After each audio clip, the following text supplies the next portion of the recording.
Hold on, see. Hold on, see. Alright, we're good. It was just audio track stuff.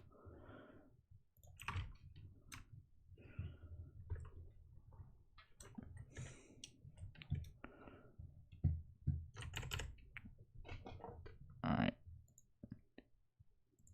It is time to promote my stream.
Sorry, there's a promotion thing or self-promo thing on the server, and I can't find it.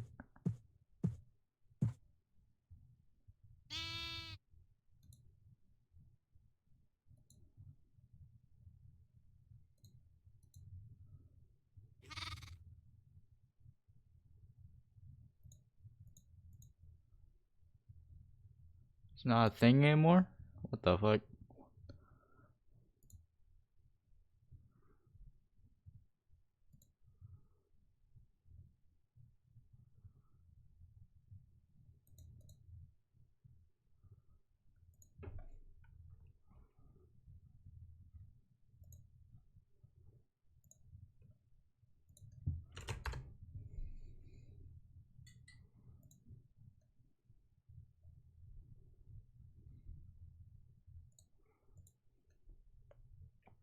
I'm gonna need people to watch this stream. I'm gonna need to talk to people in chat if I'm gonna survive 24 hours.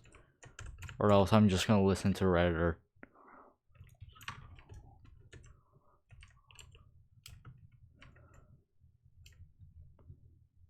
Should I take this mask off? I just feel like it's stupid.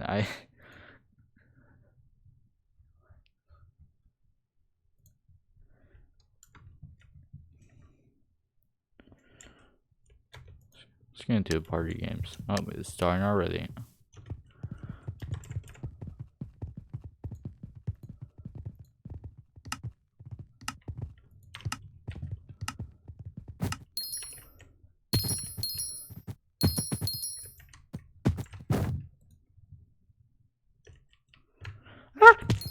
Oh, I did get it. Okay.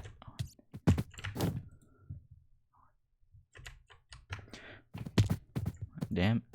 I swear I was right on it.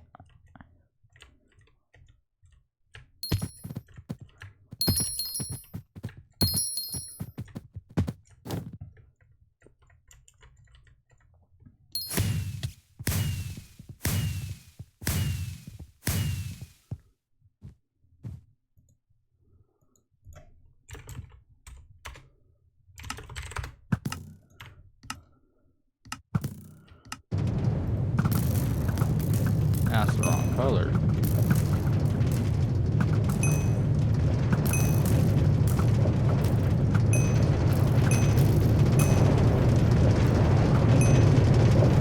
I feel like it's gonna be more laggy since I'm streaming.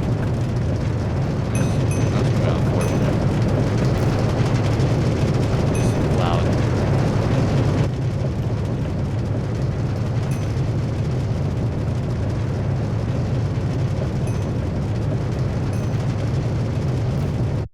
this mask is stupid. I'm gonna take it off.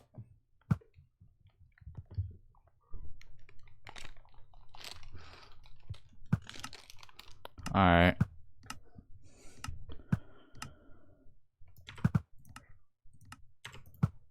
Fuck.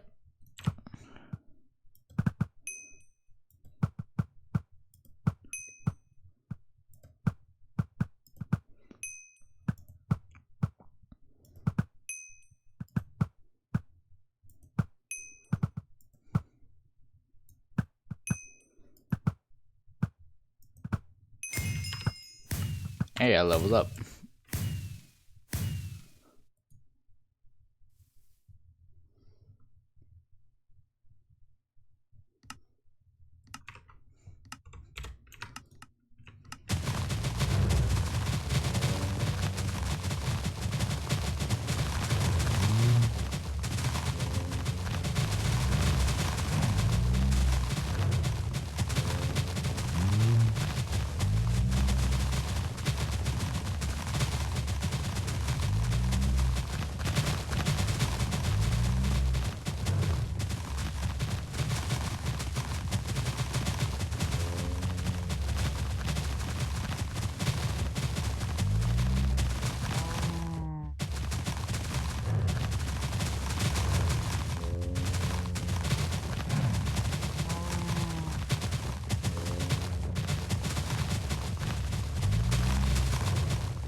I feel like I get good PvP with this. I get good CPU because of animal slaughter.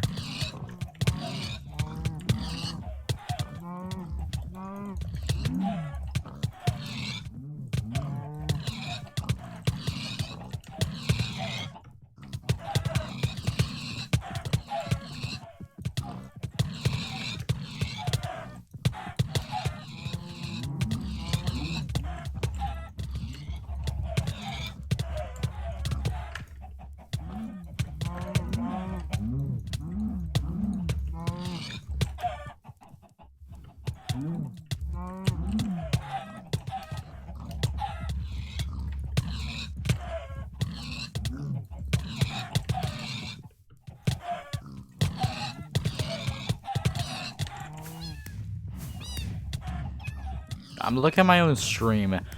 I look bad quality. I look so bad. You're just gonna come for me.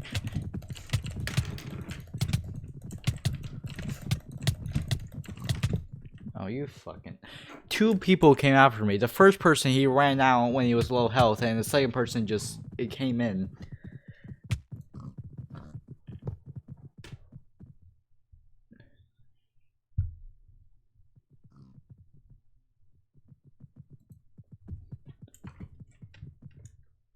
Oh, I have 15 stars. I didn't even realize that.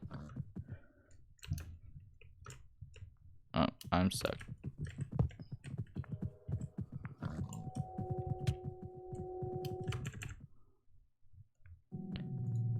I was lagging a little bit. That's amazing.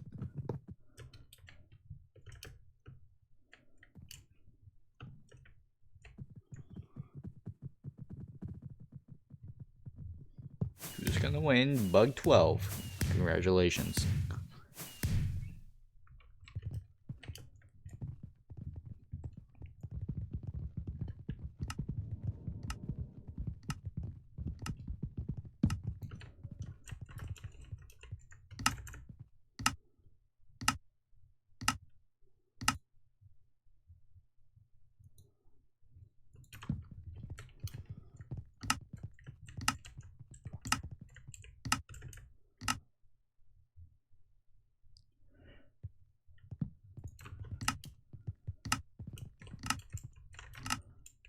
I'm gonna close my stream and watch that on my phone.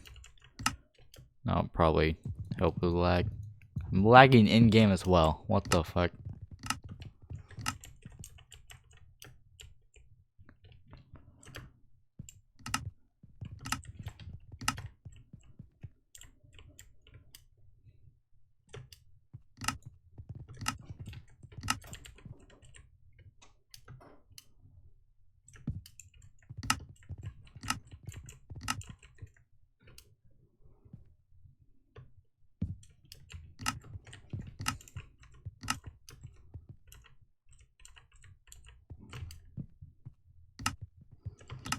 I heard if you stand in this corner, you will not die. I died.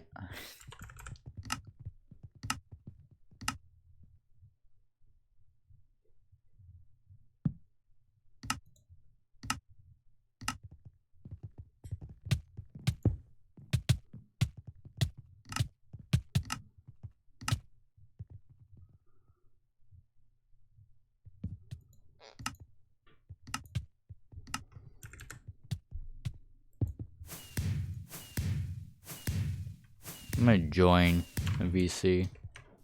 I'm gonna ask Boo to join.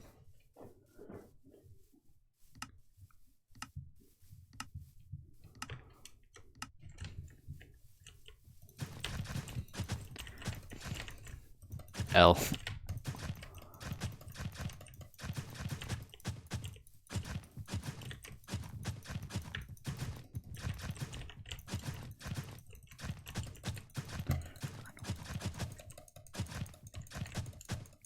I don't get how they cannot see this.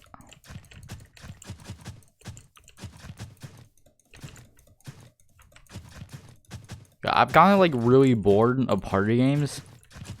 It didn't play it for a while. And then I only play with like pro players. And now it just feels so easy than ever to play with casuals.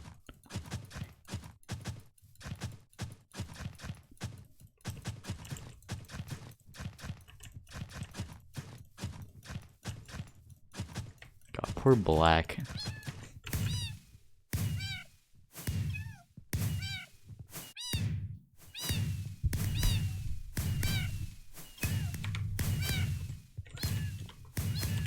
That's go chat.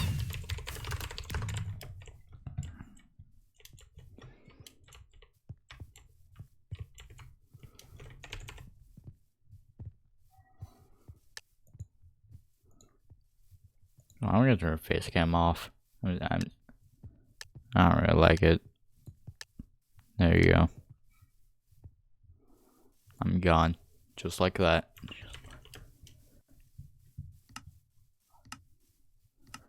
This game again.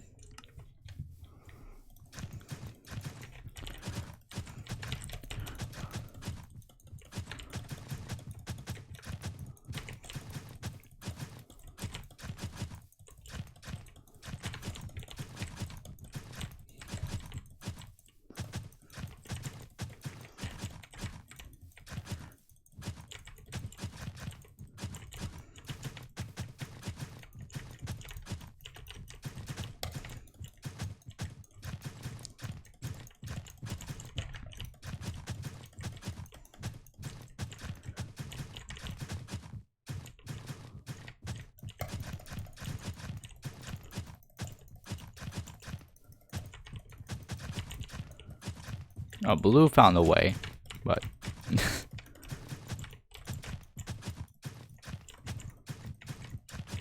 he almost got into my lair.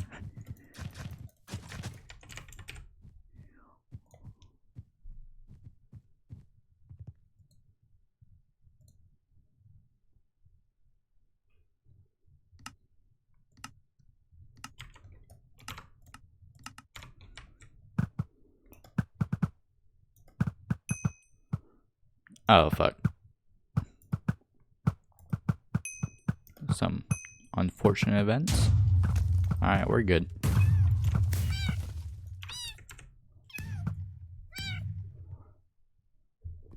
Let's see if I can pull up chat on my phone real quick. Fuck. I can't. Ah.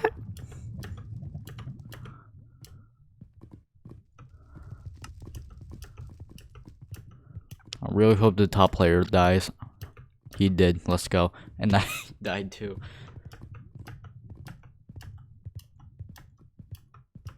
Oh god. Damn. Now it's a tough one.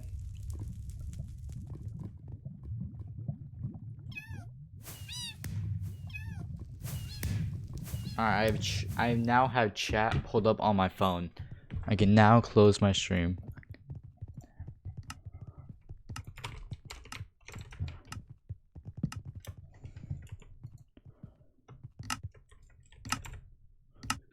You're a big fan? Hello, Wire21. Thank you for being my biggest fan I've ever met. And thank you for following.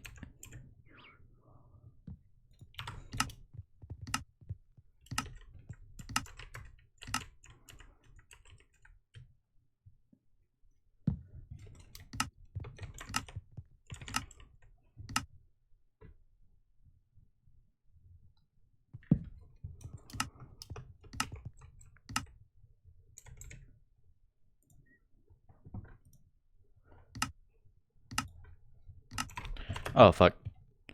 Oh.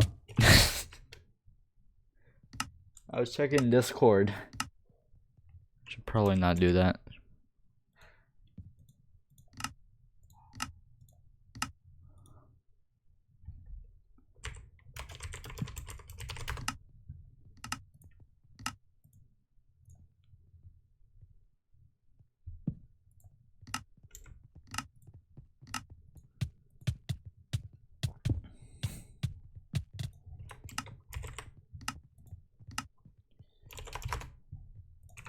I'll ask Pay to join, or see if you can VC.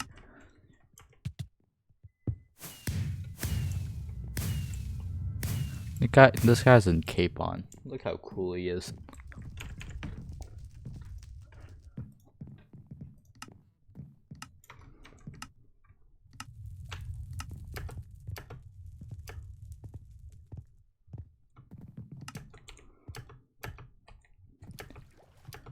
I am not warmed up. I'm... If I lose a game, I'm gonna blame tiredness.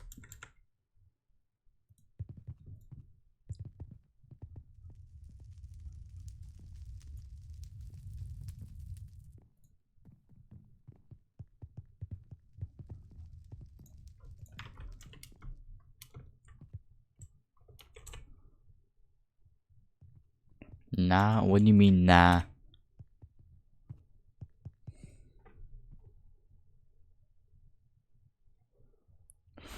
He gives up. He couldn't handle it.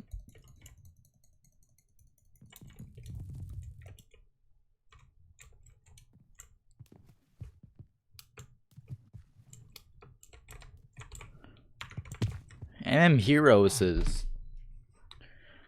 We're tied right now. So, I'm gonna have to try hard a little bit.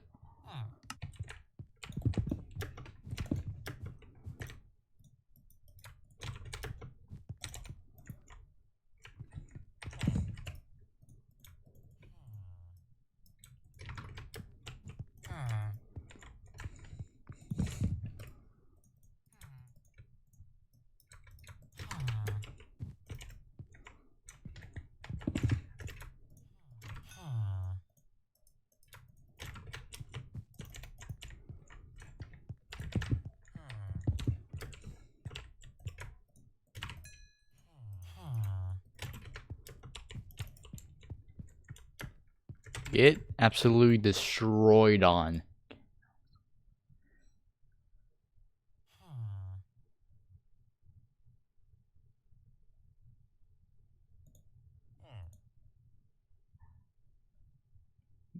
And Pay and Kitty are going to bed, so fortunately she can't be here with us. Well, she said when she wakes up, so.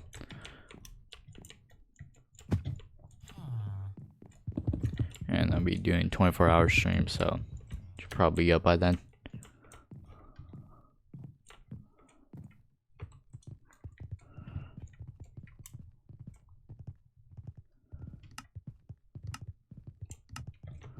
Is this woman naked? She is naked.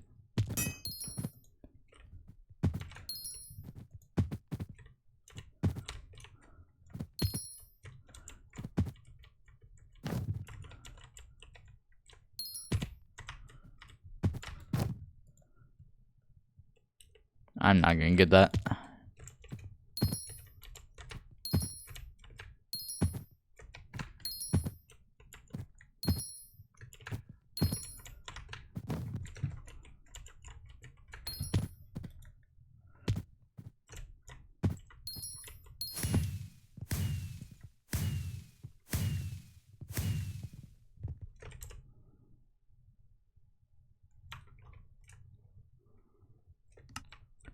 Where'd she go?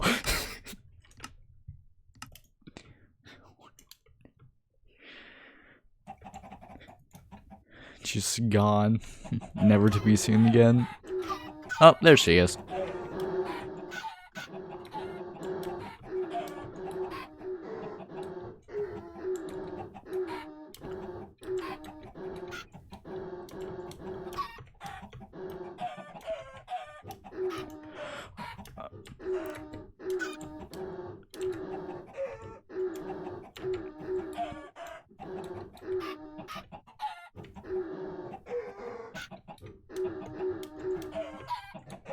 I've never gotten that many straight link fucking circles before.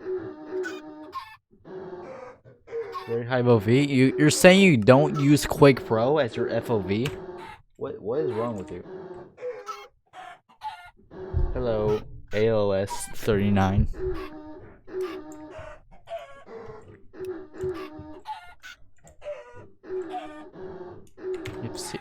What is that? What does that look like?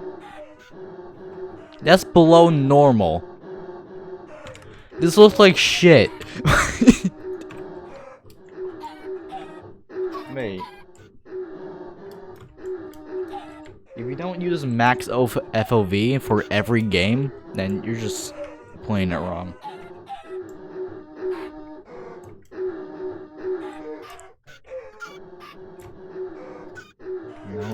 No. No. Just nah. We're gonna have to wait 70 seconds.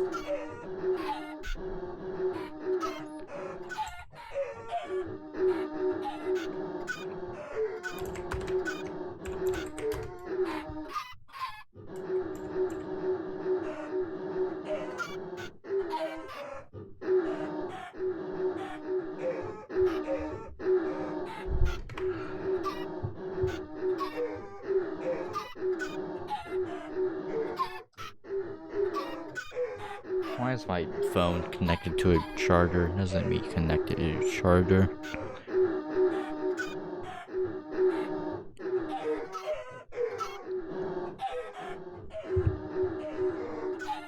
Why is it still doing the chicken thing? Why is it making that sound? We're not even going through rings.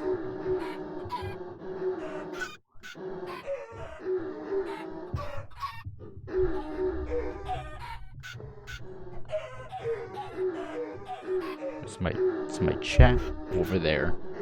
Alright. Now I can read you guys. GG. I smell something very good downstairs. It's making me hungry.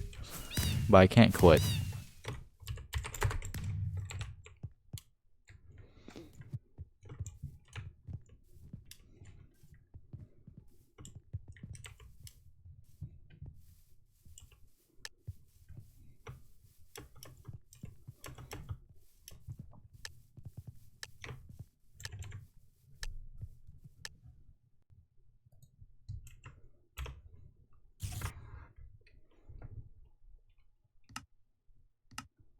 If it's a lucky spawn, I can never tell if it's a lucky spawn or not. I just go with it, and if players beat me, then unlucky.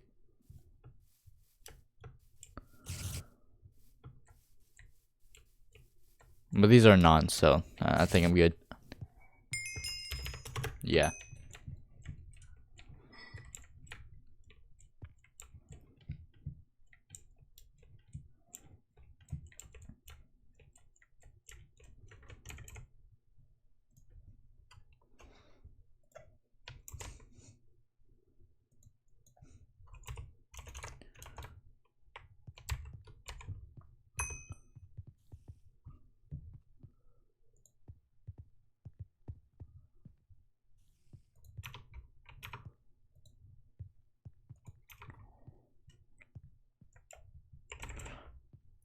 We have to update the bracket thing. The tournament.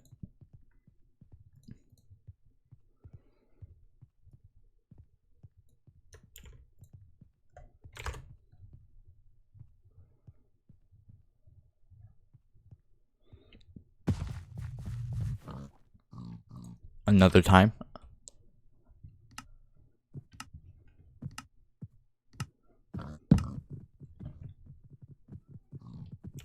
Why are you going in here?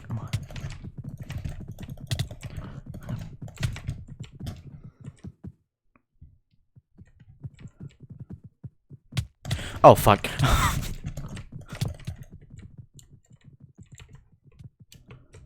This game is so shit. Or it's this one mini game.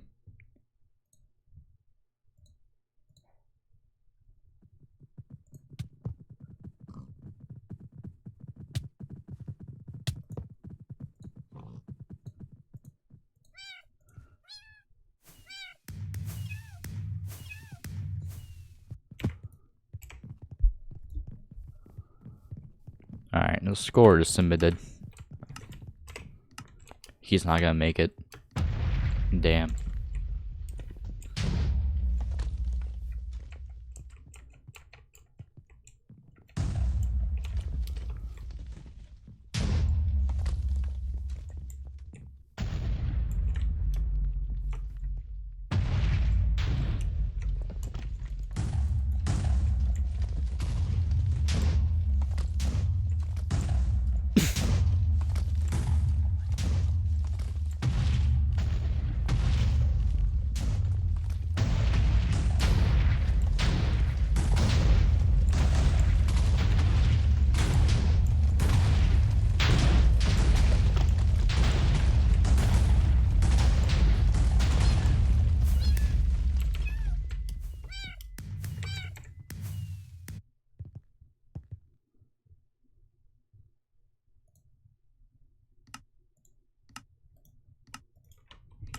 Oh god.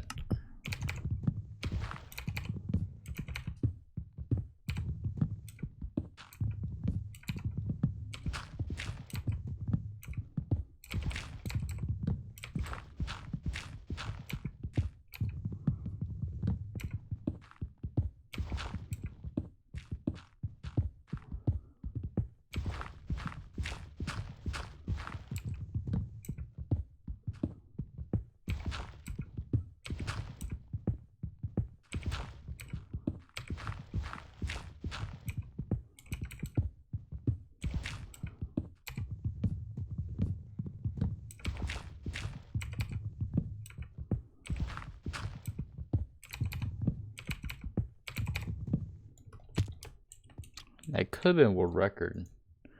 I got 71 though. My best is 72. I got a lot of dirt.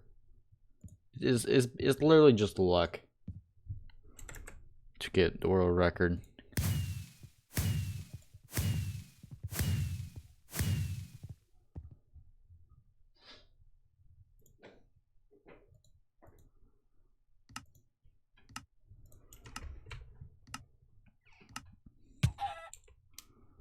The fuck happened to the chicken? What happened there?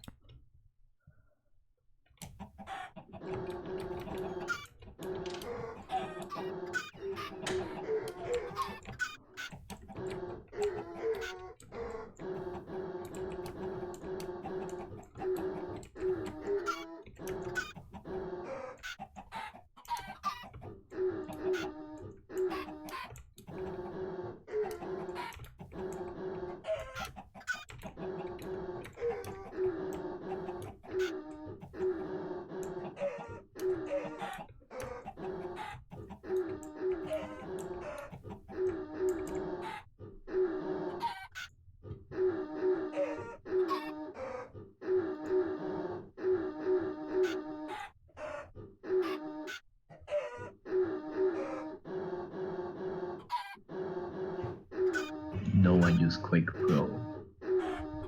What the fuck though? What? The fuck you say to me? Literally everyone uses Quake Pro. You're like the only human being on this earth that uses 65 FOV.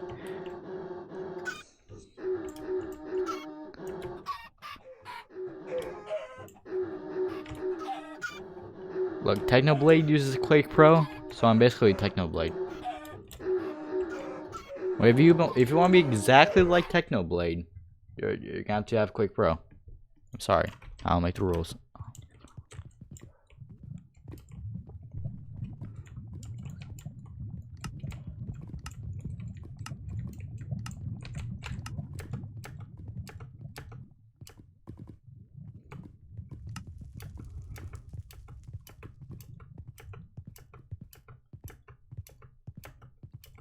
How do you use 65 FOV on this part?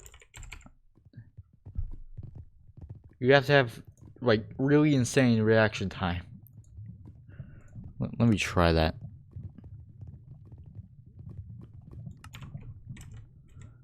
You don't look down, then what do? Just looking straight. That's pretty hard.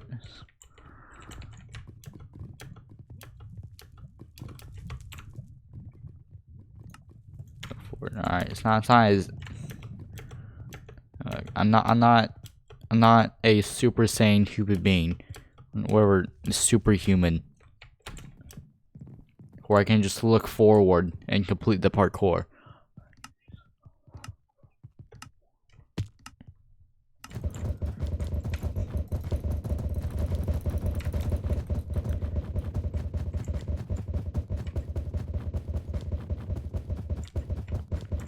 Oh god, pink.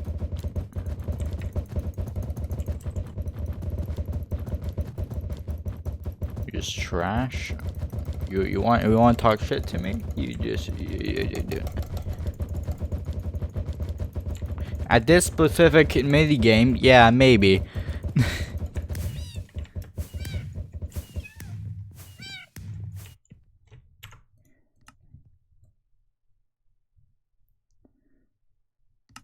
Oh, you left. Why do you leave? FOV, give me. What the fuck do you mean? Does no one use Quake Pro?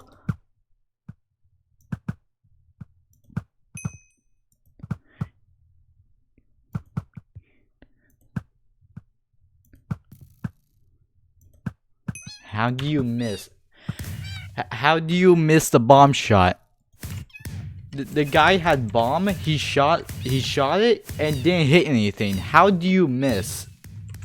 You have like 20 extra arrows, pretty much.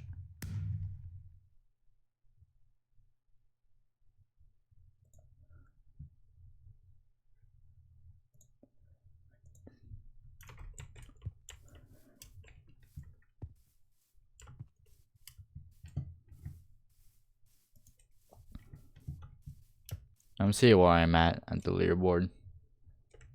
Is this my main game? I mean, I guess so at this point. Like, as in the game I'm good at, or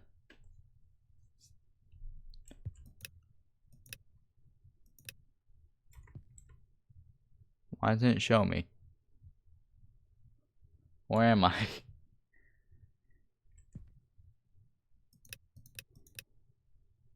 Alright, I'm just gone.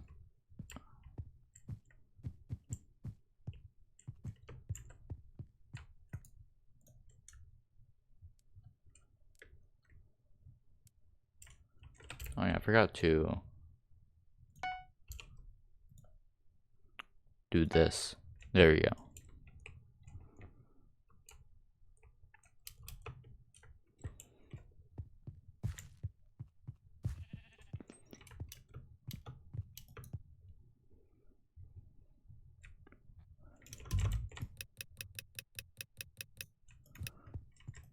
Does it show me now? Yep, there am I. There is me.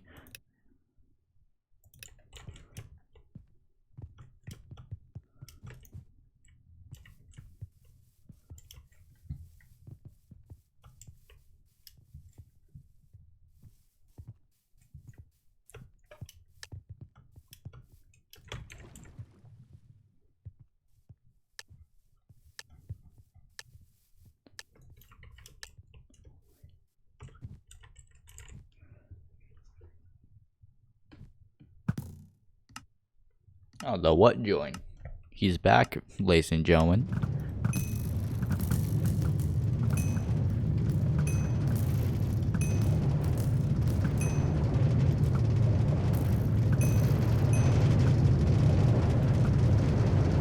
How did I? There's so much green there. How did I miss all of that?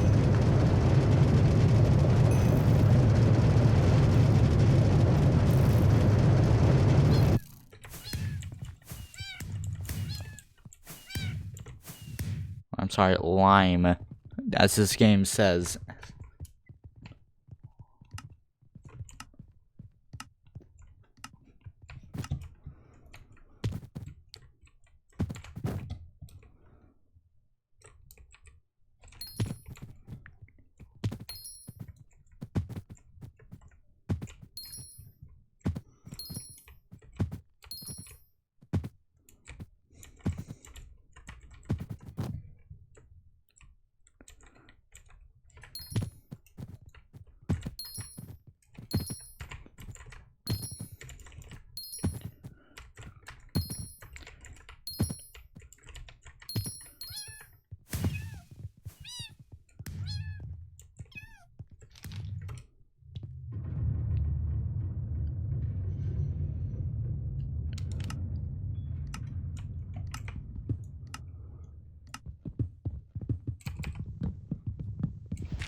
Am I only playing party games on the stream? Yeah. Well, didn't you see? Can you read the title of the stream? Or this here is the only acceptable thing where you can have low FOV. Answer me, please. I did answer you. I was playing the escape lab, so I couldn't.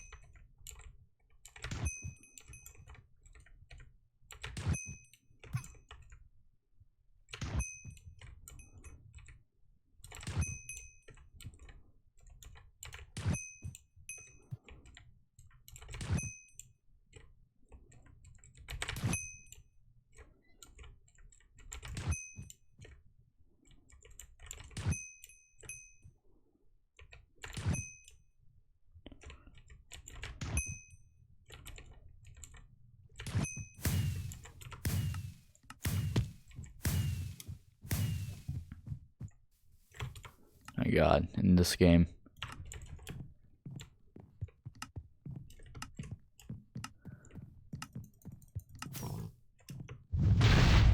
Oh, you lucky.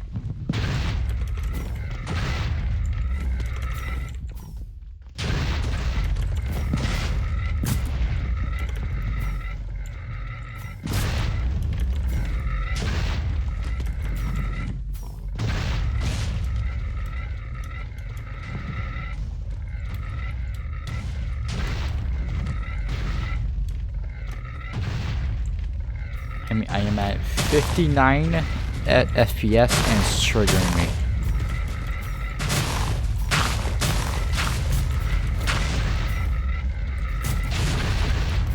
Oh, you stole my kill. No, like I've ever done that.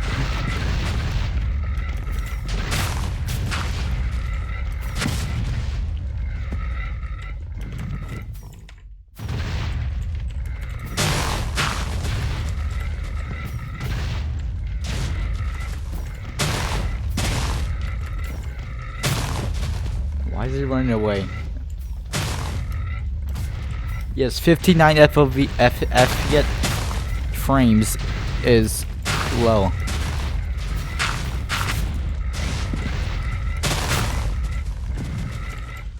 Needs to be exactly 60.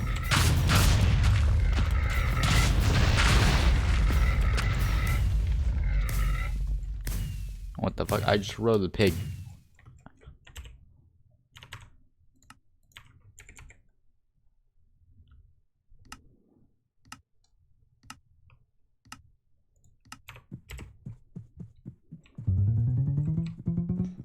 Oh, you fool. You fool.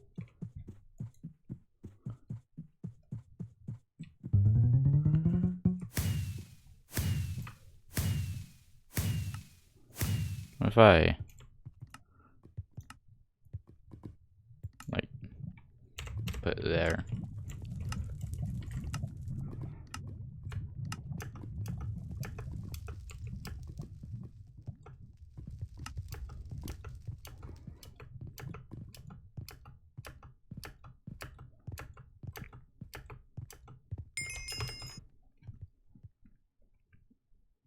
Am I good at PvP? I don't really know. I like to think I'm good at PvP. PvP.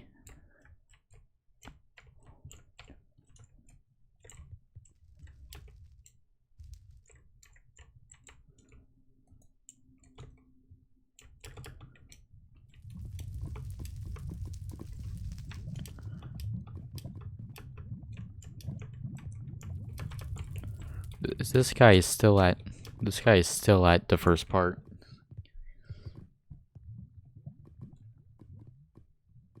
Come on, man. It's not that hard.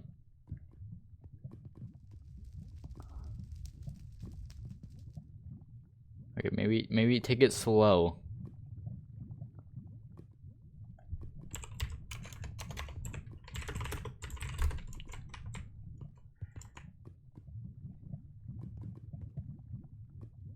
Oh my god.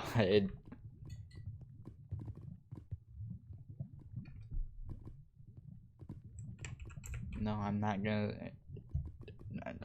gonna accept your thing. I'm gonna play my party games.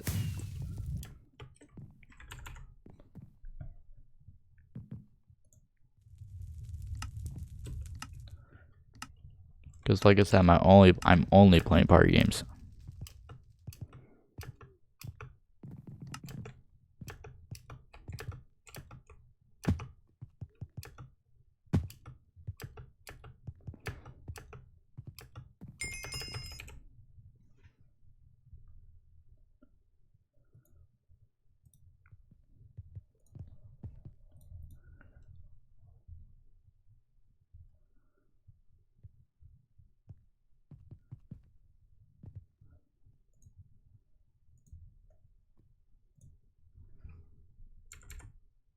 I got a recommendation from PewDiePie. A video that's 8 years ago. I'm gonna watch it. How's it going, everyone? My name is PewDiePie. As you can see, I'm still in Italy.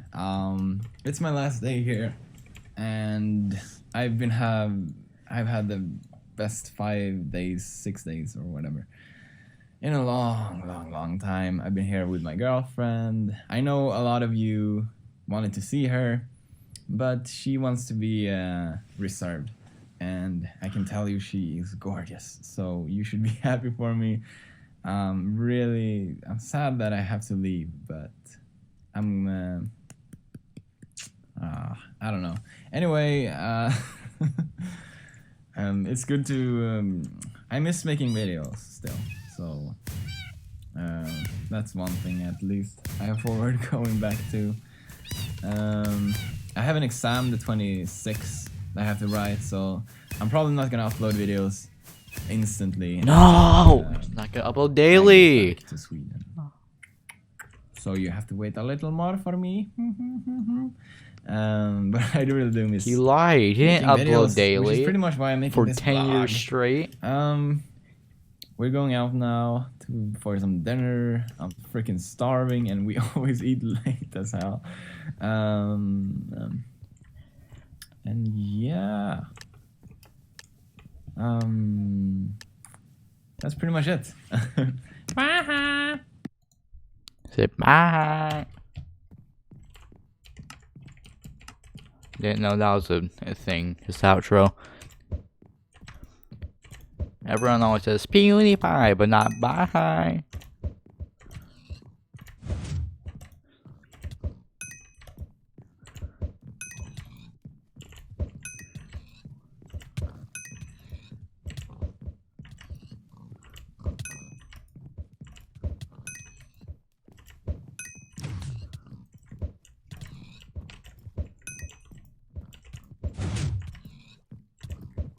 Yes, I am actually watching PewDiePie on stream. I got fucking YouTube recommendations. Said, hey, here's a video from 8 years ago from PewDiePie. You may know him.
No.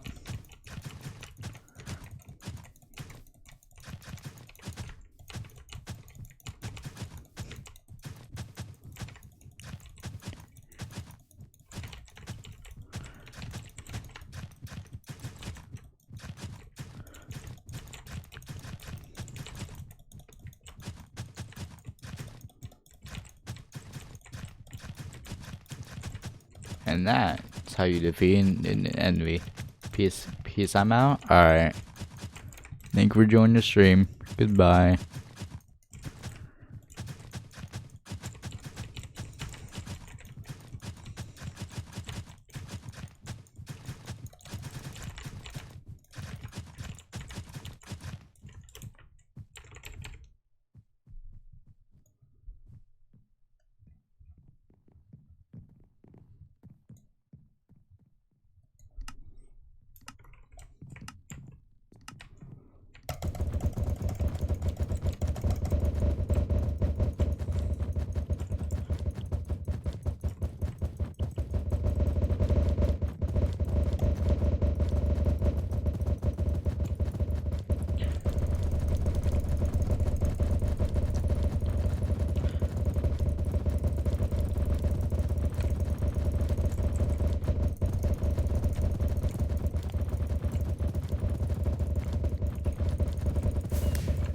Oh, what the fuck? I was jitter clicking.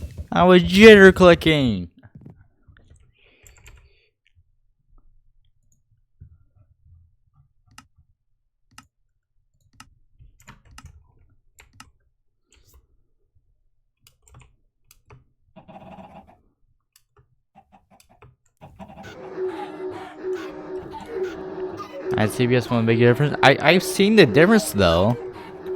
At CBS does make a difference.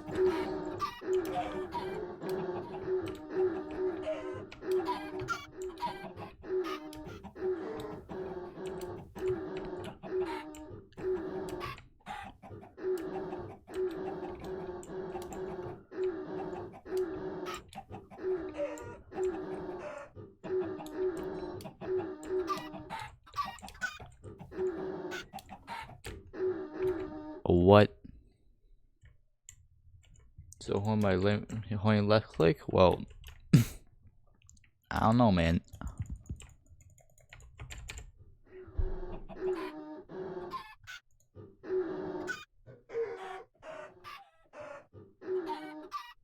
Yeah, it's right click.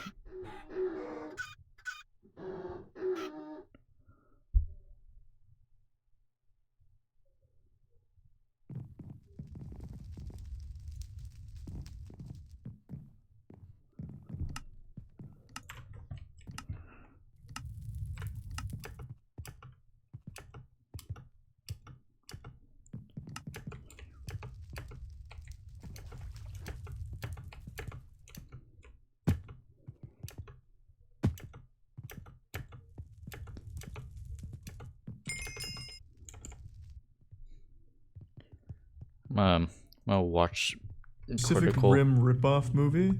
Oh, is this like a Metal Iron Man hero? Oh my god, it's like Spy Kids 3D. You're firing from too far away. You'll need a railgun from that distance. I love this guy. Get up there with a katana or something. Something close quarters. Run away from the PS2 cutscene. Oh hey, they do have a railgun. You know, when it's all said and done, this whole special effects demonstration here, all this CGI, probably costs like $5 million. Do you ever freeze your shit and use it as a dildo? No, but that sounds efficient. That's like an extreme cheapskates tactic. I love dildos but don't want to pay for them, so I freeze my turds. Man, that's like an Use that anorexic from now on. dragon. It Freeze can't my be shit. that hard to Use bring that as a down. dildo. Thing's skinny as shit. It's like a fucking giant noodle. Oh, good move. Nice sidestep. Oh, you fuck.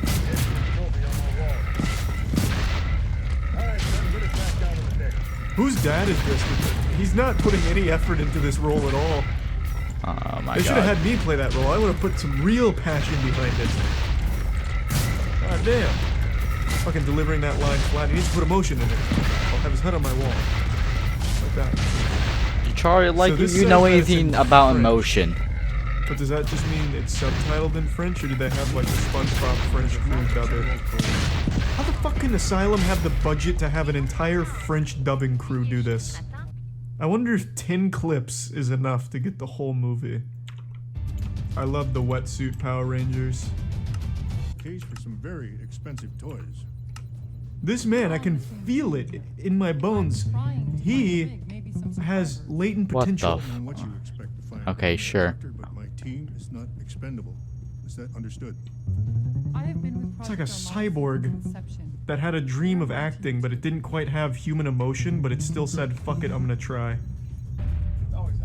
I'm half expecting a watermark to come up on these CGI scenes that have like little blender in the bottom right. Made with Unity. It hatched. Wait, we knew it hatched though. They've already been fighting this thing multiple times. Oh. It's the This bomb. man's quite smart. Looks like the guy from Always Sunny in Philadelphia. Is this their wild card? About to hit him with the implication? Oh, we're back in the saddle again. He's gonna ride the lawnmower and fight the giant monster. Man, their aim was way off. They blew up more of the base than the monster. This all seems like an insurance fraud. Ah, no, we blew up our giant facility by accident fighting the monster. Who's up first? The Red Ranger with his fire tiara from RuneScape. Hell yeah. What What kind of job lets them just call their mom like that? Something's happening. I gotta get out of here. If that was Amazon, they'd be working right through this catastrophe. Ain't no breaks in the Amazon warehouse, baby. Have to be dodging footsteps from the kaiju. 2 kills. God, this is intense. This is the kind of shit Hollywood's missing. Real passionate directing. Choreography on the level of Ip Man. That's me watching That was Critical. fought with robots.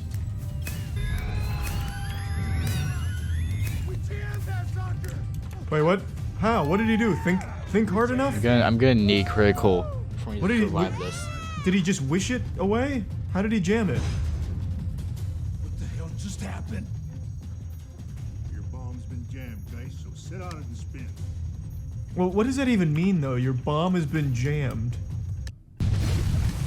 The bomb has been jammed. Ooh, baby, come Oh, why is he bringing her back to the monster? Blue, wake up. I'm gonna feed you to the monster.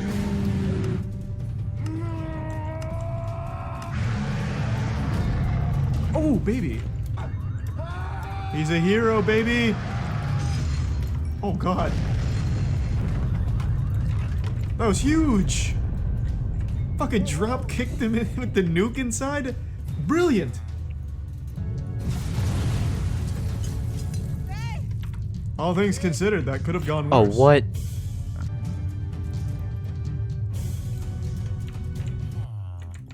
God, I wish we could have watched the whole movie. But I think now we're caught up enough where we could watch Atlantic Rim recreation. Damn, he's going for like a cane choke slam on this guy. undercover informant in a biker gang. Oh, God. I did it to save my own skin. But then I got abducted by over aliens. the next 3 Well, yeah, obviously it's gonna be a reenactment. I don't think they were gonna like smuggle in a camera for the sake of YouTube videos. It's like Breakout, man. Yes, President. And now they need a new one. So they called on Chris Chan. This is Sonichu Undercover. It affects the neurotransmitters in the brain. Bro, I don't care about your meth tutorial. I want to see you undercover. It's all about pleasure. But it all changed when they downvoted my Reddit post.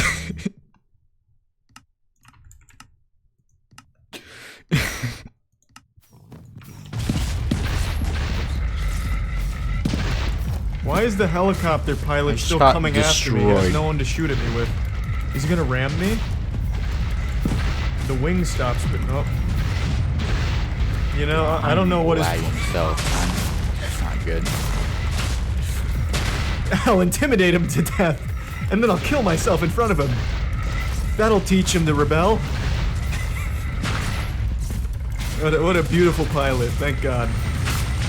You know, you don't Holy often shit. hear about those kind of heroes. It's a shame. I'll go check on the other guys. Hold on.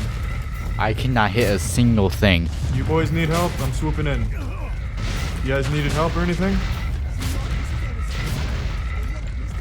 Yeah, I'm lagging, so I didn't know it was can't do restricted. anything. The bullets and all the bazookas and shit, they looked really inviting. It was an honest mistake. Jesus Christ, calm down. Alright, I'll leave. Didn't realize I was trespassing. I'm here. Alright, let's begin. Now that my spine's been adjusted thanks to the advanced chiropractics, I'm ready. Alright, Who's now this time guy? to steal a kill. Come here, I wanted to interrogate you. Hey, they stop Yeah, fucking one jumping. way. Oh, Jesus. Hold on, wait. Cruising around all cool and shit. Come here. What makes you such a hot shot? Fucking zooming around here, drifting around the corners and shit. Don't do it again. Now, who are we shooting at, boys? Oh, God! Jesus, don't hold a grudge, buddy. Get over it. It's not a big deal. Alright, let's do it. Track him down, boys. I've been the victim of a hit and run. You find what works for you. Oh, Jesus. What the? Who the fuck is driving this? For now, Just murdered an innocent soccer mom. Let's see if I can take us off now. I don't think that's innocent. No soccer mom is innocent. Don't worry, I actually outsmarted them. Just stay on the path. Trust me. We're speed running now. Let's see how advanced this AI is. Hey, look at that. We bypassed the roadblock. No, no, why are you going back towards the roadblock? Oh god, he's lost his fucking mind. That's fine. I can get us out of this. Holy lord. Well, you know, I don't know what he was thinking. He must have been drunk. I really confused him there with my plan. I have a plan. Here! I'll distract him from above. They never expected this maneuver. Ugh. There we go, that's how we do it. Oh! That's going in his fucking phase montage. This guy's fucking good. And you could be a real operations master for the army. Oh, what a wheel! Jesus! You know, in the shit, like you. Who is this? Is this Travis Pastrana? We're in the shit right now. Don't worry, I've got them. Yeah, Check we out the got this dive game. bomb, Sargento. Black Hand want their supplies back. Oh, fuck. Luckily, my neck broke my fall on that one. Did this man just fucking shit out a grenade? He is fucking fearless. He will get the job done no matter what. Even at the cost of his own life. The fuck is that?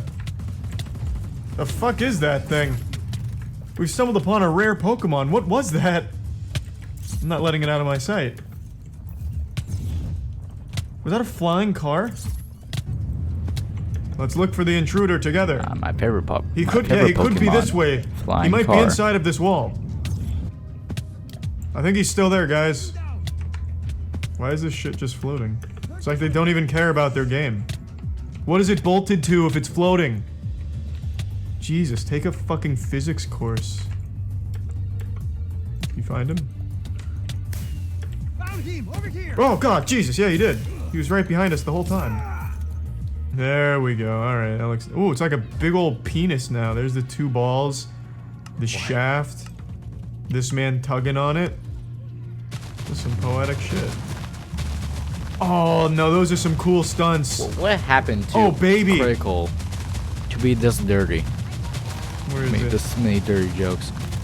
Bet you can't do it twice. That's a shame. Oh! Fucking ignited a gas can with my head's collision. Do you see him? Well, lay into him, goddammit. Oh, there we go. That guy's got the spirit. Literally jumping off of a tower.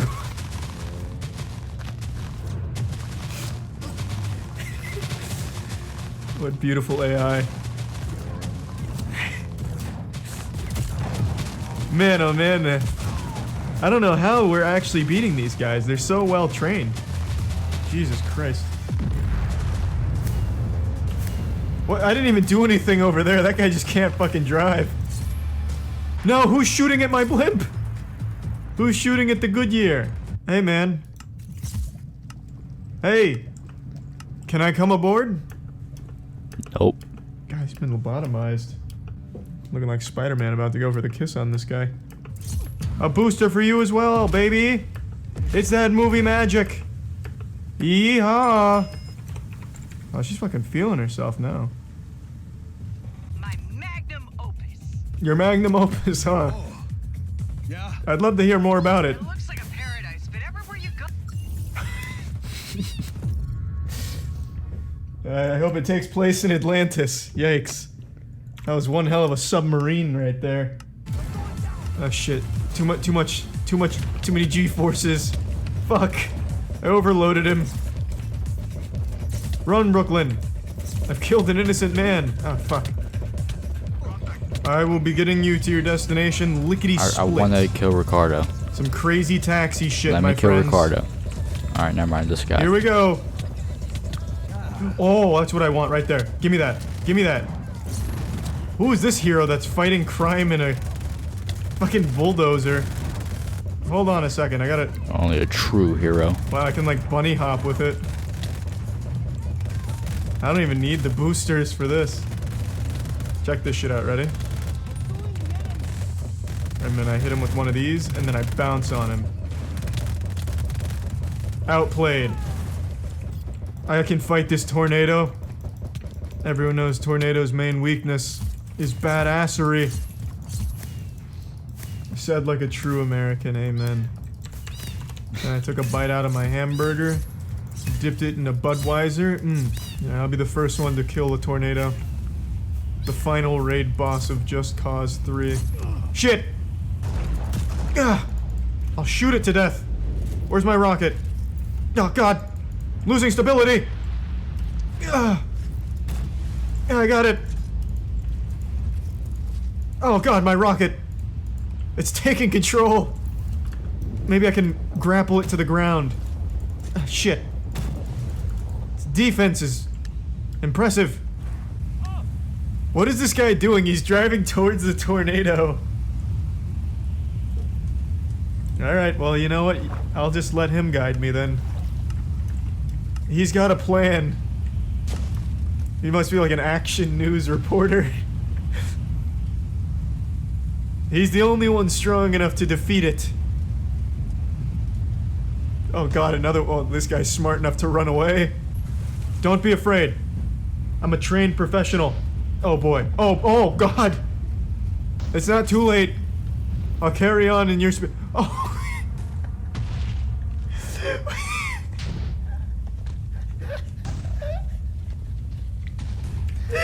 Probably good. It's not too late. I'll carry on in your Oh.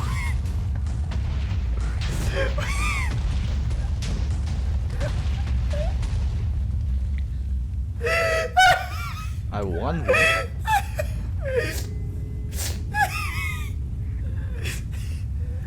A plane flew and over Charlie's head, and he's just laughing so hard.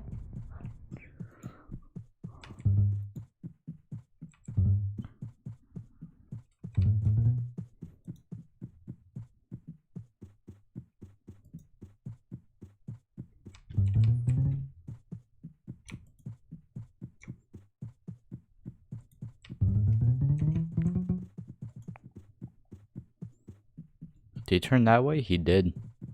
Oh, you fucked up. Or not, then you can just do that.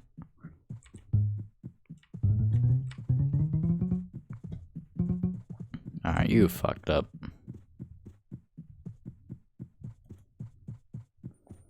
There's no escaping that.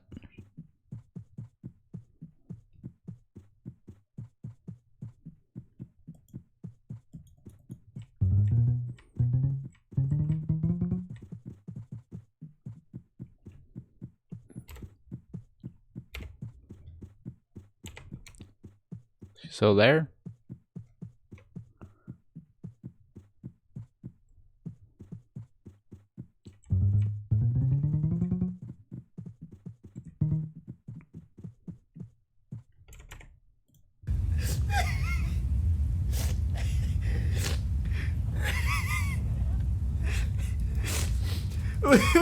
What sick madman flew his plane through the tornado? I have to see if he's gonna make it. Oh Christ, where is he? God, it's like a paper. Oh my God, he's going back. He hasn't had his fill. Shit. Oh Christ, where is he? Where's our brave hero? God, I lost sight of him. Is he already in the tornado battle, fist fighting it? This tornado is never gonna stop if he doesn't come back. When the world needed him most, he vanished. He's like Aang, the last tornado bender. This is a job that only a Prius can do. This is for you, Elon Musk. Electric cars of the future. And orgasms. Be careful, citizen. The tornado stole some of the bridge. Well, that was the least of his concerns. Oh my God, a simple motorcyclist. He's going for it. He's shooting the gap. Oh no! Oh god, a helicopter out of nowhere!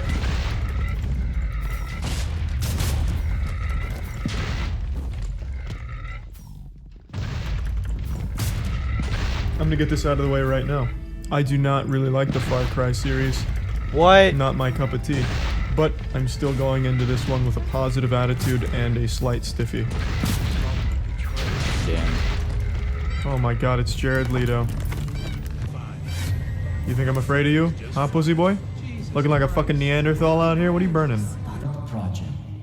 Because we know what happens next. They will come. You've come. They will try to take Wow, from us, beautiful take timing our on the lives, sponsor message, or the audio. freedom.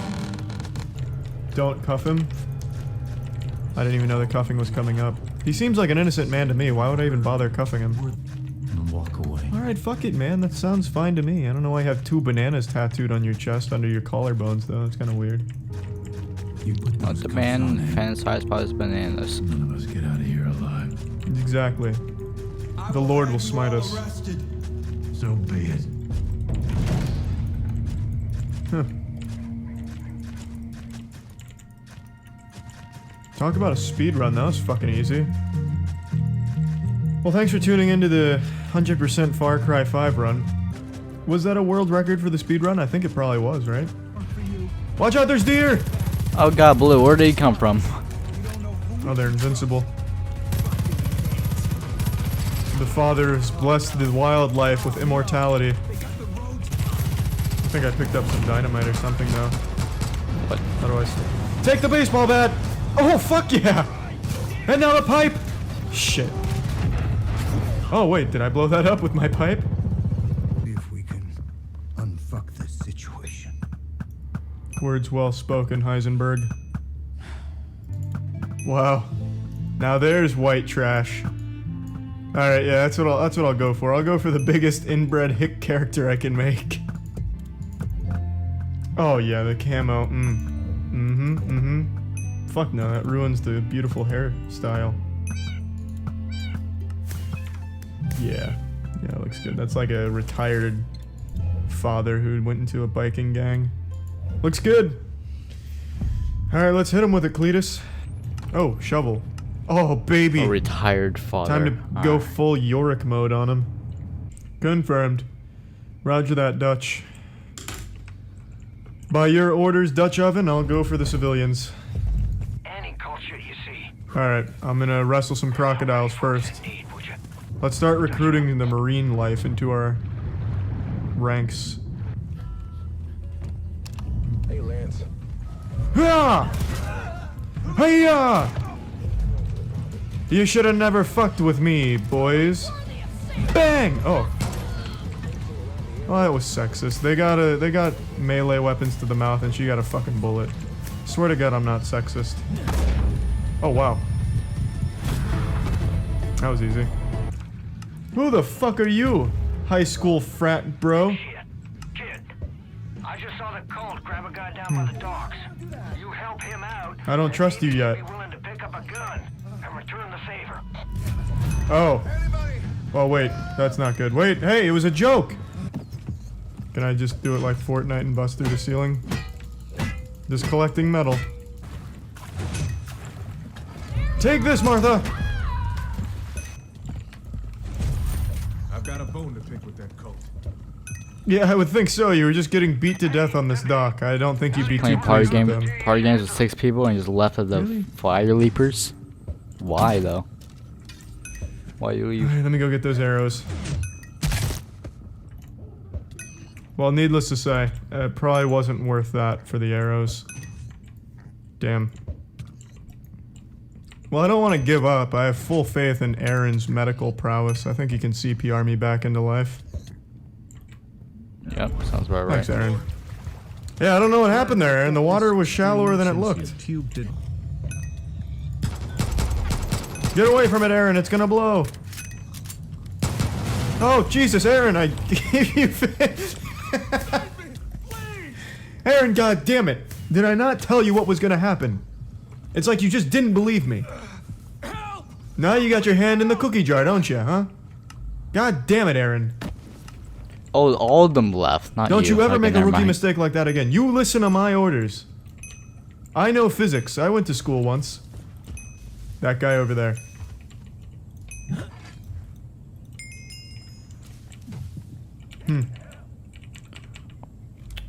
Well then, I'm gonna try that one more time. Actually, watch this. Ready? And then. No! How did he get so lucky? Maybe this cult really does have God on their side. Check around and see if any folks.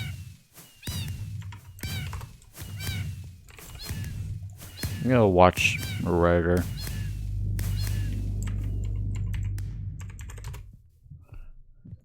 Watch some r/entitled parents.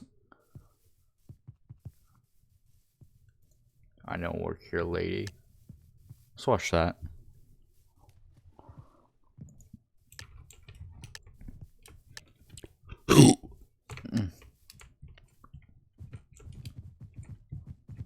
What is going on, everyone? Welcome back to my channel. I hope you're all doing well. Today, as you can see, I'm in my towel again. Not entirely sure why, but you know, it's a free country. I can do what I like, so why not? If you do enjoy some Hell towel yeah, banter and you America. happen to be new around here, why not hit that subscribe button? Anyway, let's get into this insane I don't work here lady story. I accidentally impersonated a police officer. So, a while back, I was coming home from a Halloween party. I'd gone in a police officer costume for no reason other than they let me keep the costume when I played a police officer in a safety video at work. So, I didn't have to spend any money to go to the party. Plus, it was very high quality, convincing, and realistic.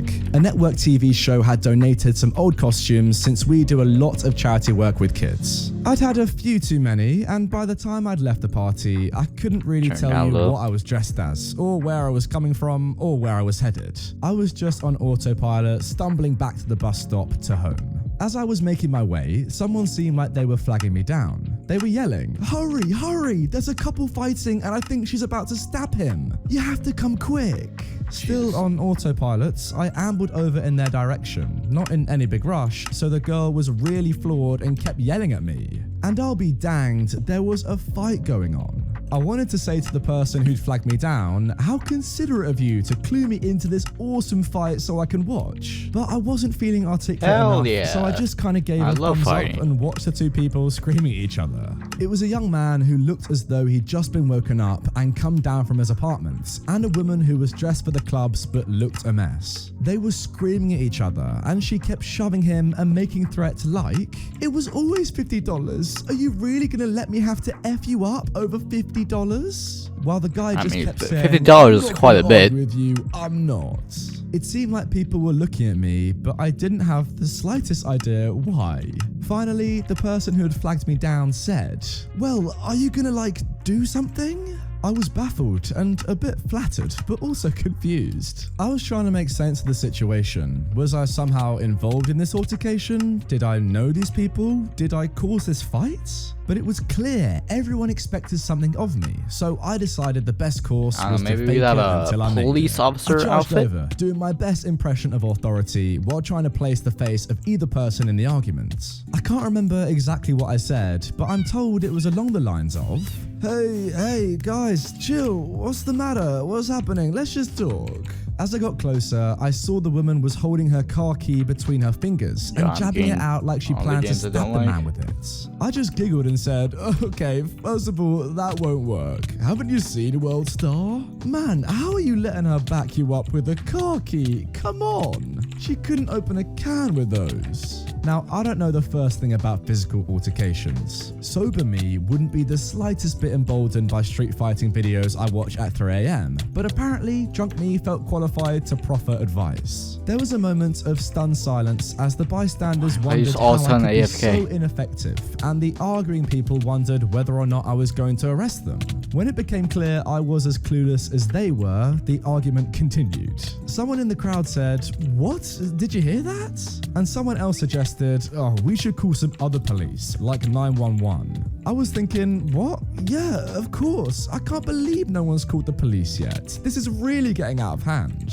Good idea. This has to be Maybe a I fake should story. call. but I got distracted by the guy going, I paid you what you're owed. You can't go changing the price. Yeah, this and the sounds girl like a was fake story. shrieking, don't BS me, Brian, as she got closer and closer Come to on, him and he Brian. had to dodge No her better, crazy key Brian. hands. So I'm just slack-jawed watching them again along with everyone else when someone finally says, stop him, she's going to hurt him, while looking directly at me. I wasn't sure why everyone seemed to want me to stop them, thinking to myself, or one of you guys could do something, you were here before me, but I figured I must be involved somehow and not understand why, because everyone kept addressing me directly. Wanna Maybe ask I owed why? somebody. Maybe I chatted with one of them at the party. In any case, Oh my I was God, like, this I've got to hang out with story's these triggering people me. more often. They've got a lot more trust. The and EM is not respect even for triggering me me. than my other The OP friends. is I was triggering feeling me. good from all this attention, and everyone expected me to be able to handle things. Finally, I mustered up the most authoritative voice I could and yelled, cut it out with the key. I told you already that will not work. I had everyone quiet again, so that was a step forward. Now, what exactly is the problem going on here? I asked. I've got to remember this guy is drunk at this point. They started to explain, but they were both talking at once, and nothing they said gave me any better understanding as to how I was involved. So finally, I was just like, how do you two know each other? The guy said, we're friends, we're good friends. She's just a little overreacting right now. In hindsight, the guy probably had some drugs on him or some other reason to want the cops, or in my case, people dressed as cops, to go away. How is he not dead? He seemed terrified, even as he was saying it was all fine. As best as I could piece together, stopping the fighting would make everyone happy. So I thought back to how my mum would break up an argument and implored them. Come on, guys, friends shouldn't be arguing this way. Let's go. Whatever this is, we're gonna set it aside, we're gonna sleep on it. Until then, I want you to hug it out, come on. And I started ushering them into one another, amazing. I guess the girl didn't really want to deal with the people dressed as cops either, because though she begrudgingly put her keys down, she didn't go in for a hug. So rowdy drunk me was like, oh come on, a hug, anything could happen, life is short, you could be dead tomorrow. This poor girl thought the police were threatening to kill her if she didn't comply with an order to hug it out. They hugged, and then I was like, alright, where you guys from? And the guy was like, I'm staying here at this building. And I was like, okay, then go home, you two need to cool off. And tomorrow, maybe you'll have forgotten about this whole thing. You too, go somewhere else, I said to the girl, vaguely gesturing away from the building. Oh, I love this guy. She started to say something about her $50, but I was tired and ready to go home. So I was like, now, you can pick this up again tomorrow. You two, man, go inside, get some sleep, it's late. You could hear the crowd whispering in confused awe as I watched the girl leave and watched the guy go inside, just yelling over them if they tried to start up again until they'd both cleared out, and then stumbling off myself. Then I went home, showered, passed out, and barely remembered any of it the next day. I just vaguely remembered talking to some people arguing on my way home. About a week later, I went to this friend's house again, and someone was there who had apparently been in the crowd. They were like, oh my goodness, you're the cop who broke up that fight in front of my building. Between you and me, I promise I'll keep it on the low, but were you drunk on the job? You seemed trashed. Were you off duty or... I told her I had no idea what she was talking about. The closest I'd ever been to a street fight was watching Worldstar. She was like, yeah, you talked about watching Worldstar. So did you make them hug just to mess with them? Or is that like an actual thing they really teach police to do to de-escalate things? Now that got my attention, because what were the odds of someone who looked like me being in this area talking about Worldstar? And I did remember the people I talked to hugging. So I asked her to elaborate, and as she recounted the events, the whole thing started coming back to me. I was like, hey, yeah, that was me, and laughed. Focused more on the breaking up a fight part and not really registering the cop part. So my confused buddy was like, don't pull her leg like that, come on. They wouldn't let you be a cop on your best day. I had to think about that one for a second, because he was absolutely right. Finally, I put the pieces together and sheepishly explained the mix-up.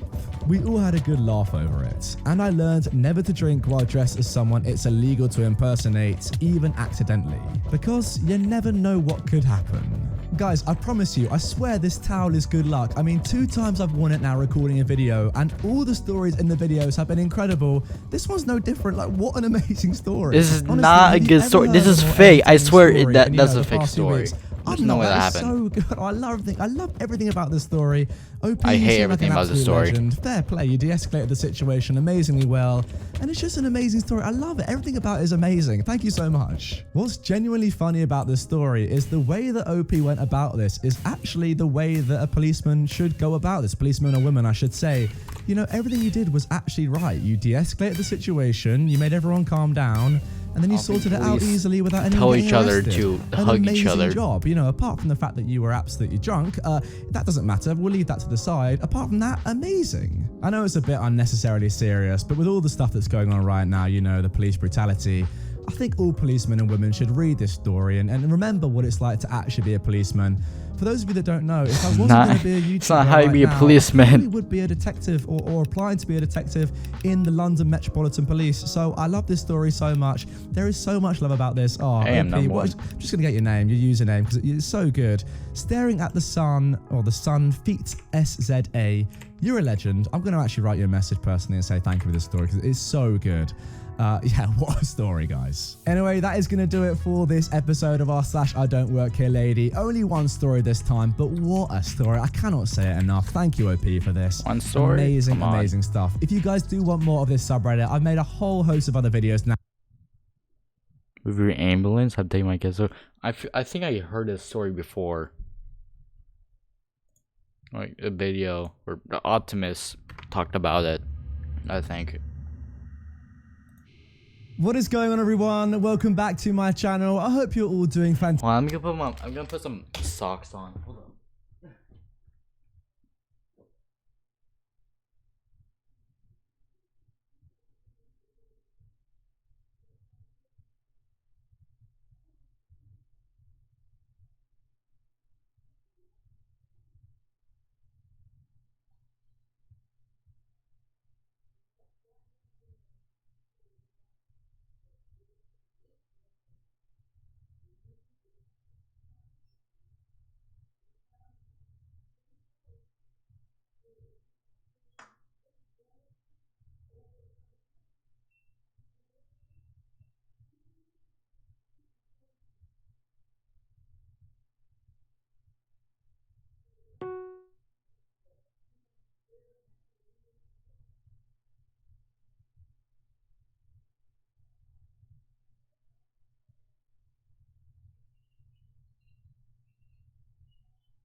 Alright, I'm back.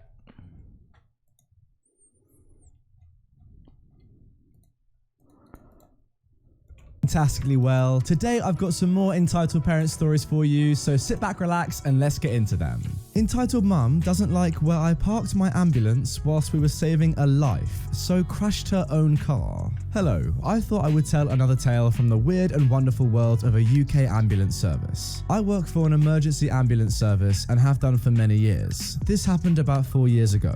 My crewmate and I were sent a call down to our computer, SatNav, at about 2 PM, one very warm and sunny shift. We were just given an address at first and that it was the highest category of calls, which means we had 8 minutes to get there, but no details on what the call was. This isn't unusual. They get an address first to save precious seconds sending us, then downgrade the job to a lower category if needs be once the details have come through. I'm driving whilst one of my favourite crewmates was in the passenger seat, so on go the blue lights and sirens to get through the building traffic. Then our dispatcher calls us up on the radio. Female, mid-50s, CPR CPR in progress. Well, dang, we raced like heck to get to this poor lady. Every minute counts when doing CPR. The longer it goes on, the more risk of brain damage and less likelihood of getting the patient back. Luckily, we weren't far off and got there very quickly. The lady lived in a very nice house on a well-off street. It was a typical Crescent Street, half moon-shaped with both ends of the street connecting to the same main road. There was a long line of cars parked on one side of the street, meaning that there was only enough room for one car to pass at a time. Thankfully, there was no one driving the other way, and I was able to drive to the lady's house without encountering anyone coming the other way. Score, there was a rapid response car already on scene. That means we had another set of hands to help. And they will have already taken all the equipment into the house, so we didn't have to. Because of all the parked cars, I was unable to pull the big box van in to allow other drivers to pass, so I just blocked the road. The blue lights were still going, but the sirens had been turned off. There's no use deafening ourselves whilst we work. We rush into the house and find our lady laid on the floor of her entrance hall, with my manager making sure that her airway was clear, whilst the poor lady's daughter was continuing doing CPR. PvP in that. I quickly swapped with the daughter and continued chest compressions, whilst the other two went about doing all the other little things that need doing at this time. I will spare you all the medical details, but I will say that during chest compressions, a heart is not working. It stopped, so we attempt to restart it, while also pumping the blood around the body and to the brain enough that the patient doesn't get brain damage. Unfortunately, CPR has a very low success rate, as other medical conditions usually cause issues as well. That day, however, everything was in our favor, and we got a heart rhythm back. This is not the movies. She didn't suddenly wake up, sit up, thank us, and go on her way. We had sorted the immediate problem, but not what had caused the heart to stop. You need some very specialist doctors for that. It was at this point we all heard someone beeping like crazy on their car horn, but we were all busy and ignored the noise. As we had gotten a rhythm, it was now a race to get the lady into hospital to the doctors before it was lost again. I raced back out to the ambulance to find some Karen in a car in front of my ambulance just sat beeping her horn angrily. As soon as she saw me, she opened her window to shout at me. "You need to move that ambulance. I need to pick up my kids from school. Don't you know how to park? You can't just block the road." "Mom, this is a medical emergency. I will not move, and I'm within my rights to park where I am." "But I need to pick up my kids, you effing idiot, so move." I would like to again point out that this was not a dead-end street. She could have easily reversed or turned around in someone's driveway and gone out the other side. But no, she decided to sit and shout at an ambulance instead. I ignore her, open the back of the ambulance and get the stretcher out and to the house, all while Karen is shouting and swearing at me. "Karen, I deal with drunks and druggies at the weekend. You haven't even managed a third of the bad language I get from them. I am not moving for you." My manager had heard the shouting but was busy, so didn't do much more than look up at me. I'm not showing signs of worry, so he just shrugs it off. He has been working with me for long enough to know I can handle most things. We quickly lift our patient onto the stretcher just outside our house, but the movement means that her already weak heart stops again. Dang. We start chest compressions again, and as we do, we hear an almighty bang and the sound of metal scrapping on stone. Frick, what has Karen done? As I'm stood nearest the road in the front garden, I am the only one who can see what's happened. I don't know how many people know this, but outside some British homes, between the pavement and the road, there is sometimes a patch of grass called a verge. What is he doing? Most people don't want strangers parking their cars on this verge and tearing it up, so go to all sorts of lengths to stop people from driving on it. Around here, it is quite common to have large bits of concrete about the size and shape of half a yoga ball placed on the edges of the verge, and painted white so that they are clearly visible. Can you see where this is going yet? Yep. Instead of doing the sane, sensible thing of turning around or reversing, our dumb Karen had attempted to go around the ambulance by driving onto the grass verge at full speed, hitting one of these balls, and actually going up onto it, beaching her car on the concrete. I could see her sat in the driver's seat, shouting and hitting her steering wheel. My manager doesn't even look up from the patient he is working on. "What's going on?" "Nothing, boss, just some karma at work." I take over the chest compressions as we quickly roll the stretcher to the ambulance. I see the moment Karen sees us. She was red-faced until she turned her head towards us to see 3 ambulance workers doing CPR on Our Lady. I've never seen someone go so white so quickly. She shrinks down into her chair and tries to disappear as I just smirk at her. At this point, both my crewmates and manager have seen the beach car. To be fair, it was hard to miss. And I heard a quiet, "What the F from my manager. We loaded the patient up, and just before we set off, we got a pulse again. Yay. A very quick run into the hospital and some excellent work by the doctors meant that Our Lady was awarded a brilliant prognosis, and she was able to leave the hospital not long after. Sorry, I can't remember how long she was in for. I don't know what happened to Karen. Maybe she is still stuck there for all eternity. Well, hey, we can only hope. That would be fantastic if that was the case. Now, I don't want to be too harsh on this Karen unnecessarily, but come on, you know those rather big white vans that have, you know, some pluses on them, flashing blue lights, yeah, lots of medical equipment inside them and on the outside? Yeah, those are ambulances. They tend to make loud noises as well. I think that everyone knows what they are and what purpose they serve in society. If you see one, Karen, please don't try and go around it unnecessarily, going up on the pavement, because that's not going to work. Clearly, you're going to get stuck. Also, just have some patience or go around the other way. Why would you do that to an ambulance? Someone's life is being saved, and you could seriously potentially be ruining / killing somebody if you interfere with an ambulance doing its job. Now moving on to our second story. No, your son can't have my gun. You can shoot at me. What a weird title. I have a friend that has an airsoft gun. Yeah, I would have bought it pretty myself, wacky title but there. Law doesn't let me. In my country, you can't have airsoft weapons, accessories and stuff until you are 18. Yes, I know it's kind of stupid, but it's a firearm. At least that's what my government says. So, my friend lets me shoot his in his backyard. Now recently in his neighborhood moved in an entitled mum with her 10-year-old son, and he was also a fan of airsoft. So let's move on to the story, shall we? So we were shooting at the cans of beer and sodas and whatever we drank when we hear the doorbell. It was an entitled mum and her nice kid. My friend said to them, "Hello, how can I help you?" "Oh, hi, we are new here and my son says he is a fan of airsoft?" Her nice kid nods. "And he always wanted to shoot an airsoft gun, and I'd like to ask what it is because I've never heard of it." I should now add that my friend got cops called on him a few times due to people assuming he has a gun and is shooting in the backyard. You know, it happens sometimes. So he once went around the neighbors and told them that he has airsoft guns so they wouldn't call the cops. Since then, he never had that kind of visitors. "Well, maybe. How do you know I have an airsoft gun anyway? We saw you when we drove here."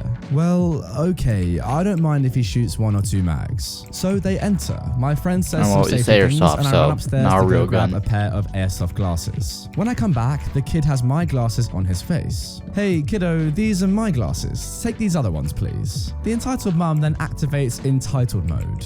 Is that going to be a problem? Well, no. Then can't he keep them? I guess he can. I don't mind that much anyway. I should address that I have a problem with trust, naivety, and small self-esteem, so I mostly go with whatever people are saying. Meanwhile, I ask if the entitled mum wants a coffee. She says yes and asks if I can make a tea for her son. I have no problem with it, so I make some water to boil and go check out my friend and the kid shooting. The little guy was pretty good. His aim wasn't bad. You can see he'd never held a gun before, but he wasn't bad. And my friend was helping him. Overall, he was a pretty nice kid.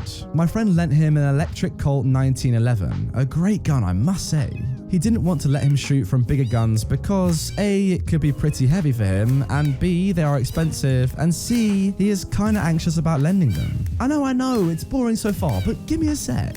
I must say that my friend owns an M16A4 with an underbarrel M203 grenade launcher. I paid for it and he has it in his possession until I am old enough to own it legally, but I use it in his house. I call her Monica, don't ask why, no I won't. I'm presuming that the grenade launcher is, I don't know what it would be, but obviously not an actual grenade. The entitled mum notices me taking Monica and going on to the practice range. Can't he shoot your gun?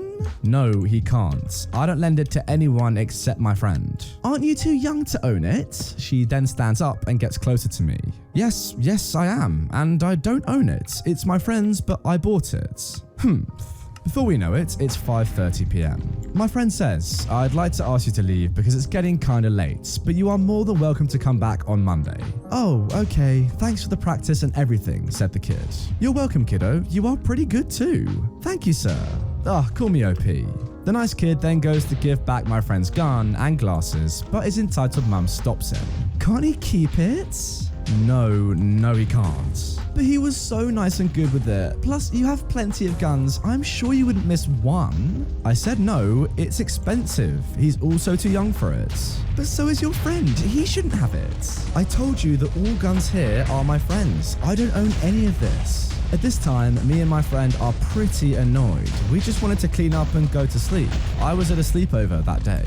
Mum, stop. Let's just go Why home, lend said her the kid. the Okay, your most kid, expensive come here. gun? Then she did something unexpected. She took the gun the kid had and started shooting at us with a full clip of 33 BBs. The gun was on full auto, by the way. Now, a few of you might say, but there was safety. Well, there is safety, but it's a weird one. It's on the grip. If it's pressed, it's good to go. If it's not, it's blocked. You get the idea. Me and my friend instantly started covering our eyes because we didn't have glasses on. I have a dioptric, but I wasn't sure about it. She shot about 10 BBs before she dropped it from the high recoil because, I don't know, maybe she didn't expect it?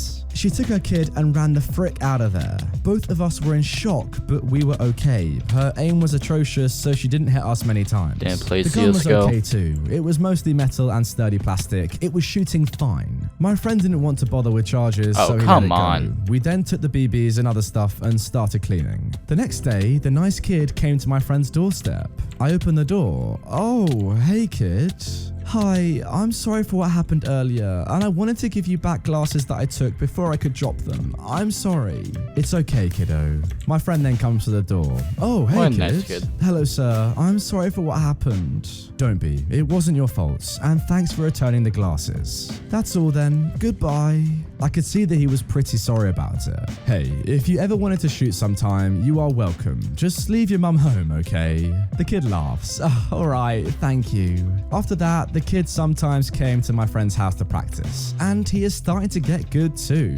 Oh, I just feel really bad for the kid. Why does this nice kid have to have such an entitled mum? You know, he'd be a good kid, but I fear that if he gets, led by her roles and her morals into the wrong sort of path, the wrong sort of way of thinking about life, he may not turn into the kid that he should be. No, he sounds like a good kid to me right now. But give it 5-10 years, I'm not sure, guys. To be honest though, it does sound like he knows exactly what he's doing, and it also sounds like he's gotten quite used to apologizing for his mother. He's clearly done this before, am I right? Now guys, before I go today, I believe we do he have is time right. for one quick piece of fan art. Now this one is from my own subreddit, r/redditor.yt. We've now got way over 20,000 members. Guys, if you're not on the subreddit, it's in the description, in the pinned comment, it's everywhere. Go and get on it. There's loads of good shit, stuff how on did I there that not all of get you that lot post booster? about the channel, about Reddit, about everything. It's a lot of fun. Go ahead over there. So guys, as you can see, today's art is by Electric Decades. I mean, this is just really good. Some of you are mad talented, by the way. What's that? I'm so terrible at drawing and art in general, so when I see it's stuff not- like this, it's I'm genuinely the best really, really artist, impressive. I don't know. Crazy talent, Electric Decades. Thank you very much for this. It is It's good, pretty much but perfect, right? the art And is what's wrong good, with it? but Guys, if you have any fan art that you want to send in, Not hit really. me up on socials anywhere. As I said, Reddit really YT my is my cup of tea. subreddit. Twitter Or cup of works, coffee. Discord I'm works, not anything works. EU. Hit me up and you have a chance of being in a video. So guys, that is going to do it for this episode of Entire. Alright, this one. r/choosing beggars.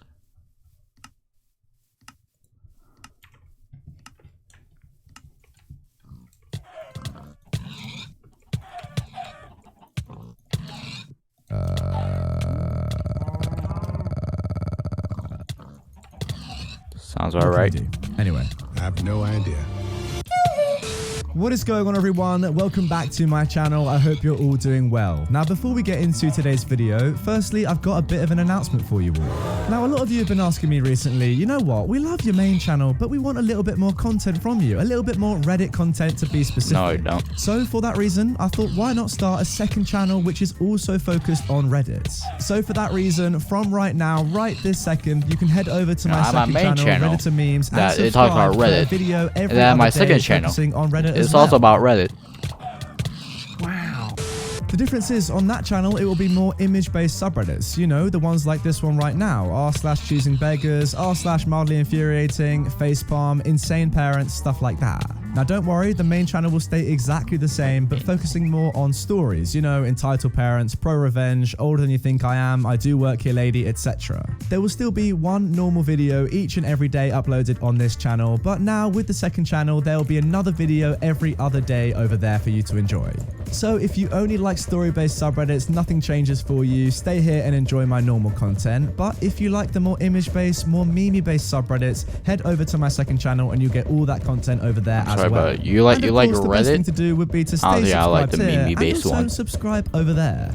Let's see if we can get to 30,000 subscribers on my second channel, Reddit to Memes, in one day. That would be pretty insane, but I think you can do it. I hope I've explained that all well. The main thing being, go and subscribe to my second channel if you like. How many subs does it have? It has 35,000. Alright. Alright, this title says you're too hot. And that's all I read, so.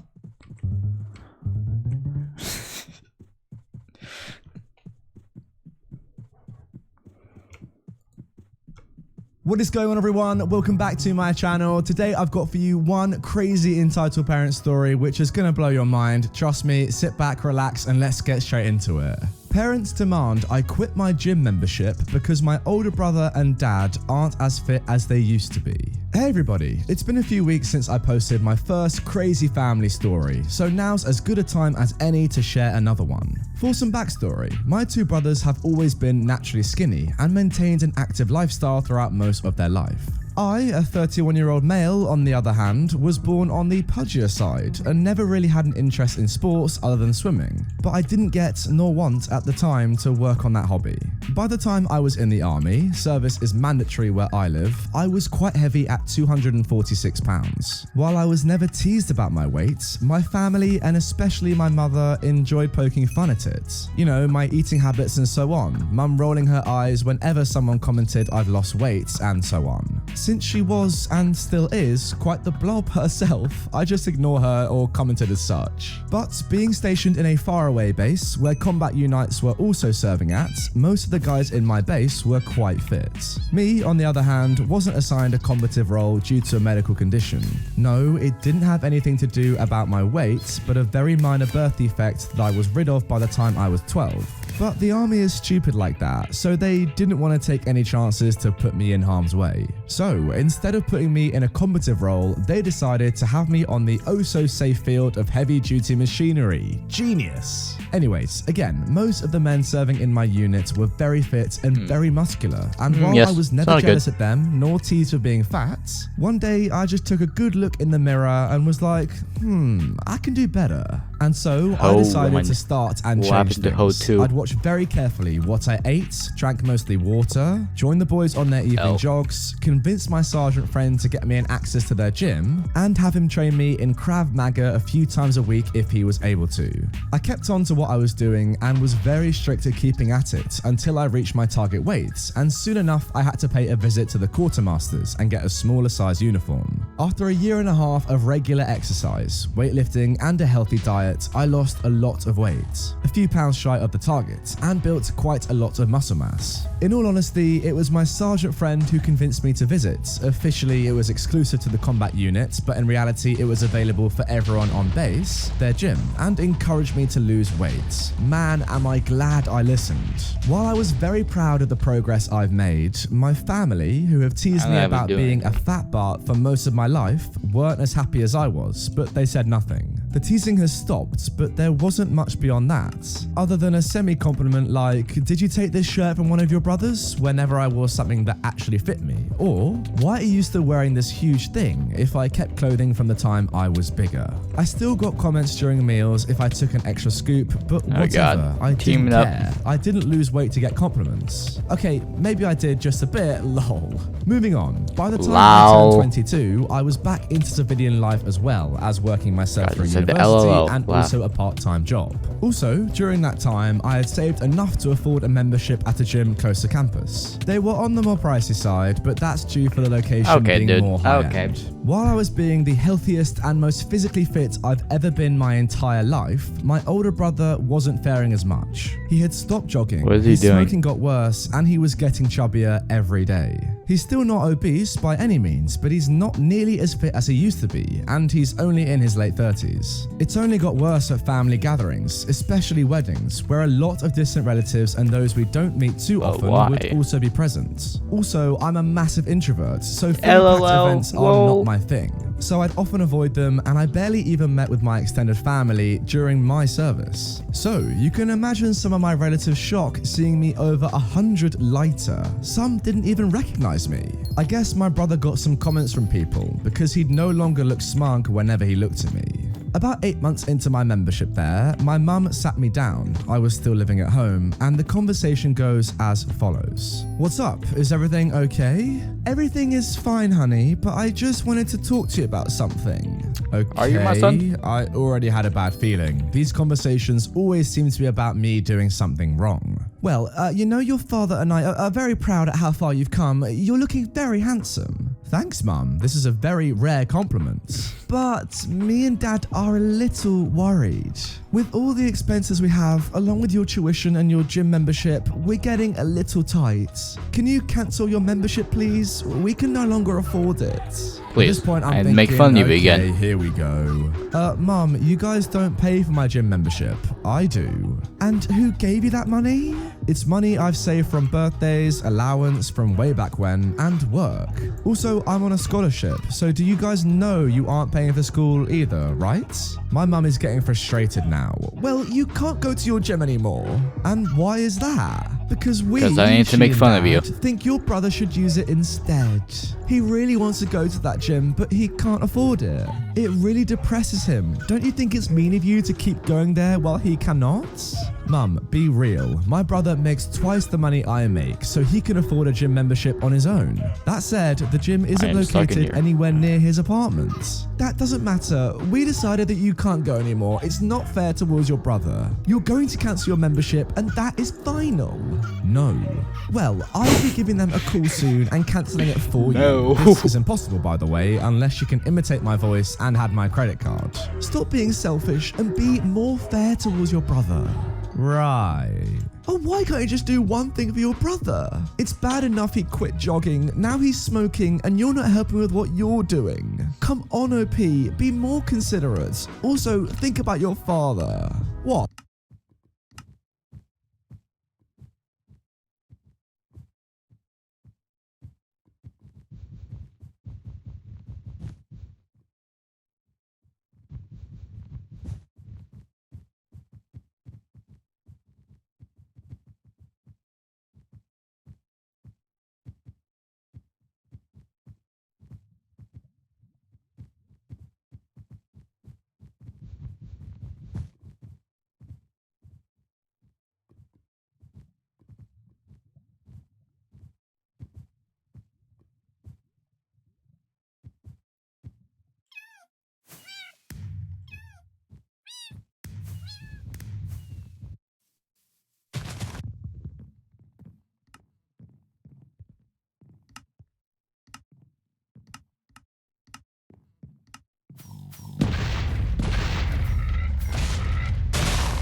Sorry, I was talking to my mom.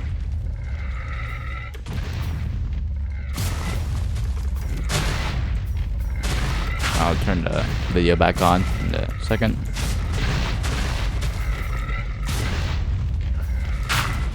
You scared me. I scared you.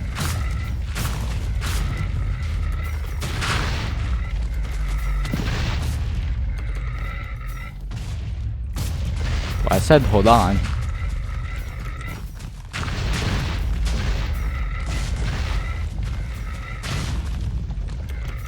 This man is even just boost jumping, he's just flying.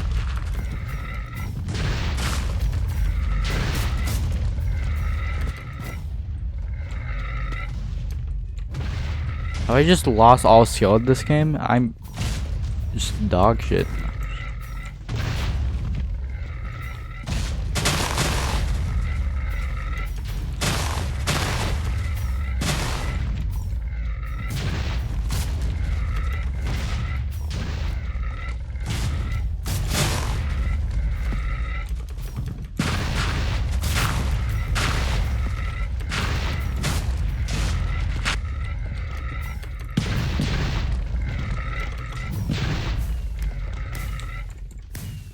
Dad has a problem with me working out too? You know how he can barely move with his bad back? Mum, Dad can move just fine. Just yesterday I helped him clear out the garage. He had his own gym membership, which he had to quit only recently due to COVID. You're not being fair. I'm holding on to my last nerve at this point. Mum, I'm not gonna stop working out because some 30+ man baby hates seeing me get healthier while he tries tucking in his beer gut. If my looser genes affect my brother so much, he can get up and do something about it. Funny how you never said anything to either of my brothers to tone it down while I was fat. How dare you say that about your brother? At that point, I just got up and went about my business while she sulked and gave me the cold shoulder for the rest of the day. However, during meal times, she tried to get me to eat a lot more and cook very fatty things. She'd also buy only sugar-packed drinks, bring up fast food places whenever we went eating out, Why? and then get mad at me whenever I said the McDonald's is not a restaurant. Whatever she tried to do, it didn't work, and I soon began buying my type of soft drinks myself, or just drinking more water if I drank anything that wasn't either sugar-free or diet. Now, even though my dad did support my brother, he didn't say much, and I have no idea why she even brought him up. Anyways, that's my tale. Why do you want to be for 4 fat? more years until I saved enough money to move out in 2015. After that, some things have happened that led me to cut all contact with the 3 of them. Stay safe out there. Oh wow, what an absolute inspiration this guy is, losing at least, it sounds like, over 100 pounds, which is absolutely incredible. Yeah, you don't get many people who have ever done that. Very, very impressive stuff. Now, what makes that even more impressive is having to do it with this entitled family pretty much forcing you to eat, forcing you to cancel your gym membership, and forcing you to feel bad about weight loss. Crazy. Imagine like doing something so amazing, something that takes so much determination, courage, and just work effort, and then being put down by like a conglomerate of your family members telling you you're actually doing a bad thing by losing weight because it makes us all feel bad. I can't afford to go to the gym even though I make twice as much as you. Like rubbish like that. It's just clear that these guys want to keep you. I get 10 wins per 2 hours, so I get 5 wins an hour.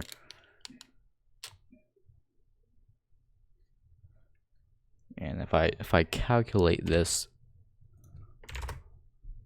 that'd be 120 wins in a day. You in your place, you know, your fat little place that you had as a kid or as a young man. It's just ridiculous. I can't believe it. I don't know, guys, but surely family is all about, you know, bigging you up, supporting you, giving you confidence, making you make your life better by losing weight, by getting more fit. But clearly this family is just absolutely backwards and it's just a horrible thing. You know, honestly, OP, I'm happy as you say at the end that you no longer have contact with these guys.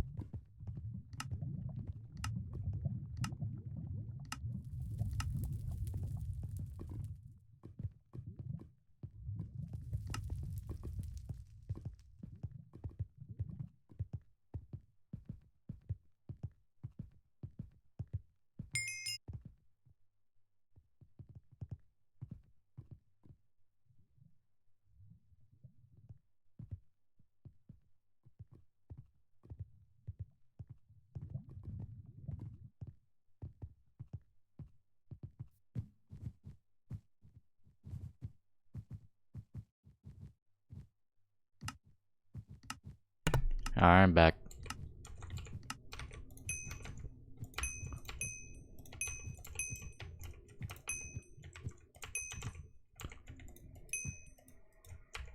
What the fuck?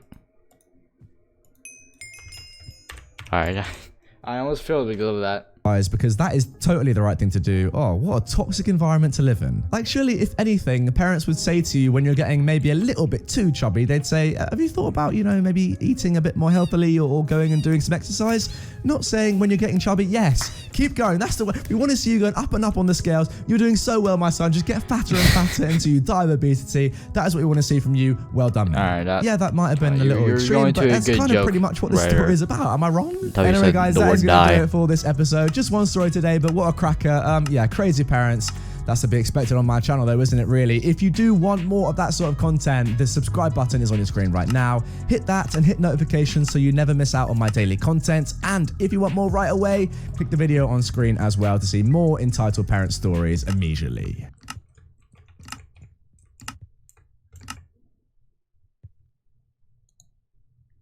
I'm gonna watch Entitled Parents the movie. What is... What? What is what?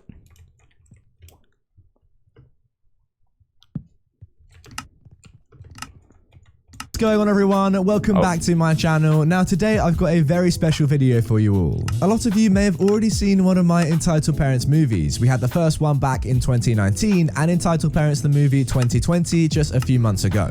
But I thought to myself, since we are all in lockdown right now, probably quite bored, how about I make a third part to the series, Entitled Parents the movie Lockdown Edition. So guys, sit back, relax and enjoy this extended episode of my best Entitled Parents stories from the past few months. Also, you're going to want to watch the whole thing as there is a very secret message, a surprise at some point throughout the video that you're not going to want to miss. Entitled Dad in Missouri thinks quarantine doesn't apply to him, exposing several to the virus. So for this story, the cast is very important. RK is a responsible kid who had been studying abroad with EK, and EK is an entitled kid who is the responsible kid's younger sister. So moving on to the story, Missouri's first case of COVID-19 is RK or the responsible kid. You are dumb. On March the 5th, the family was told to self-quarantine. On March the 7th, the entitled dad took his entitled kid to daughter and a father-daughter dance at the entitled kid's school.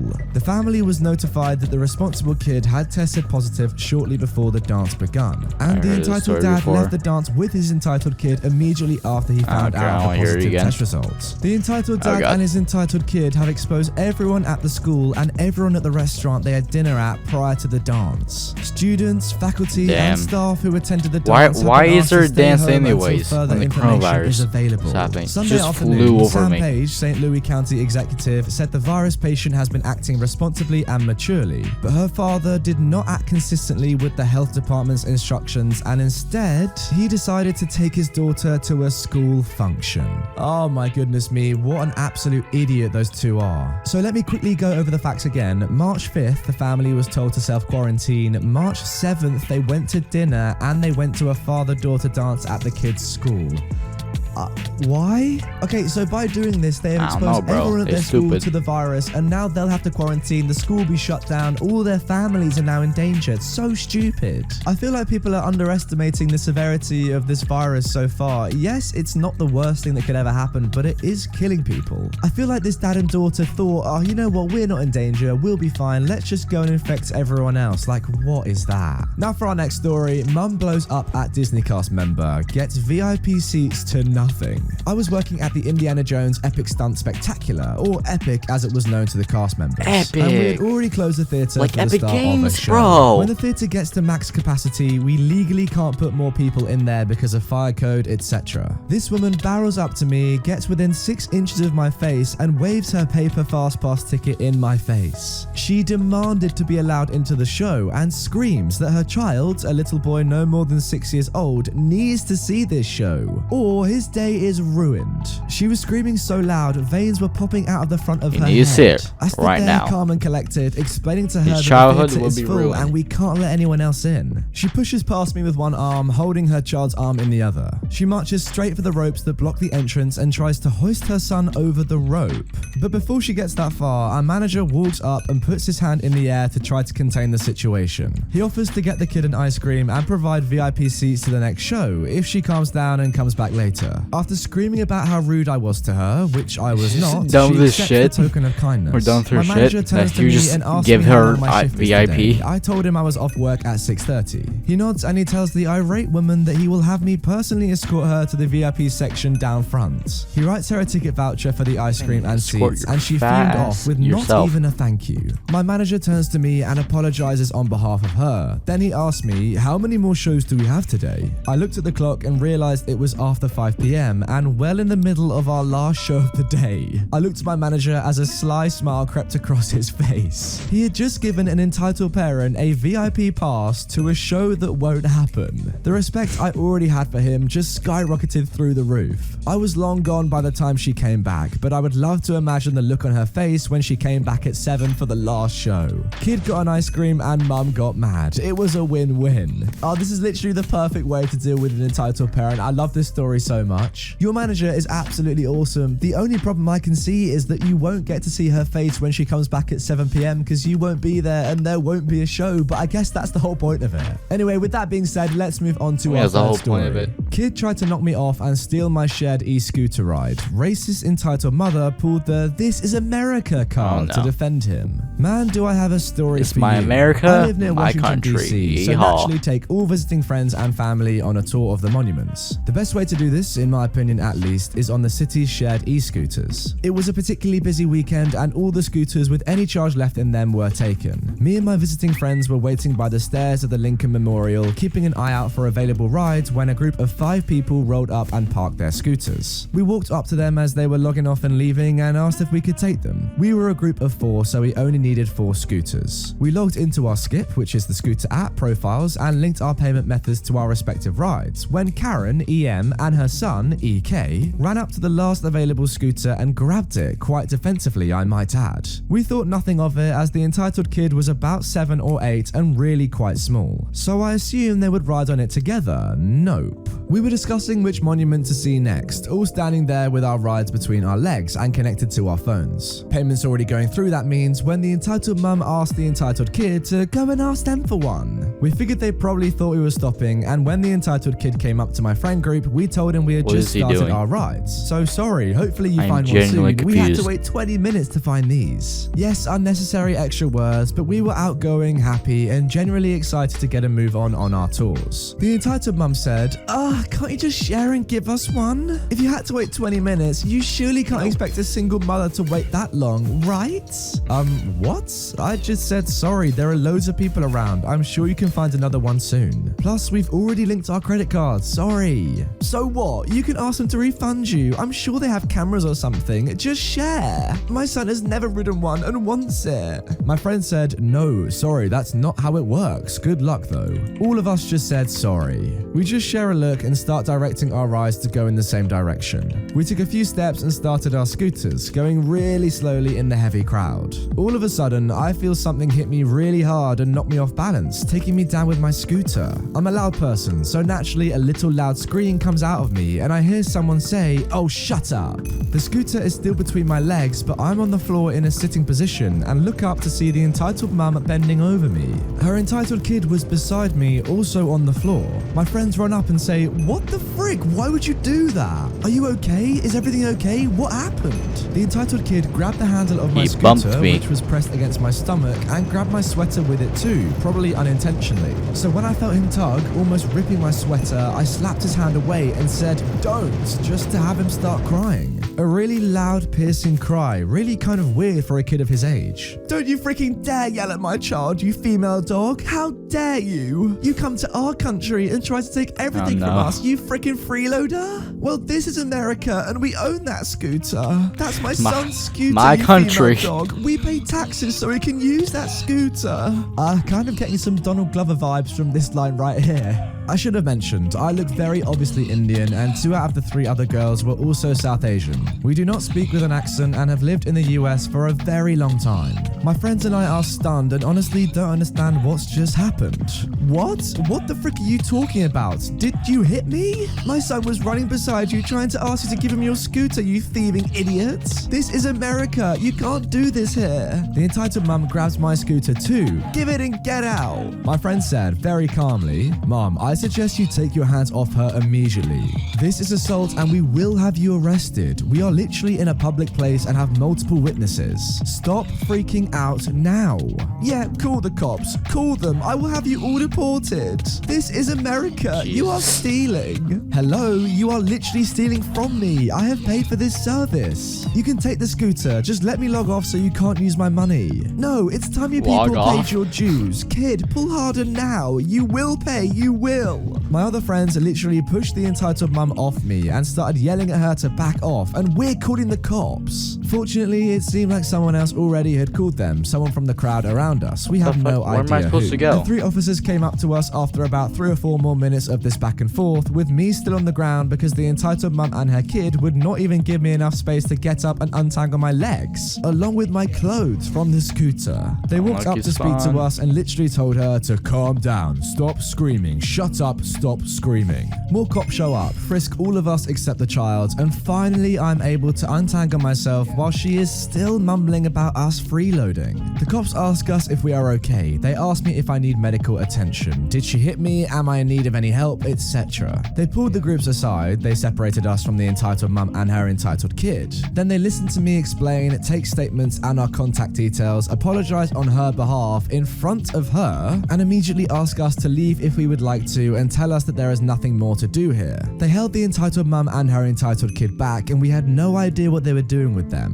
But two cops walked me and my friends to the end of the park and talk about how crazy she is and tell us that they realized she was inebriated almost immediately. She smelled of booze and we had not realized because of all the excitement. She was drunk in public in broad daylight with her child. They said not to worry about it and we went on our way. No one was really hurt, just shook up, and I'm so happy it didn't ruin my day with my visiting friends. This story will always go down as the Karen who assaulted us, and we laugh about it all the time. I'm absolutely certain we could have taken her if she got violent, so we were not really at risk, just shocked. Well guys, you never know, to be honest. One drunk Karen could probably just take on the world. She's gonna have like limbs flailing everywhere. She could be pretty dangerous. I just hope that the cops took that kid, because you cannot leave a child with an intoxicated adult, certainly not one that is inebriated in the middle of the day in public going crazy assaulting people. It's great that you can laugh about that story now though, because I can imagine that something like that would have shocked you quite a lot, right? I mean, that sort of thing doesn't happen very often, a random person just assaulting you in the streets. But yeah, with the racism on top of the assault, I think that entitled mum needs to be put away for a long time.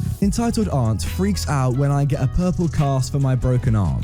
I broke my arm when I was around 10. Myself and a group of friends had been playing at the swing park and I fell off the climbing frame. The first thing I felt was an immense pain in my arms. It was so bad that I actually felt sick from the pain. My friends understandably freaked out and ran off in search of an adult, whilst a couple of them stayed with me in case my arm fell off whilst they were gone. This is a terrifying situation when you're 10. Okay, fair enough. Eventually, my friends came back with one of their dads. He quickly checked my arm over and was around 80% sure that it was broken. He offered to drive me home and would tell me jokes in an attempt to cheer me up. He succeeded in making my friend cringe at his dad jokes, and I felt myself relax a little. I was still in immense pain, but I wasn't worried about my arm falling off anymore. Eventually, we got to my house and my friend's dad explained to my mum what happened. He's such a great guy. He even offered to take my mum and I to the hospital. My mum politely declined because the guy had to go to his work and she didn't want him getting into trouble. Once he'd left, my mum asked me all the usual worried parent questions. What happened? Where does it hurt? Do you feel sick? Etc. She then called my nice aunt to see if she could drop us off at the hospital. She was working though, and even though she told my mum she was leaving work ASAP, she would still take about an hour and a half to get to our house because of how far away our work is. That left only one option: entitled aunt. Brilliant. Surprisingly, she did actually seem somewhat worried when my mum told her what happened, and she got to our house within 15 minutes. My entitled cousin was staying with her dad overnight, so she didn't come with us. Heck, she even brought me sweets to cheer me up. It honestly felt like I was in an episode of The Twilight Zone. Everything is going about as well as it could with my arm in a massive amount of pain. We get to the hospital, give the hospital all the required information, and head to the waiting room for what we expected to be a very long wait. The hospital is hella busy. My mum takes me towards the children's waiting area so I could play with the toys whilst I waited, my entitled aunt following behind. I settled for playing with one of the plastic trucks so that I didn't have to move my broken arm. Everything was fine until a little girl, around 6 or 7ish, asked me if I wanted to play kitchens with her, which I immediately said yes to. She set out some plastic cups for a tea party and we played quite happily. Until my entitled aunt decides to intervene like the interfering biatch that she is. Well, what are you doing, sweetheart?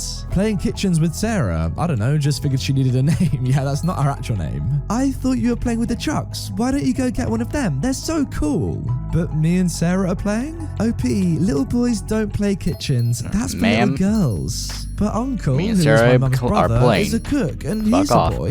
But he's insert homophobic slur here. You don't want to be one of those, do you? Then my mum got involved. Look, sister, he's playing with that little girl. Leave him alone. You really don't think it's weird? My mum got pretty impatient at this point. No, I don't. Now either leave the little ones alone or you can head home. My entitled aunt rolled her eyes at the pet name. My mum even now likes using pet names for me. She has a lot of anxiety around making sure that I know she loves me and cares about me, but she went back to my mum and sat down. Sarah and I talked and played for a bit. She asked me about my arm and I told her what happened. I found out through our talk that she had gotten her ears pierced, but the company hadn't cleaned the equipment properly, which had led to her right ear getting infected, despite her mother cleaning it thoroughly every day.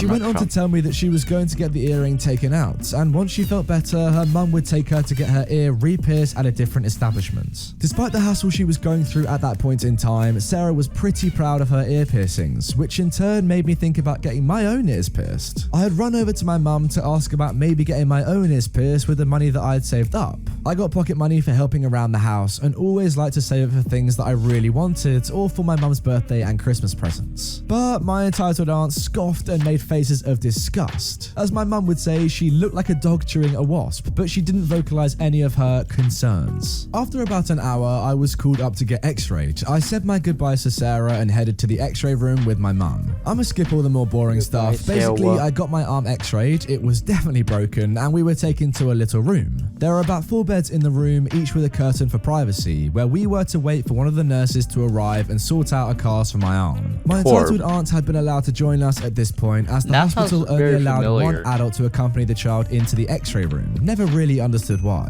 Do you not think maybe they saw your entitled aunt complaining so much and saying some pretty homophobic stuff and said, yeah, only one person allowed in the x-ray room with you, not your aunt? She was still pretty annoyed about my mum getting impatient with her earlier, so obviously she dropped the nice demeanor and pet names and went back to being her typical female dog self. And not in a good way. She kept her mouth shut for the most part until the nurse decided to ask the question. The question that would make the entitled aunt lose her head. What color of cast would you like, sweetie? My entitled aunt said, he likes the blue. It's the same color as his top. Is the blue one okay for you? The nurse asked me this with a look that tells me you don't have to go with the color that this psycho wants. Well, I like the purple one. My entitled aunt just glares at me. Okay, honey, a purple cast it is. What?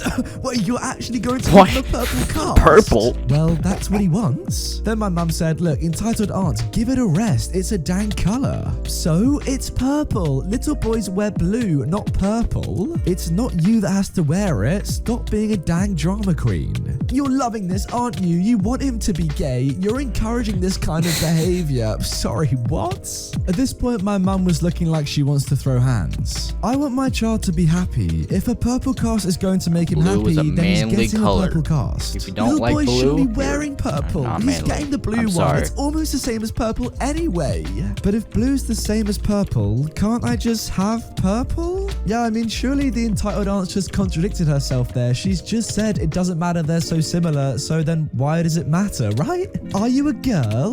No, but I like purple. It should be pretty clear that I'm not a girl. Listen, my son isn't your kid, and I'm not having you make him feel terrible for liking a certain color. At this point, the nurse is trying to defuse the situation, and I can only look on in shock. Well, if you like red, for a couple of minutes more until the nurse managed to get a hold of a doctor only blue. and another If you nurse don't like blue, who you're asked the entitled aunt to leave the premises. the biggest that's a good feminine. idea. Now she did, You're but just a not big without feminine. getting the last word in by shouting, "You're a terrible mother, wanting your son to be a..." Again, insert homophobic slur here. My mum proceeded to apologize to the doctor and nurses for stooping to the entitled aunt's level. They told her it wasn't an issue and that the aunt was out of order with her language. My entitled aunt had naturally driven off and left us at the hospital for another half hour until my nice aunt came to pick us up. Oh my god, I forgot about that. She had stopped off at KFC, my favorite fast food place as a kid, to get us something to eat and had gotten me a teddy bear at Toy Shop in town. The man's on fire and his My nice sheep aunt is was running quick away. to post a picture of the 3 of us and the new teddy bear on Facebook, knowing full well that my entitled aunt would see it just to annoy her a little bit more. Oh my god, I love your nice aunt. My entitled aunt actually blocked both my mum and nice aunt on Facebook after this incident, and we had no contact with her for about 2.5 years. Wow. She eventually got in contact with my mum and sent her a massive apology through text and told her how she just wanted to be family again. Female dog, you cut contact with us. All we did was enjoy the peace and quiet. Anyways, turns out she was moving house, and since she barely has any friends or family that actually like her, she was using us to help her move. Because paying someone to help is too expensive when I have family to help me. Also, if anyone is wondering about why my mum let her back in her life, my entitled aunt was a pretty religious person, and my mum just believed that was why she was so against the idea of me being gay. Of course, neither of us believe that all religious people are like that. We have many Christian, Muslim, pagan, etc. friends, and they are all wonderful people. Funny enough, this is actually something that I've thought a bit about recently. Just because your religion says that being gay is wrong, that doesn't mean that you can then put that opinion onto other people and, you know, hate them because of it, does it? Like, if you believe that yourself, fair enough. Not something I personally believe. I'm not religious though, so I don't know about that. But you can't then just go to gay people and say, you're wrong because my religion says so. Surely not. Wait, you're gay? It's probably not that unlikely that a few of you watching right now subscribe to religions or are part of a religious belief that suggests that homosexuality is in some way bad. I don't know. If you are one of those people, I'd be interested to know how you kind of portray that to other people in your life that potentially are gay. Do you say that to them to make them feel bad? I hope you don't, but if you just keep it to yourself, maybe it's okay. Needless to say, no one else had any issue with my cast. Some of the kids at school playfully teased me about it, but it wasn't malicious and they were just more excited to sign my cast. Breaking your arm in school apparently makes you pretty popular when you're 10. Anyways, that was a little story about my psycho aunt. Sorry, I never got my arm broken. Not very well written. I'm hyped up on coffee and attempted to type on my laptop with fake nails. Nah, I thought that was pretty well written, to be honest. Very clear, concise, and entertaining. Fair play, P. Well done. I just don't really understand how someone can be so angry over a color. Like, what effect is that having on your life to make you so angry that someone has chosen a color that you think they shouldn't have chosen? Why do you care so much? Manly color. And also, even if for some reason choosing a different color to the norms makes you gay, again, who cares? If someone's gay, that's fine. Leave them be. I also love that the aunt said, what, you don't want him to grow up to be gay, do you? As if you can somehow change someone's sexuality halfway through their life. That's not really how it works. You're born with it. I don't know, man. Maybe it's pretty gay to like the color purple. I guess it's part of the rainbow, and you know, the rainbow is symbolic of the gay community, so I could be wrong here. Guys, let me know in the comments. What do you think? Single mum at Costco. So, as you all know, people are freaking out about the coronavirus, so they're doing everything they can to get their hands on supplies to last the quarantine. My family decided that we were going to try to go to Costco today to get preparations for a couple of weeks of dinners and some other home essentials, like most others are doing. As we're walking around and picking up the supplies we need, I started to notice that the store was basically in chaos. People were hoarding items such as toilet paper, although Costco has limited the amount of rolls a single person can buy at a time. There were a few people bickering back and forth about items, etc. It was kind of funny to see people acting so immature in a time to panic. My family and I took our groceries to the checkout line, as you do, and stood behind some woman and her 2 children. My dad and I started chuckling together about how much of a madhouse the grocery store was, when the woman standing in front of us whipped around and started shouting at us to keep your germs to yourself. She had a stick up her butt about us being too close to her and her 2 children and how we were spreading our germs. It was a bit strange but understandable, I suppose. When the woman in front of us finally got to the checkout counter, she started unpacking a good 10 to 15 packs of toilet paper, as well as her other food groceries to be scanned. As I mentioned earlier, Costco had put a limit of 1 pack of toilet paper per person, which meant that this woman would have to put all but 1 pack back where she found them. The cashier mentions this fact to the woman and she replies by saying, well, I'm a single mum and I need these toilet paper rolls for my family, so we don't have to come back out and get sick. Toilet paper are free now. I'm a single mom. To which the cashier replied, I'm sorry mum, but being a single mum doesn't have any impact on the limits, so I'm going to have to ask you to please put the excess toilet paper packs back. This woman was not having it. She had the audacity to start yelling at the cashier about how he should be respecting me because I work my butt off to maintain the peace of my family, because my lying, cheating husband took all of my money when we divorced. While this is all going on, the line was getting very long and people were getting impatient. So the cashier calmly tells her to either pay and take her groceries, not including the toilet paper, or to get out of line. The woman reluctantly agrees and proceeds to hand the cashier her card. Before the cashier could complete the transaction, the woman asked the cashier if she can have a discount because she's a single mum and can't afford everything she put in her card. Now, I wonder why you're a single mom. A good 20 minutes now, and this really got on my nerves. I don't understand why people are so uncooperative, especially about things like this. Yeah, Damn, I mean, we you do died. make a good point, OP, but also I don't really understand if she couldn't afford what was there, how was she expecting to get 10 more packs of toilet paper? What? I mean, she's acting like this and she's wondering why her husband left her.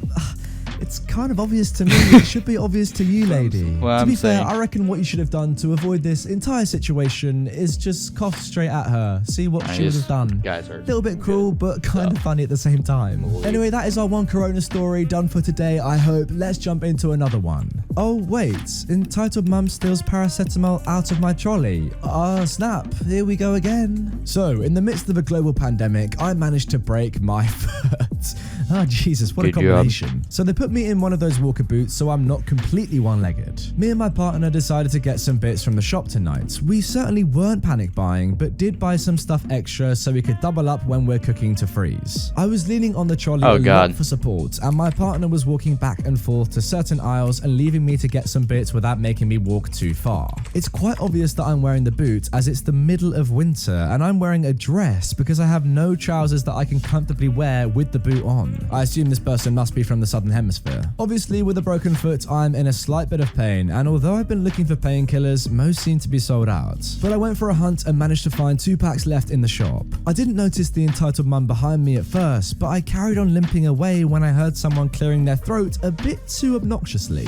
I turned around and smiled at her. She looked very typically Karen, and she had entitled kids with her around 6 or 7 and one about 10 or 11 years old. And she was properly giving me the stink eye. Excuse me, can I have that paracetamol? Why are you mean to me? Oh, I mean, sure, you can have this one. I handed her 1 pack.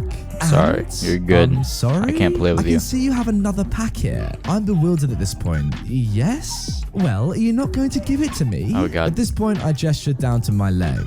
I'm really sorry. I'm in quite a bit of pain with my leg at the moment, and I need the painkillers. Well, that's not my problem. You should have been more careful. I have 2 kids. I need to make sure they're okay if they get this virus. I mean, I'm sure 1 pack will do for now if they're okay. I'm sorry, but I'm going to buy these. Oh, I can't believe you won't even help out my kids. I mean, I'm sorry, but I'm going to go. I limped No, along he's down not the sorry. aisle when the older of the entitled kids ran in front of my trolley, stopping me dead. And the younger one went into my trolley and grabbed my packet of paracetamol. Then they both ran off back to the mum. I turned around and she just smirked at me and walked off.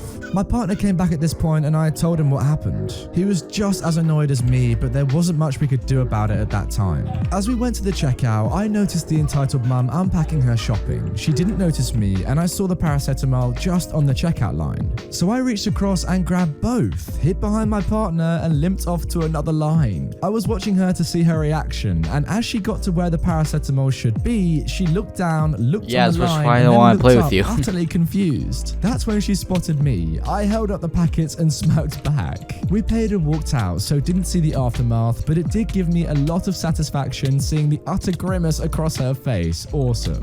You know what, guys? I've said it before and I'll say it again. The best entitled parent stories, in my opinion, by a mile, are the ones where the entitled parent gets justice given to them in the end. Like, this ending is perfect, right? Oh, She yeah. took them off you, well, her kids took them off you, and then just at the very end, you take I them didn't hear from what her happened. when she's paying. Perfect. It's also great that you just got to see her reaction just before you left as well. She couldn't get to you in time, but she knew that you had done it. Perfect. Alright, I was joking before, but that seriously is the last virus story of this video. I've got something a little bit more normal for you coming up right now. Entitled Family verbally abused my 9-year-old daughter, calling her fat and worthless.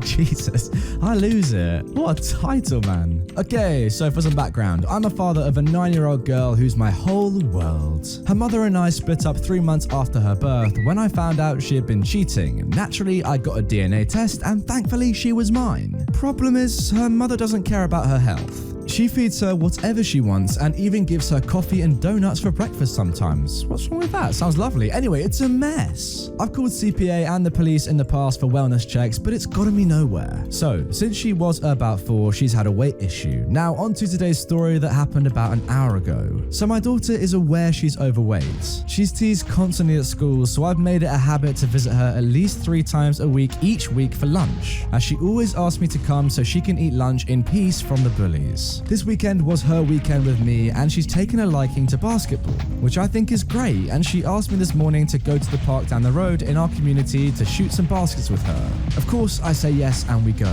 When we get there, I park and immediately notice 2 kids, entitled Kid 1 and 2. They're about 13 or 14 years old, sitting at one of those park tables, cussing and throwing a basketball back and forth at each other. I pay them no mind and we walk up to the court that isn't being used. I also noticed 2 adults who end up being our entitled parents, about mid-30s, sitting on a park bench about 30 feet away, smoking and messing around on their phones. We start shooting and she's having fun when I hear it. Get the heck off the court, you fat idiot. We're about to use it and you're too fat to play anyways. Look, you can't even make a shot. My daughter is 9 and still learning, mind you. Yeah, maybe go home and use a treadmill? They both start laughing. Now, they said this with me right in front of them, and I'm annoyed. I'm a big guy, about 6'1", 190 pounds, and unlike others, I don't like confrontation, but I'm not scared to engage if necessary. Okay, first off, both of you kids, watch your dang mouths and do not insult my daughter again. You really think that's okay? Insulting someone on something so sensitive and you think it's a laughing matter? Your parents are doing something wrong. That's when the parents, who were still at the bench, hear me and join in on the fun, for them at least. Who the heck do you think you are? Why are you yelling at my sweet boys? Yeah, you better watch what you say, dude. Your precious boys are standing here insulting my daughter and calling her fat. Same, man. You two really think that's okay? To insult a child younger than them over something she's already bullied about at school? We're here trying to get some exercise in and play some basketball and just have fun. I don't need to deal with you or your little punk boys insulting her. The entitled mum looks at me without blinking, like what I just said was the specials at a restaurant. Yeah, that's probably because she's really used to it. So, what's wrong with what they said? Look at her, she's fat, isn't she? They're being honest, she shouldn't be here. What the frick? Yeah, they're doing her a favor. She's just embarrassing herself. I mean, look at her. Then they all start laughing. Literally 2 teens and 2 adults laughing at my little girl. While she's standing behind me and trying so hard not to cry, I lost my head. Alright, listen you two. I point at the parents. You are freaking trash. So they're being honest and that's okay? Alright, fine. Here's some honesty.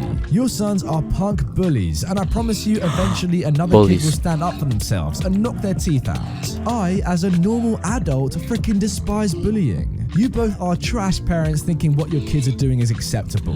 Hey, watch what you say to my wife and sons. Your daughter is fat. Deal with it. Then my daughter says, yeah, and you're a mean man and you shouldn't say these things to people.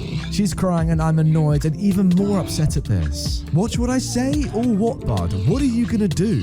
You and your perfect little family seem to think honesty is alright, no matter what form. So I'm telling you, you're all just bullies. And unlike my daughter, I'm an adult and I won't put up with any more of your BS. Especially if any of you say another word to my daughter, I swear you'll regret it. I was maybe 3 inches from the father's face when I said this. Looking back, maybe I shouldn't have said you'll regret it, but I was annoyed and in protection mode. Yeah, absolutely fair enough. The entitled dad just stares at me without moving for about 10 seconds, with me not moving either.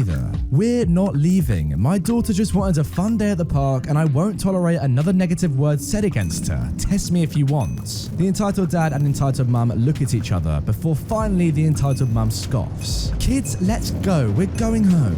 They begin walking away down the street towards their house. Leaving. I'm watching them most of the way because I had a feeling they'd say something else. And I was right, sadly.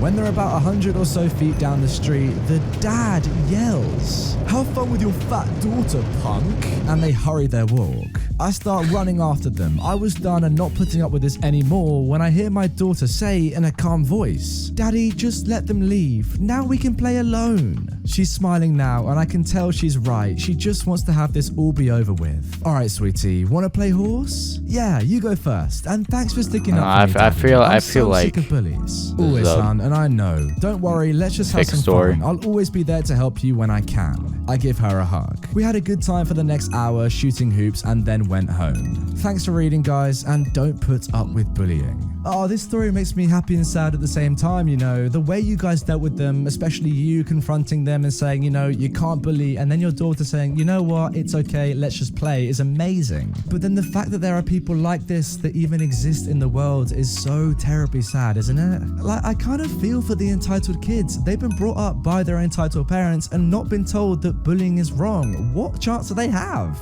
Anyway, OP, you're a good man with a good heart. Keep showing your daughter the right way to go about living your life and how to treat other people. Fair play to you, you're doing the right thing. I just saw a lady get tasered for trying to snatch a woman's face mask to give to her child. I argued with my husband about whether or not to post this because I'm pretty sure this will make the local news and I didn't want to burn this account just yet. But he won rock, paper, scissors, so here we are. Prepare yourself, this story has layers. We were at the dreaded big box store picking up potting soil because we are going to DIY ourselves through the isolation. Things aren't crazy here yet, but there is a 2 per customer limit on a majority of items. I assume this means everything, so we're getting 2 bags each of a few different types of soil. My husband is loading the last of 8 bags on our cart when I hear her. Hello. I know it's a Karen just by the level of unnecessary outrage in her voice.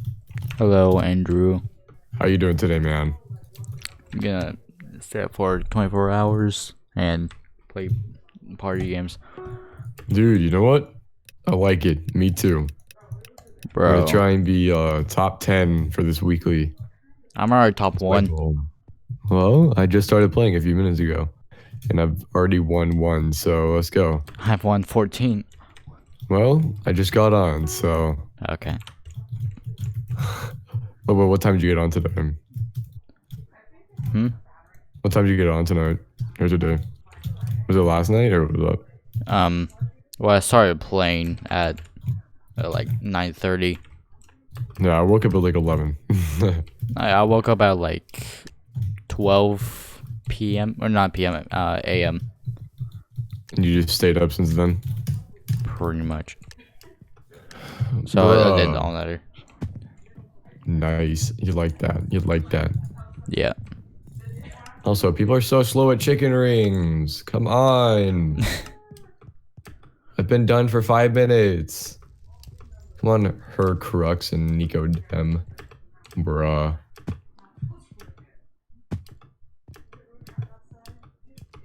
Hey Riz, how you doing today? Oh yeah, see that? What's good?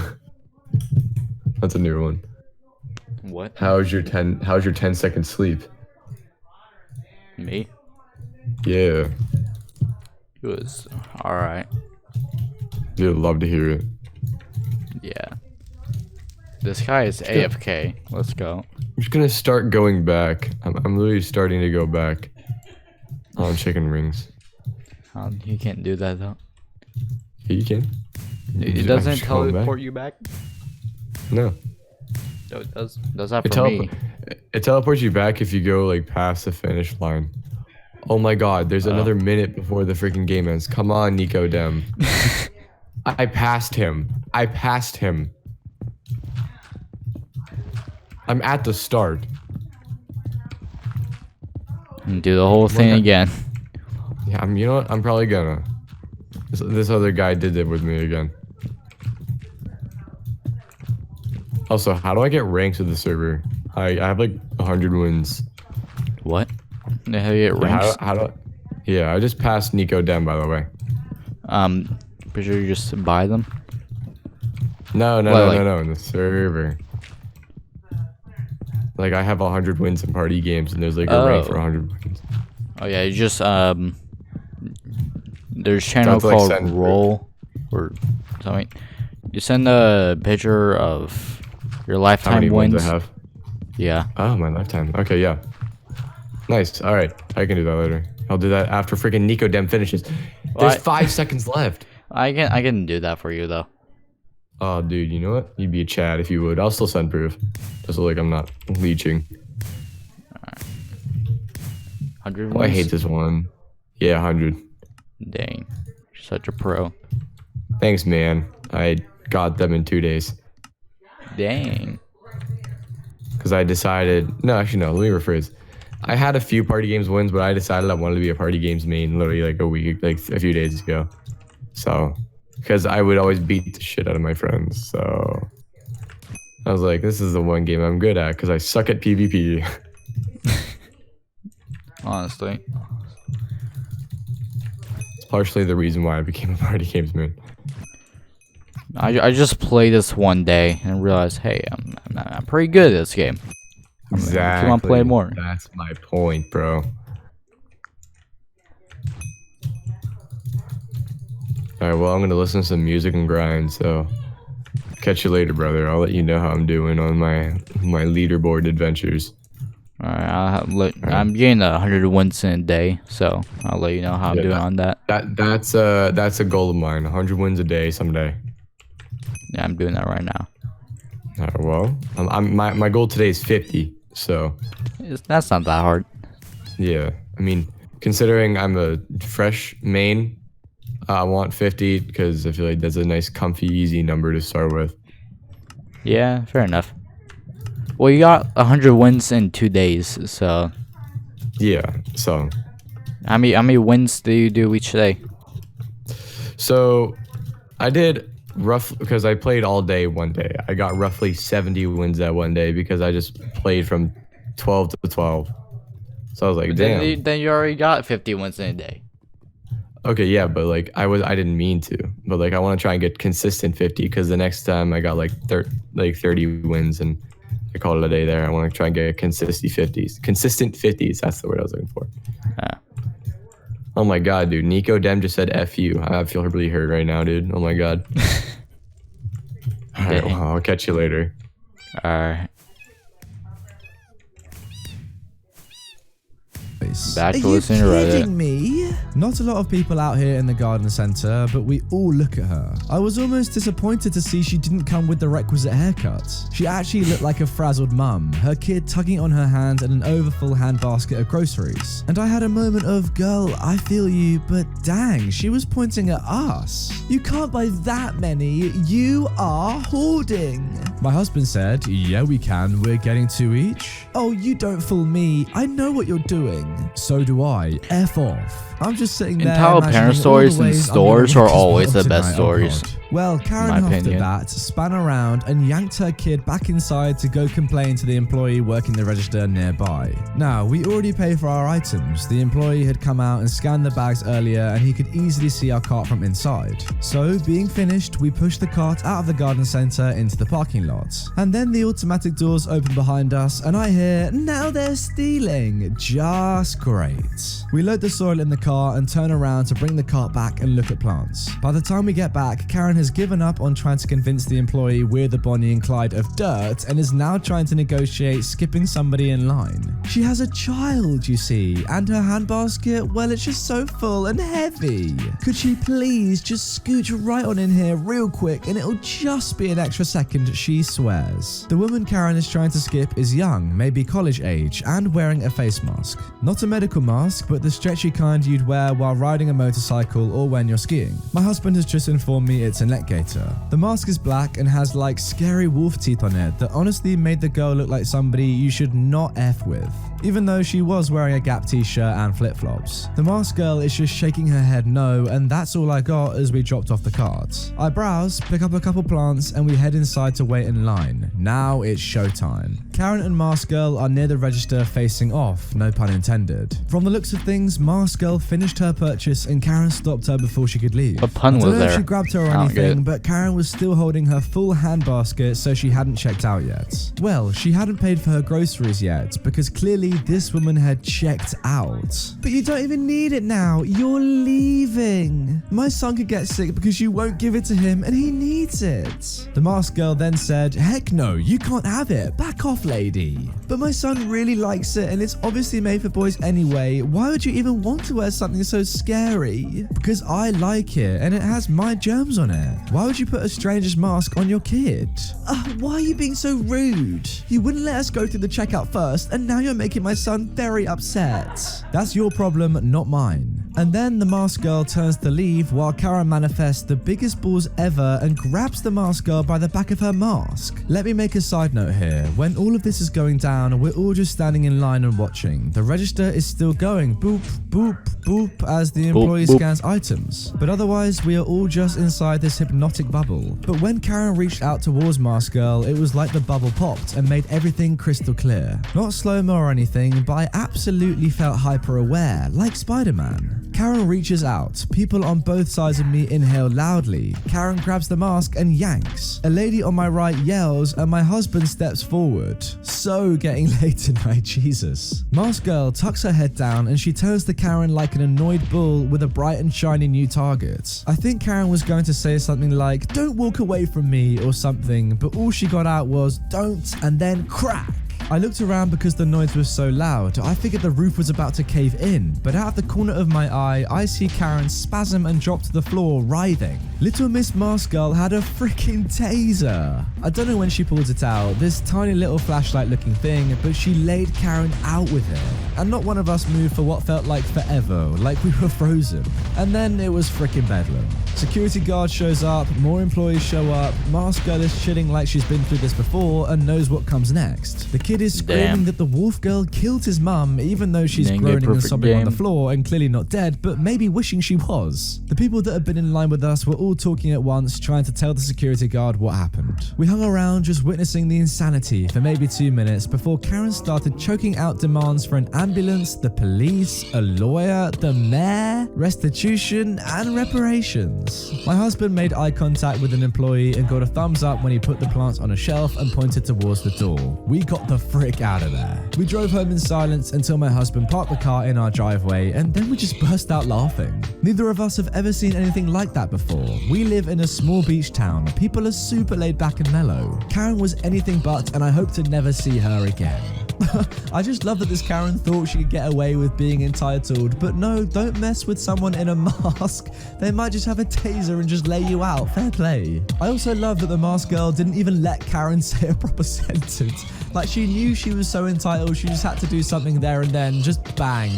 Shut up, Karen. I've had enough of you for one day. I'm kind of hoping that the masked girl appears on Reddit somewhere. I don't know where it would be, what sort of subreddit it might be, but just the title, Today I Tasered an Entitled Woman. What a story. Anyway, with that story out of the way, make sure you're subscribed, by the way. I know a lot of you still aren't subscribed, but anyway, let's move on to the second story. Entitled parents try to follow me on a flight and demand to speak to your manager. Backstory. This happened a few years ago. My parents are the epitome of what makes an entitled parent, and I've got plenty of stories about their antics. To sum it up quickly, I decided at 18 years old to run away from them and live overseas, where I am today, and I'm quite happy. This was the biggest decision of my life, and I was nervous as heck.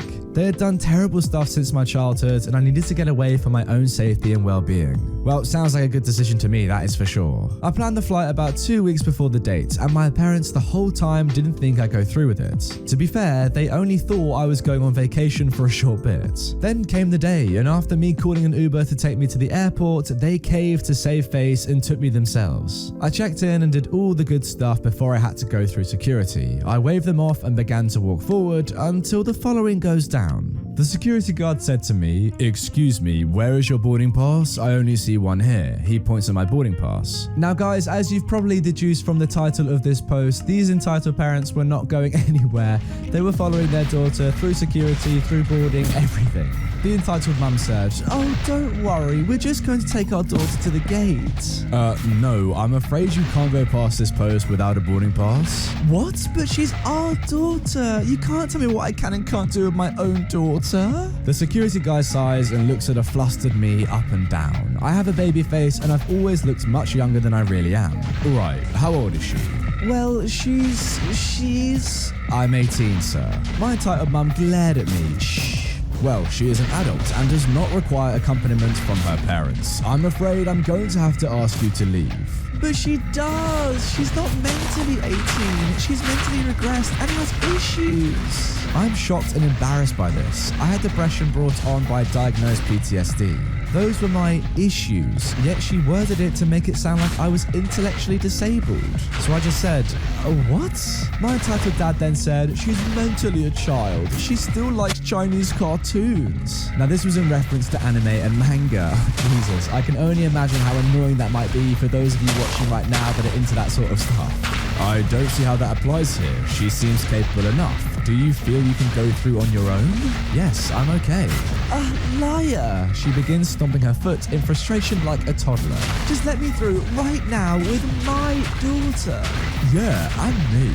The security guard sighs and calls over another security officer. He comes over and says, what seems to be the problem? The entitled mum cuts them off before the first security guard could answer. This jerk won't let me go through the gate with my daughter who is mentally... and then slur. Oh, jeez. I'm sure you can all imagine what that word is. Yeah, can I get the real story, please? The first security guard then explains the deal, and the entitled parents are fuming. They can tell by the looks on their faces they're not going to get their way. Finally, the entitled mum yells out the famously awaited Karen line. I know my rights. I demand to speak to your manager. So another person comes over and the three of them are talking quietly together. I say, Mum, Dad, this is going too far. I'm gonna miss my flight if this keeps going. And whose fault is that? You should have booked a later flight. My flight is at 11 at night. Not my problem. If you miss your flight, that is on you. Finally, they stop talking and approach us. The supervisor says, hi, I think we can make a compromise. Now, I'm not supposed to do this, but I'll allow one of you through with her to have a meal or just sit with her for a bit. I could really get in trouble for doing this, but I know how far she's going and I know it will be hard. My mum reads her title name on her name tag. I asked for a manager. This is pathetic. Your proposal is also pathetic. How are you going to break up a nice family like that? Guys, I really will be fine. I'll catch up with you next time, okay? The supervisor said, I understand where you're coming from, but OP seems more than capable and is an adult. I am breaking the rules by letting even one of you go through without a ticket, but it is my offer. No. This is ridiculous. By now, she is stamping around and waving her arms around. She gets up close to the two security who kind of eye her and she immediately backs away, but doesn't stop stamping. Mom, I'm afraid if you don't stop, I'm going to have to escort all of you away. Now, I realize he means me too, and I quietly mutter an, oh crap, under my breath and begin to panic a bit. Fine, we'll just take our daughter home then. She takes my arm, but I quickly pull away. Stop. My dad says, how dare you? Apologize to your mother. The supervisor then looks at me. Would you like a parent to go with you? Well, no, not really. What? Okay, please come along then. No, I demand you let us on her flight with all the problems you've caused. Yeah, and make it first class or any upgrades. You didn't get the manager, you got a supervisor. You lied to me. Manager. The supervisor ignores them and turns to me. May I double check your tickets? Yeah, of course. I show her my ticket. Perfect. One boarding pass for one person. Step this way and enjoy your flight. Thank you. My entitled mum grabs my arm. No, okay, one of us will go through. OP, you like Wendy's, right? Let's get Wendy's through there. I remove my arm. No, thank you. I grab my suitcase and walk through security. My entitled parents try to follow and are immediately stopped. This is not the service we pay for. We should be allowed a ticket on the flight for this. Wendy's, come on, Wendy's. I don't look back and now I'm further away. I can no longer hear them over the line of people I am in. I got my flight just fine and arrived in one piece. I cut contact with both of them. Legend has it, my entitled mum is still screaming Wendy's to this day. Wow, that was a pretty crazy story. The good news is that I'm happy now. Your parents, well, clearly, they sound absolutely horrible. I don't really know how you even managed 18 years living with them, but good to hear you're all happy now. Guys, can you just imagine walking away from your parents and them just screaming after you, Wendy's? That's so weird. You want me to stop speaking Welsh in Wales? Hi Reddit, I posted here a while back about an entitled dad making fun of me for stuttering in a coffee shop. This little gem occurred mid last year. Also, there's going to be a lot of hard to pronounce words here, so just in the slim chance Yugo's owner, Bay, covers this, I'm going to include pronunciation tips. So for context, I was born in a country in North Wales called Gwynedd, sounds like Gwyneth, and as such I'm part of a tiny minority because I didn't even begin learning English until I was about 11 or 12. I'm 21 now, so naturally I'm much more comfortable speaking my native language, Welsh. Now, because I wasn't content to be a farmer or a primary school teacher, I moved down south and ended up in Cardiff, where only something like 7% of people can speak any Welsh. No problem, I'm confident enough speaking English by now. I should also preface that I'm autistic and not good with confrontation at all. I also stutter a lot when I speak English. So I've been working in a coffee shop for a little while now, dealing with people and just generally starting to get settled in.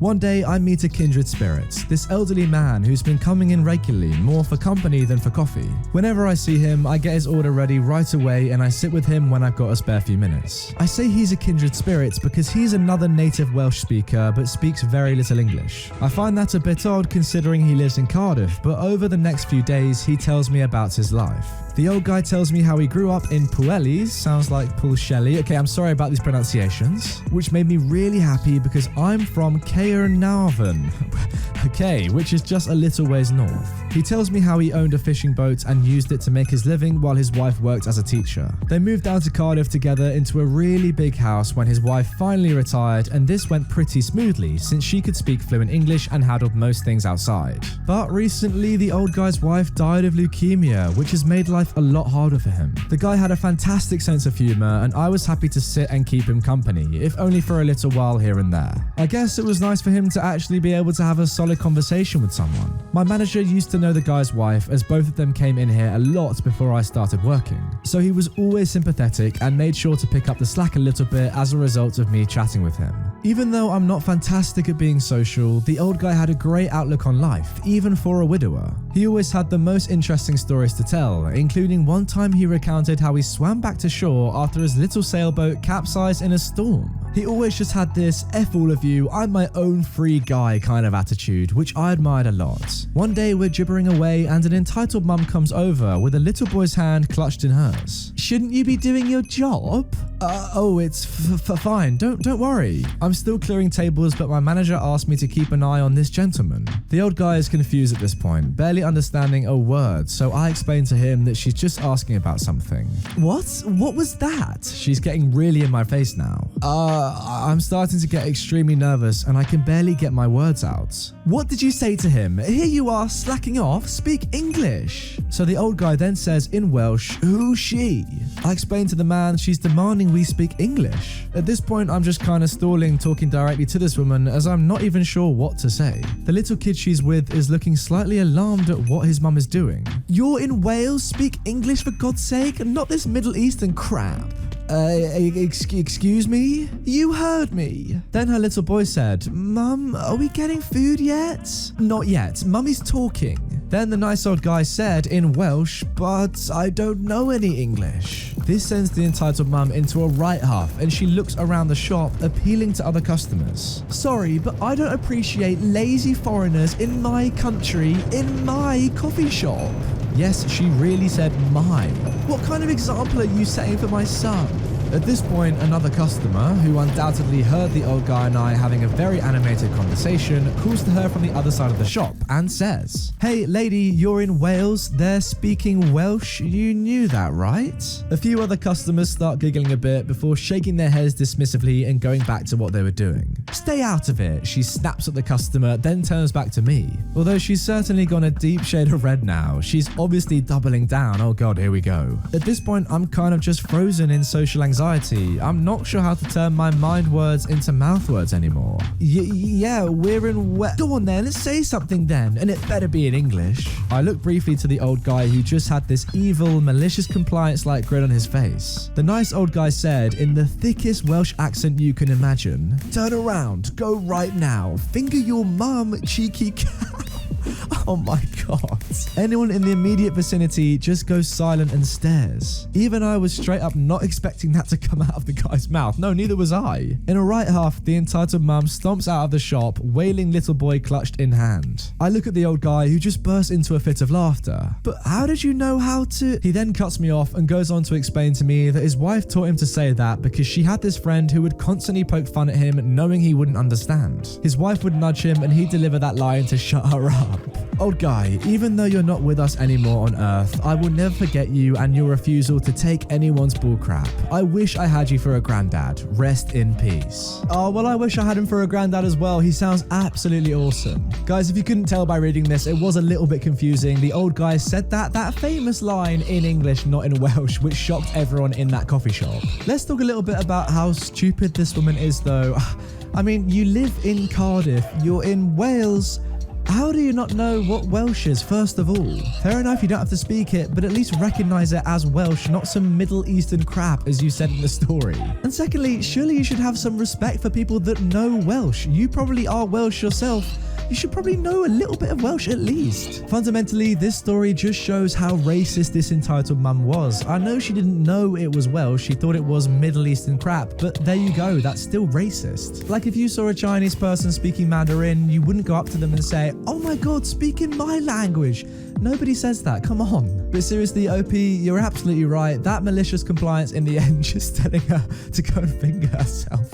Wow, I mean, it worked, didn't it? Fair play. Oh, sorry, no, I've just checked back. It wasn't finger yourself, it was finger your mum. Let me make sure I get that one right. Now moving on to our second story. So what, I left you to die? I still deserve your money. Hey guys, I hope everyone is safe at home. Yeah, I hope everyone is safe at home too. Not my story, but I read about it in our local newspaper years ago. It was quite a well-known story at the time. An elderly doctor couple with no children came to know about a newborn baby girl whom someone had left in a waste dump. The baby was about to die. They took her to the hospital and then formally adopted her. Years later, the girl herself became a doctor and earned good money. An old poor couple came to the girl claiming to be her biological parents and demanded that she give them money, as they didn't have any means to provide for themselves. The girl didn't believe them, but after DNA tests, it was proven that they were indeed her biological parents. How they knew that wasn't mentioned in the article. The couple kept demanding money from her, saying as she was their daughter, it was her responsibility to look after them in their old age. When the girl asked them why they left her to die, they tried to justify their actions and said that if they hadn't left her there, she wouldn't have so much money right now. It was because of them she had money, and so they deserved some of it. What? They wanted money as their other kids, sons mostly, either didn't earn or didn't want to take care of them. I'm not surprised. When the girl refused, they threatened to go to court against her. In retaliation, she sued them for abandonment and a few other charges. There was no follow-up articles, so I don't know what happened to the girl or those pathetic excuses for human beings. Well, I don't know about you guys, but I think I can pretty much tell what probably happened after this. The girl just went on with her normal life, earning money, being a doctor, being a good person in general, and the parents probably just died a very sad and long and painful death. That's what I hope happened anyway. Let me just get this straight, right? So they left her to die when she was a baby in a dump, and then they want money back from her because she's now earning a lot of money. That's just ludicrous. And also, just because you can't look after yourself well enough, you can't earn enough money in your old age, whatever, you haven't saved well enough, doesn't mean other people owe you it. Oh, honestly, this might be the entitled couple that I hate the most that I've ever met on this subreddit. Just horrible. What a horrible thing to do. Now moving on to our last story. Now this one is a little bit different. It has a few pictures involved. Entitled Female Dog puts this note on my husband's windshield. We are parked in a handicapped spot. I have a permanent placard because I use a wheelchair. Now guys, here is said note. Oh, even look at the painting, look at the flowers. It just screams entitled. Anyway, let's read this out. Here we go. I am a single mother and it's really difficult carrying my babies and groceries up to my apartment when I can't park in the loading and unloading zone. It keeps happening. Guys, notice how this is underlined. I'm sorry to say something. I just wanted you to be aware. Thank you. Smiley face XOXO. What a lovely note that is. I would love to see that on my car. Right, so in response to this, here is some context. We've had to park the car slightly in the handicap loading zone because people like this female dog keep parking their cars in it for hours. And then I can't get my wheelchair into my car. I'm in end-stage liver failure. But this poor single mum with groceries though needs that spot, of course. Update, this was the response that was on my vehicle this morning. Okay, let's have a look at this. The handicap parking is marked for you and your use. The loading/unloading zone is also marked for everyone's use. I love how they put a smiley face and also underline everyone's. This is so passive aggressive. If you need clarification, go talk to the office manager. Oh my, look at the exclamation mark. Sorry, exclamation mark. Let me make sure I pronounce that correctly, as they have gone through the effort of putting a heart below. It's just so entitled. I love it. Trying to be as nice as possible, but just look. They've drawn an entire diagram. All right, so we have the handicap spot, which is your spot, and then everyone else's spot for temporary use. Yes, temporary, the key word here, not hours and hours. Anyway, I took the letters over to the apartment manager, and we are now colluding to have this woman's car towed. So I have moved my car. The apartment manager is sending out a warning to everyone in our building to not park in the access zone, and when she does, she will be towed. I guess she should have checked with the property management. Oh, got him. I mean, come on, how do people not understand that being handicapped itself is hard enough, let alone having horrible neighbors like this that drum it into you every day that you're doing something wrong when really you're not? I mean, come on. Oh my god, guys, I've just seen that OP actually left a note to the entitled mum. Let's get into this. To the single mum, underlined, who left a message on my car. Oh, I love the heart as well. Just so good. What a response so far. I'm so sorry that life is difficult for you right now and that you've been having trouble because you haven't been able to park in the handicapped loading zone. Yes, underline that as much as you can. I know carrying groceries and kids is hard. You see, I park in the middle sometimes because you and others decide to park in this loading zone, making it impossible for me to use my wheelchair when I have to. You see, I'm in end-stage liver failure and have heart problems, and I'm waiting for a liver transplant. So I will move my car, but being as sick as I am, I'm home all day. If you park here without a handicap placard, I will call to have your car towed. Then it will be very difficult to get your groceries home. I love the XOXO as well. So good from you, OP. Fair play to you. Oh, what an amazing way to get back at her. I guess people just don't understand that disabled people have it a lot worse than able-bodied people. You're in end-stage liver failure and you're getting this crap for your next-door neighbor.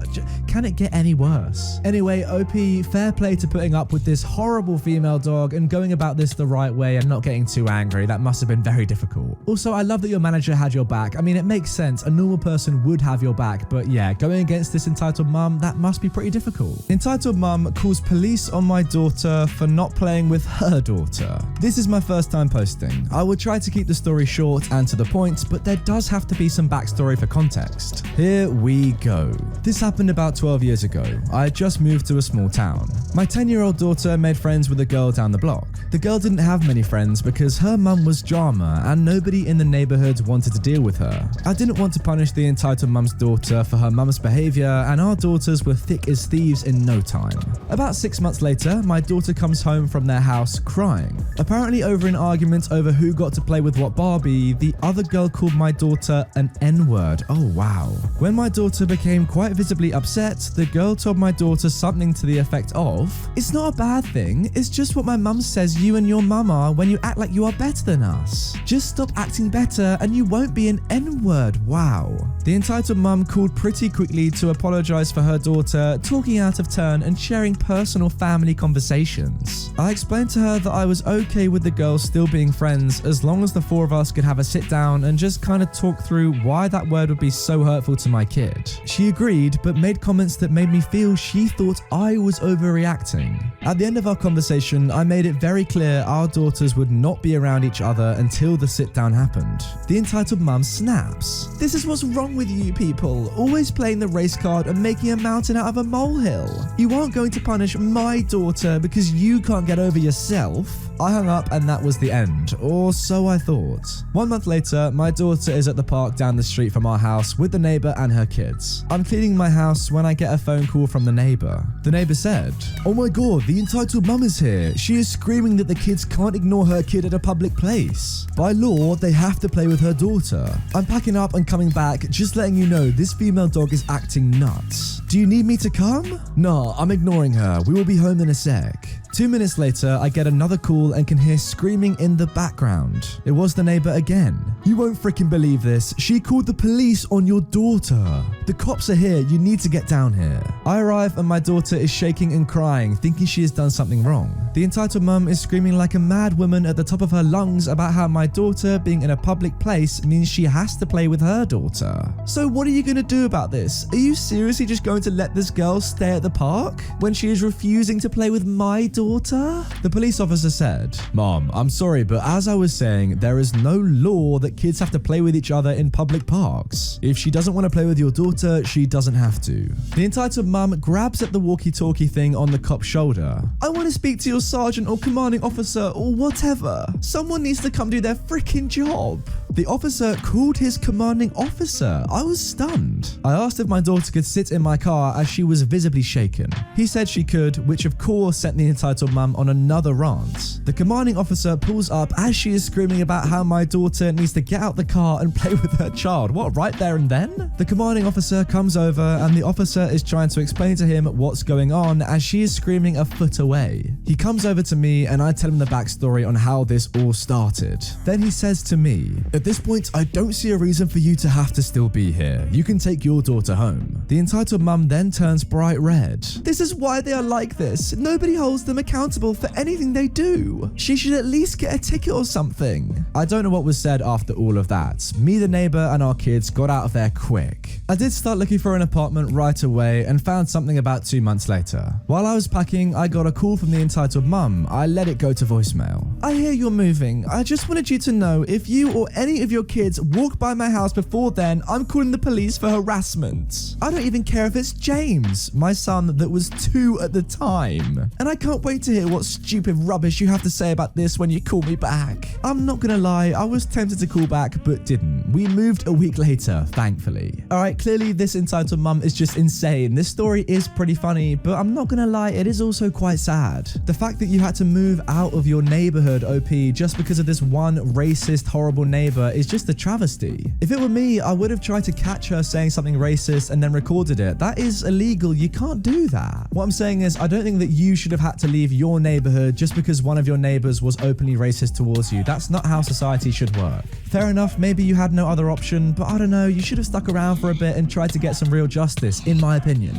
Guys, let me know down below, what would you have done in this situation? I don't know, it's a tough one. Anyway, with that, let's move on to our next story. Entitled mum says, "I don't need a car, even though I'm an essential worker," then tries to steal it. Hey again guys, I'm sorry if this seems like a long rant, but I'm so furious right now. I need to get this off my chest. A little backstory. Right now, I'm a student in college pursuing a degree in child developmental psychotherapy. This semester, I got an internship at a local mental hospital so I could get experience and make it easier for me to get into grad school later on. The hospital I work at isn't just a facility for short-term patients though. Some of the people who live there are permanent residents, ranging in age from 6 to 78. For various reasons, but I won't name specifics out of respect for our residents' privacy. Basically, our goal is to do everything possible to help people recover from a mental illness/episode and to provide a comfortable quality of life for our permanent residents. Needless to say, I deeply enjoyed my internship there. After the initial COVID-19 outbreak, all internships within the hospital were suspended until further notice. So I stopped going for a good 3 weeks and tried to focus on school. Then one of my old bosses called me, in tears, filling me in on the current state of the hospital.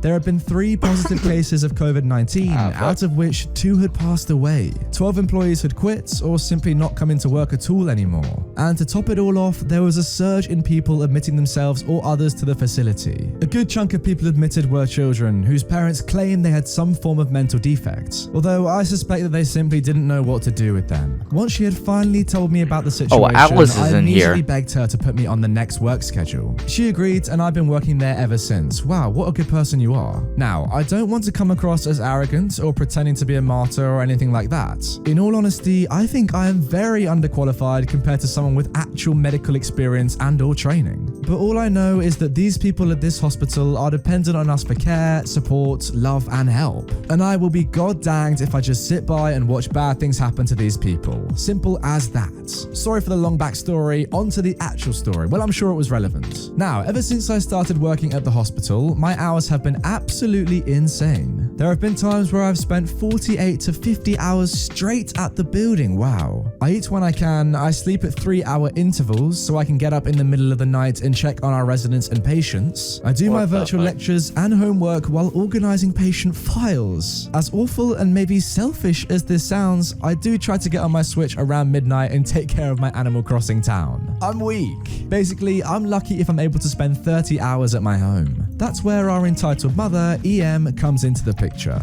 If you've read the edit on my last entitled mum post, yes, it is the same woman, you already know this, but if you didn't, basically she got arrested for drug possession and subsequently lost custody of her son. Ever since, she has been absolutely desperate to get custody of him again. So, she has been scrambling between family members, trying to acquire things that make her look like a responsible parent. Baby gates, child safety locks, a new fridge, a new bed, countless new toys, I could go on and on. However, she went to her dad, my stepdad, for the most expensive thing she needed, a car. My stepdad refused because he was recently laid off because of the pandemic and we can't really afford to be buying something so expensive and not even be able to use it. I've been giving a portion of my paychecks to my parents to help ease the burden. It's not much in the grand scheme of things, but it's enough. I don't think we're in trouble financially, but if worse came to worse, I would start giving 100% of my paycheck to them. After this conversation, the entitled mum drove to our house. Yes, drove. She had a car. She so then tried lucky. to plead her case with my stepdad again. I was sleeping in my room at this point, but my stepdad told me about the conversation and it basically went like this. Dad, please, I wouldn't be asking if it wasn't important. You already have a car though. Yeah, but it's not an awesome car. I need one with heated seats and built-in GPS. I don't think a judge would really care what kind of car you have as long as it's a car. You are so selfish. I need this so I can get my son back and you aren't even willing to help. How could you let my baby be taken away without helping me get him back? Don't you think your grandson deserves something nice after what he's been through? I can't afford it. I'm sorry. Even if I wanted to, I can't do anything. Then let me have OP's car. OP needs that car to go to work. She's an essential worker. That's debatable. Making sure some psycho doesn't off themselves isn't really essential. I bet she doesn't even do anything anyways. She's probably just lying about the job so she can go get high or F some dude. Dad, I'm your daughter. She is nothing but some half-breed. I'm mixed race. And a female dog. Just give me the car. God. The answer is no. Get out. Figure this out for yourself. I'm not helping you. I thought the situation was over after that conversation. Nope. I don't know how she did it, but the entitled mum got my work's address and went there while I was working. I was on hour 5 of an 18-hour shift when my boss took me aside and told me that my car had been vandalized and she had called the police. When I went to look outside, I saw the entitled mum handcuffed and arguing with a police officer in front of my car. Apparently, she had tried to steal my car by breaking the driver's side window and attempting to hotwire my car. When she couldn't hotwire it, she got out, broke one of my taillights, then keyed a word that I morally refused to even type on my driver's side door. As pathetic as this sounds, I started sobbing as soon as I saw the damage. Maybe it was the lack of sleep catching up to me, maybe it was the shock. All I know is that I was gross crying in front of my boss, EM, and the police. The entitled mum was yelling things at me, but I couldn't tell you what they were if I tried. I just went into autopilot. I gave my statement to the police, confirmed that I wanted to press charges, called a tow for my poor car, and took an Uber. How did it not hit me? I honestly hope that was the end of her BS for at least a while, because I don't think I can handle any more of her, everything right now. I fixed my car as much as I could on my budget. I had an extra tail light, so I put it in. I put a trash bag over the broken window and used duct tape to cover up the word she keyed into my door. Sure, it looks super ugly, but it still runs. I'm just thankful that she didn't cut anything important. The ironic thing is, my stepdad's family is talking about pooling money together so they can get me a new car. When my stepdad asked me if I had any preferences, I told him I wanted heated seats and a built-in GPS. Oh, sweet karma. Bail hasn't been set yet on the entitled mum, but all I know is that after this, she is not getting her son back. I'm happy for that though. That boy deserves so much more than she could give, and maybe now he will get it. Thanks for listening to my rant, you guys. Stay safe out there. Oh man, what an incredible story. Honestly, the work that people in healthcare are doing right now just goes so under the radar, even though we are now finally appreciating it. Still, I what they're lag doing is so just much. incredible. To have an entitled person like that ruin and disregard all the good stuff you are doing, it's just so mental to me. Why can't they just be appreciative of what you're doing that is so good? Honestly, now without being disrespectful to people that actually do need the care, I think that this mum should be in a psycho or a mental hospital. Oh, come on. Now guys, we've come to the secret part of the video, the surprise message. This one is a tough one. An Amazon voucher is up for grabs, but I'm gonna make this challenge very difficult. To be in with a chance of winning this voucher, all you have to do, I say all, this is gonna be very hard, is comment how many times I say the word entitled throughout this entire movie. Yep, that's a tough one. Guys, leave your comments down below. I've made this as hard as possible so as few of you can get it as possible. So if you put the work in, you've got a great chance. Anyway, with that being said, let's get back into the movie. Entitled Mum tells me to turn off my gaming PC because it's making her son jealous. Long story short, I moved into a new place recently with 2 stories and it's very nice and modern. The day me and my family got to the new house, we moved all of our furniture in and my gaming PC, then met the neighbors. This is when we met the entitled mum. She also mentioned she had an 8-year-old son, entitled kid. Our house didn't have blinds and we never had a chance to install them. My bedroom just happens to face the entitled kid's room next door, which has no blinds. I set my gaming PC up on my desk, which faced towards the entitled kid's window. The second day of living in the house, the entitled mum knocks on our front door. She then says to my mum, "Can I speak to your son?" When I get to the door, the entitled mum is there and gives me a dirty look. "Can you turn your computer off? It's making my son jealous. Also, he was watching you play your games on your computer at 11 PM last night." I'm really sorry, we have ordered blinds online to install, but it's gonna take time. "But it's making him jealous in the day. Knock it off."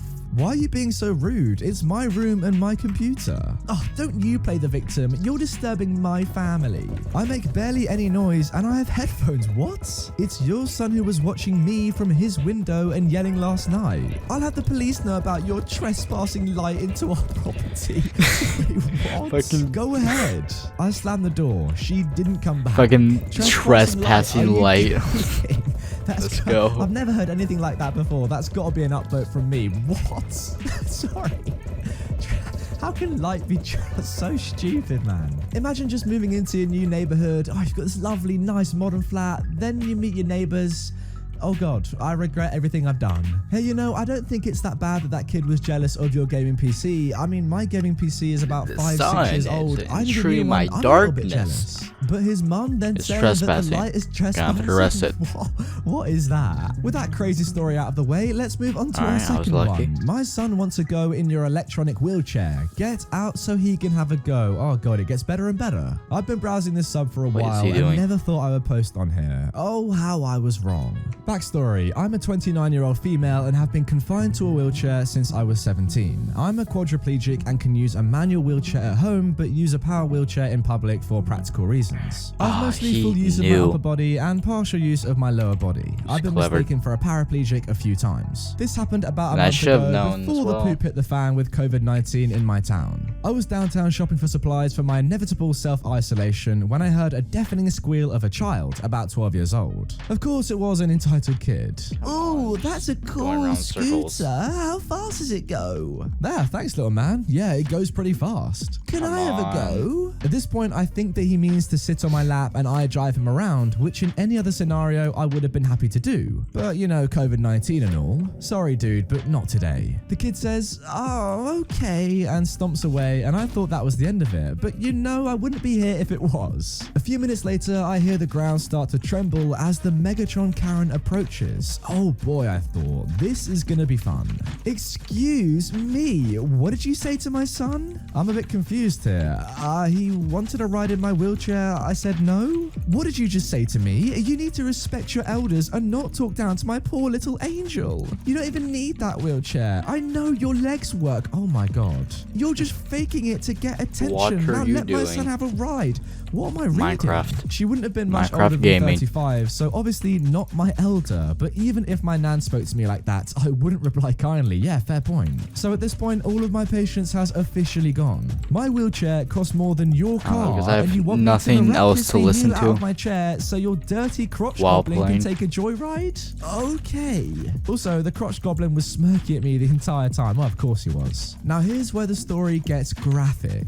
I have hypermobility, which makes my joints extremely flexible and dislocation easy and relatively painless. I also have titanium screws inside my neck that creak loudly when I move a certain way. Bring on the Frankenstein, wow. I leaned forward, Nails pushed to your down with neck. my I'm right pretty sure arm, you'll be dead. dislocating my shoulder blade with a loud pop as I twisted my neck to make it creak. Then pushed down with my left hand to contort my arm and hand in an unnatural position. Just why? This all happened in a few seconds, but it was enough to make Karen, red-faced and horrified, scream out, "Stop! It's okay! Kid, let's go!" And they hurried out of the store. Okay, now I get why you did that. I could hear laughter coming from behind me as a friend who works there walked up to me and said, "That was mean." He knew me well and had seen me pull that trick before. Needless to say, I never had an issue like that again. It's a small town and news travels fast. Don't mess with the girl in the wheelchair. Wow, fair play OP. I reckon you took that so much better than 99% of the population would have done in your situation. Wow. You handled this. Alright, what is this that you sent me?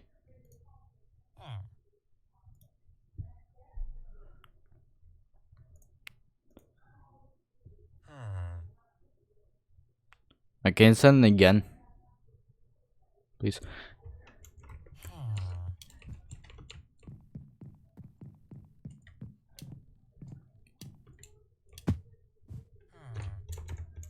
Alright. It's not Lo-Fi Middle Beast 2. Stress Cram 2. What the fuck?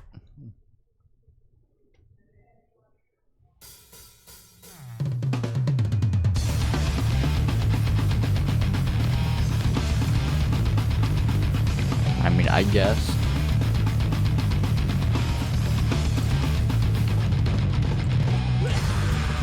Idiot doesn't know how to craft shears.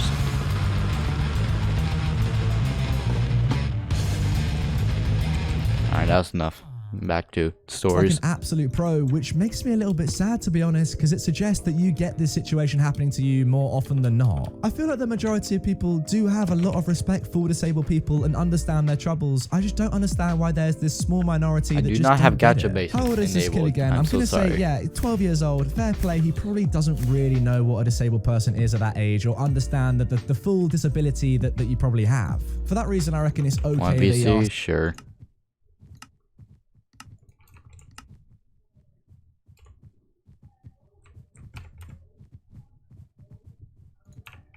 Oh.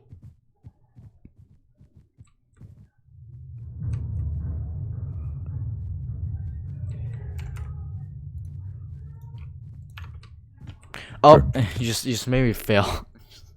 Oh, sorry. My God, let me close my door one sec. Alright.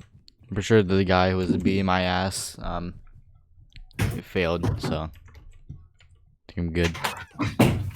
No, he's not. How is that not the sickest video you've ever seen ever? Alright, 10 hours. Yeah, that's the best part, dude. Also, it's the best thing ever. Not Lo-Fi Metal Beast Distress / Cram, dude. That's amazing, dude. It's fucking awesome. Because of this one fail, I'm probably gonna lose this game. Yeah, so you need to stress about it. So you need to listen to the video.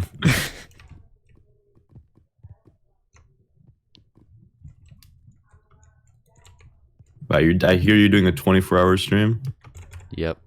Why? Just trying to get 100 wins in a day on this game. Why? I don't know. I'm bored. So you're doing it. So you're putting your body through pain because you're bored. Yep. I mean, fair enough. I mean, you seen that one Michael, where the Vsauce video? Where Which one?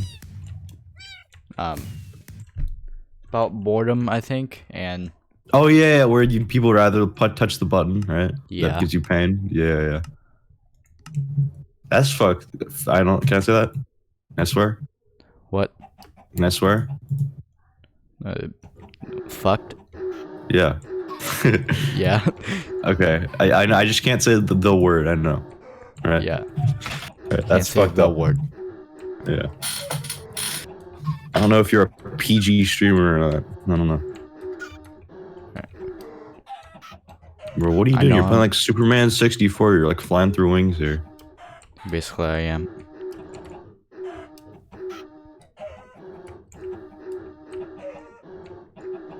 There's one good player in this game, and the rest are shit.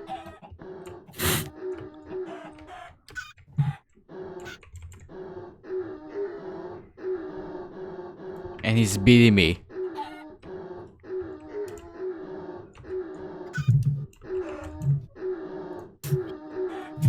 Oh yeah, you want something sick that I've been working on for the past few days? Sure. So, well, you've been working on Minecraft or whatever. I've been working on programming. It's pretty sick. You know the game engine Unity? Yeah. I've been making a game in Unity. I'm trying to make it online. I've made games in Unity before, right? It's just not that hard. But I'm trying to implement online multiplayer, and that is a challenge. Right? There was this you know the Google code training course that Google did? Like the Google Doodle? No. Like Oh, actual coding. Like code.org stuff? Like code.org, like what do you mean? Well, code.org is a website that teaches people how to code. Yeah. It's like and I think it's just endorsed by Google, so I think that's what you're talking about. Yeah. I took one of those courses. But the problem is that the teacher has a heavy Indian accent, so I can't really continue it. Yeah, I took my this is how I prefer people to learn, and that's what I prefer. This is how I prefer.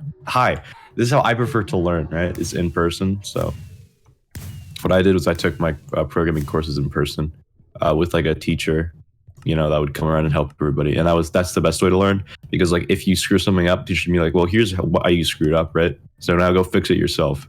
Yeah. That's the best way to learn. If the teacher just tells you the answer, which is how most online classes work, that's pretty bad, because then you don't learn how to fix it yourself. You just learn how to copy your teacher. Right. Or you just look up answers. Yeah, I mean, I look up answers a lot, but that's what professional programmers do, so it's not just me. And the guy beat me because of that one mistake.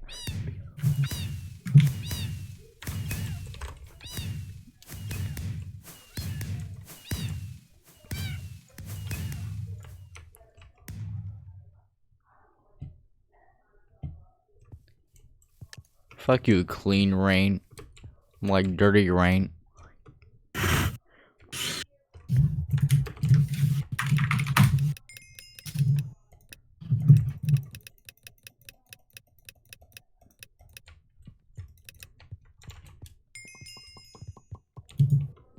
But yeah, my game is basically, you know, like rocket jumping in like Team Fortress 2? No. You know what rocket jumping is? I think so. Fortnite? No. It's when you have, it's a feature in Source games, right? Like games made in the Source engine, right? Like games made by Valve. Yeah, I know what you're talking about. Yeah, where you point a rocket at your feet and you go up, right? Yep. So it's basically the game, and the goal is to airshot people in the air, and that's how you kill them. So you have to launch people in the air, and then you have to kill them. So pretty cool. It's very physics based, so it's very stressful and hard to program because it's physics based. So, and I don't know whether I should do the calculations on the server side or the client side, and there's a whole bunch of stuff I have to do. I see.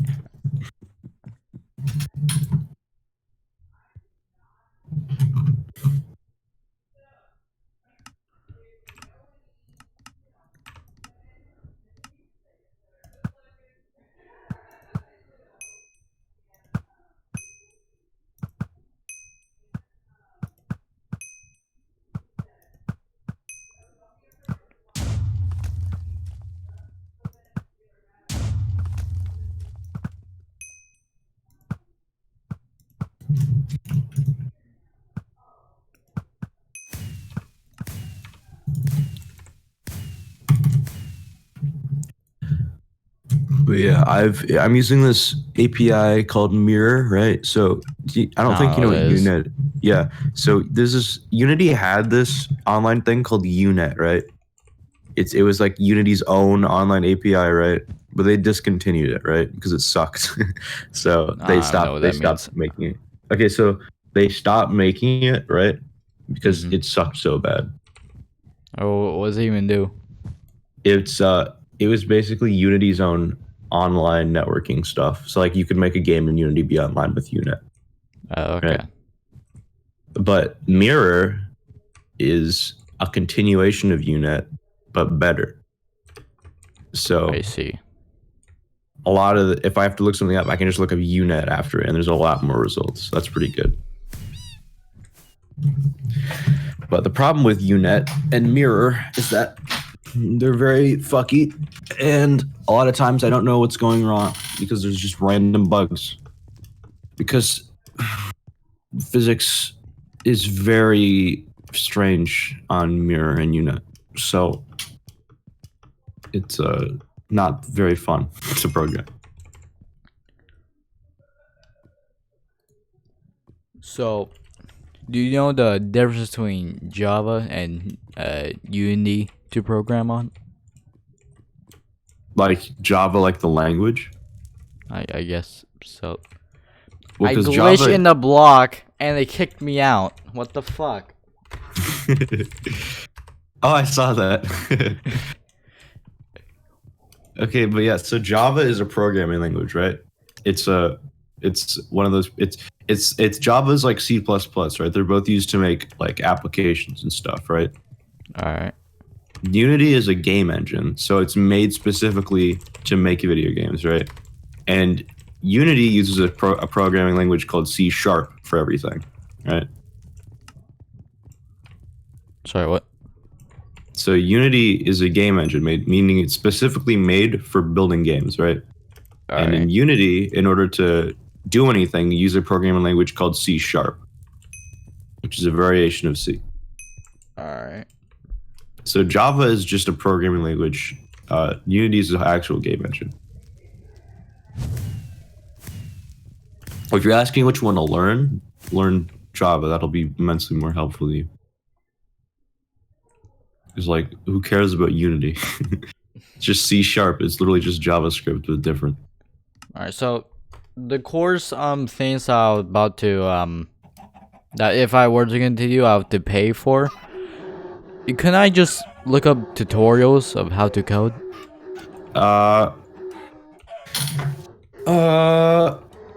Yes and no. It's like you can look up tutorials all you want, but that doesn't mean you'll understand it necessarily. That's where the teacher comes in, right? Yeah, well, the teacher can explain things really well. Tutorials for basics and newbies. Well, of course, yeah. That's how my friend learned how to program. I mean, he's not that good, but he still has the fundamentals down.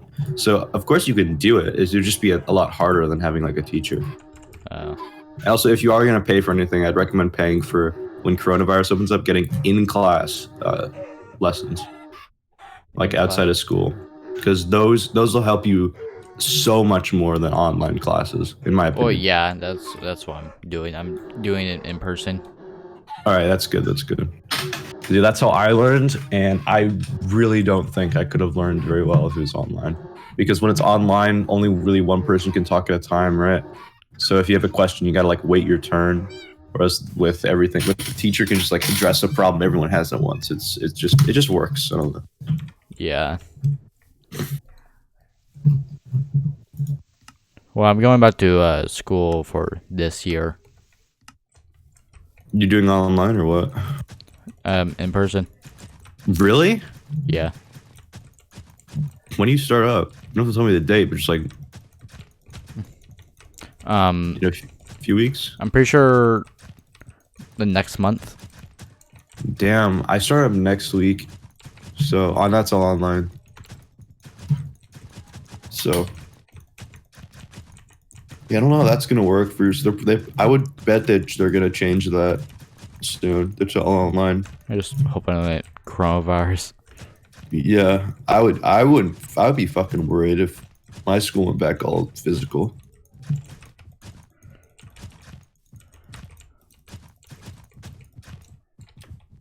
Yeah, no idea how that's gonna work. Just hope that kids aren't idiots. Well, Well, they're kids, so. yeah, so. Plus, it's America, so. That's true. America is the home of some of the smartest people on Earth, but also some of the dumbest people on Earth. True.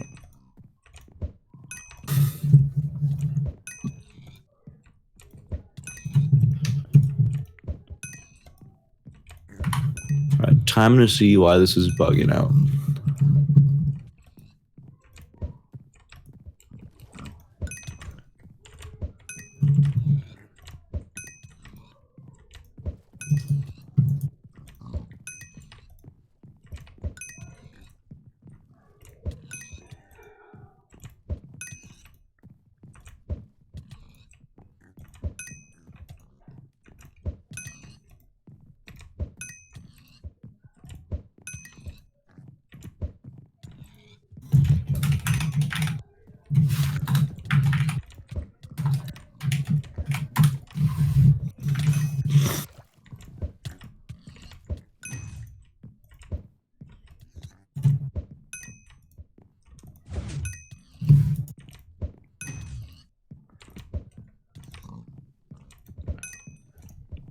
Do you play Skyblock? On I don't really play Minecraft. Oh. I used to when I was a kid, though. I played that game literally like 12 hours a day for probably 3 years. Yeah, I was a big Minecrafter back in the day. I bought like, there's a server called LavaCraft, right? Doesn't exist anymore.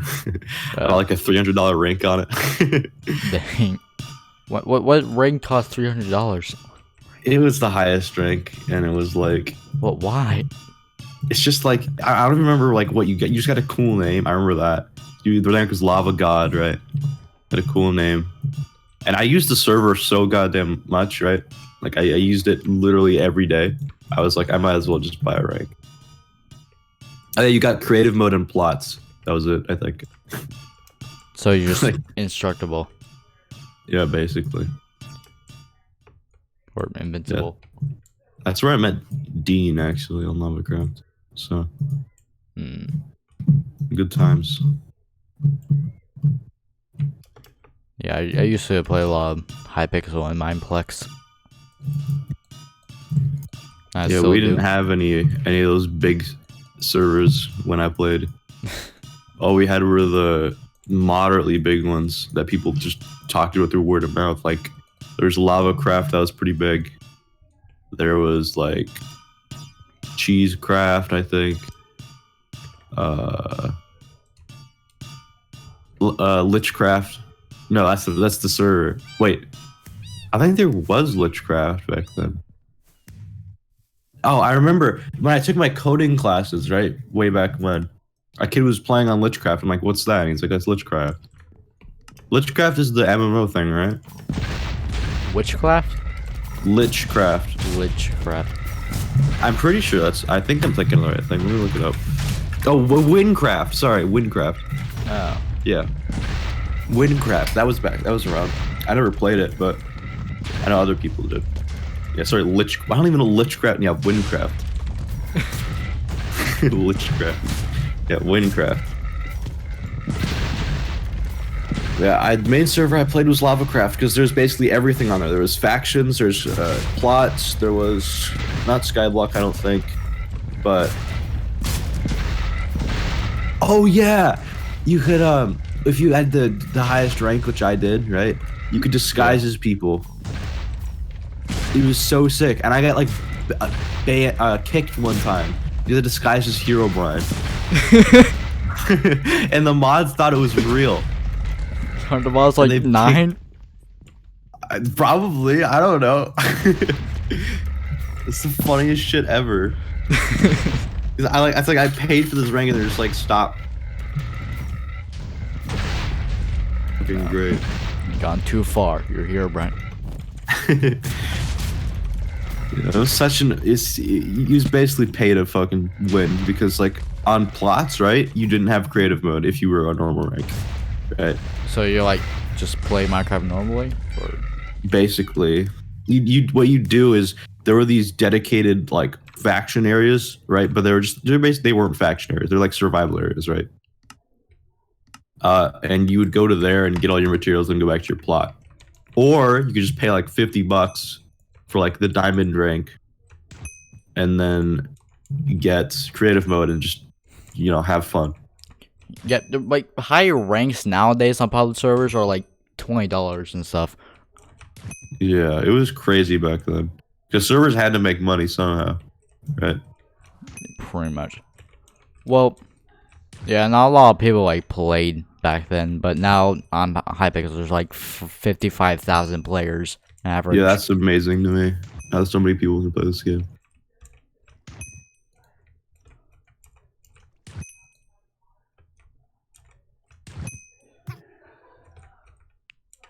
Yeah, I quit while I was I quit when did I quit?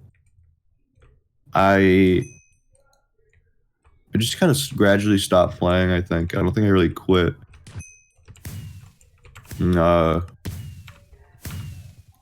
It's so weird because I remember when Minecraft used to be hated on, right? Yeah. Everyone's like, "Oh, only kids play that," and then it came back somehow. And I was like, the cool thing to do again. Yeah, I think it's because PewDiePie. Did PewDiePie like have a big effect on it? Probably. I mean, but it's just watching that happen was so weird because like I was one of those kids, right? That was like, frick Minecraft, bro. That game sucks. I played that when I was a kid. That game's terrible, right? Yeah. That was me for a long time. And then like I slowly watched the narrative switch from that, right? What I thought everyone was like, dude, look at how cool this game is. Wow. I'm like, what? I used to be one of those kids where like, what? Minecraft's so cool. What do you mean? Yeah. Yeah, I don't know. Minecraft is just a very it attracts everybody, and that's the reason why it's good, and that's the reason why it sucks. Yeah, I remember playing Hypixel back in the day. It had like, I don't think it even had like 10,000 players, or even 5,000. And now it's like halfway 100,000. I think I might be misremembering this, but was Hypixel started by a YouTuber? Well, the name of Hypixel is Hypixel, or name of the owner is Hypixel. So yeah, I don't think isn't he a so. YouTuber? I don't think so. Maybe because I feel like there was a YouTuber like Seth Blank, right? That started a big popular server. I don't remember who that YouTuber is though. But I have this. It's probably a false memory that Hypixel was the guy who did it, right? Probably a false memory. Probably a false memory. I don't really know too much of the Hypixel lore, so. I mean, if you did, I'd be concerned. So you know. Maybe be concerned. Some person just called me a fag. Let's go. Really? Yeah. How are they not like banned instantly? Because Watchdog. Well, they didn't say fag. They just said FGG. Oh, got that lingo going. Gamer lingo. Yep. Yeah, I used to be an epic Minecraft YouTuber back when I was 8. 8. Dude, do you want to see some of my old videos? When I was like 8, not 8, like 10 or 11. It's I'll send them to you. Just don't play them on stream. All right. Here, let me find it. I've seen your old videos. It's only fair, right? What, you did? Yeah, you showed them to me one time. When was that? I have no idea. It was a very long time ago. It was with Danny's, I think. It was with Danny's. No, it was with Elvis. Wow. What's my one of my videos called my first vlog ever that I showed that to you? Yeah. Here. Where's the one with me and Dean in it? Here it is. This is the classic. 82 views. There you go. Hell yeah. Gotta get that YouTuber grind going.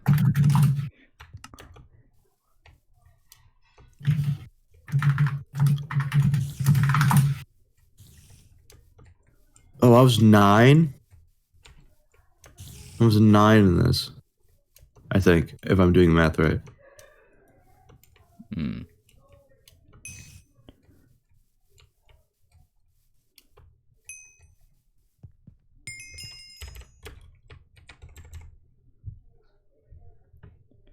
Yeah, I would be 9. Or 10. A Minecraft co-op thingy. Just don't play it on stream. Alright. It's my only request. I'll play it tomorrow, since my stream is Sick. done.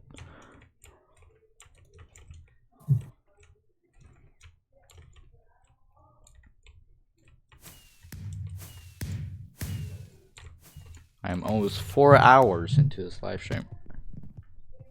That's sick. Yep.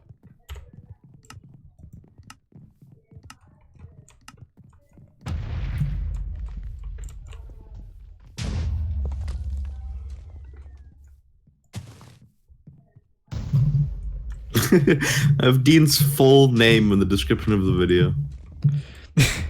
His full legal name in the description of the video. That's so sick. God, we were... this was before both of our voices dropped. It's so weird. I was such like a different person. I was like just mean. I was so mean. I was so mean to Dean all the time. Like I was so... I don't understand how we were friends. He was like so much older than me too, right? You just like let me bully him. It's so weird. How old is Dean? Dean's 19 now. So he's probably like 13 or 14 at the time of that video. Or 13 or 12 at the time of that video. And you're 9? 9 or 10, yeah. So he's like 4 or 5 years older than you. 3, but yeah.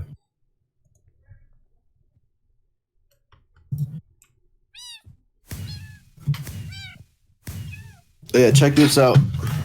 I got something very cool from my uncle. Is that lighters? No. Oh. Good guess though.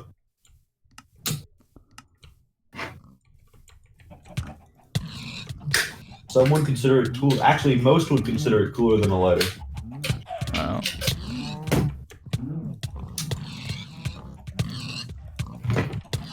Is that a match? Got a base. Dang.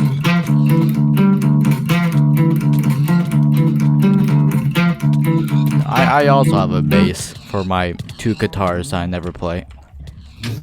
Sick. Yeah, I've been playing it so much that I got blisters on my hands. Wow. In less than 24 hours, by the way. I mean, I just get blisters instantly, so.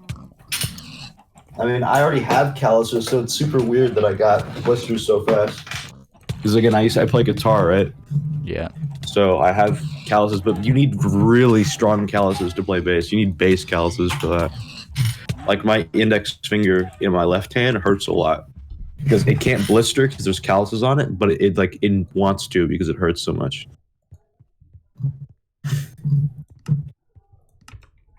How can you tell you have the bass finger, whatever it's called? Calloused finger? Yeah. You just feel it with an uncalloused finger, and it should feel kind of rough. It should feel different from what? Like, because a callus is basically, it's where so a blister happens right when you put a force, when you put pressure on something really quickly, right, on a short period of time, right? Yeah. A callus occurs when you put pressure on something for a very long period of time. Right. So they're basically the same thing, except one happens slowly, one happens quickly. Calluses are just buildup of dead skin on like a certain area to protect it, right? So the skin becomes rough there to protect it. I think I understand. And so if you want to tell, just literally ask someone who like doesn't play guitar, like touch like my fingertip or something, and then as weird as that is, but it should feel weird. Basically, it should not feel like it should feel hard.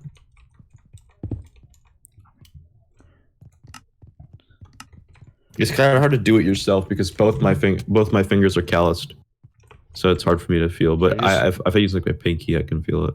Should I just play the guitar and figure out myself? Oh yeah, if your fingers start hurting, then you don't have calluses. There you go. I mean, I did in music class, and my fingers started hurting. I mean, the way you can tell is, can you play guitar for like 6 hours a day? If you can do that, you have calluses. That's what I used to do, is play for 6 hours. I don't know. I used to do 11 hours actually back in last summer. Yeah, I was pretty dedicated. You were what as a kid? Like last summer, I was pretty dedicated to playing guitar. I played for 6 hours and sometimes 11 a day. And I royally fucked up my arm because of that. These 3 guys are teaming up against me, and they're the only ones in the game. They're mad because I'm winning.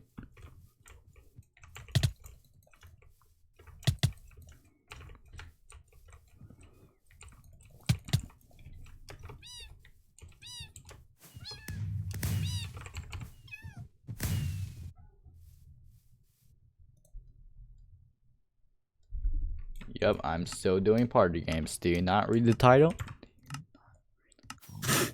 Minecraft Hypixel party game. Yep.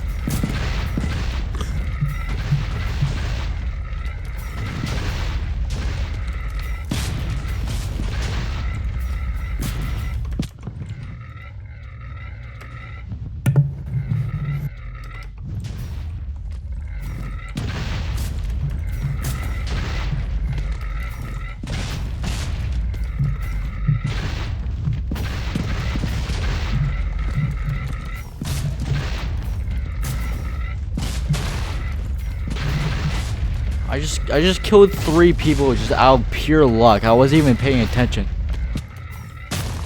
Sick. It was more by accident.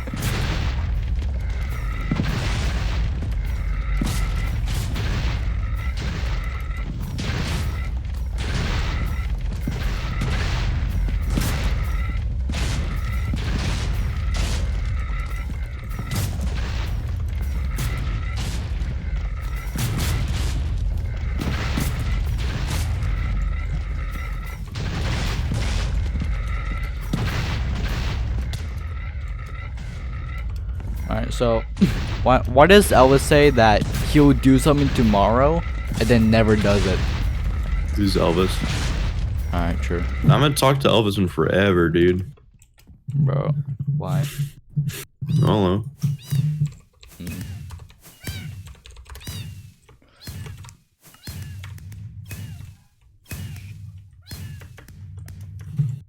Yeah, he said he wanted to make content. And he wants me to teach him how to edit, and I told him to download Sony Vegas. He said he would do it tomorrow. And then when I'm asking him when did he download Sony Vegas, he said, "Shut up, I'm watching Ozu." Watching Osu. Let's go.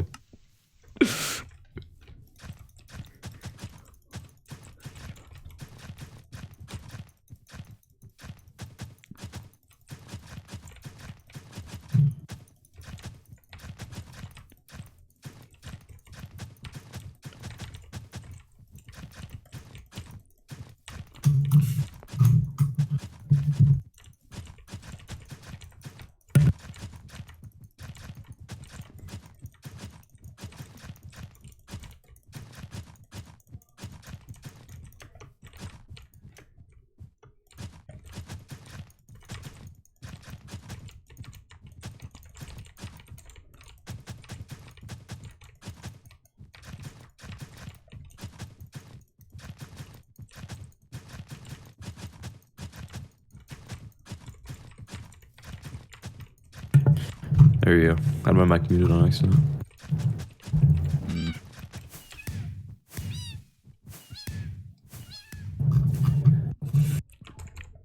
Oh yeah, I made I made a furry femboy Minecraft skin. Uh-oh.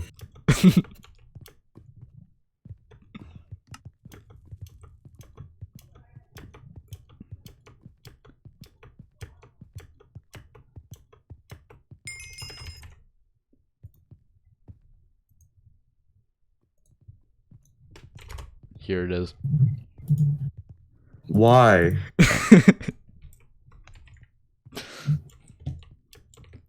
I don't know. Some furry requested me to do that, so I did.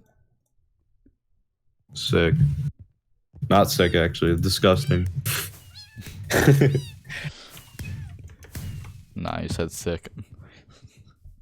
As in disgusting. Hi, bro.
I don't know what this guy said because it's censored, but it ends with a G. Oh.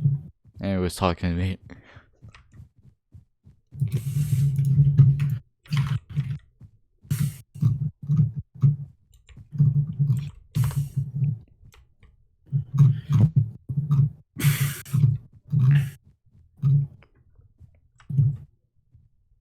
But yeah, when this game is finished, will you play it? It's gonna be online, so I'm gonna have a bunch of friends play it with me. Hopefully it's gonna be fun. Alright, when will it be done? I have no fucking idea. It's gonna be a few weeks to a few months to a few fucking years, dude. I don't know. It's literally just like whenever the fuck, because it's not that, it shouldn't, theoretically, right? It shouldn't be that hard, right? It's like I'm just making a simple physics-based game, right? Like I could do this really, I did this really easily on single player, right?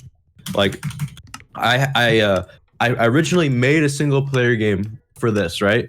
To calculate all the physics, did everything perfectly fine, the game ran well, right? Yep. But then as soon as I added the mirror API, everything broke. I had to rewrite literally all of the code. So is there object where you can like save it, or? I mean, I had to rewrite all the code or else it just wouldn't work. I mean, can you just like save it, or like? It didn't matter because what's the point of having the game local only, right? If it's not online, then what's the point? Because the whole game is supposed to be online. At least I got the basic stuff where, like, you can move around, look around, and see your other players. Yeah, I don't even know how to make like a rectangle in coding. So, well, this is Unity, so it's pretty easy. You just right click and add like a cube. Oh. No, I'm not doing I'm not like doing everything from like C++ where I have to do everything manually. Don't worry. Because that was what I was doing in. Oh, I see. Yeah, Unity is a game engine, all right? So it does most of the hard stuff for you. I might go do some coding. I mean, I can, like, if you have any questions, I'm not an experienced coder, but I know at least kind of what I'm doing. You can teach me. Depends on the language though, 'cause I know JavaScript, C#, kind of C#. Well, yeah, I guess I know C#. JavaScript, HTML, I'll just use Unity. Python. Yeah, Unity uses C#. Okay.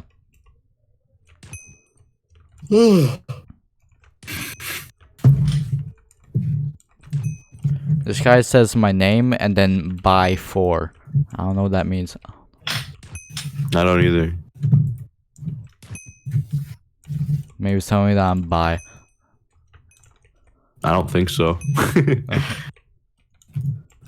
Let's see. Let's see where the errors are going here. Oh, and it's doing the bug where I can't exit out of the fucking window. That's sick. Epic.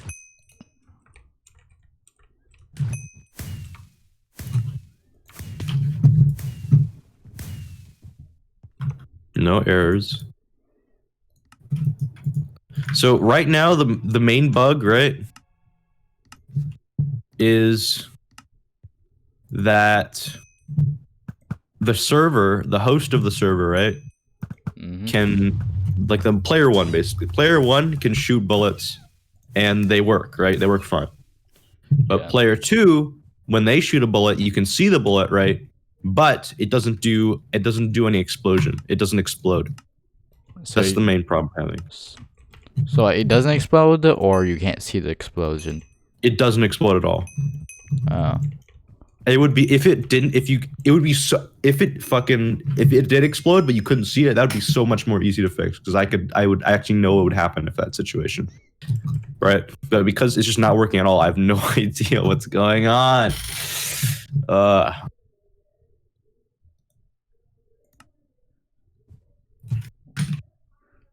Watch tutorial. No, but there's like no documentation on this because it's Mirror, right? It's just Unit, and there's like barely any documentation on Unit. You know, So- Rebel Forces.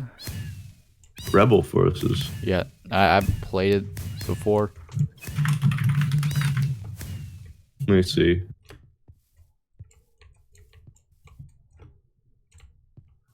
It's a Steam Like game. counter. Oh. Isn't this just like a Counter-Strike clone? Basically, well, it's not Counter-Strike. It's nothing like Counter-Strike though. I don't know. Yeah. So, is it gonna be on like that type of graphics, like Rebel Forces? I'll just show you. Here, where's Discord? I minimized it. Yeah, I did. Here you go. Here, let me just build the game really quick.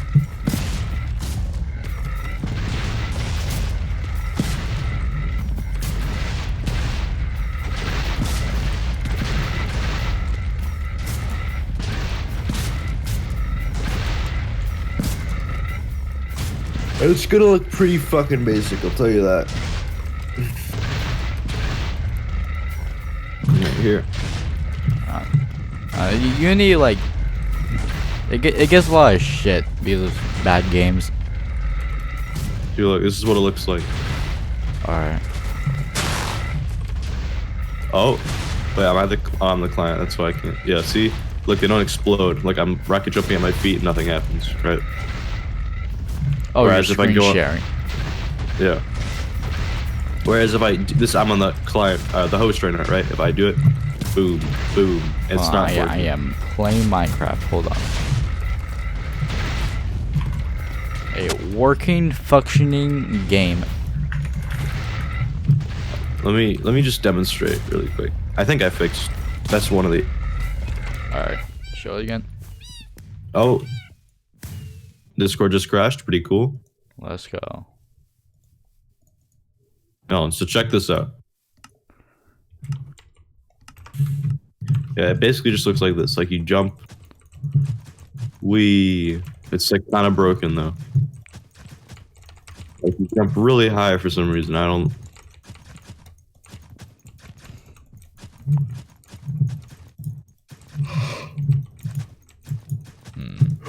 Wait, Yeah. the rocket jump or? Yeah, the rocket jump. It's really. I need to fix it. I need to like recode the rocket jump. It's like it just like doesn't work sometimes. Like high, like you can't see the ground no more, or like just You just go way higher than normal. uh, I don't really know why. so I saw a glimpse of your screen share. Doesn't look too very graphic.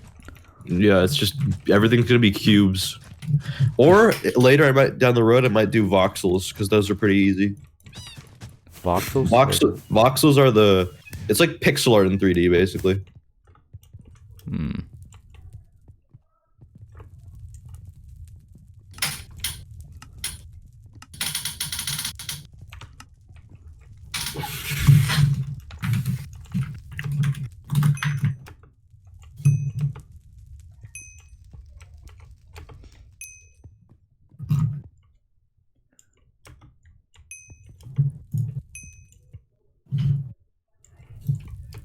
What was some old Minecraft server you was playing on called again? Lavacraft. Yeah, were you well known on Lavacraft? Not really. I wasn't like. I don't think so. Yeah. Just like a server. Well, how many players like they have? I'm not sure. Had a lot though, for the time. Oh.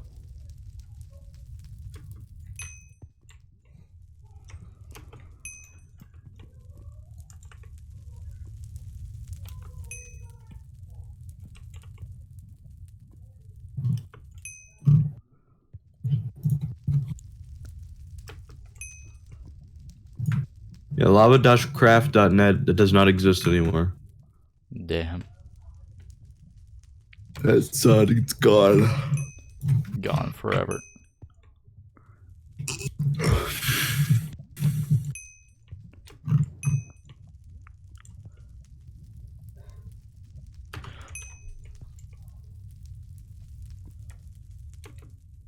You know the like this person who would make animations, like Minecraft animations for Hypixel? Who? Hold on, I was sending a link to his channel. His Minecraft animations are really good.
I just type Black Plasma Studios. No idea who that is. This guy.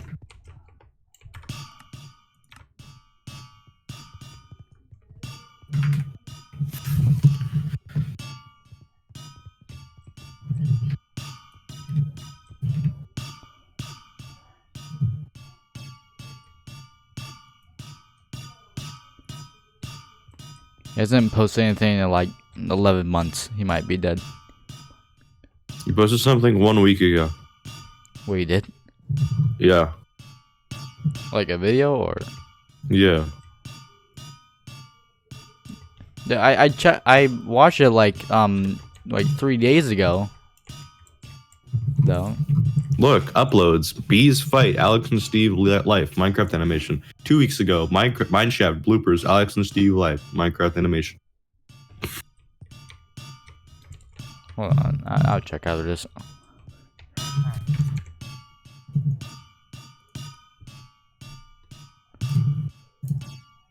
Oh, not this one. Not this channel. Hold on.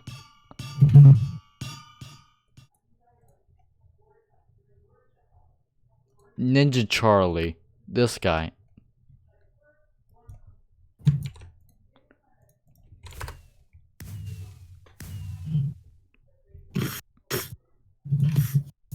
His animations are really good. Oh, he hasn't posted in like 10 months. Yeah.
I'm 4 hours in. I'm starting to feel tired, and I don't have any energy drinks.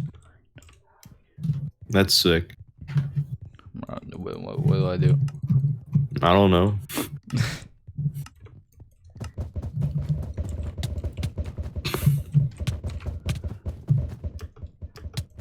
Oh, this guy. This guy is so transphobic.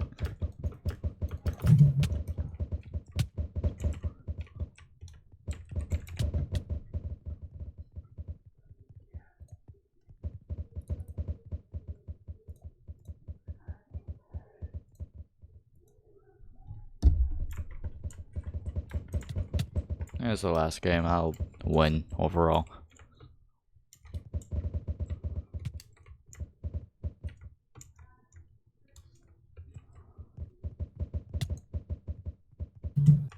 Alright, didn't get first place. I'm very satisfied.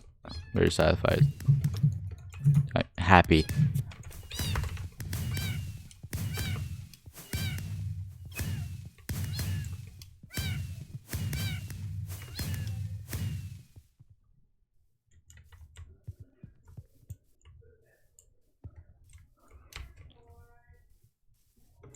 Also, I'm not allowed to eat on my computer, so I may not be eating for 24 hours. Oh. Yeah, you didn't really think that one through, did you? I did, and I still don't know what to do about that.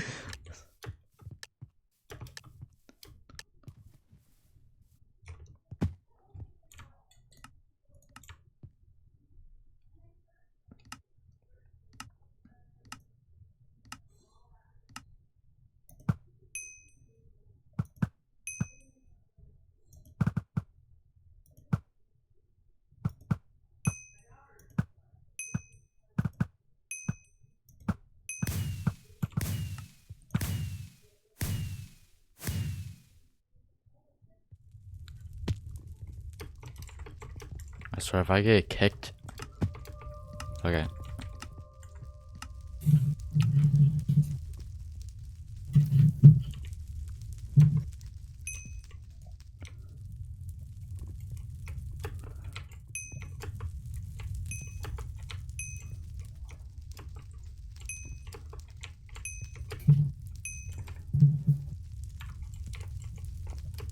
This guy's name is Cleany Water.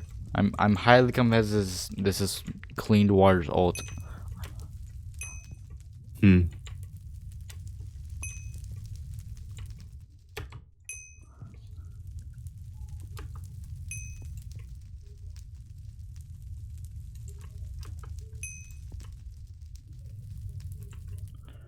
This guy said congratulations. I have no idea what he's talking about.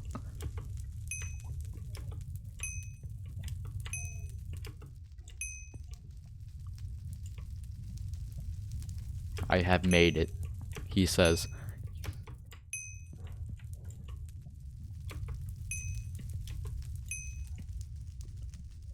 Welcome to the 1000 plus club. Let's go. What? One of my friends has messaged to me. Congratulations, I'm in the 1000 plus club.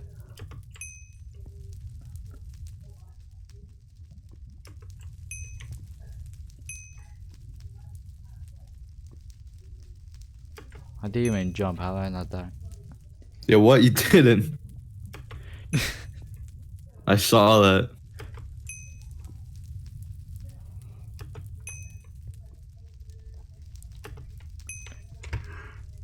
I guess we're just going for as long as possible. My Ozu skills would go in handy.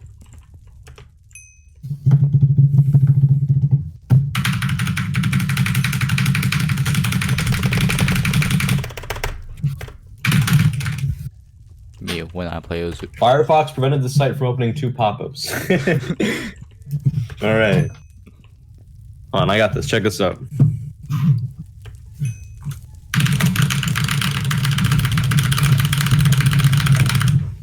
How's my man streaming 200 BPM?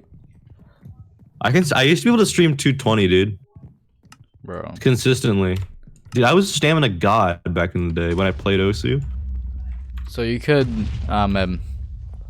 stream everything with freeze. Wait, no, that's 240. Yeah, no, I could almost stream that. I could do it in bursts. I could do the bursts. You know I couldn't do that part at the beginning of the hardest difficulty where it's like brrrr, I can't do that, right? But I could do on the the difficulty before that. I think I passed that one. That's like the well, the first part of the hardest one is the only part I can do. So.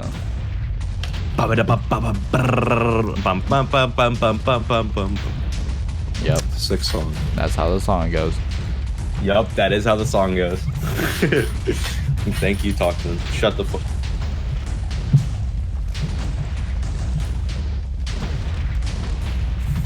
God. It's so weird. I've been wanting to program. I was like, yesterday, I'm like, tomorrow I'm spending all day programming. It's my last day free, right? And I don't want to program right now. It's so weird because I wanted to program for the past 2 days, right? I did it 8 hours yesterday, 8 hours the day before. So I don't know how to program now. Maybe I'm burnt out. Maybe I need to take some time off or something. How long have you been programming? You want to look at my code? I can kind of explain some stuff. No. You sure? Be able to see. Oh yeah, because you're playing Minecraft. Yep.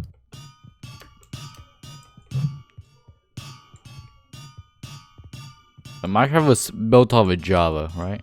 Or yeah. Okay. So it doesn't use an engine; it just uses Java, which is pretty cool. It has its own engine, basically. Pretty cool. Well, what is Roblox built off of? I have no idea. Cause you can. I know it uses Lua for some stuff. If you want to create games, just go on Roblox. No, I'm not making a game in Roblox. Oh. It's probably C++ or something. Hold on, let me look it up.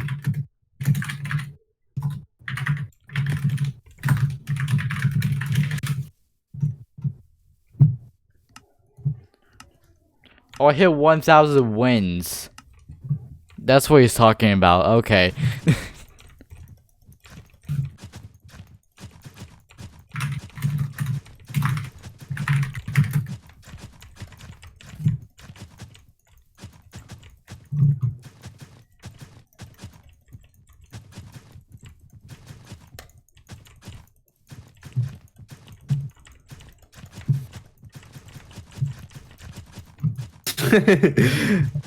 That's sick. What? Okay, so C++, so it's something in C, and Roblox uses a modified version of Lua. And this person says Roblox uses a modified version of Lua. It's so different and retarded that it's practically its own language of code. That's sick. Thank you for following Ed Leo. L E. I'm just calling you E. Oh, it's a GD player. What's up? Oh, this? I used to play their PFP's GD. I used to play GD back in the day. I beat Bloodbath when it was the hardest demon. That's where my 1,000 hours came from. Dang. And as soon as I beat it, I stopped playing the game. Because that's the only reason I played the game. Why can't Ozu is live? Why can't Pog. Hello, for professional party games gamer. Hello. It's kind of gamer. I mean, it did take me like 800 hours to do it, so. It's kind of gamer, bro. The thing that's even more gamer is that my name was Back on Track. Like that was my username. Back space on space track. That was my username. But I think someone stole my account and renamed it, unfortunately.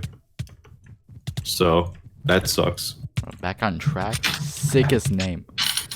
I know, it's sick. I was so surprised that no one had that name. Was this before? Yeah, this is in 2.0. This is in 2.0, right? So this is already past 1.9, and it's somehow no one had that name.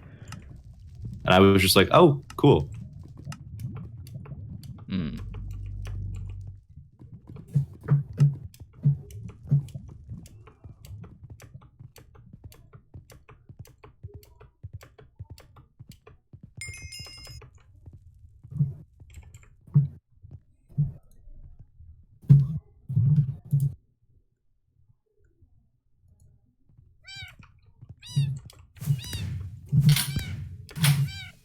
But yeah, now Bloodbath's like the 40 billionth hardest demon or something. Now it's just like, it's insane how hard the demons are now. Like Bloodlust? Yeah, that's like number like 7 or something. It's like number 3.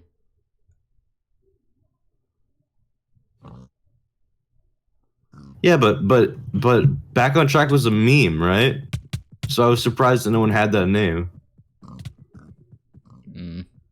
No, Elvis, yeah, he got his name. He just created an Ozu account 2 years ago, and no one had the name Elvis, and it's just really surprising. Well, it's number 9. Oh my god. Like, how? Like, what the fuck? The last time I checked, it was number 3. Yeah, I fuck Geometry Dash, dude. That game sucks. I literally hate it. If I could go back in time and get my 1,200 hours back, I would do that. 1,200 hours on a game that doesn't even have skill, dude. Oh my god. That's not nice. Quit while you're ahead, I'll say that. Don't yeah. Be like Riot, quit when you're ahead. And then play Fortnite on livestream.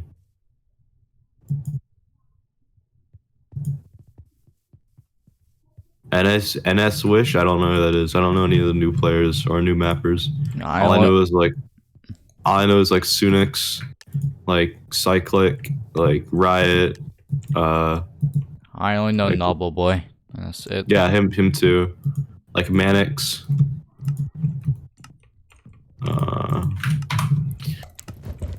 Yeah, I come from 2.0 era. I was in 2.1 for very, very briefly.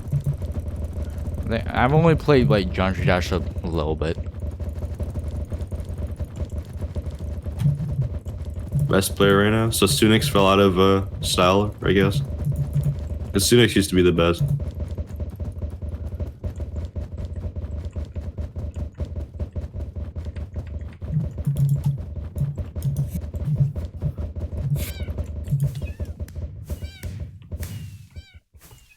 Verified the #1 demon.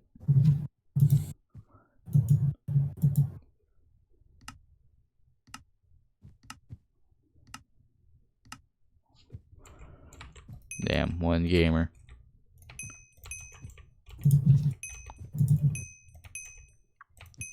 Stop playing, yeah. I talked to him a little bit, but from a little we talked, he said that like, You talked I don't to? know, he had just Talked to who? Sunix. He was like school, and yeah. You talked to a top player, top GG Geometry Dash player before? I mean, I just added him on Steam, and then we started talking, and now we have like, I don't know. Oh, You're just cool. I don't know.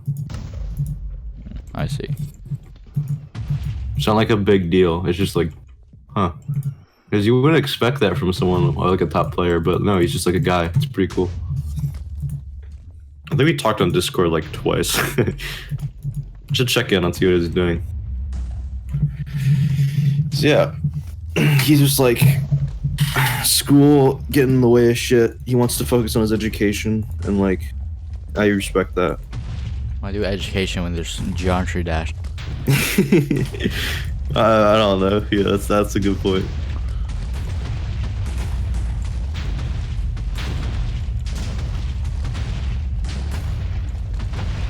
This guy's bragging how he's on the island. I bet he doesn't even know what the glitch exploit is on this mode.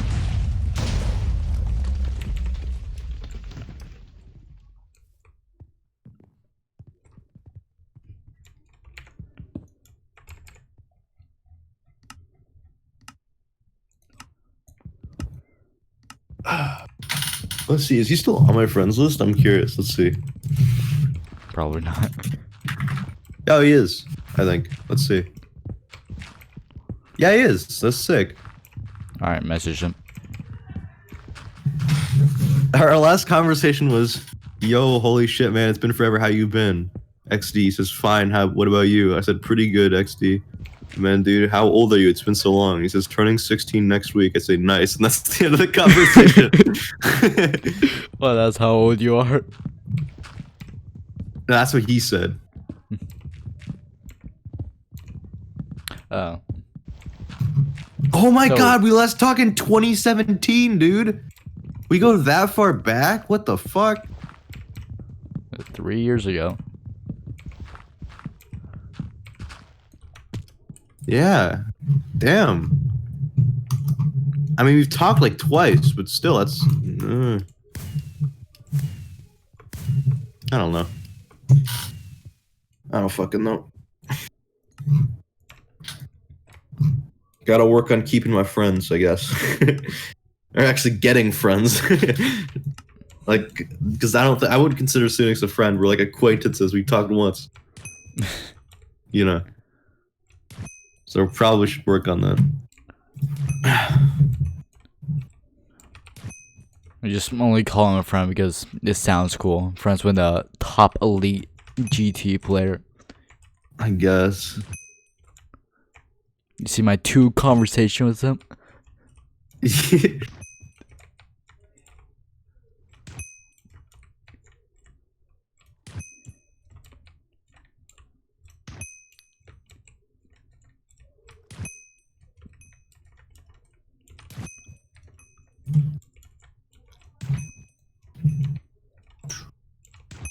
Yeah, GD kind of sucks though. I stopped playing because it kind of sucks. My greatest achievement was beating, what's that one map called? It was a hard extreme demon, but it was on easy level.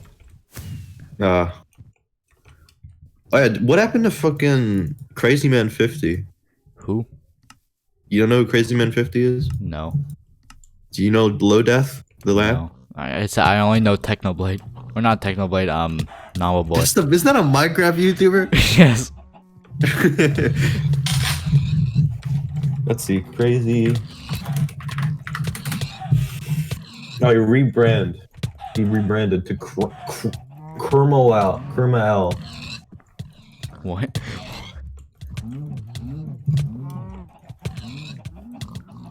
Oh, he still plays Geometry Dash. Yeah, he's the one who verified Phobos. Very gamer. I mean, it was nerfed. It was nerfed, but it was still fucking insane that he did it. Yeah, Phobos used to be #1 for a while too. I remember. Is it Bloodlust like the most known and verified level? Probably. Yeah, because the video has like almost 6 million views, probably.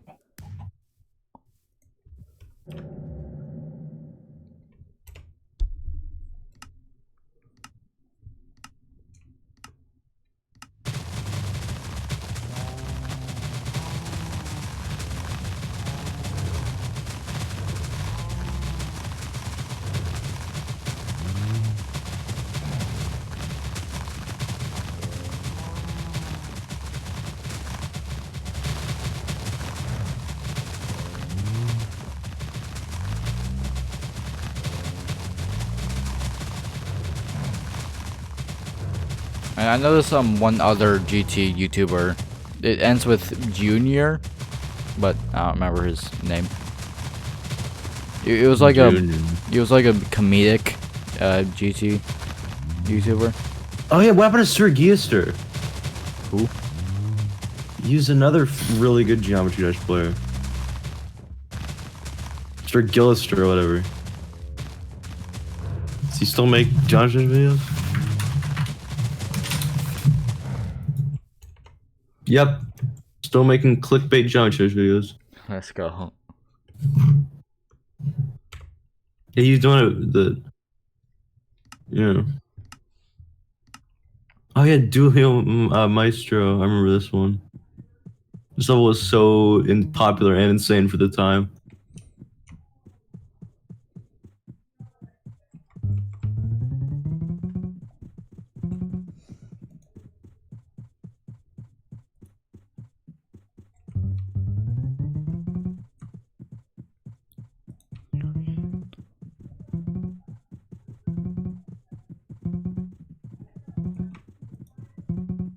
I just thread the fucking needle so fucking hard.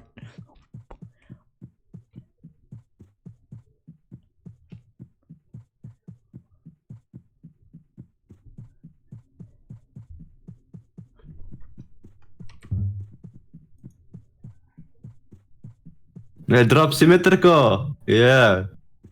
What? It's Spanish for symmetrical drop. I guess. Okay.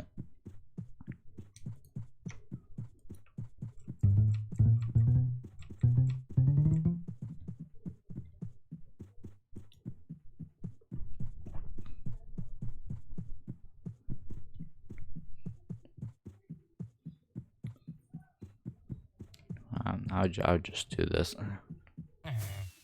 so that game will end faster.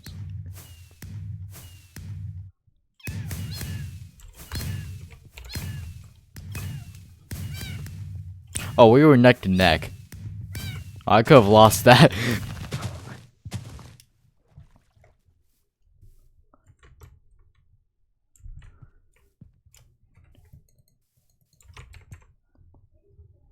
Do you know who Guitar Hero Styles is?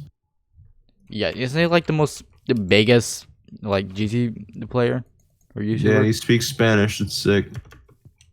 Wonder what he's doing now. Probably still Spanish Geometry Dash videos.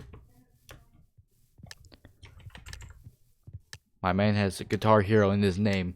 Plays Geometry Dash. Drop asymmetrical pepere. Yup, that's Spanish.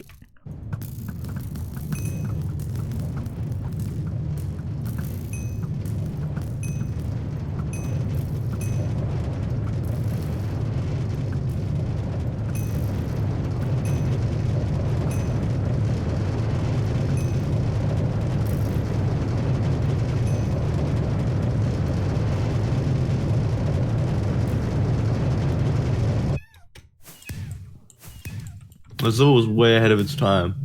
It's what it did is it had to use 2 players, right? 2-player duel, right? But you were supposed to play this level single player. Oh yeah, I remember the I know the 2-player thing.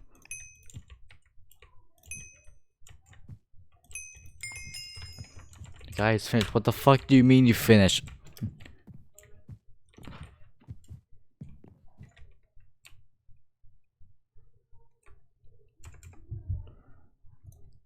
That kid next door. What kid next door? Oh, I'm adding Elvis. Okay. Is he even awake?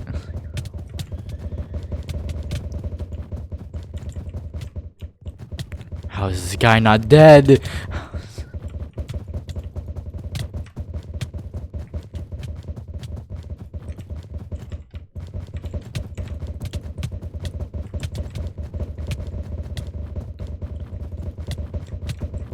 We gotta get the kid next door, please.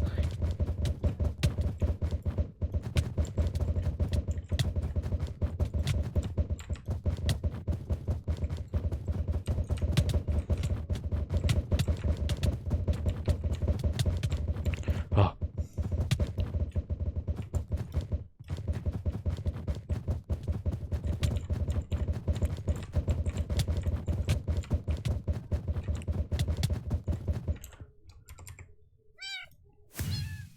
And what's left? Yep. Why would you do that? It's so like dickish. You could like at least say something. Yeah. Right? So just be like, nope, not being here. I just destroyed people. I just killed 5 people. No, 4 people.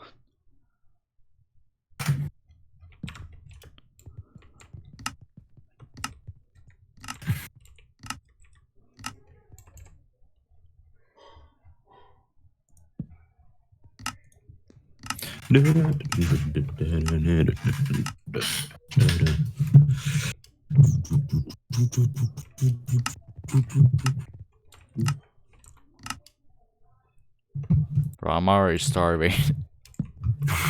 It's been like 4 hours.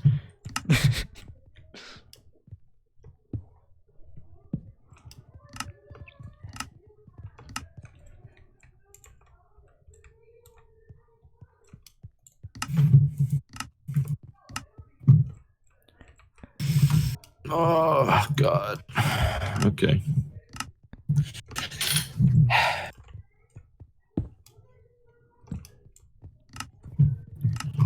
Are you fucking kidding me? Is that why? I'm so stupid. What? Oh, I'm a dumbass. I'm so dumb. I forgot to fucking. Oh. All right. Well, that would help if I did that. Oh my God. You kidding me, dude? All right. Whatever. Alright, man. I don't want to talk about it. I do not want to talk about it. Want to talk about it? Do not want to talk about it.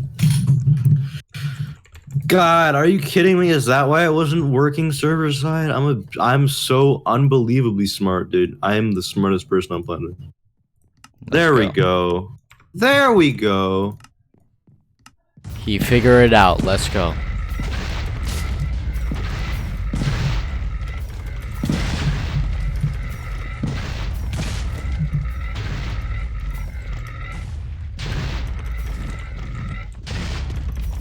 Alright, let me make sure there's nothing like that on.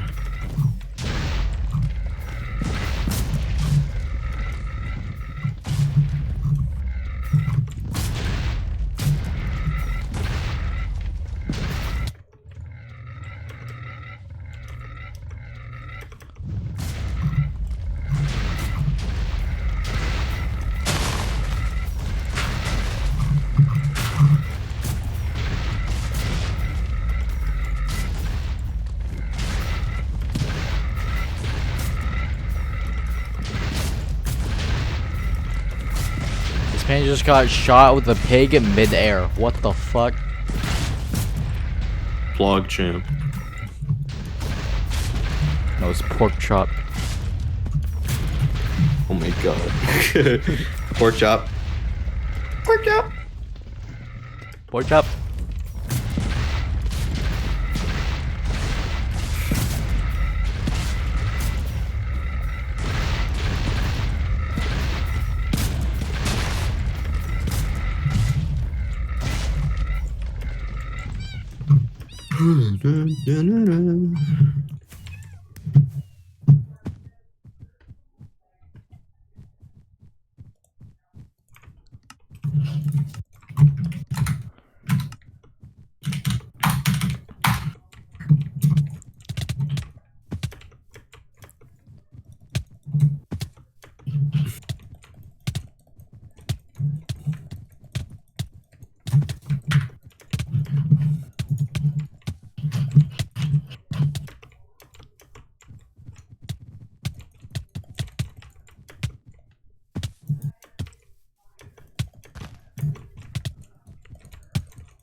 This guy can't even go over a block. He can't jump a block.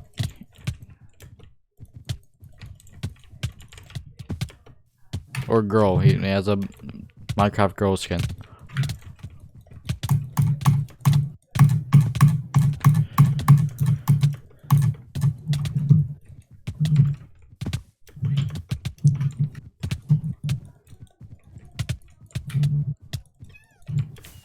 Alright, very important question about your game.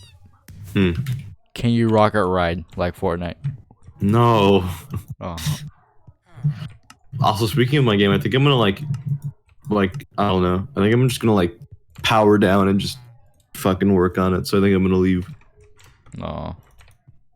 It was fun talking though. I really want to get this done. And I'm getting too distracted. You know, I'm treating it like schoolwork. I just gotta focus and sit down and do it. Because if I keep talking to you, I'm not gonna get any work done. Alright. I'll catch you later. I'll go back to listening to Reddit. Okay.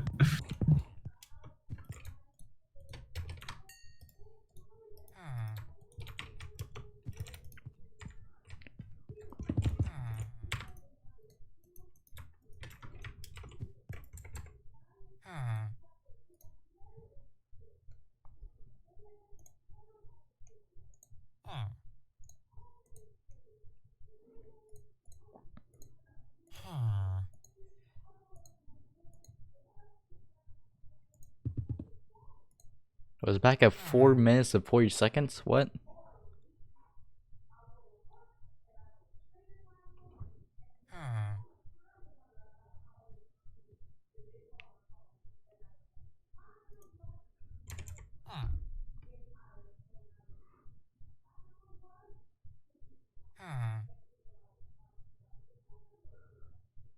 Genre Dev meets you after class. I'm really interested.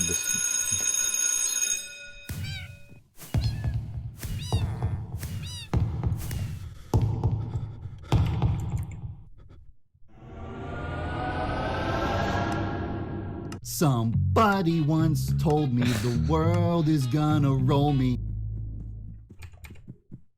Alright. Nice.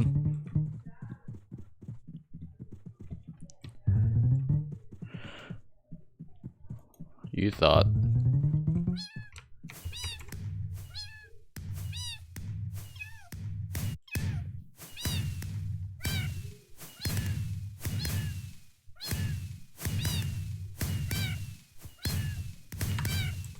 The sweat.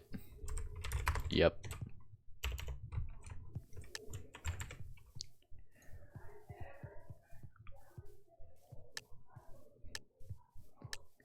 God, my ADHD is kicking in. And there won't be a show. I don't know about do this any longer.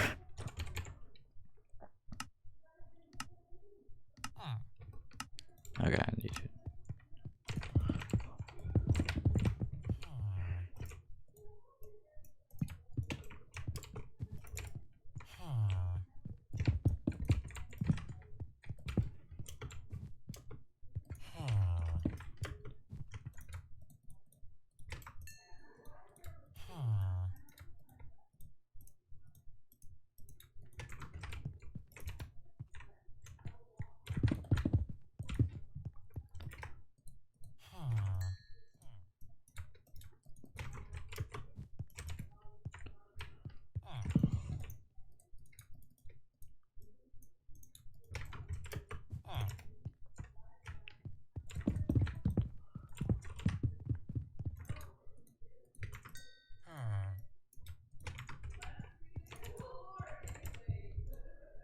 but I guess that's the whole point of it. Anyway, with that being said, let's move on to our third story. Kid tried not what the kid wants to do. And yeah, maybe it could have been better for his motor system, but come on, if you're not doing something you enjoy, then what's the point? I also don't understand why this entitled I think I left off here. often than not. I feel like the majority of people do have a lot of respect for disabled people and understand their troubles. I just don't understand why there's this small minority that just don't get it. How old is this kid again? I'm gonna say, yeah, 12 years old. Fair play, he probably doesn't really know what a disabled person is at that age or understand the full disability that you probably have. For that reason, I reckon it's okay that he asked to have a go. Need a new one. Oh, we actually left off here. But his mum then saying that the light is trespassing? What is that? With that crazy story out of the way, let's move on to our second one. My son wants to go in your electronic wheelchair. Get out so he can have a go. Oh god, it gets better and better. I've been browsing this sub for a while and never thought I would post on here. Oh, how I was wrong. Backstory, I'm a 29-year-old female and have been confined to a wheelchair since I was 17. I'm a quadriplegic and can use a manual wheelchair at home, but use a power wheelchair in public for practical reasons. I've mostly full use of my upper body and partial use of my lower body. I've been mistaken for a paraplegic a few times. This happened about a month ago before the poop hit the fan with COVID-19 in my town. I was downtown shopping for supplies for my inevitable self-isolation when I heard a deafening squeal of a child about 12 years old. Of course, it was an entitled kid. Oh, that's a cool scooter. How fast does it go? There, thanks. Go zoom very it fast. goes pretty fast. Can I have a go? At this point, I think that he means to sit on my lap and I drive him around, which in any other scenario I would have been happy to do. But you know, COVID-19. The random stranger? Sorry, dude, but not today. The kid says, oh, okay, and stomps away, and I thought that was the end of it. But you know, I wouldn't be here if it was. A few minutes later, I hear the ground start to tremble as the Megatron Karen approaches. Oh boy, I thought, this is gonna be fun. Excuse me, what did you say to my son? I'm a bit confused here. He wanted to ride in my wheelchair. I said no. What did you just say to me? You need to respect your elders and not talk down to my poor little angel. You don't even need that wheelchair. I know your legs work. Oh my god. You're just faking it to get attention. Now let my son have a ride. What am I reading? She wouldn't have been much older than 35, so obviously not my elder. But even if my nan spoke to me like that, I wouldn't reply kindly. Yeah, fair point. So at this point, all of my patience has officially gone. My wheelchair costs more than your car, and you want me to miraculously heal out of my chair so your dirty crotch goblin can take a joyride? Okay. Also, the crotch goblin was smirking at me the entire time. Well, of course he was. Now here's where the story gets graphic. I have hypermobility, which makes my joints extremely flexible and dislocation easy and relatively painless. I also have titanium screws inside my neck that creak loudly when I move a certain way. Bring on the Frankenstein. Wow. I lean forward, pushed down with my right arm, dislocating my shoulder blade with a loud pop as I twisted my neck to make it creak. Then pushed down with my left hand to contort my arm and hand in an unnatural position. Just why? This all happened in a few seconds, but it was enough to make Karen, red-faced and horrified, scream out, "Stop! It's okay! Kid, let's go!" And they hurried out of the store. Okay, now I get why you did that. I could hear laughter coming from behind me as a friend who works there walked up to me and said, "That was mean." He knew me well and had seen me pull that trick before. Needless to say, I never had an issue like that again. It's a small town and news travels fast. Don't mess with the girl in the wheelchair. Wow, fair play OP. I reckon you took that so much better than 99% of the population would have done in your situation. Wow. You handled this like an absolute pro, which makes me a little bit sad to be honest, because it suggests that you get this situation happening to you more often than not. I feel like the majority of people do have a lot of respect for disabled people and understand their troubles. I just don't understand why there's this small minority that just don't get it. How old is this kid again? I'm gonna say, yeah, 12 years old. Fair play, he probably doesn't really know what a disabled person is at that age or understand the full disability that you probably have. For that reason, I reckon it's okay that he asked to have a go. He probably just doesn't understand how serious your condition is. But then when the mother backs him up, yeah, that's just so wrong. With that story done, let's move on to our third and final one for this video. Entitled Mum says my 7-year-old isn't allowed to mourn her grandfather anymore, ruined 7th birthday. My dad died on the winter solstice 2016. We're pagan and celebrate Yule instead of Christmas. It was a very sudden heart attack in his sleep, though I'm not convinced he didn't purposefully overdose and cause it himself. Or no, like family and Tile parents are like best friend. It hit us all very also hard, and the I best was struggling stories. to help my daughter through her first real loss while mourning myself. My mum decided to self-medicate with crack and whiskey, ironically what my father used to overdose. She kept making promises to my daughter about spending time together. Being 6, she was suddenly terrified that she would lose my mum too, and then bailing last minute. Always to go to a party or hang out at the bar. She said this was her grieving. I said it was her spiraling, but she refused to seek help. Mental stability was not a priority in that household ever. Here's where the entitlement comes into play. Less than 2 months after his death, my mum starts dating a new man. By February, she told my 6-year-old that grandma had a new man friend. She didn't tell me. I got to hear about it through my 6-year-old's tears. She felt like grandma was replacing Pop Pop. Even if that isn't the case, the relationship was new and the kid was still grieving. She didn't need to know about grandma's new relationship yet, but my mum disagreed. She said she has the right to tell her granddaughter whatever she wanted. I mean, yeah, fair enough, but not before you. We got into heated arguments after argument about boundaries and my daughter's right to mourn. My mother said, "You need to support me on this." I informed her, like she did when I came out of the closet, that no, I don't have to support you, but I do have to accept you. She accused me of demanding she break up with her boyfriend because a child threw a tantrum. I told her she was welcome to live her life, but she didn't need to involve my daughter in every aspect of it. A few months went by of my mother constantly trying to force her new boyfriend into my daughter's life. She would ask to take my daughter somewhere to spend time together. I would ask if her boyfriend would be joining them. I had to turn her down several times after asking my daughter if she was comfortable enough to get to know him. She was not. Each time my mother would scream at me about ruining her life and impeding on her grief. She was in mourning. How could I treat her this way? I love that little face on the end as well. My daughter's 7th birthday rolls around and we get ready for a family party held in our backyard. I specifically told my mum that she was invited, but her boyfriend was not. This is a 7-year-old's party. The birthday girl made the guest list and it is no place for drama. Well, guess what she does? Not only does my mother bring her new boyfriend, oh no, it turns out the poor guy had just had a stroke or something and needed assistance walking. He temporarily needed a walker and the party was through the grass of the backyard.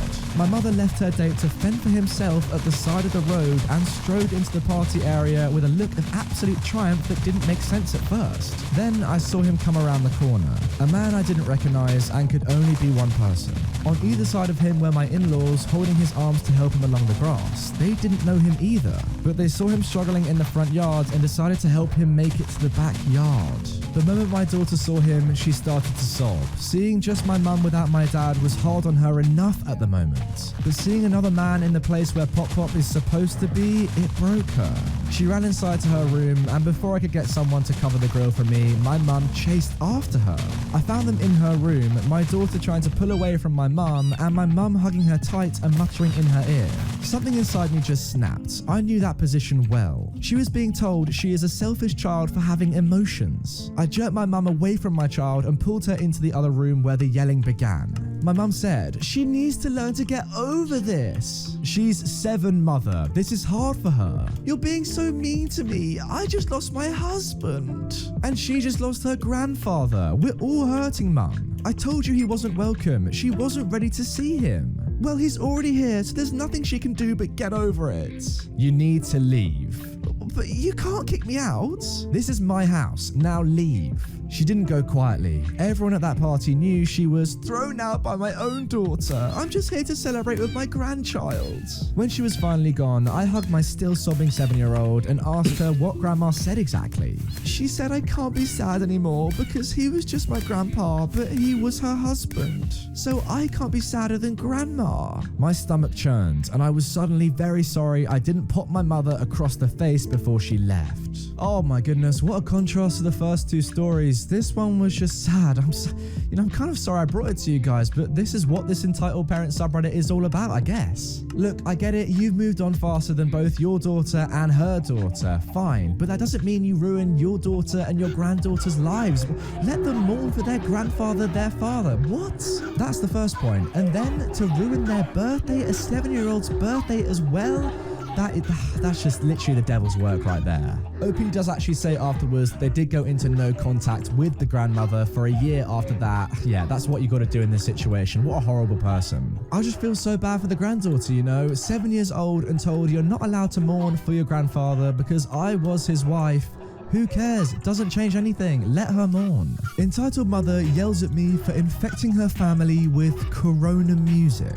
Let me introduce you to a new Karen, the Indian Karen. A little longer hair tied into a ponytail and rolled into a bun that serves the function of hiding all of the 7 deadly sins. A voice shrill enough to make all the street cows turn their head to look at their mistress. A gold necklace to announce her dreaded arrival, one that I encountered. I don't know if anyone has read this article, but basically it tells how some scientists converted coronavirus's famous spike protein into music. I have no idea if it's legit. I thought if it's true, it's cool if someone was able to do it, and I thought I should share it, so I did, to Karen's son. A good person, a good friend of mine. He is happy that smart people are left in the world. The next morning, my mum calls me from the other room and I pick up.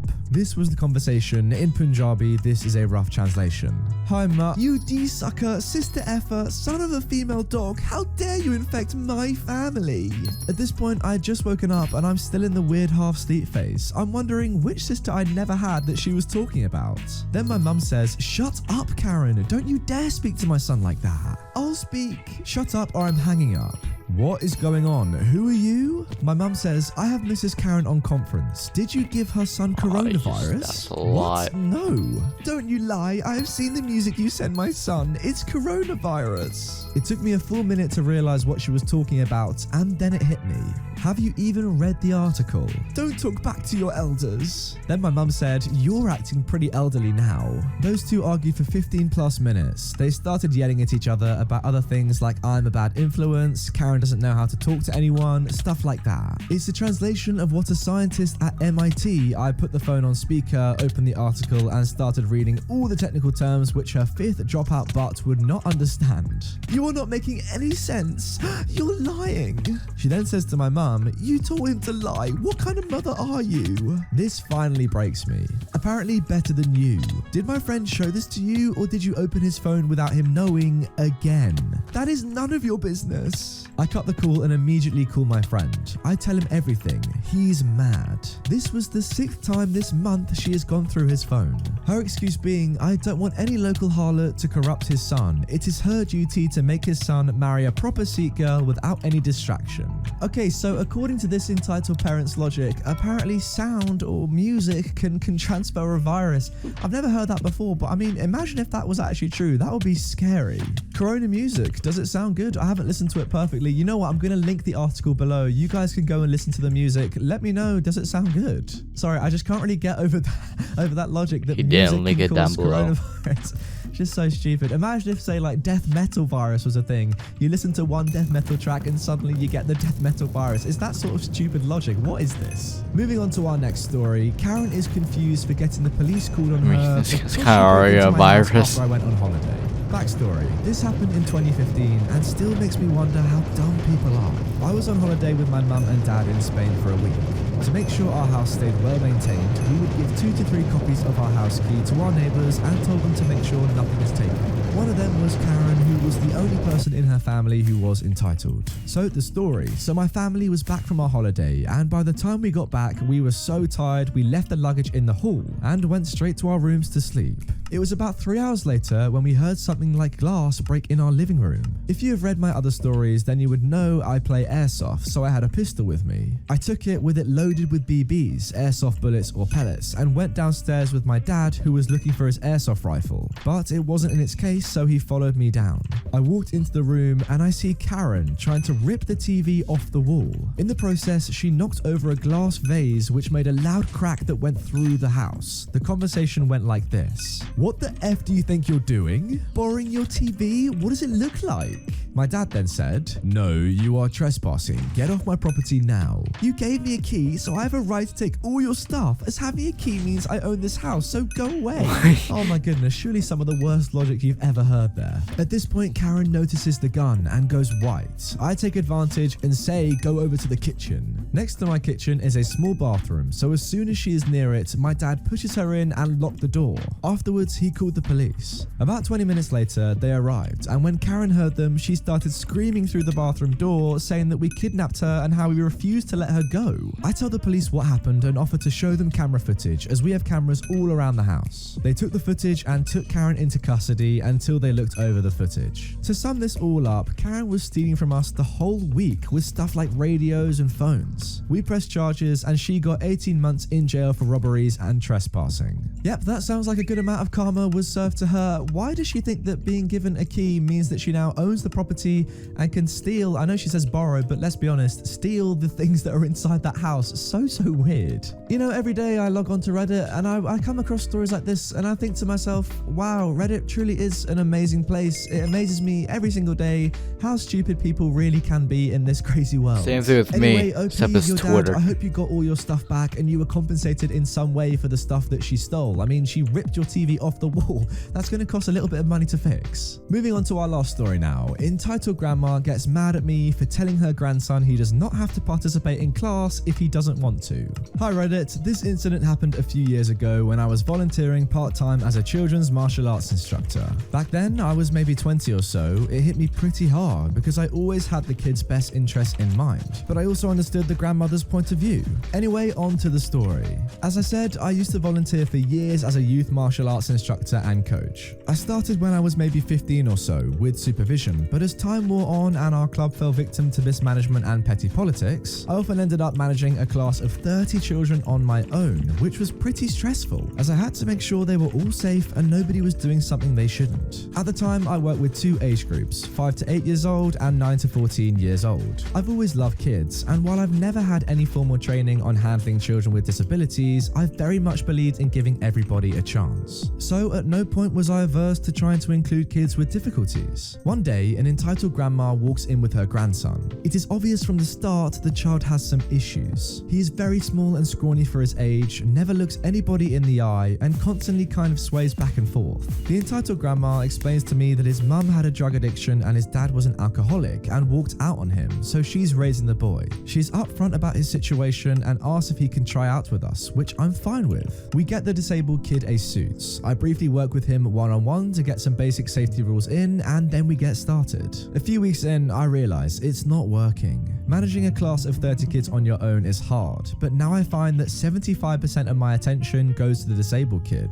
Not because of his disability, but because of his lack of interest. He constantly goes off and does his own thing, ignoring the exercise I've set up. What the fuck? I have to correct him all the time and tell him not to do certain things. I worry because I don't want to make the other kids suffer in any way from my lack of attention for them. His entitled grandma used to sit and watch the lesson, which parents are allowed and encouraged to do, but after I told her off for interfering with my class, she's taken to sitting in the cafeteria down the hall, out of sight. I decide to take the disabled kid aside and ask him if he likes my class. He says no. I ask him what he would like to do. He says he wants to play football. So I tell him as gently as possible he doesn't have to do this sport if he doesn't want to. I certainly am not forcing him. If he'd rather play football, he should go and play football because he'll be happier doing something he likes. After the lesson, the entitled grandma comes to pick the disabled kid up and I briefly speak with her. I felt I had tried to be as gentle and correct as possible, explaining that the kid told me he didn't like the class and wanted to play football instead, but I also had to keep it short because other parents required my attention. A few weeks go by and I don't see the disabled kid anymore. I figure he is now happily playing football.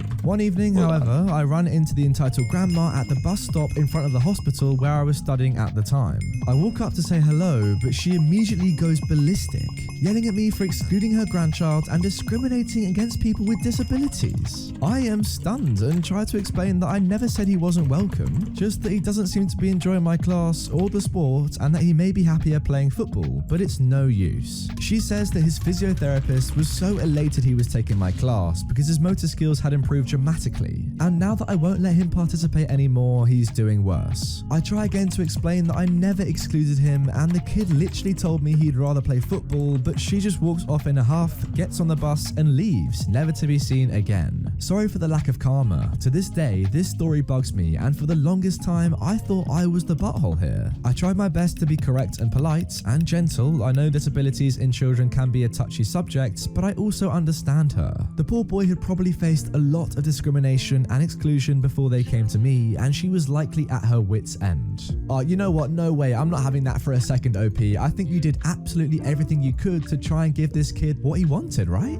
Like, it's just not your fault that this grandma demands her grandchild do martial arts instead of football, even though that's not what the kid wants to do. And yeah, maybe it could have been better for his motor system, but come on, if you're not doing something you enjoy, then what's the point? I also don't understand why this entitled grandma just wouldn't let him play football instead of martial arts. Surely playing football, you know, running, sprinting around, touching a ball, you know, controlling your body as much as you can is just as good for your motor skills as martial arts is. Maybe I'm wrong here, but it seems that way, no? Anyway, for the kid, I hope he can do what he wants someday and do things that he actually enjoys rather than being forced around by this entitled grandma. Entitled mother lets her kid steal my blind cane. So a bit of backstory. I'm a 28-year-old I woman love the who music just recently went fully blind. writer When I was a uses. teenager, I volunteered So with my good. local youth group to help rebuild Mississippi after Hurricane Katrina. And while down there, I picked up a fungal parasite called histoplasmosis that over a decade migrated to my eyes and slowly caused blindness. I've been totally blind for about a year now, so I'm pretty new to it, but I digress. When I first went blind, I barely left the house feel like and was I afraid to heard go that out name in before. public.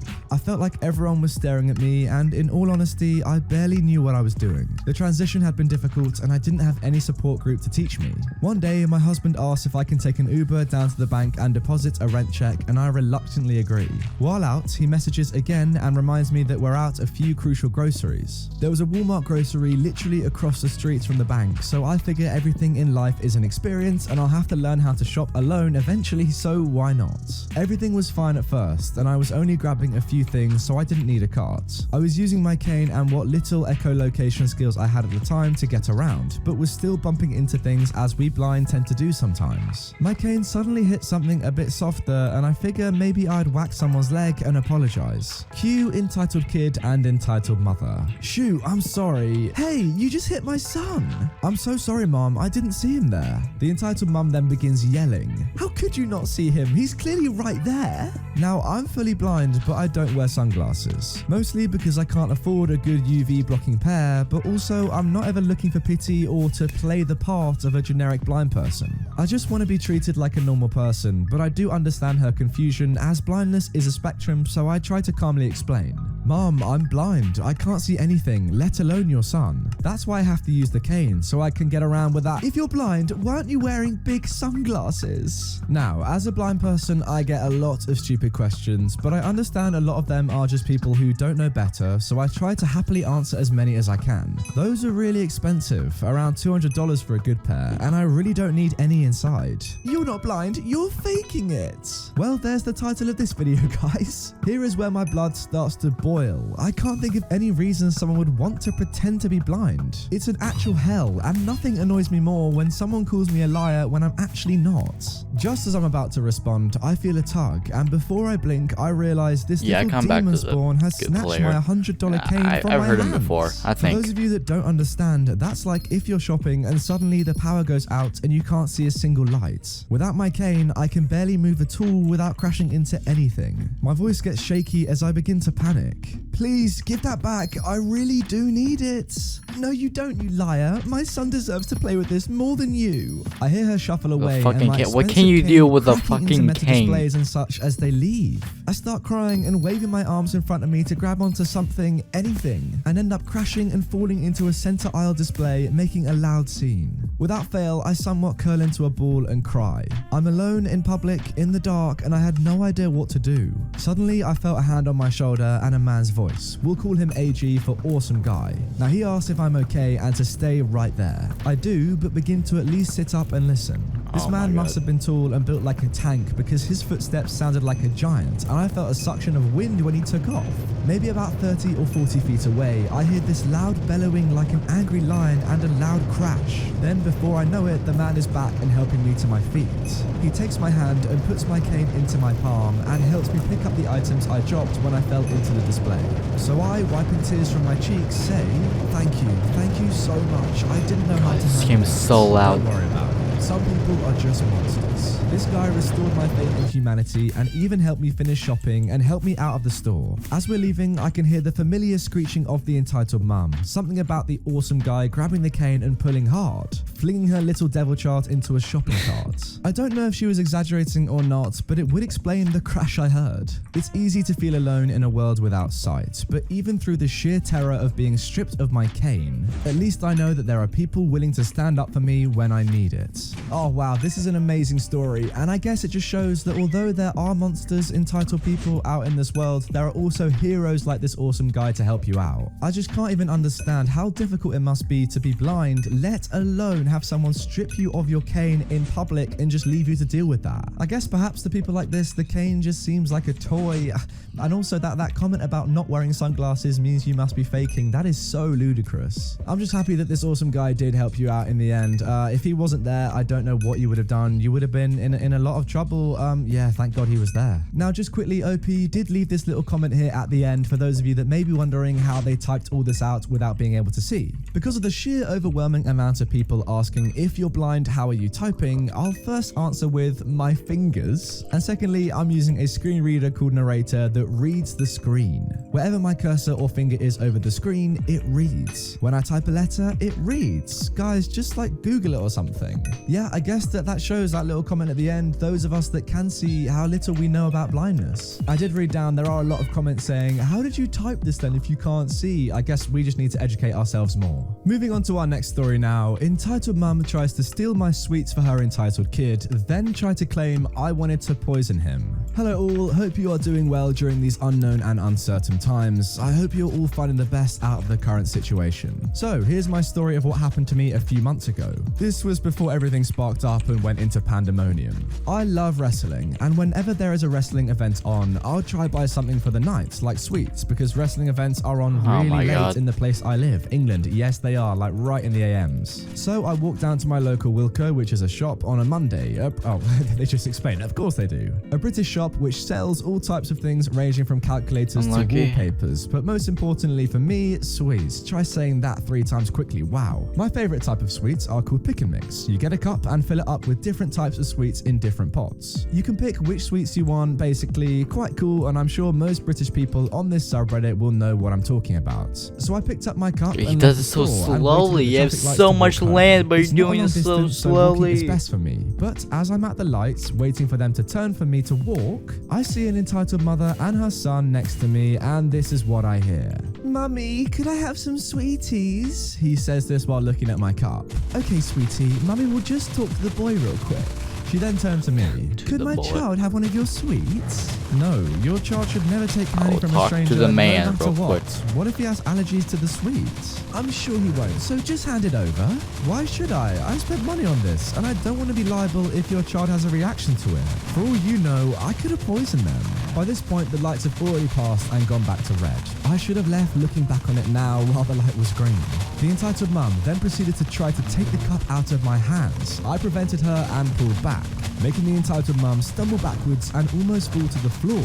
I'm not small by any means, but not big either, so I was actually quite shocked about it. She then tried for a second time, and yet again I prevented her. But this time she actually fell back to the floor while her son looked on in disbelief. What happened next was kind of a blur, but I would try to recount it in the best way possible. What I heard next was the entitled mum scream.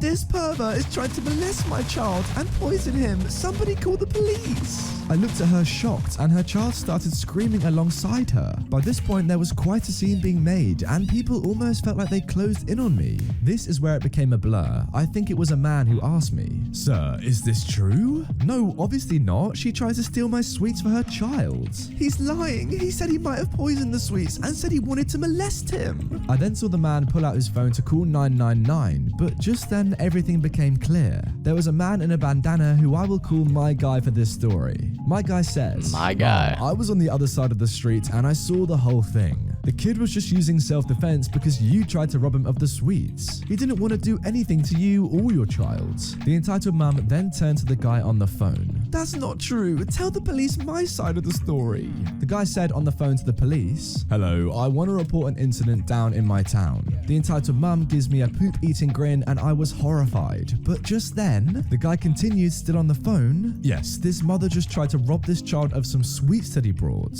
The entitled mum went white. She ran away with her child, who through all of this was still throwing a tantrum. The guy on the phone then turned back to me with a huge grin on his face. He then showed me his phone. It was never on, and it turns out he never actually called the police and just pretended to. This made the mother run away and leave me be.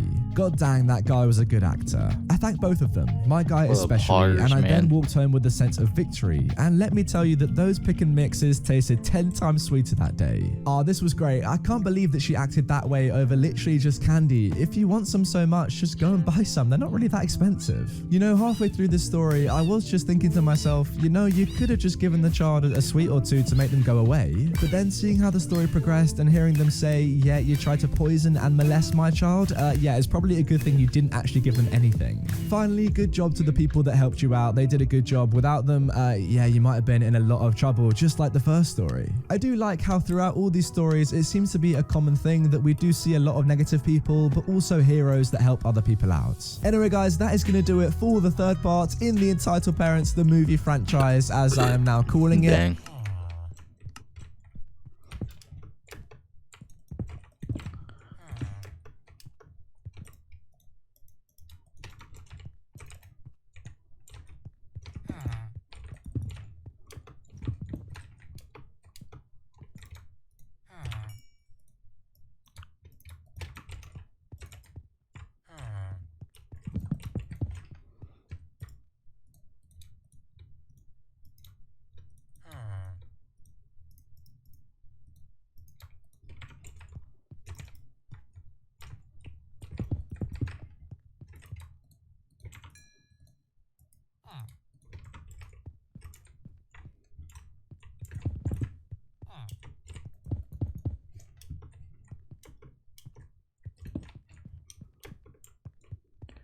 Yeah. More than half of them just left already.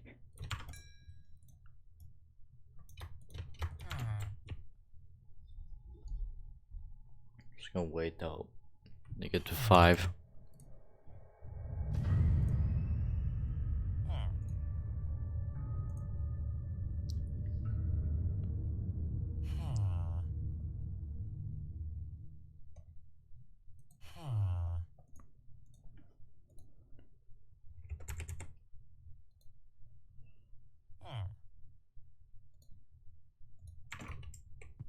Come on, so waiting for number 5.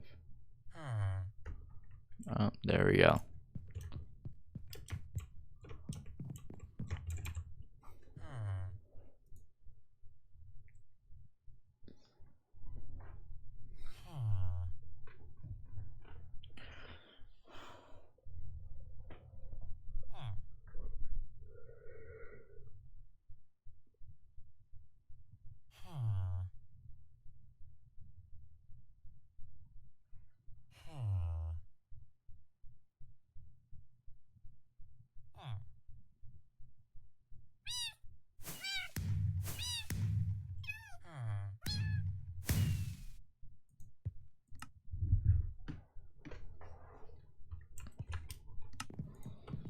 Nah, I'm not gonna make it.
right out.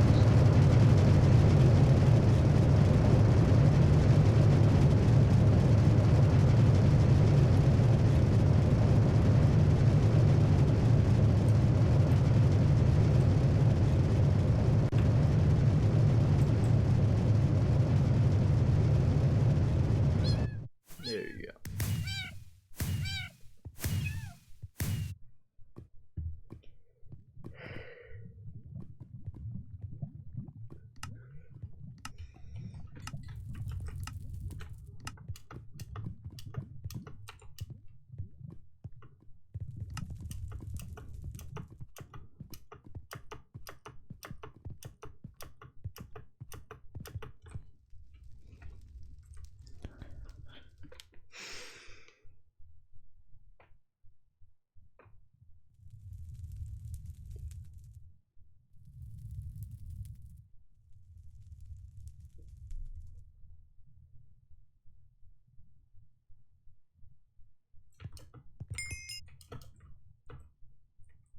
What are they doing?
I think I have to try to do this one.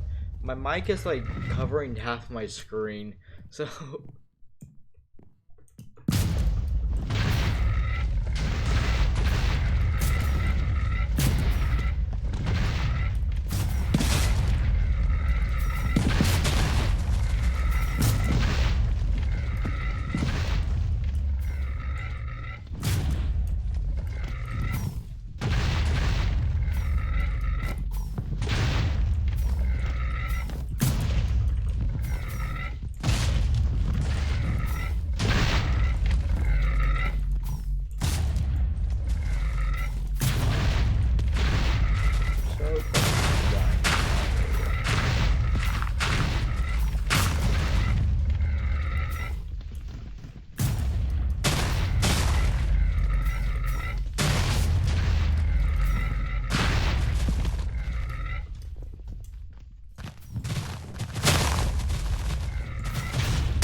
alright, I'll give him a head start.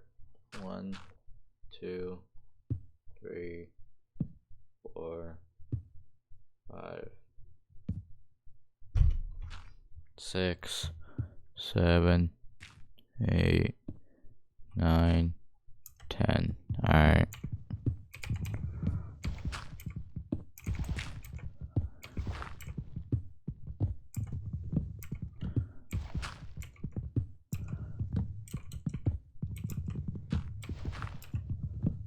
What the fuck is...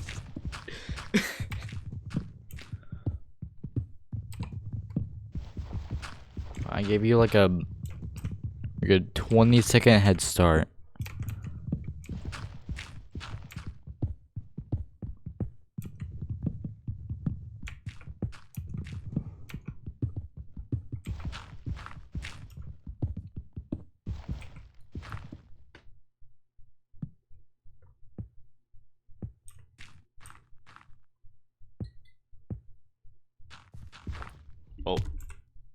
Oh, man. Damn, unfortunate.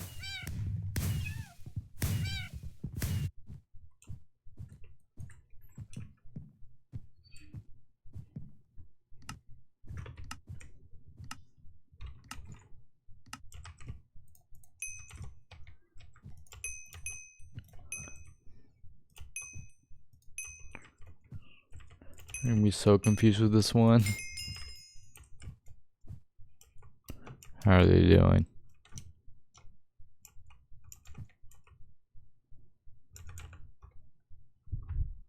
Can't tell.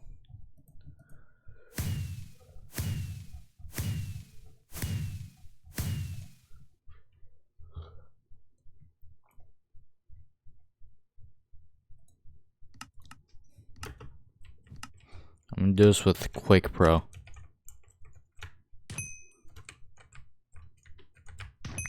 It feels like you fall so much faster.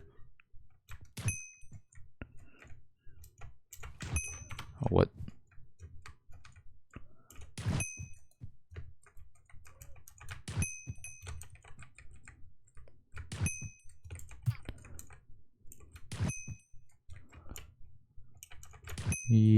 What if I do this and then?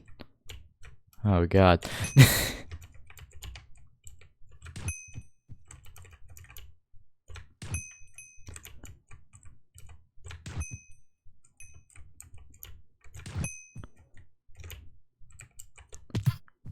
Oh man.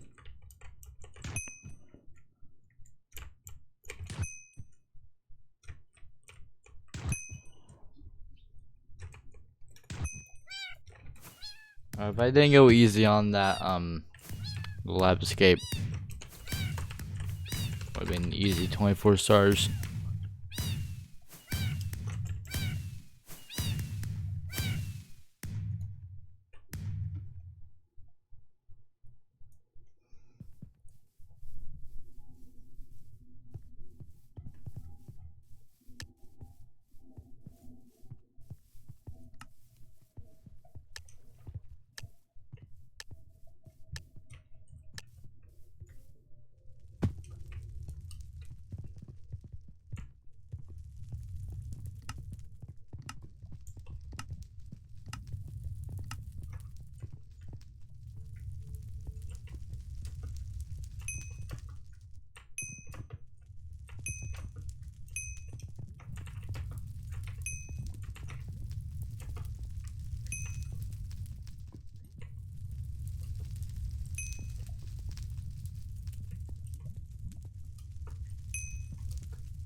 Okay, now you finally end. What the fuck? Can you just kill me, please?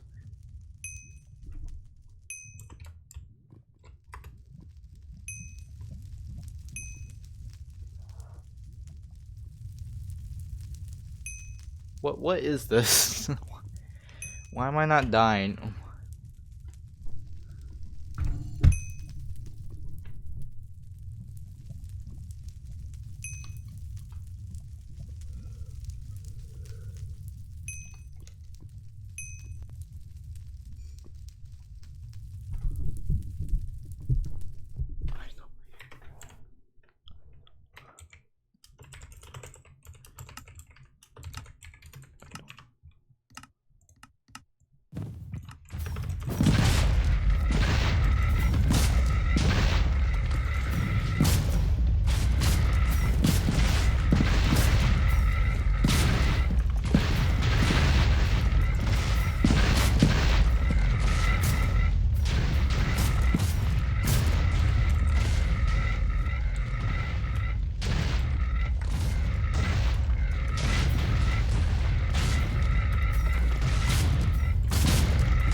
YRD:.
Oh god, I'm gonna die.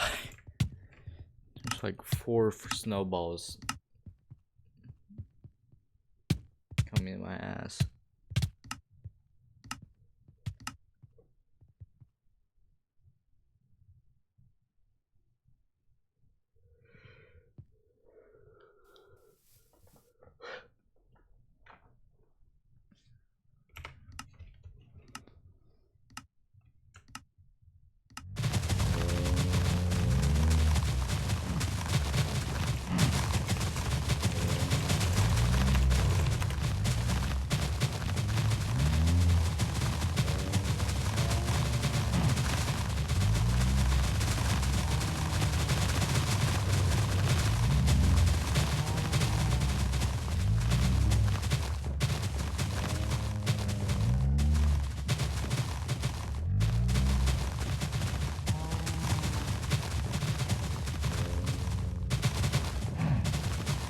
Well, I was number 1, and then now I'm number 1. What's happening?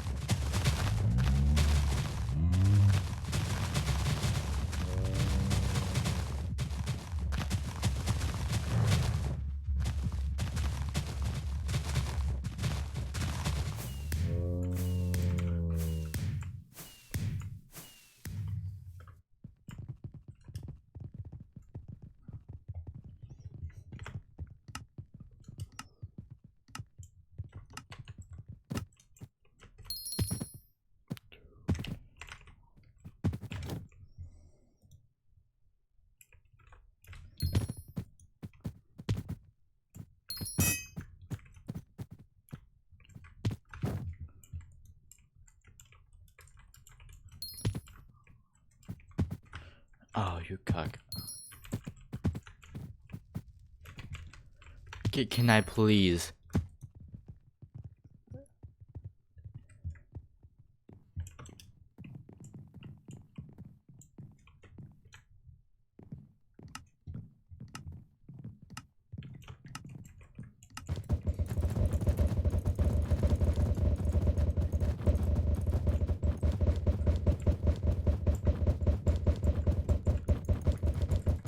What is Ping doing?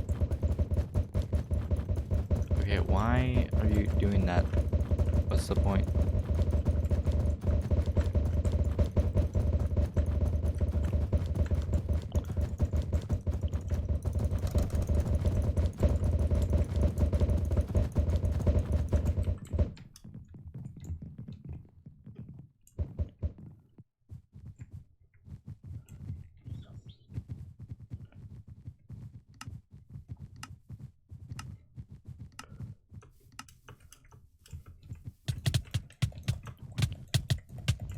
No one gives a shit about your opinion. Stop.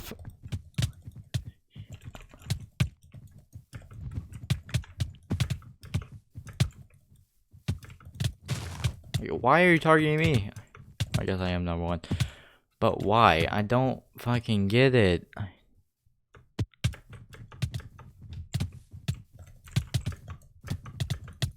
Oh my fucking god. Why is Bean Boy targeting me?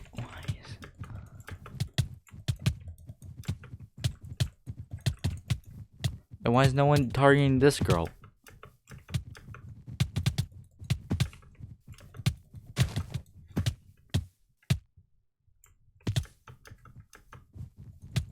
What the fuck?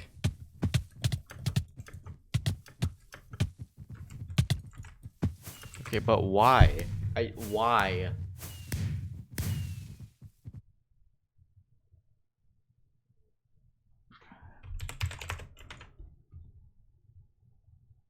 So why the part of why I hate party games? Who can just fucking target you? It's so retarded.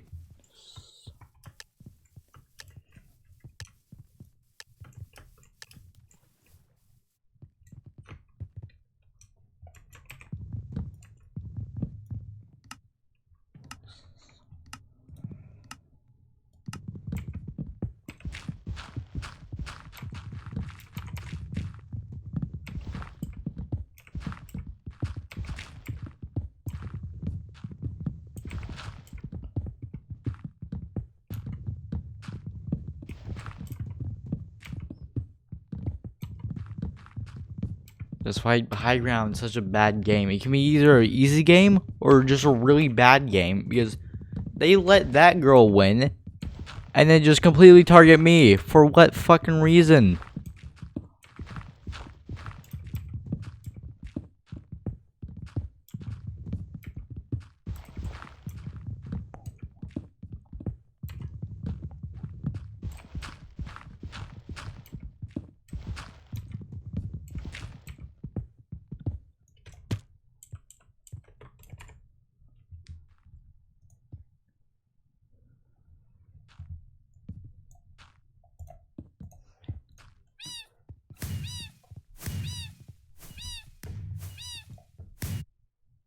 Watch Top House movie 2019. What is going on, everyone, and welcome to a special video on my channel. Now, the other day we hit 30,000 subscribers, which is an insane number, so I've got to say thank you to each and every one of you for your incredible support. And to celebrate that milestone, I've decided to put together a r/entitled parents movie of sorts. So this 1 hour 40-minute video will be a compilation of the very best r/entitled parents stories that have been read out on the channel so far. With that being said, I hope you enjoy, and let's start with an absolute classic. Let me have your £50,000 car because my daughter works harder than you. Before we start, here's some proof that I do actually own a Porsche and that this isn't just a repeat of r/that happened. And here is that proof. That's a lovely car, I must say. Firstly, a little bit of background. I'm 29 and I'm an architect in the UK. It's good money and I've been in the job for 4 years. It's hard work though, and I do overtime most days. It's a rewarding profession though, and it's what I love doing. All in all, show off my Porsche. Recently, you have to believe me now. I treat myself to a Porsche 718 Cayman, as we saw in the photo. It's one of my favorite car brands, and I've always liked cars, so it's understandably one of my most prized possessions. So I'm pretty protective of it. One week, we had extended family come over to town, not disclosing the name. It consists of my aunt and her children, whom I rarely ever see. Notwithstanding the fact that I rarely see them, I know that the aunt and her daughter are, well, difficult choppettes. My aunt's 48 right now. She was born 14 years after my mum, when my grandparents decided upon having another child. Her children are 10 and 8. The 8-year-old's a boy, and we get on really well. He's interested in architecture, so I often tell him about my work when I do get to see him, which is rare. The 10-year-old daughter, conversely, is an entitled brat who's caused me and my mum nothing but trouble whenever we've seen her. I once caught her in my study, just about to draw all over some of my plans. However, I pulled her away just in time, thank frick. I of course got screamed at for, but I just had to bite the bullet. Anyway, when they did come over, I was pretty much forced to host the whole thing at my house. It's not exactly a sizable place, but it's cozy and big enough for a few people. Everything was going well until I had to go into work for a brief meeting that I couldn't avoid. It was a pretty crucial meeting too. It was about a project that was nearing completion, and the whole practice was under great pressure. This exchange begins when I head out of the front door. I unlock my car, but then remember that I left my briefcase in the kitchen, so I head back into the house to grab it quickly, leaving the car unlocked, as it's a nice neighborhood and I wouldn't be gone long. As soon as I reach the hallway, I hear giggling. This is how the following moments went down. EK entitled kid, EM entitled mother, and me. Hey there, EK. Look, I'm sorry to interrupt your fun, but you're not supposed to be in the driver's seat right now. I've got a meeting to attend. No, I'm not leaving. You have to. I need to go to work. At this point, I'm struggling to cope, but I manage to put on a stoic facade and exude some authority. Then EM says, "Oh, come on, let her play in the car." I don't think you get that I have a meeting. But she's a good kid. Your meeting's not that important, right? Yes, it is. You know my work field and that I can't afford to waste time. But it's not. How is doodling so... How is doodling so important? I mean, when architecture is labelled as doodling, you know this mother has issues. Because it earns me 50 grand a year, and it's more than just doodling. Now, if you'll excuse me, I have a meeting to attend. EK overhears the exchange and now starts playing with the horn, beeping it constantly. I start to reach into the car to take her hands away from the wheel, as she's causing a real disturbance and being rather rough with my car. It was at this moment that entitled mother became stage 2 Karen. Get off my daughter! This is my car and she is causing a disturbance. I'm within my rights to take her hands away from the wheel. No, she can play in your car all she wants. She deserves your car. She works harder than you. She doesn't just scribble and call it a job. He is very angry. Play. EK then begins to start kicking and screaming in the car. Mind you, she went to the park earlier, so mud's getting all over the expensive interior. My blood is also boiling because architecture is more than just scribbling. Some of the designs are so intricate you need a whole room to fit the page. For what it's worth, I've done some work experience at an architect's firm and it's very in-depth the stuff they do. I would be knocked around. It was at this point that I snapped. Alright, get out of my effing car this instant, or I swear to God I'll make sure neither of you ever drive a car, ever. I was about to continue screaming, but then I thought better of it and just stood there, breathing heavily, as I watched my dream car get overrun by this EM and her spawn. EM now decides to get into my Porsche also, taking over the driver's seat. The EK moves to the passenger seat. EM, this car will be ours now, good day. I think we're more deserving of this car than you. It was at this moment that my neighbor, a policeman, came out to check what was going on. It is worth noting that I've known this guy since I was a kid, and he is a legend. He knows that I'm usually a calm person, and it takes a good bit for me to snap. He also knew that I tended to get very distressed in certain situations. I suffer from Asperger's syndrome. Social situations like this are very hard for me to cope with. I find it difficult enough sometimes to socialize with people when we're both rational, let alone when someone's about to take my goddamn Porsche. So the policeman says, "What's the commotion about?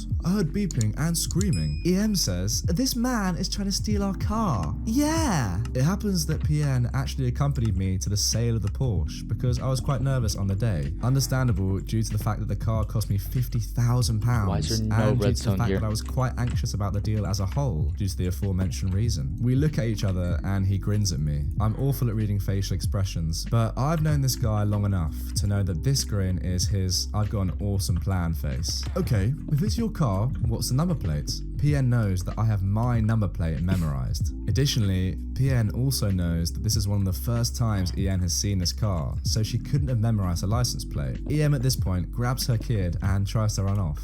However, when she ambles out of my Porsche, PN stops her. "I'm going to have to question you and potentially charge you for attempted theft, as you and your child occupied this man's car without permission. Come with me." The EM was then taken off to the police station, and EK went back in the house and threw a tantrum in there. Fortunately, there wasn't too much mud in the Porsche, as it was a dry day, so the dirt wasn't anything a leather wipe couldn't fix. If it was wet mud, then that would have been a totally different story. EM ended up being charged with attempted theft and was fined £1,000 alongside being given 50 hours of community service. I haven't seen EM or EK since, but I have seen the other kid of hers since. He was in the care of a family friend for 2 weeks while EM went to Vegas. I don't know where the EK went, and I'm glad to say that he isn't at all adopting EM's ways. Well, that is good news. I ended up getting to the meeting on time with a few minutes to spare and getting a raise due to my contribution to the project. My practice also paid for my car's maintenance, as the leather was a bit scuffed up, even though they totally didn't have to. Me and my boss get on really well, which is amazing. Entitled mum holds up bus for over 30 minutes to get food for her kids, ends up getting kicked off.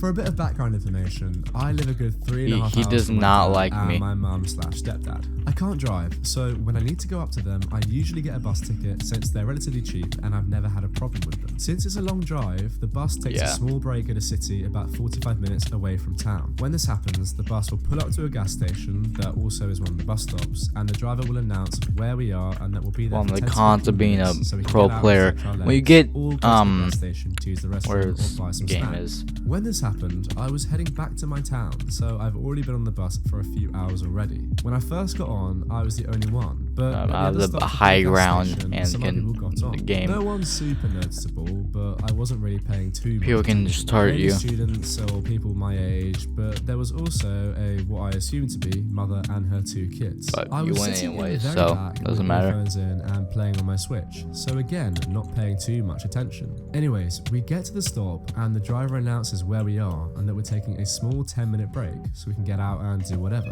I stay in my seat since I'm pretty deep into my game and don't need anything, but notice some people get off the bus, including the mum and her kids. About 10 minutes pass and the bus driver gets back on and starts counting everyone. I'm pretty sure he has a list of everyone or how many people that are supposed to be on the bus, and gets back to the front of the bus and announces he's missing 3 people. Hint, it's the mum and her kids, so we can't leave until they get back. Great. I go back to playing Zelda on my Switch. I'm not super bothered since I think they'll be back soon and the buses have outlets so I can charge my phone and Switch. They get back 30 minutes later. God, I'm this not kid's sure an the bus actual driver called him or 8-year-old. something, but when the mum steps on the bus, the driver is obviously annoyed and asks her where she was. The conversation went like this. The bus driver: "Mom, where were you? We've been waiting for half an hour." "We were getting food. My children are hungry and we stopped for a break."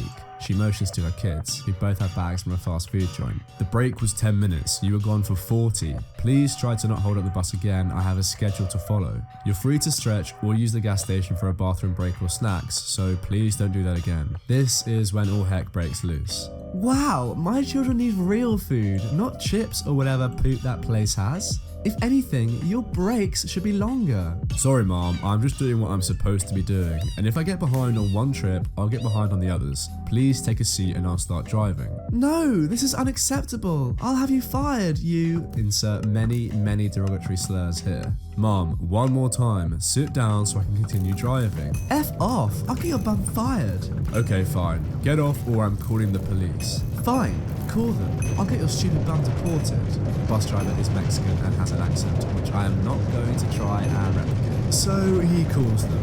They show up within a few minutes, and BD, NEM, and her kids get off to talk to the police. So I'm not sure what they said, but after a few minutes, she storms onto the bus, grabs her bags, and stomps off the bus. Seriously, the whole bus was shaking. I asked the guy a few rows in front of me what happened out there, and the police obviously took BD's side and told EM they'll find a way to get her to her location, but she can't use this mode of transport. She cussed up a storm at them, but they just told her to get her bags and come with them. After she and her kids left, BD got back on the bus, apologized for the wait, and started driving again. The rest of the ride went smoothly, and I got back home late, but overall okay. Ugh. The end, I guess. According to EMs, only their time is important. Everything else is irrelevant. And if you try to defy her, you're wrong and an idiot. Entitled mum loses it over playground closing for contamination. This happened all the way back in February 2014, so my memory might be a little fuzzy on some details. I'll do my best with what I can remember. I've dealt with entitled spouses while I was a hospital corpsman in the Navy. You know, I'm the wife of an officer, so I deserve special treatment like being saluted kind of spouses. But holy cow, this entitled mum was something else and my first encounter with one. I'd been working at Chick-fil-A while going to college for over a year. I had left the military shortly before then, so this was a huge change for me being out in the civilian world, being a military brat and all. I had a few encounters with some very rude people just trying to get free meals, but otherwise things were fine. One day, a group of kids with their parents entered our establishment for a birthday party. I can't recall if we had been told about this beforehand. We've had people come in before for birthday celebrations, but those were mostly folks that are coming with presents to open while they dine in some chicken, then leave. Not this group though. Enter entitled mother. I was gonna say, those 3 words scare me to death. She came up to the front counter and asked us to set up the tables and such. EM was polite to us at first. If only we frickin' knew what was gonna happen later. But for now, things were calm. Thankfully, the party had arrived before our usual dinner rush. Our restaurant was stationed right outside a huge Air Force base, so me and a few other employees had time to, well, push some tables and chairs together. Easy stuff. I understand the parents were busy making sure the kids stayed together and didn't cause trouble. After that, EM came up to me asking about Chick-fil-A's birthday package. I had no idea what CFA's birthday package was, as ours didn't have one, as I found out after talking to my supervisor, but apparently some restaurants have them and EM assumed ours did too. She was disappointed finding out we didn't. The next thing EM asked us to do, if possible, was to provide balloons for the kids. I asked my supervisor if that would be okay and was granted permission to give them some. The party had a Teenage Mutant Ninja Turtles theme, so I tried my best sticking to the TMNT colours with the coloured balloons we have. I made maybe about a dozen of them, took them over to the tables and spent a couple minutes tying the balloons to the chairs. A couple more things EM asked before poop literally hits the fan. I'll be getting to it soon, so hold on to your butts. EM kept bringing up things from the birthday package that, as my supervisor had told her earlier, we don't do in our restaurant. One thing these CFA birthday packages provide is a free cookie sundae for the birthday kid. EM was bordering on being insistent on getting a free sundae for her boy. I thought that cake would be enough. I can't remember if they actually brought a cake with them, but I guess it wasn't for EM. I have a soft spot for kids, and I tend to spoil my friends and family on their birthdays. We still couldn't get them a free sundae, but I decided to pay for it right then so the kid could get his sundae, just to please the kid who was really sweet and polite for his age, not EM. EM was pleased as punch and was oh so thankful for my kindness. The final thing EM asked us to do was sing the happy birthday song for her kid. At this time, we were starting to get a little bit of dinner traffic. I asked my supervisor again for permission and was given the A-OK, granted that the customers would be taken care of first and someone would stay at the register. 2 employees joined me and we go out there clapping and singing. The party had been going well. Kids were having a great time and EM seemed pretty pleased that we were going above and beyond fulfilling her requests. Boy, did that not last. Now we get to the bad part when EM blows up. CFA has an indoor playground, much like McDonald's. Some kids were inside playing during the party. Note that not a single adult was in there supervising them. One of the kids, I think a toddler, decided to get, shall I say, creative on the walls with their own special crayon. I believe one of the parents went in to find their kid and found the results, and then reported it to one of the employees. Now, I'm sure some of you'll know how this next part goes. We can't be having kids playing in an enclosed playground without poop smeared on the walls, and as we discovered soon during inspection, inside the big toy and the slide too. Oh, that's disgusting. As part of our safety protocol, we had to get everyone out and keep them out, decontaminate the area, bleach being one of the cleaners, which, you know, isn't safe for kids, and leave the playground closed for around 2 to 4 hours. Like, lock the door and block it off so kids can't get in. EM was livid. She demanded that we let the kids back in, especially her birthday boy, and tried to move the barricade in front of the door, one of those cases that hold shoes. It's his special day and he deserves to play, darn. Well, there was an outside playground just across the street from the restaurant, but I guess that wasn't good enough for EM. We explained to her that we couldn't and that it's not safe for kids to be playing in an area that was just cleaned up using chemicals that could harm them. And, you know, feces had been smeared on the walls, but nope. This was unacceptable to EM. She started screaming about how horrible we all were, pointing to me and my co-workers who had helped set up the party and sing, and my supervisor. We're a bunch of bums who had ruined her boy's birthday. She threatened to call the CEO of CFA and have the restaurant permanently closed. Not just have us all fired, the entire goddamn place shut down. She said a few more nasty things I don't remember exactly before she grabbed her kid by the arm and stormed off. I believe she did end up going to the playground across the street. Also, the other parents took their kids and left while EM was in the middle of her tantrum. Funny thing is that our restaurant was actually closing for a few months for renovations. I wouldn't be surprised if EM drove by and smiled smugly seeing the restaurant closed. Maybe even told her friends how she'd gotten it shut down because of how horrible we were to her and her kid. Not long after this incident, I ended up quitting for reasons not related to this and moving to a different town a half hour away. Never bumped into EM again and never stepped foot in the restaurant whenever I visit. I wonder how that kid is doing, and I hope to God he hasn't picked up his mother's entitlement. The world doesn't need more entitled people, especially parents, who treat folks just barely making minimum wage like poop being smeared on a wall. The entitled mother complains to my boss, and he fines me for not selling tobacco and beer to her underage kid. This story could have been posted at r/Tales from Retail, but as we all know, entitled parents are everywhere. That is so true. A quick backstory. About 10 years ago, I was working in an alcohol and tobacco shop. It was a temporary job, which could have lasted for a longer time, but the boss ended up being a cheap douchebag whom I dealt with later. The story I will post in the near future under r/Pro Revenge. It wasn't hard. 4 days a week, 4 PM to 1 AM, 15 euros per day, but hey, it was still okay for an 18-year-old kid who was still in high school. Besides, the shop is in a block of flats across the street of mine, and I had free Wi-Fi, so it was cool. Now, since this was a local shop, there were regular customers, mostly smokers, who came to get their pack of cigarettes. Also, the legal age in Bulgaria for buying and consuming alcohol and tobacco is 18, and there was a sign that none would be sold to minors, but nobody cared about that. Nobody but me. I have a strong moral compass and was raised to uphold the law, no matter the consequences. So here's the cast. Me, SK, who was a shy kid about 9 to 10 years old, F, a friend and a co-worker at the time, EM, entitled mother, if one could call her mother at all, and boss, the shop owner and general manager. So there I was, at the register, minding my own business. Enter shy kid, SK, a 9 or 10-year-old shy boy with a good smile. He went to one of the fridges, got a 2-litre bottle of beer, it can be sold in Bulgaria in plastic bottles of up to 2 litres, came to the register and asked for 2 packs of Marlboro cigarettes. Now, I don't remember the conversations word for word, but all of it was mostly like this. I'm sorry kid, but I cannot allow you to take the beer and cigarettes. But why? It's against the law. You must be at least 18 to be able to buy them. My mum sent me, and F has always sold me those. I'm sorry to hear that, but just because she has doesn't mean it's right. Also, do you see the big sign above my head?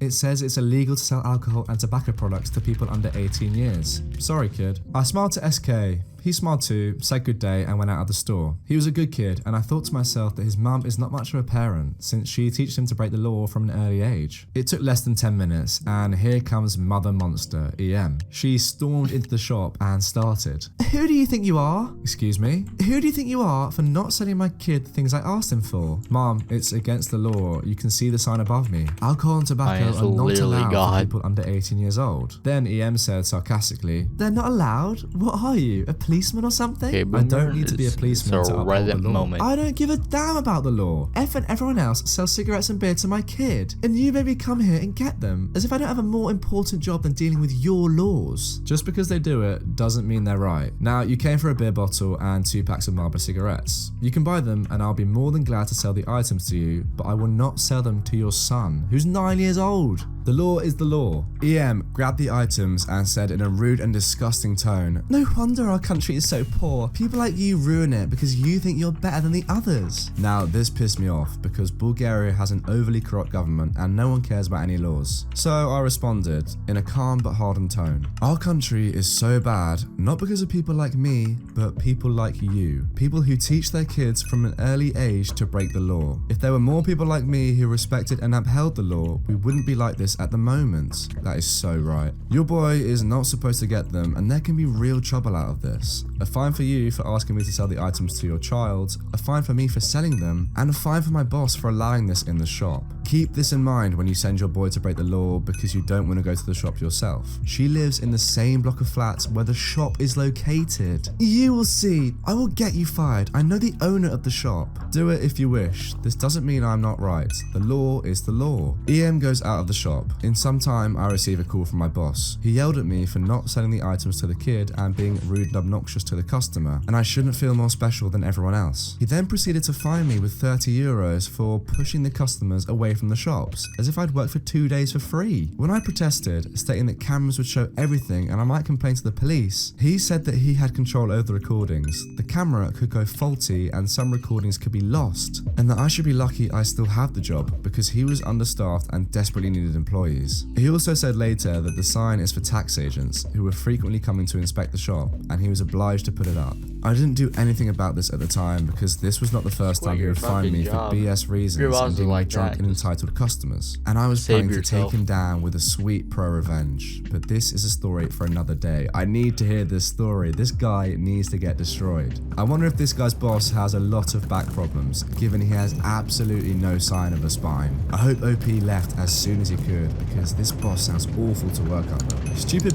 parks in front of my driveway and gets instant karma. So there's a garage on the left hand side of my house where I park my car, and a driveway in front of it so the car can get inside. It's exactly like any other garage and it's part of my property, yet some people feel that they're entitled enough to park just anywhere, including right in front of my effing driveway. EM entitled mum, me, and EC entitled child. It starts off when I'm about to go to the convenience store to get snacks, and I notice there's a car literally parked right smack in the middle of my driveway. There's no way my car could possibly get around, and I wasn't having any of it. So I yelled, "Who the F owns this car?" and started blasting my horn. It took a while for someone to finally react, and it just so happened to be the entitled who owned the car. Apparently, she was a mum of 2 kids, and she kept reminding me of that while I was arguing with her. "What are you doing making noise? My kids are trying to sleep." I apologise, miss, but some arsehole decided it was a good idea to park right in front of my driveway. "Yeah, that's my car. The spot I normally park in was taken by one of the neighbours, and that was the only place I could park." Now, at first, I actually felt sympathy for this woman. She had kids and everything, and wasn't wrong about the car taking up her spot, because one of my other neighbours had a party celebrating their niece's quinceañera, and the neighbourhood was packed with cars, and she didn't have a driveway of her own, so she had to park somewhere on the street. So I decided to calm down and nicely ask her to move her car, but instead of accepting my generosity, she decides to keep arguing with me. "I am not moving my car. It's late and I have to make sure my children get to bed." Keep in mind, it was only about 8:30 at the time. It wasn't late at all for her to move her car. "I can't get my car out of here when you're parked in the driveway. I'm asking you again to please move your car." "What could you possibly be doing this late at night that requires you to drive somewhere?" "Oh, I'm just headed to the convenience store to get..." "I don't care what you're getting.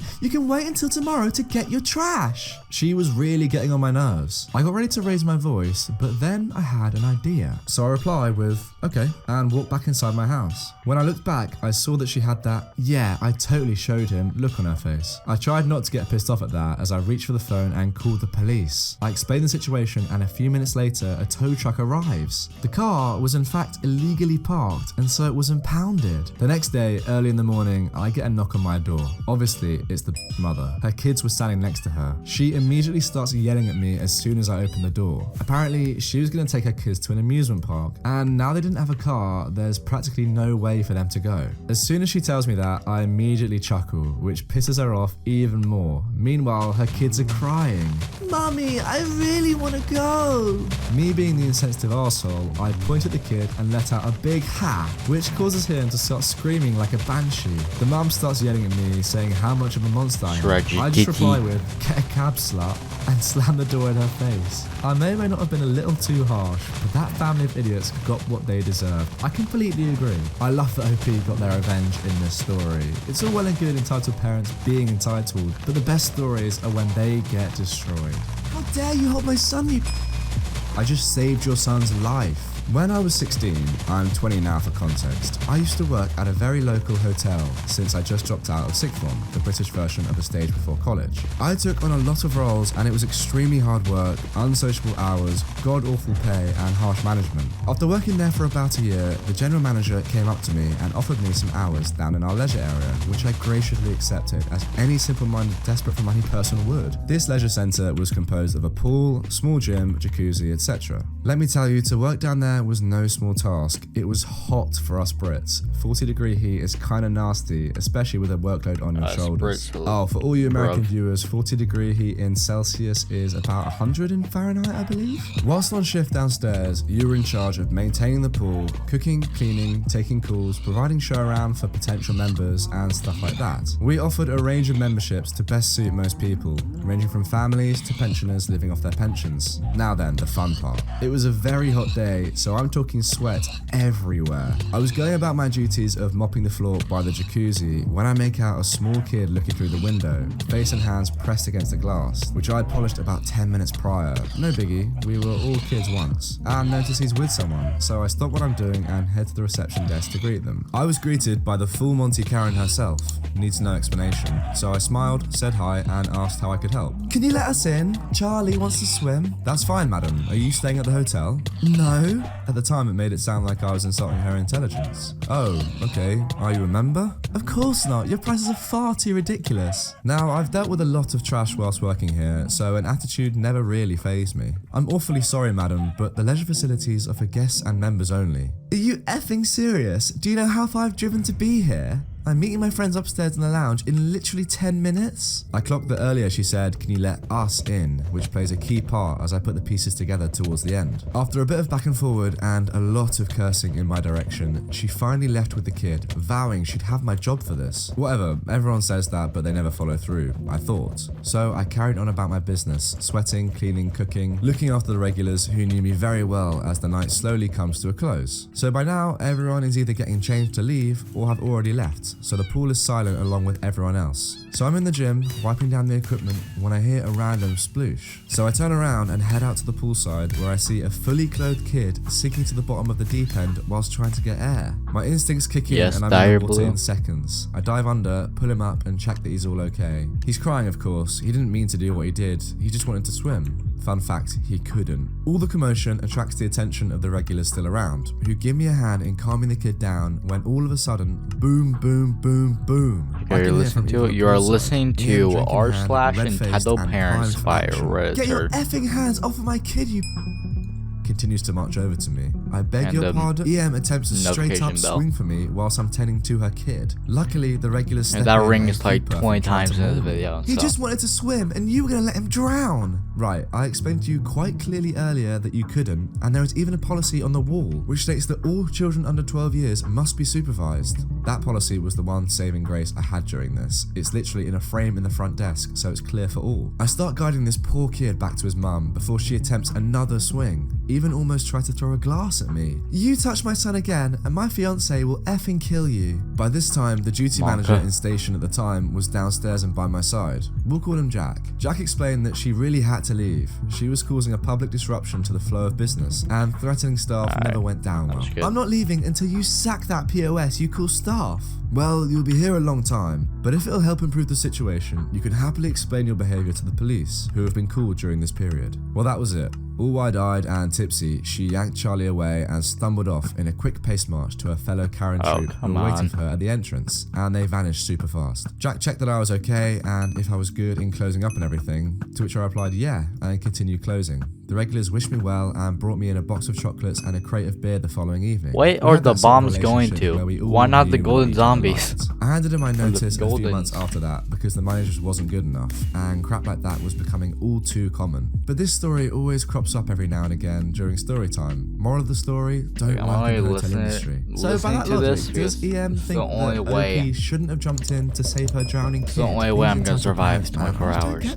EM says she'll sue us for injuring her child during paintball after signing the agreement about her. Context: this story happened last weekend when I was out paintballing with my buddies. For those of you who don't know, it's an indoor-outdoor sport where you get to shoot each other with pressurized air guns that shoot paintballs. The balls are shot at such a high pressure it will cause at least some bruises at minimum. Because of this, some paintball parks have you sign an agreement about not being held responsible for these injuries. Story: so you know how I said some paintball parks have you sign an agreement? Well, at the one I went to, if you were bringing children under 13 with you, or you want to have them play with other players, there is another agreement you have to sign. Keep this in mind. Because I'm rather careful with what I'm signing up for, I read all the details before signing it. Behind me, I see EM, dressed in a typical soccer mum style, along with her ES, who was around 8. After I rented out my gear, EM talked to the paintball park manager about having her entitled son join the game. PM was against this and said we weren't using low-impact paintballs for kids, and talked about details of the agreement, but she pretty much ignored all of his words and kept demanding that ES join the rest of the group. PM sighs and makes her sign both papers. EM didn't bother to read them. Well, why doesn't that surprise me? Next, the paintball park employee was giving everyone the safety briefing. Standard stuff. Don't shoot straight into the air, don't shoot guys who are eliminated, don't shoot anyone close range, have safeties and cover on outside the range, etc. While the rest of the people were listening carefully, ES wasn't paying attention and was pretending to be Rambo, waving the gun around and pretending to shoot people. The paintball park manager saw this and politely asked the kid to stop doing that. But EM shouted to stop, claiming how unfair it was for him to only yell at my angel. PM ignored her and just gave ES a warning. So before entering the range, PE separates people into 2 teams, with me, my buddies, and one group of people into one team, and ES and another group of people on the other team. EM was sitting on the bench outside of the range, watching ES play while her eyes were glued to her cell phone. As we entered, ES started to act like he was hot stuff and bragged about how this will be like Fortnite and I'll be #1 and we'll beat everyone. Both teams instantly cringed hard. Hell yeah, victory royale. Game starts, and with the sound of the air horn, everyone starts shooting. It feels like a war zone with paintballs flying everywhere. Everyone from my team was trying to hit ES, and no one from his team provided cover fire. I was bunkered down in one of the covers when I saw ES running out in the open, still acting like he was Rambo. Everyone on my team starts shooting at him, and he gets eliminated. The kid starts crying and goes into the elimination corner. EM starts shouting how unfair it was for us to target her kid. The game ends with our team winning. Everyone gets out, and ES ran over to EM while me and my buddies went to our bench, cleaning up and refilling our guns. Then EM approached us with ES. You guys are monsters. I'm sorry? All of you are clearly singling out my son. My friend says, well, he was out in the open and the game is called elimination. But surely you could have gone easy on him. My other friend says no one is obligated to do that. You will apologize to my son. No, it's paintball. You should have expected this. Look at his ruined clothes. Look at all the bruises. Lady, it's a paintball. What did you expect? Idiot. Mummy, that guy has a nice looking gun. Can I have it? He points at my friend's gun. Now, my friend was a paintball maniac and had an insane poker-themed custom gun. Sure, sweetheart, turns to my friend. You will give me that as a compensation. No, the gun cost me quite a bit for a custom design. I'm not giving it to you. Oh, I will just take it then. And she tries to go for the gun. My friend now stands up, revealing his intimidating 6'5" height, which easily dwarfed the EM at just over 5'2". No, now please go away before we call someone to have you removed. PM came over to see what was going on. EM started her sob story about how we were targeting only her son. PM reminded her again about the agreement and that she ignored the fact that we weren't using low-impact paintballs. EM screamed like a banshee and left, swearing how she was going to sue us, the guests, for harassing her and her son, and the park for dangerous operation. We just shrugged and enjoyed a few more rounds of Capture Flag and King of the Hill. It's Monday now, and we haven't heard anything from EM or the Cobra Car. Well, something tells me that she's not going to get in touch. I can't believe the kid said something like Fortnite. Oh, Ninja, what have you done? I let the kid draw, mother wants to buy it, and accuses me of stealing it. Sorry if the text looks confusing, read the story and you'll get it. So I've been a big listener / reader of r / entitled parents and have been watching most of Venture's videos. Well, thank you very much for that. I didn't expect something like this to actually happen to me. Also, sorry if some words are like Bon Appetit, since English isn't my native language. Let's start, shall we? I was on my way home from school and brought my tablet with me, since the ride to and from school was very long. I was sketching a bit, and a small kid, let's call him SK, came up to me and asked what I was doing. I showed him my sketch, and SK asked if he could draw a bit. I, a bit idiotically, said okay, and SK sat next to me with my tablet in his hand. I watched closely to make sure he wasn't breaking it, and SK was actually pretty good at drawing. A bit of time passed, and SK went back to his mother. I thought that I would have a nice story to tell, but oh boy was I wrong. 5 minutes pass, and SK comes back with her mother. I, a big reader of r / entitled parents, knew immediately that the situation would go out of hands. The conversation went something like this. Nice tablet you got there. Thank you. My son really likes your tablet. I know, I let him draw on it for a bit and he looked very entertained. Can he have it? I'll give you 50 euros. No, sorry, I've only had it for a few weeks and personalised it for myself. Also, this tablet is not worth 50 euros. How much do you want for it? Again, no, I'm not selling my new tablet. Now the SK then jumps in. Mum, I don't want to have his tablet. No, sweetie, I will get you that tablet. EM got closer to me and I started to panic. I slowly put my tablet into my bag, but EM was not having it. She smacked the tablet out of my hands and I tried to take it, but she was quicker and ran away with it. I chased her down to the other side of the train when H stepped in, also known as my hero. Mom, is that your tablet? Yes, he tried to steal it from me. H was looking at me and saw the confusion and the brokenness in my face. He started asking about the details of it. What OS is on it? I don't care what's on it, it's mine. I step in saying Windows 10 Home 32-bit. H opened the cover and saw the Windows logo on the bottom of the tablet. He looked at me and from his facial expression I knew he had a plan. Who made the tablet? If it's a Windows tablet, it's obviously made by Microsoft. No, you're wrong. The tablet was made by Blue Chip. Remove the case and look at the back. H did, and there was a logo spelling Blue Chip, just as I said. But EM still said that the tablet was hers, even though she answered both questions incorrectly. Now she was shouting louder than before, and my ears couldn't take it. Then I did something that I never thought I would ever do. Press the emergency stop button. The train driver stopped the train, came out, and I explained what happened. And EM, including SK, got kicked out at the next stop. And that's about it. I have since then never seen those two again, although I kinda want to see SK again and draw on my tablet with him. And just to be clear, my tablet is fine.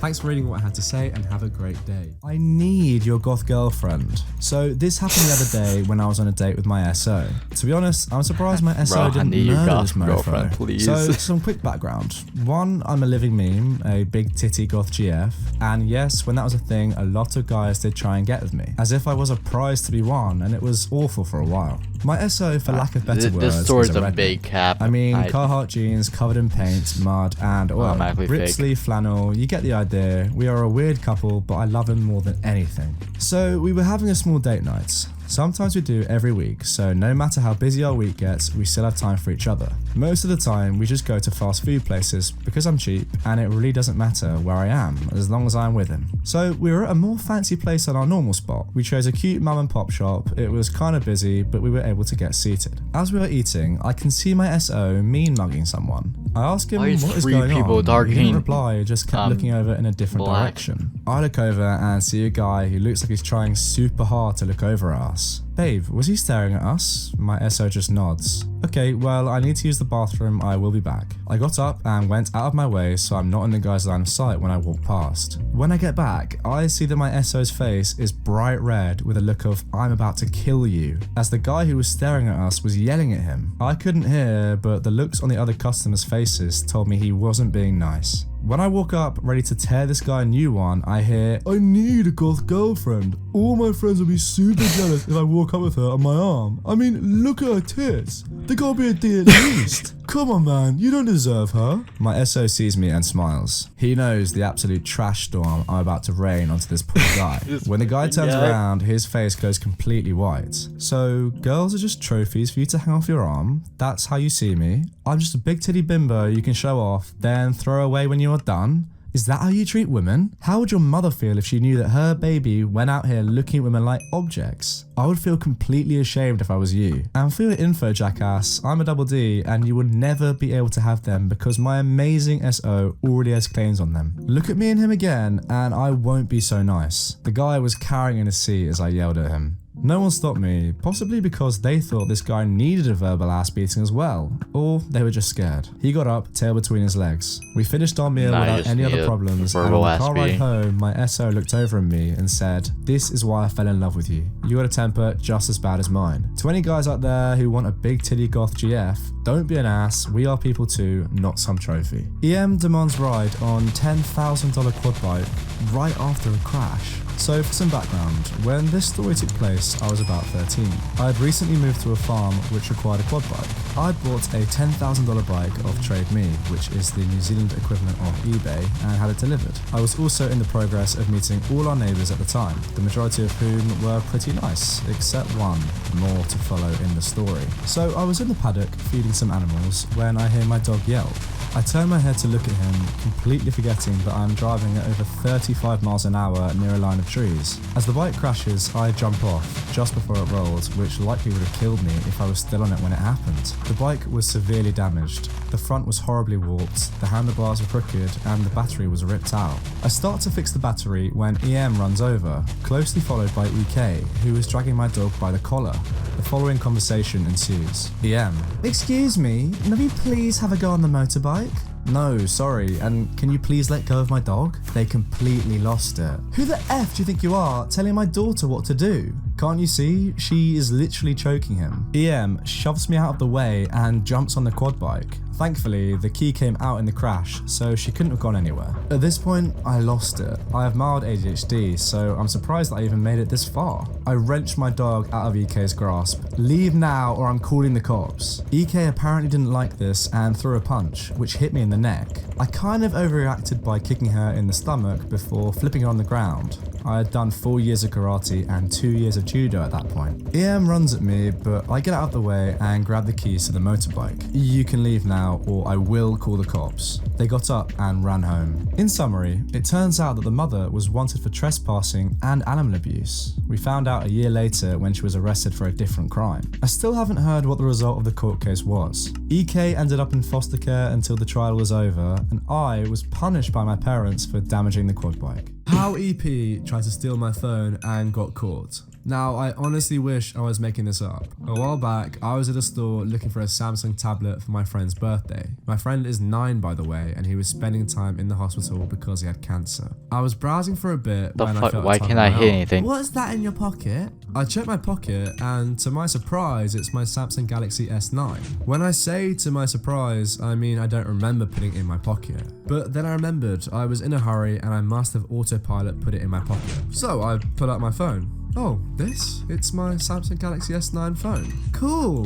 Then he reaches to my phone. I back away a bit. "Excuse me, what are you doing?" "Can I play with it, please?" Now, at the time, the kid had a really cute smile, so it was hard to say no. Still, I clenched my teeth and said, "No kid, sorry, I don't normally trust people with my phone." At this, EK starts whining. "Please?" Honestly, I couldn't stop myself. The kid was just too cute. "Fine, you can use it for the time that I'm here." So I hand her my phone. Big mistake.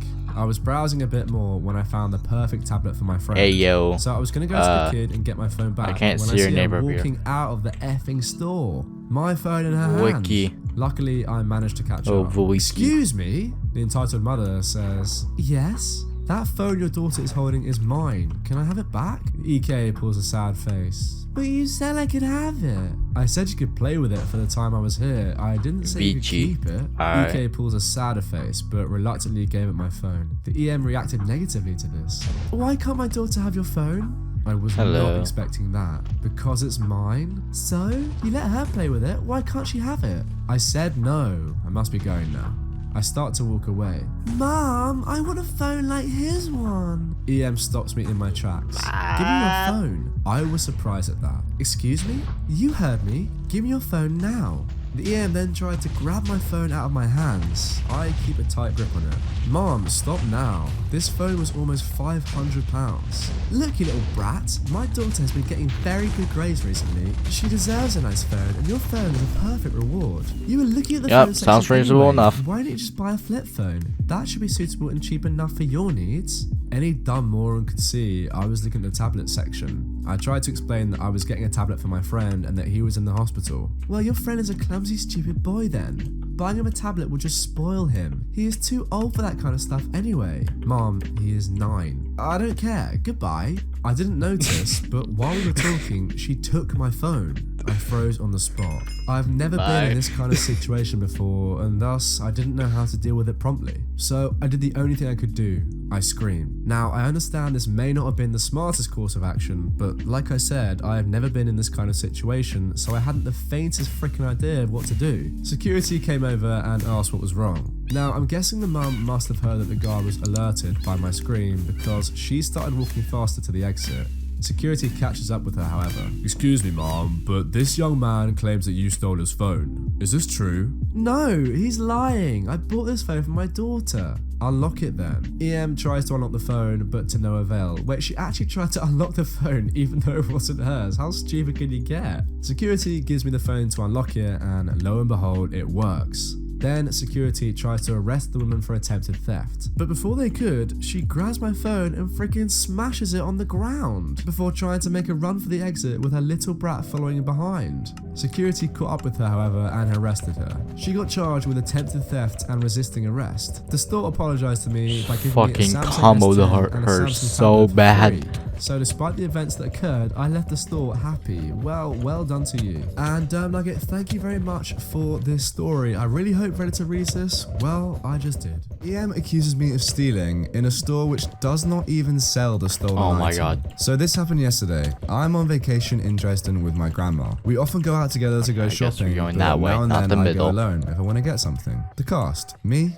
of course, EM entitled mother, EK entitled kid, and C cashier at the grocery store. So I went out because I wanted to buy another Overwatch pop figure in GameStop. I'd seen the figure the day before but was with grandma. The GameStop is in a large shopping centre with many different stores. Important to know is that the GameStop is the only store there that sells pop figures. I went in, took the figure off the shelf and headed to the cash register. There was no employee, so I waited. In comes the EM and her EK. The EK runs over to the massive shelf filled with pop figures and starts looking through them. Meanwhile, I pay for my figure and start heading out. The EK runs over and points at me. Mom, she has my figure. That's the one I wanted.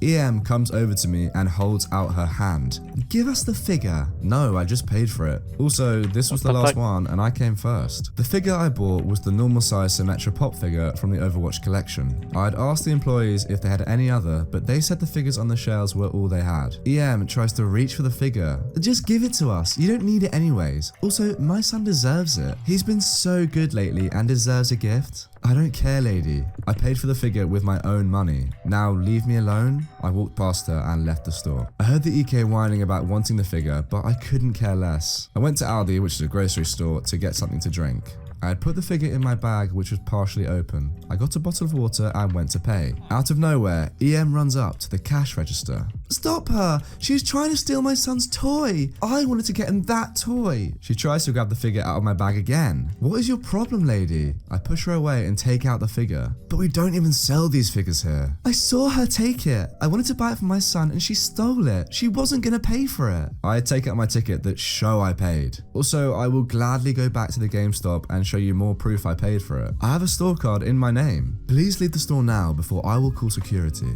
EM and EK leave and I didn't see them for the rest of the day. I paid for my drink and went on shopping. I somewhat wish the cashier would have checked my ticket. I'm not from Germany and I have a Belgian credit card, so on the ticket the machine does print the text in Dutch. I would have loved to see the EM trying to talk her way out of that. See, I reckon what this OP should have done is offered to sell it to her for just an insanely high price, because this sort of person would probably have bought it. But then again, I guess she could have also been a choosing beggar and would have asked for it for free. So maybe that wasn't the best idea. EP, inconvenienced by my cancer diagnosis. I'm currently a nanny for a family I've been with for about 6 months. They always pay me on time and I adore the little boy I'm taking care of, so we've never really had any problems until now. I recently found out that I have ovarian cancer and need to have one of my ovaries removed. My conversation telling EP about my surgery went something like this. EP, did I not tell you about our family reunion? You did, but unfortunately I won't be able to come and help because I'll have just had surgery. You'll need to reschedule then. I'm not going to do that. The fuck is We've this had this voice? plan for months. You need to be there to help.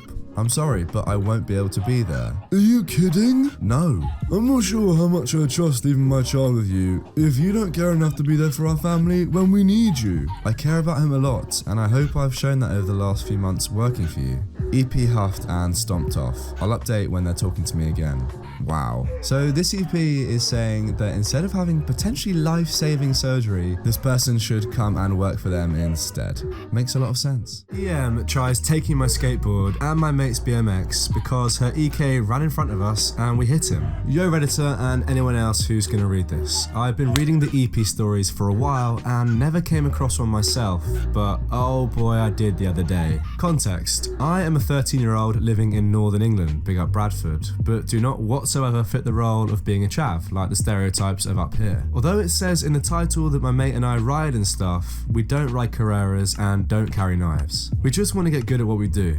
I'm 13, but I also happen to be 5'9" and I have a super deep voice. This comes in later. The juicy story. So this happened very recently. Recently, we've had great weather up north, a rarity, and me and my friend have been going to the local skate park almost every day after school to practice what we love doing. The skate park isn't very big, but it has a fantastic surface and a pretty good half pipe from dropping in, etc. On this particular day, we got there and both verbally groaned, midgets. They swarmed around on crappy razors and other design masterpieces from eBay, devouring the ramps and snaking people like vipers. Snaking is cutting in front of people when those people are about to drop in or whatever. We looked at each other and walked forwards with wary steps. I was putting my helmet on and was about to drop in when I noticed my chucks were a bit too loose, so I sat down and got my Allen keys. F said he was going to the shop, so I gave him a quid and asked for a Dr. Pepper. I did some kick flips and nollie flops to get warmed up by the side of the park. I did a couple of circuits at the park, doing a few tricks at the half pipe and everything else. On my third circuit, a little kid, EK, ran onto the park and in front of me. I swerved out of the way but clipped his shins with my board. He seemed to be fine, if shaken, but I had gone straight off my board and had a huge graze on my left arm. I swore and stood back up, looking over to see if EK was alright. EM ran over to me and started yelling at me. The following conversation ensues. What the hell do you think you're doing? Deliberately crashing into my baby like that? Ugh, your son literally ran in front of me when I was minding my own business, doing something that doesn't harm anyone if everyone is respectful and sensible. I was watching the entire time and you 100% definitely went into him on purpose. I pull out my phone. I don't have time for this, Mom. I just want to skate, so sorry little guy, I said to EK. I didn't mean to hit you, but for next time, try not to run over the big track here, cause it can get you hurt, yeah? My son did nothing wrong. Why are you verbally berating him when he was clearly in the right here? I'm already tired of this conversation. Okay, I'm in the wrong. I apologize for hitting your son and hope we can just go our separate ways and forget about this entire ordeal. She seemed to accept this and walked off. My friend came back at that point and laughed his head off, saying he'd been watching from a distance and that was the most hilarious thing he'd ever witnessed. I hit him and took my drink. We messed about for a couple of minutes, then got on with it. I don't mean to brag, hilarious but I can shit skate I've pretty ever well. seen. I've been practicing a 720 gazelle flip and just doing basic lines on the half pipe and such. We were having a good time when the EM rocked up again, this time with a police officer. I continued skating, just trying to ignore the EM. When I got back to my friend, the officer waved me over and I complied, trying not to seem wary of what he was going to say. This woman here tells me you have deliberately hit her child with your board and then tried to assault her. Can I hear your version of the story, please? EM visually slouches and looks a heck of a lot grumpier than before. So basically, her kid ran in front of me and I swerved out of his way.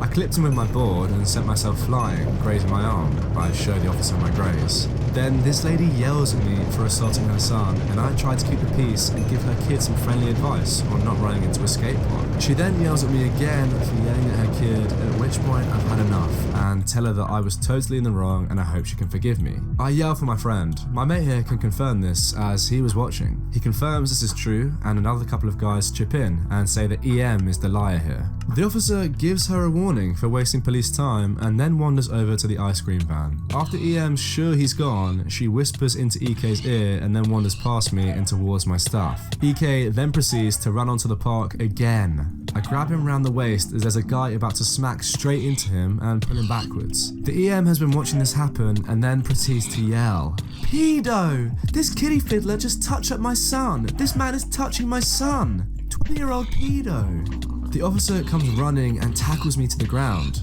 I play rugby, so it's no biggie that I just got slammed to the ground, but still, it was a shock. What the F you done, female dog? Gotta keep it PG, thank you very much. I just saved your son from a broken arm and you're calling me a pedo? Plus, the fact that I'm 13 makes you effing mentally clapped, doesn't it? And for all you Americans, clapped pretty much just means stupid. Everyone else in the park is looking at this lady like she's complete and utter div, another English word. The officer then yells at the lady for disrupting the peace again and says that this is her final warning. At this point, she realizes she's messed up big time, so Speed walks off with EK. 2 minutes later, she was back, and whilst I was having a drink and watching my friend do stuff on the halfpipe, she took my £120 custom built board and ran. I yelled what the heck she was doing. That's right, you get and 24 stars. Come on. Rugby tackling her to the floor and pinning her down. My friend sprinted over and took my board from her, whilst the officer sprinted over again and arrested her. Mom, you are hereby under arrest for attempted theft, disturbance of the peace, and some other things I can't remember, something like wasting an officer's time. I get up from pinning her down and dust myself off. You might think it stops here, but that's a no from me, dog. The fun never ends. I'm shaken at this point. My friend walks over to me and shows me my board. One of my most prized possessions had been damaged. I was adjusting my trucks when she nicked the board so everything was loosened. One of the trucks had bent from being slammed against concrete. I showed the officer and he added something about property damage to her charges. Her entitled kid then walks over and shoves me, sending me to the floor as I'm unprepared and out of breath. The officer grabs his arm and holds me in place. I don't know the results of what the EM got charged with and I'm too lazy to give updates, but yeah, this was my run-in with a Karen/EP. Well, thank you very much, Joz Bob, for your submission to my subreddit. That entitled mum is something else. Give my angel your $300 Nintendo Switch, $200 AirPods, and your $3,000 laptop. So this story all begins with me buying my Switch and AirPods with my own money, which I'd indeed worked hard for. At the time, where I lived, which is where this story will take place, we had these awfully nice neighbours from what it seemed, but this sure taught me that this was not true. So me and EM's son, who is 2 years younger than me, 11 at the time, were playing outside when I mentioned to him I want to go inside and play Super Smash on my Nintendo Switch, which he agreed to, and his mother came as well as she didn't want him to be alone. She watched us play and was eyeballing my AirPods and asked me what they were. Oh, those are my AirPods. They are wireless earbuds that I bought. Oh, that's cool. James, not his real name, come look at these. Whoa, those are cool. Can I try them? Sure, you can try them. Let me just go grab my phone so they will work. I went to go grab my phone when I hear them whispering, so I come back fast with my phone. Hey, I got my phone, we can try them now. Okay, James, try them on. EK had put them in his ears and began to walk around while I played music. He then looks at EM and nods his head, to which EM nods her head back. He obviously fakes stubbing his toe and then falling and hurting his back and begins crying. Mom, I hurt my arm. I think it's broken. Oh my god, my baby, are you okay? She then says to me, oh my god, you devil, you tried to hurt my baby with those dangerous pod airs. I laughed in my head at that. That could have killed my angel. Ow, mummy, it hurts. What do my AirPods have to do with your son falling? I then tried to be reasonable and walk over to her son to try to help him get up, even though I knew he faked it. I grabbed his hand to help him up and he shook his head back crying. Ow, Oh, Mummy, he punched me in the face. I think my jaw is broken. Oh my God, I'm calling the cops on you. At this point, I'm honestly confused on what's going on and beg to the mum. No, don't call the cops, please. I'm sorry, I didn't mean to. At this point, I'm beginning to break down a bit as I have anxiety, and the EM for some reason begins to freak out with terrible acting skills. I cannot believe you have done this. You know what? You owe us. Yeah, you owe me. I'll pick out what I want. Okay, baby, what do you want? He points at my Switch, my AirPods, and my $3,000 laptop and says all of that. What the heck? No way I'm giving you almost $4,000 worth of my stuff. Well, you should not have made him trip and punch him in the face. At this point, I called the cops and they told me to wait while they had people come. Good, call the cops, then they can arrest you. Yeah, it was a bad idea for me to call them. I might leave because I'm scared about getting arrested. You can't leave. Watch me. I walked out the front door as I'd already noticed the cop car pulling up. The cops entered the house and began talking to the woman. She pleaded. That young boy tripped and punched my son in the face. The cop looked at the boy and noticed there was nothing wrong with him. Police officer. Are you sure, Mom? Your son looks alright. Are you doubting me? I showed them the security camera footage and then the EM went ballistic and pushed me down on the ground in front of the cops and yelled, "You lying SOB, you should go burn in heck. You wonder why you don't have any friends? Because you're an F." The cops then pushed her to the ground and handcuffed her. Her son grabbed my laptop and threw it to the ground, smashing it. What the F? That's what you get for hurting my mummy and me. The cops grabbed the boy and put him in handcuffs, and they got 50 hours of community service and a $2,000 fine, with addition to having to pay for my laptop they broke. I haven't seen them since. My son is sick, so he will be in front. My boyfriend and I were damn excited to watch Endgame at the cinema. He loves Marvel and all the movies. Oh, by the way, I've pre-checked this story. There are no spoilers, don't worry. We pre-booked our seats for us to be at the very back so we can get the full view of the screen. We enter the building and go to reception to get our tickets. We're standing in line as a mother with a small child starts shouting at staff and taking up a ridiculously long time. Here's the cast. EM, ES, BF, me, all standard stuff, and S is staff, P is person. EM. My son is ill and we did not have time to pre-book our seats, so we deserve to get our front row seats. Sorry miss, we can't do that. We can arrange My son wants a front row seat so he can get a better view. Is it okay if you and your son get the second front row seats? Fine, but you owe me money. No, we don't. Here's your ticket. Finally, it's our turn. We tell them that we pre-booked our seats and we get our tickets. We see the mother dragging her crying son to the bathroom and I roll my eyes. My BF says, "What's up with her? She's crazy. I hope we don't watch the same movie." Me too. My boyfriend and I get a couple of snacks, drinks and popcorn for the movie, and it's almost time to get into the movie theatre. We get there, show the security guard our tickets that he scans, and we get into the theatre. It's dark and cold and I came with a t-shirt. I see Karen at the front of the movie theatre talking with someone. Oh no, not today. I walk to the front row seats. I demand this seat. I've booked it and you have no right to steal me and my son's seat. Then the person who was sitting in the seat says, I booked this front row seat. No you didn't. Show me your ticket. I won't if I don't want to. So I say, just get in your seat. The movie's gonna start soon. It's just a seat. It's just a seat? My son and I demand a front row seat and he needs it because he's ill. Why are you bringing a sick child to the cinema anyway? Your son can spread it. It's healthy to go outside when you're sick. You need oxygen to fight off the flu. I am dumbfounded, as am I.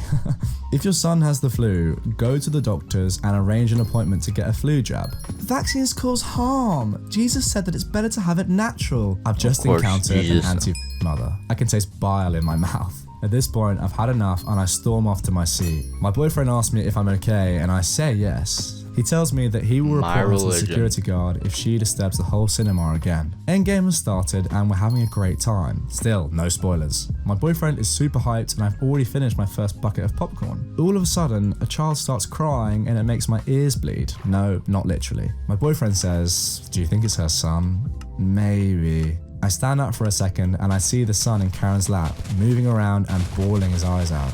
He seemed 7 earlier, but now he looks about 2. I sit down and say, "Yup." This carries on for another 10 minutes or so. I can't hear anything over this demonic child shrieking. I need to go to the bathroom, so I stand up from my chair and tell my boyfriend I'll be right back. I walk out of the movie theatre and I'm absolutely happy that I'm not listening to Satan's Call anymore. I get back from the bathroom and I'm shocked to hear her son crying even louder than before. The worst thing is, Karen isn't doing a single thing. I back out of the movie theatre for a moment and I notify a security guard about a child screaming in the movie. I'm pretty sure they can get kicked out like this. We both walk in the movie theatre again and point at Karen. I say it's the son on that blonde-haired woman's lap. I sit down again. My boyfriend asks, "Did you tell security?" "Yes, I've had enough." I see the guard and Karen speaking to each other and he escorts Karen and the demon out of the building. I can hear the actual movie now and not be annoyed. Thank the Lord. The movie ends and it was great. It is around 4 PM now, so we tried to get out of the cinema as quickly as possible to avoid traffic. My boyfriend and I rush out of the movie theatre and we get to the escalator. Good. My legs are sore from sitting for too long, but someone caught my eye. A blonde-haired woman holding hands with a child. Frickin' Karen. If you look closely enough, you can see smoke coming out of my nostrils and ears. I can see the anti-vax mother. Let's try and avoid them, okay? Okay. We had difficulty doing that as the lobby was pretty small, but we got out before we suffered any longer. I hear police sirens. Oh snap.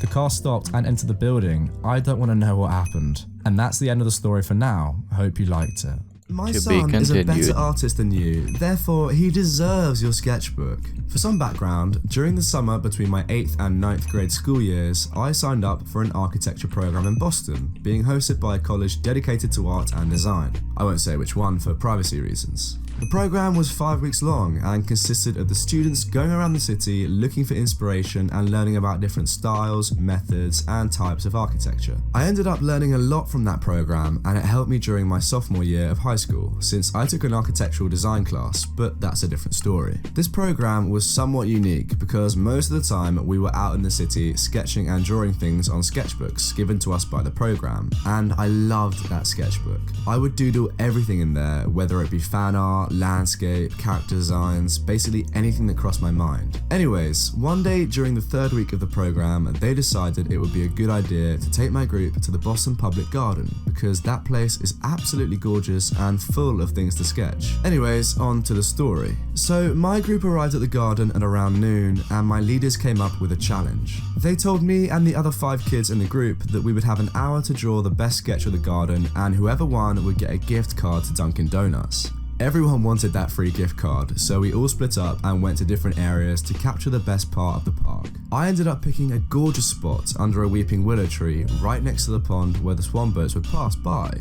Perfect. It was my golden ticket to a free gift card and I didn't want to miss out, so I began to draw. I was about a half hour in and I had most of the pond done and was moving on to some of the landscape in the back when I hear a snicker from above me. I look up to find this 12-year-old kid staring down at me smiling, which startled me at first, but then I realized he must be seeing what I'm doing. Nothing wrong with that. Why is there like an That's echo? the best you can draw? Please, I can draw art like that within 3 minutes. I keep a straight face and as kindly as I can tell him, "Oh, well, that's awesome you can draw like this. It's always nice to meet more artists. You can watch over me if you'd like to." "No, I've got bigger things to do than watch someone struggle something so simple," and left. I was a bit confused and frustrated since I was just talked down to by a 12-year-old, but I just brushed it off seeing as I had more important things to do. About 20 minutes later and I begin to add some details like birds flying and some textures when in the corner of my eye I see not just EK coming up to me again, but this other woman as well. She had long curly blonde hair, a tank top,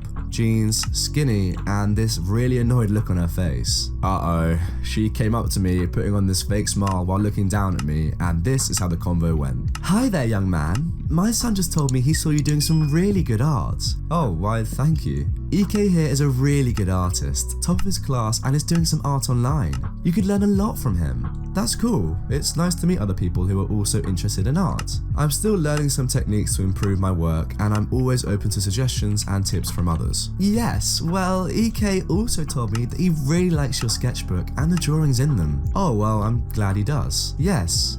So can he have it?"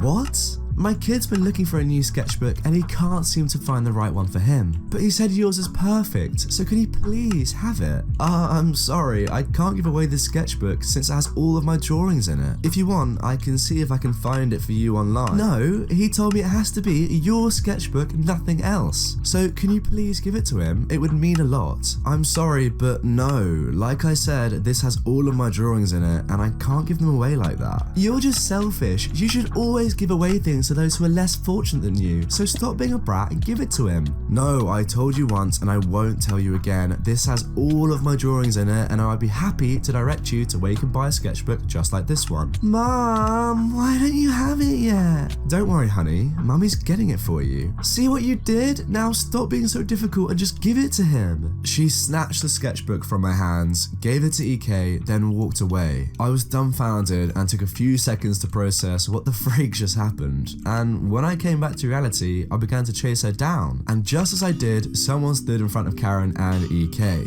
Get out of my way, I need to get home right now. The nice man said, okay, I'll move when you give that book back to that young gentleman over there, pointing at me. It's not his. He stole it from EK, so I just took it back from him. Now move. I know that's a lie.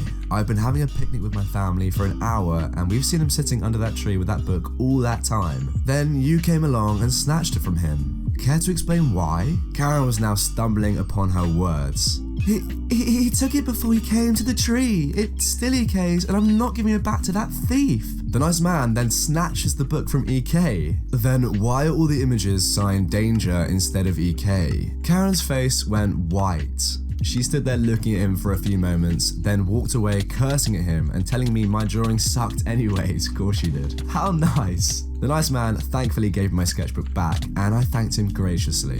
Can you imagine if he'd just run off with it instead?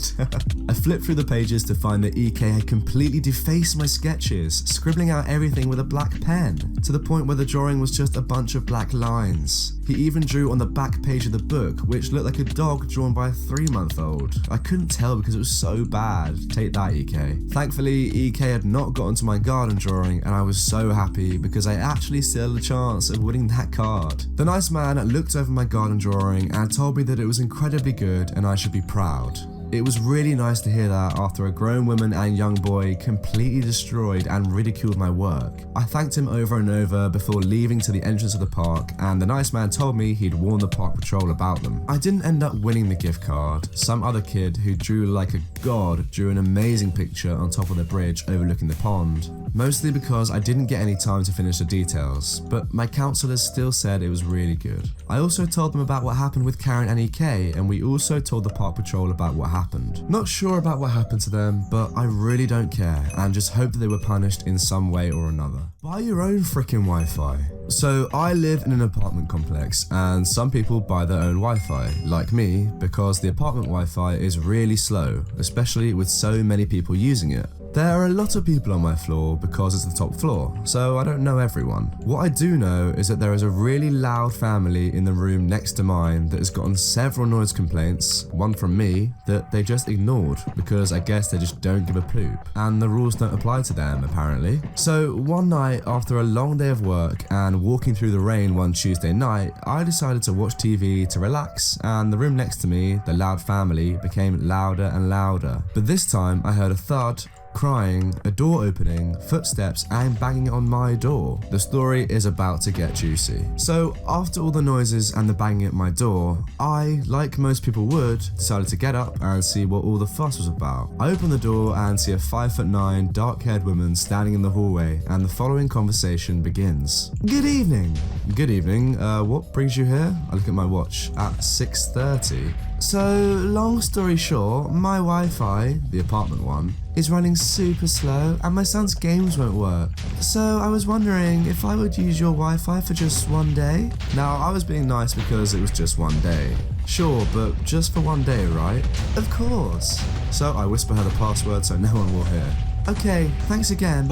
Glad to help. The next day, my connection was garbage. It was running so slow, loading one page took at least 5 minutes. I gave her one more day because I'm assuming they went to sleep after 20 minutes because it was 6:30. The day after that, I finally changed the password and I heard the same series of noises. A thud, crying, a door opening, footsteps, and banging on my door. I opened the door and there she was again. I'm guessing she wasn't happy because she had that let me speak to your manager look that most Karens have. The following conversation began. So, you changed your password? Yeah, you said one day and that one day was the worst because my connection was horrible. Well, I was wondering if I could use it just one more time. I'm sorry, I need to have my Wi-Fi because I like to enjoy what I pay for. Well, I kind of have a kid, so I need to keep him occupied or else I have to deal with him watching the TV instead of me watching TV, and I need my TV. Well, if you want, I could recommend a good website to purchase your own fast and good Wi-Fi. I'm not interested. I need your Wi-Fi because I don't want to pay for this bull poop.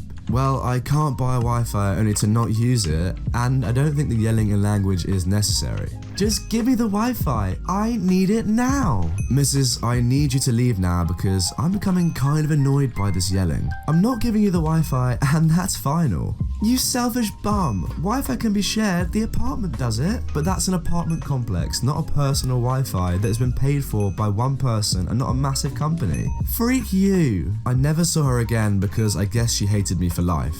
I look back on it and sometimes wonder if I should have given her the Wi-Fi for one more day. But I think it might have ended up happening every day. Yeah, I'm pretty sure it would have done. You made the right decision. I also later learned that the thud was the entitled kid slamming his tablet on the ground after the loading took too long. The crying was also him. All the other sounds, you know what they are. I hope you enjoyed this story about someone wanting to steal my paid for Wi-Fi because actually living in it wasn't very fun. Enjoy your day. EP's racist remarks to a bunch of kids backfires remarkably. My dealings as a police officer with EP's issue 2. So this is my third post, second while I was on duty. This story was my first encounter with an EP. I actually don't know if this counts. This time around, the entitled parent was a guy, and even though his kid wasn't around, I knew he had a kid from the conversation we had. What is about to take place happens quite often, unfortunately, and as a result is the reason for many unnecessary phone calls to the police force. As a friend has told me who works the emergency phone lines, those guys are unsung heroes. The cast for today: EP entitled parent who was a dad, K1, Kid 1, K2, Kid 2. In total, there are about 9 kids that all interacted, but it was all pretty much set the same. So I will say KG is Kid Gang and me is me. Anyway, I was 2 hours into my shift and those first 2 hours were spent in the office, gathering what we know about the case. Me being a little wet behind the ears, I was assigned family liaison. Not saying this job doesn't go to the more seasoned officers, it's just more than likely to go to the new guys. It can really give you the insight and empathy that is needed to do this job. So I don't actually drive. I'm learning, but I don't drive yet. So when I get assigned places, I usually take the tube, or if I'm lucky, I get dropped off by an officer who is just coming off duty. That day was my lucky day. An officer was coming off duty and dropping something off at another custody station, so it was me and another officer in a squad car going to where I needed to be. Funnily enough, where I needed to be wasn't a million miles away from where I actually lived. 2 roads, or blocks, away actually. I get out of the car, look at the address where to be, tap the top of the car as a goodbye, and off my colleague went. I get ready to start walking when I'm confronted by a large, 6 foot, 140 kilogram, oldish, late 50s man. About bloody time! I called you guys 20 minutes ago! I'm looking a tad confused because, to my knowledge, I was meeting a young woman and I was early. Sorry sir, I think you've got the wrong person. I'm here— What? You are the police, right? Just as a side note, one of my biggest pet peeves is people interrupting. It used to happen all too often when I first started this job. Well, yeah I am, but I'm actually in the middle of something right now, so I can't— You see those lads over there? He points at a group of teenagers that were doing what teenagers do, standing around and having a laugh at one another. They are predominantly black, with 1 white kid and 1 Asian kid, and they were all pretty much dressed in black too, and they were playing music. But it wasn't loud enough to cause an issue, not in my opinion anyway. They were also not in the way of anyone. They were in a park. Yeah? I want them gone. Who knows what they're up to? I don't want me or my kids to get stabbed by them. They have knives? Probably. Oh, so you don't actually know, you're just assuming that the— Well, they probably do. You know what alike. Go over there and move them along. I was taken aback by his blatant racism straight to my face about a group of kids that were doing no harm. For the sheer fact I was early for my meeting, I decided to humour him and go speak to the kids. Not to move them along, just to see what was what.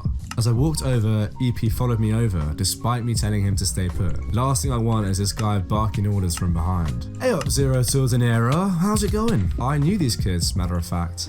3 of them lived in the same building as me, and I made a point to talk to them anytime I saw them. The police currently have a real tough time in dealing with the youths, as my department call them. You guys should see the training that is put in place in order to help the old guard deal with them. It's laughable. Hey Zero, my mum wanted to thank you for the other day, for getting her shopping the other day. You're welcome. I said, hey, oh my god, are you serious, Siri? She wants to cook you tea one night. No worries about that, I'll speak to her sometime soon.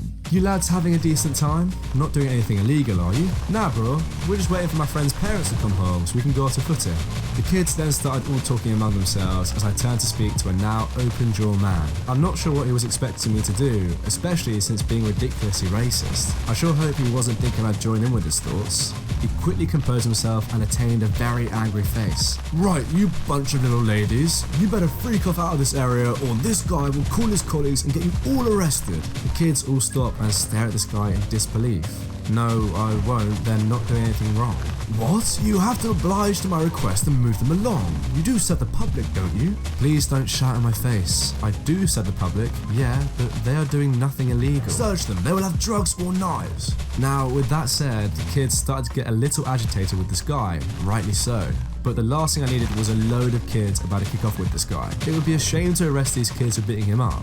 I turn to the kids and point this out to K1. Please control your emotions and your friends. You've got nothing to worry about, just let me deal with this. The kid turns and nods to his mates, who are all cussing this guy out for being old and racist. Come on lads, let's go to the shop. Let Zero deal with it. With that said, he stopped and focused his attention on me. His angry look didn't drop. I knew I was in for some interesting insults. Heard it all before though. We as a force are quite hated by a lot of people. Usually people who do naughty things or card-carrying EDL members. Apparently we single these guys out. EP raises his hand and points straight in my face. The unit should be for them. You didn't search them. They could have had anything, you useless lady. Sir, if you carry on insulting me, I will have to place you under arrest for disturbing the peace and drunk and disorderly conduct. It was daytime, but you could smell the booze from a mile away. After I said this, he got right into my face and said, "You wouldn't frickin' dare. You arrest me and I'll have your job." I stand there with a little smirk and raise my arm to his side as an indication for him to step aside. Now, looking back, I get it. All he saw was me raise my arm. He must have assumed that I was going to grapple him or something. Before my arm was even halfway through its journey, he pushed me hard. I didn't expect it. I was a little shocked that this guy had done this. I regained my composure as he was walking away from me, calling me for falling over. I ran behind him, grabbed both of his shoulders, span around and used his weight and my own to slam him onto the ground, with me kneeling with one knee on top of his back, using one arm to pin both his arms behind his back. My other hand was free to call for a unit to pick him up. As he was pinned to the ground, he was screaming all heck. He's gonna get me sacked, police brutality, broke his arm, which I didn't by the way. He has epilepsy, no he doesn't. He pays my wages, to find out later he's unemployed and had been for a decade. He was screaming all the things every drunk, middle-aged bloke says when they face arrest. It took 10 minutes for a unit to show up and arrest him, meaning I was a little late to my meeting and also a little scruffy from the scuffle. But after explaining, she laughed, I laughed, and I had a brew. All in a day's work. You know what, I don't think we've actually met a drunk entitled parent before, but this officer handled him extremely well, so kudos to OP. I don't care if the dragon is broken, turn it back on. I came all the way from Calgary for this. Okay, some backstory about this dragon. In West Edmonton Mall around the 80s, they built this dragon that spits real fire. You read that right, real fire. So this has been a tourist spot for years on end. People from all over different provinces come to see it. Okay, fast forward to 2006. Unfortunately, the dragon kept breaking down, so the theatre would get it fixed. But again, it would break down and it would cost so much just to fix it. When it did work, it would be so annoying, since every 20 minutes the effer would turn on and spurt fire and have these sounds come out. At first it was cool, but working underneath it, man, it would get annoying real quick. So they stopped fixing it. People would come, complain, and the cycle continues. Income our cost. Me. I want fire dad, Guy. We drove all the way here, Karen, annoying kid, and my soup, TL. So I'm on floor sweeping the lobby, minding my own business, when somebody taps me on the shoulder. I turn around and see a family of 3 who are not happy. Hey, when does the dragon go off? It doesn't, it's broken. Since when? 3 years now. Stop lying. Go up there and push the button and start the dragon. Yeah, start the dragon. I want fire. Yes, give my kid fire. I can't, Mom. And why not? There is no button. I really have to stop being a smart guy sometimes. Oh, ha, funny guy. Go turn it on. Again, sir, I can't. Yes, you can. No, I really can't. The dragon has been broken for 3 years. It takes millions to fix it and it keeps breaking down. I don't care. We drove all the way from Calgary for this. Let me speak to your manager. I radio my manager. My soup comes walking towards us. What can I help you with? Yeah, you can turn on the dragon for my kid? Sir, the dragon's been broken for 3 years. We can't. How dare you? My kid was looking forward to this. We drove from Calgary, for goodness sakes. Just turn on the darn button. There is no button. Frankly, I don't know how it works. I'm not the one who created that thing. Isn't it on a timer? Yeah, it was. Then go to the timer and figure it out. Sir, the timer broke 3 years ago. Can I continue sweeping? Yes, go. Oh no, he stays right here. I want your name and his name. I'm calling corporate. We will be reimbursed for this since we came all the way from Calgary. You can call them, but they can't do anything. Oh, they can touch the button on their side. Yeah, their side. Here's the number. The parents get the number and then go off to call corporate. Who knows how much corporate laughed that day. Random lady demanded I let her in my house, took my phone, and lied to police. Okay, so first some backstory. I live in a pretty middle-class neighborhood, the place you would expect a golf course next to, full of civics. Not exactly rich, but sometimes it seems like it. My house is one of the first ones you see when you come into the neighborhood. It's a pretty nice brick house. I always liked the fact that it was right at the entrance, but this day I did not. So I was sitting on my couch playing Minecraft on my Xbox 360, still a good game, when someone knocked on my door. I have a doorbell. I thought it would just be some delivery since my parents order things online a lot. I opened it and said hi. Next thing I knew, some pregnant lady pushed me out of her way and went into my house. I was extremely confused and told her to leave. Notice, I am a scrawny 15-year-old and my parents were gone. This was the following conversation. Who are you and why are you here? The entitled parent enters the house. I need to use the restroom. I've never experienced anything like this, so I say, can you please leave my house? No, where is your restroom? I'm not telling you, please leave. I won't leave until you tell me. Mom, this isn't a gas station. Leave before I call the police. No, the police can't do anything. I'm your elder and you have to respect me. Mom, I really don't. I wish I hadn't said that because that made her very mad. Yes, you do. If my daughter does, so do you. I realized her daughter is at my front door, obviously embarrassed. She looks about 4 or 5. Mom, I'm not your son. You legally can't do anything to me. I'm going to call the police if you don't leave now. Do it then. I then pull out my phone and dial 911. This is when the daughter says she likes my phone. I thank her and proceed to call the police when the EP snatches my phone and gives it to the kid. There you go, enjoy your new phone. Give me my phone back now. No, that is your punishment for being so disrespectful. I then remember the landline in the kitchen. Would you like a drink? If you tell me where the bathroom is. Okay, I will go get one. I walk to the kitchen and call the police with the landline. I walk back to the EP and say we are out of soda, but the restroom is upstairs to the left. It really isn't, but I was hoping she would look for it while I was waiting for the police. She did look for it, but for about a minute. Now, I want to mention where I live again. Since most of the people in my city live in this neighborhood, a cop going 70 miles an hour will arrive at my house in about 1 to 3 minutes. Thankfully, they came fast. When EP came downstairs, the police were entering my neighborhood. They enter my house and tell me, EP, and her daughter to put our hands up. They pull us out one at a time to question us. I don't know what EP said, but I heard things along the lines of, he should respect me, he's my son and it's my house anyways. When the daughter was asked about the phone, her mum told her to say it was her phone. My parents got home during her questioning. They gave the police the papers saying I was their son and the house was theirs. They also showed our phone bill saying it was my phone. Last I saw was EP being arrested and the police calling someone,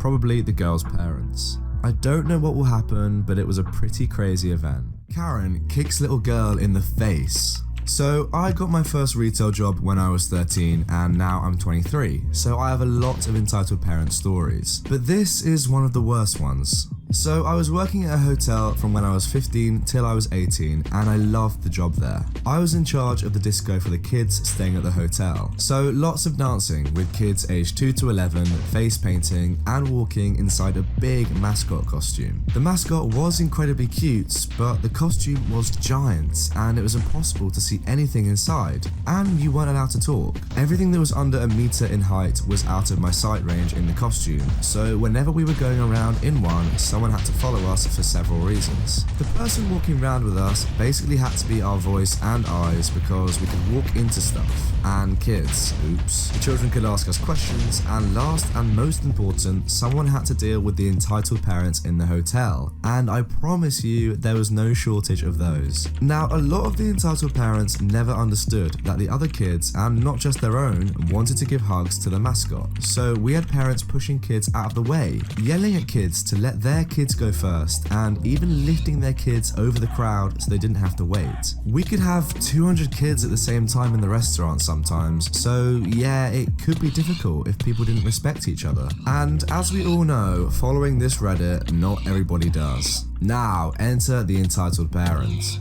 A real can I speak to the manager Karen, that is one of my favourite types of Karen. She and her family came to the hotel fairly often, and she would always do something stupid and act entitled. The year before, she chased a bunch of kids out of the bouncy house so her kids could have it all to themselves, so we knew to watch out for her. This day there was a conference and a holiday, so the restaurant was packed and the mascot could in no way get through there. So we made a line for the kids who wanted hugs. And a line? EP was having none of that for her precious little angels. I was saying hello to a kid in a wheelchair, so that took some time, and EP went straight to the kid and parent who were first in line. I was in the mascot costume, but I could hear Karen's nasal voice. Hello? My family and I are in the middle of dinner, and we want to say hello to Mascot as quickly as possible, so we have to go in front of you.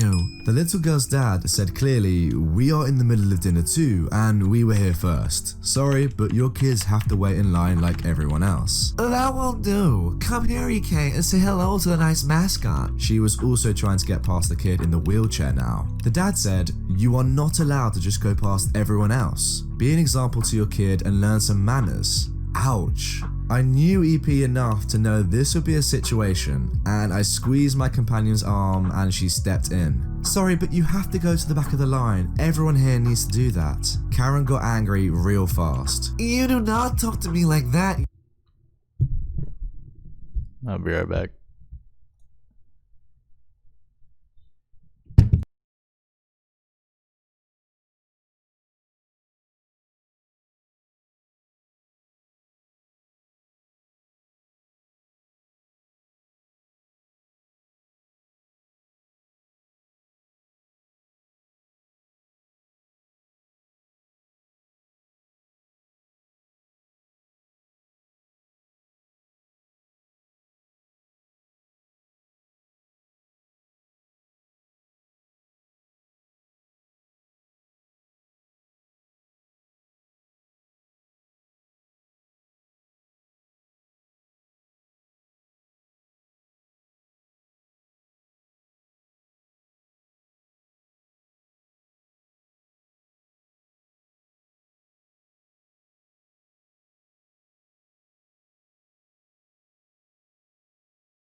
Okay.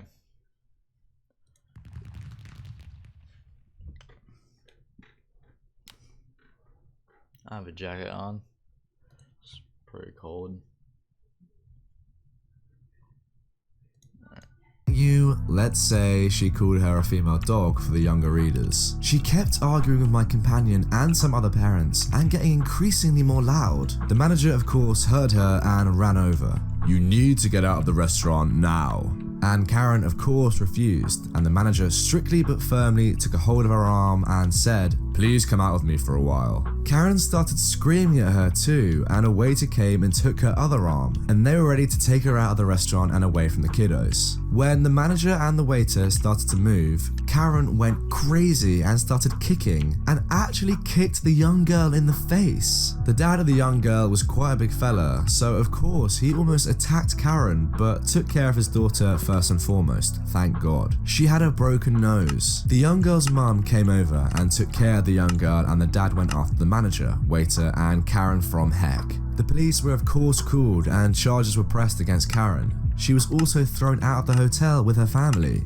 I don't feel bad for her husband because he was an idiot too, but I felt bad for the kids. The 4-year-old girl who was kicked in the face still had a small scar on her nose the last time she came to the hotels, but thank God nothing more, and she didn't seem to be too scared to be there. I always took a little extra good care of her after that episode. Unfortunately, I don't know what happened to Karen after that with the police and all, but I never saw her again, and thank God for that. Move your car. So I live in an old southern town with a perpetually crowded central square, made more crowded because it is the county seat and the county court complex is across the street on one side, along with all of the city and county government buildings stretching for a few blocks in that direction. It's also been there for over a century and its layout was meant for horses, not cars. It's cramped. So one day off, I'm running errands and hit up the best local taco shop. This place has no AC outside of the kitchen, and the inside is always in the upper 80s or hotter on a winter day. And the signage outside even points out you come for the food and not the parking. The parking being nearly non-existent, I drive to the square to park and eat between errands. After 5 or more laps on the one-way streets around the square, I luck out and see someone pulling out of one of the angled inside spots.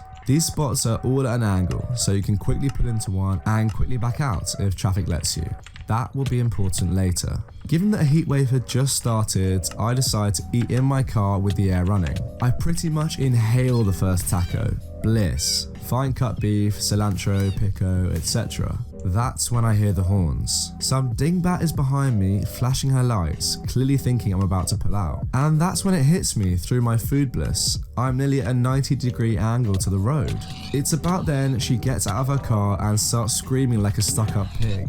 "Give me my spot, you!" Well, yeah, I served in the army where you learn to say freak 10 times in a 12-word sentence, but even she was overdoing it with the expletives. Amused, I took a sip of whatever kind of Coke I was drinking, Dr. Pepper I believe, and pull out another taco. The horns were getting far louder and multiplying. The lunch rush of both city and government workers was hitting, and traffic sucks here. And she's brought it to a standstill. The intersection is a parking lot and the backup is going to get long fast. At this point, she waddles up beside the driver's door and starts shrieking, "Move! I need to get my child ice cream!" The ice cream shop on the square was good, but not that good. Still darn good. Finishing a taco, I take another sip of Coke and crack my window. "Lady, you're directly behind me. I can't move. Neither can 2 lanes of traffic." Just to be clear, yes, she was pulled across not 1, but 2 lanes of lunch hour traffic, pulled directly behind a parked car and yelling at the driver to move. This is where she loses it. "Move your goddamn car. I want ice cream and need to park." Nice flex, lady. Forget your kid that fast. Oh yeah, she said I want ice cream, not her kid. I roll my window back up. She then starts shrieking, "Move, I need to park! Move, I need to park! Move, I need to park!" By this point, she's attracted a lot of attention. I can see a kid in her car's front passenger seat quietly reading a book, no doubt used to mummy's temperament, paying the events no mind. She also has at this point attracted the attention of a group of teens, school having just ended, and they pick up her chant, sort of. Her chant is timed like clockwork. "Move, I need to park. Move, I need to park." After a minute of this, the teens join in. Whenever she says move, they start saying moo like a cow, which is so unfair to cows. It's a few more repetitions until she realizes they're mocking her, not agreeing with her, and she charges them like they're an all-you-can-eat buffet. But she only makes it a few steps before reality once again disappoints her, as by this point, multiple county sheriff deputies and city cops have flooded out of the courthouse across the street to see what in the wide world of sports is going on here. So they say something in a loud commanding voice that I can't make out, and her charge stops. Officers, do your job and make him move. I need to park. Mom, get back in your vehicle and quit blocking traffic. The traffic can wait for me to park. He needs to move now. This is where I start to lose it, and I start to laugh pretty hard, setting my food container into the passenger seat. The cops don't really do or say much. Frankly, I suspect they were too dumbfounded, and she turns back to my car. Move your car, you effer. I need to park. Mom, get back in your car and follow the patrol car in front of you to a safe parking spot now. I need ice cream. My child needs ice cream. Well, she didn't get ice cream. After that, I see movement in the rear view, and a female officer gets into the lard arse's car and starts moving it down the road out of sight. The poor kid is still reading. At this point, she loses it, screeches, and charges towards her car. Yes, cops were in her way. Yes, they all went down like bowling pins. Thankfully, the cars in the front of the blockage hadn't started moving, or someone may have died. Fed up with her bull, a cop tased her, landing the prongs in the small of her back, and 4 6'6" or larger sheriff's deputies proceed to attempt to gently move her over to a park bench, after quickly catching her before she could even fall over. They succeed and the bench doesn't break, somehow. One of the officers turns towards my car, and I lower my window fully. Sir, are you okay? He seemed a tad confused, a fair reaction. I ponder for a minute and respond honestly. Seem to be. Sir, am I tripping balls and drooling on myself, or did that actually happen? And the cop proceeds to frickin' lose it, half falling, half leaning onto my car laughing. After picking himself up and trying to dust pollen off of himself, he tells me, honestly, I'm not sure about it myself either right now. Have a wonderful day. You too, officer. I think I'll get some ice cream. That would have been the perfect ending, but this whale wasn't done yet. Hearing that, she made some loud noise. She had been zip tied to the bench. I guess she was too fat for handcuffs, and lunges in my direction. All she manages is to fall flat on her face as she tips the whole bench over. In case anyone cares, waffle cone, 2 scoops of pistachio. And there it is, that is the end of the video. Again, I want to say a massive thanks for 30,000 subscribers, and I will see you very shortly with another Reddit video.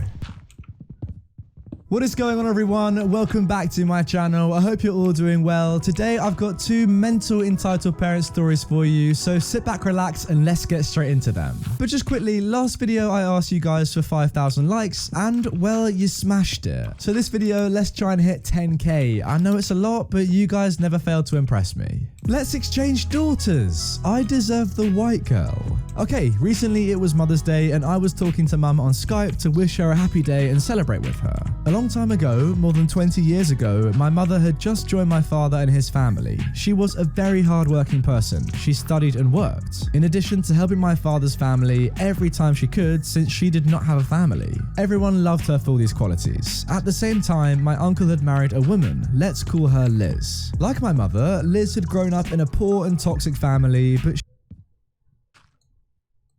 yeah, change video. Alright.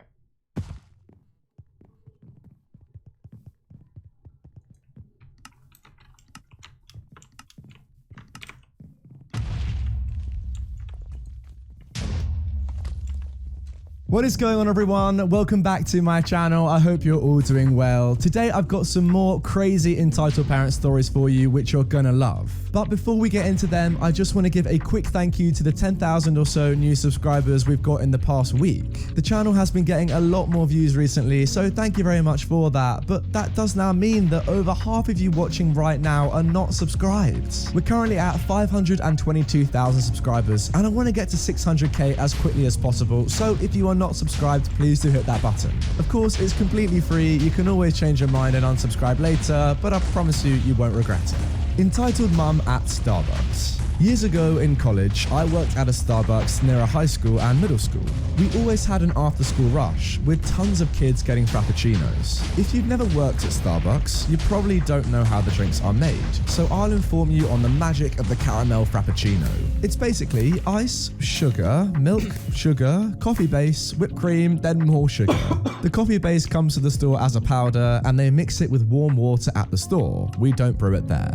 So I get this maybe 12 to 13-year-old girl ordering a caramel frappuccino. No extra requests, just the standard drink. I made it, so I know it was made correctly. I was a trainer and shift supervisor and had a fancy black apron.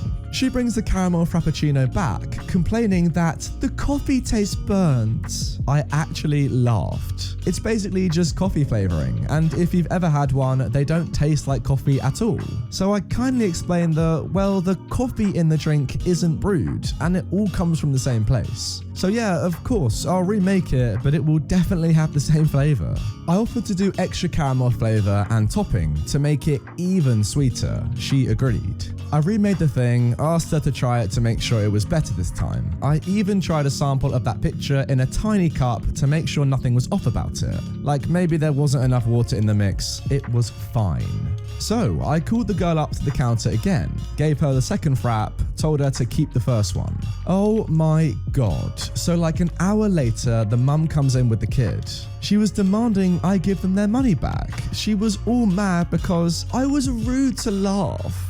I tried to explain that, sorry, it's just really funny, and I wanted to explain how the drink was made so the kid could order it the way she likes it next time. I also explained that we don't give cash back.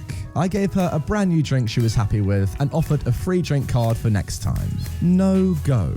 I'm calling corporate to report your rude behavior, blah blah blah. I gave her the phone number and said, be my guest, all with a smile. Oh, guys, I cannot imagine ever working in a Starbucks. I mean, I assume that some of you watching right now do or have worked in one. Let me know down below what it's like. How many Karens do you meet a day? It must be the most toxic work environment of all time. That customer base, oh, Jesus, I can't think of anything worse. I've literally seen so many stories recently about Karens going into Starbucks without face masks, for example, just, you know, ordering coffee, going against all the rules, and then getting frustrated when they're told to leave. You know, it just must be such a bad place to work. Now, just to epitomize how much Starbucks can bring about entitled people, this same dude, OP, has written another story about his work. The case of the too hot chocolates. My other post made people happy, so here's another one from Starbucks. It was near closing time when a regular came through with their usual order, 2 kids hot chocolates. The espresso machines have a button for kids temp, which automatically shuts off the steamer at a slightly lower temperature. The regular temp for adults is like 160, it's about 140 for kids. I think this was years ago. There's a couple of facts to the case that need to be mentioned. 1, these folks normally came through during rush, so their drinks would usually be sitting on the cashier counter for a few minutes before being handed through the window. And 2, our second and third espresso machines were already taken down for cleaning that night. So when they pull up, they get their hot cocoa immediately off the bar, no wait time. I could tell that the couple were in a bad mood, but I didn't really think about it. Well, the crew and I hear literal tires screeching and see the vehicle pull through the drive-thru, straight to the window. The husband knocked on the window, but I was already on my way from the back to go see what was up. The mum yells, "These hot chocolates are way too hot. If I gave this to my kids, they'd burn their mouths." So I offer a few fixes. Milk, an ice cube or 2, extra whipped cream, no go. Mum wants them remade.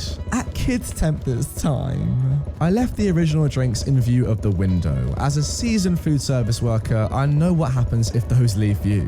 So we remade them, added a splash of cold milk and handed them over. But the mum screamed, "Those are the same ones!" I pointed out the ones on the counter which had stickers. Since this didn't go through the register, no stickers. They take the drinks and mum comments, "How hard is it to F up a hot chocolate?"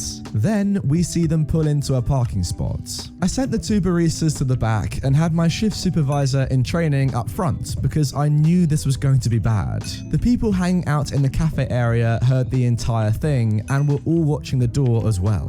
The mum comes in yelling about how she's so glad she tested the drinks the first time because her kids would have been seriously harmed. I gave her 2 free drinks cards, but she said we owed her more than some free drinks. She wanted an apology.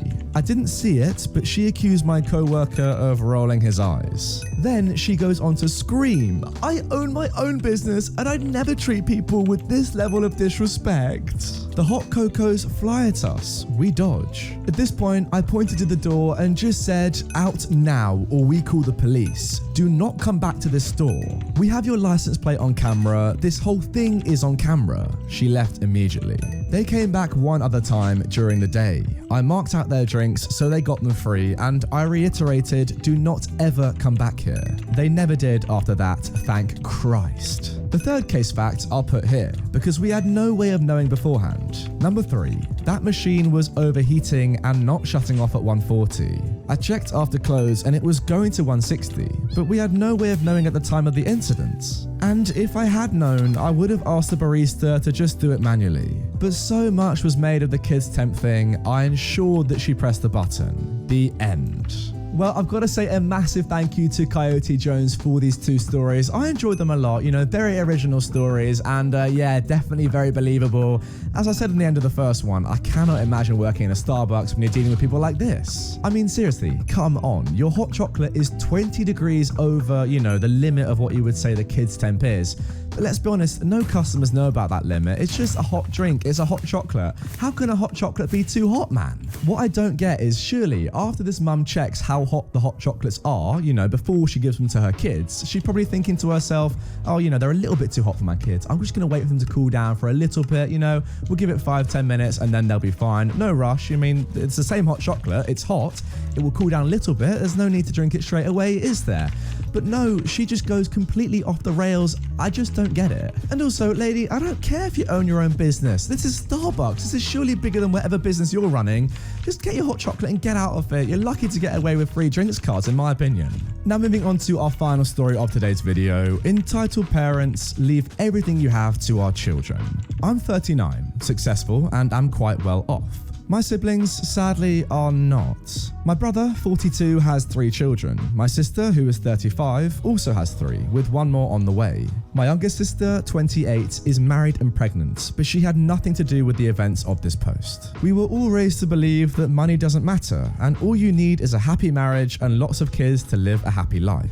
Being poor and having lots of kids was somehow glorified. Maybe because that's the way our parents lived and wanted to convince themselves that they didn't F up.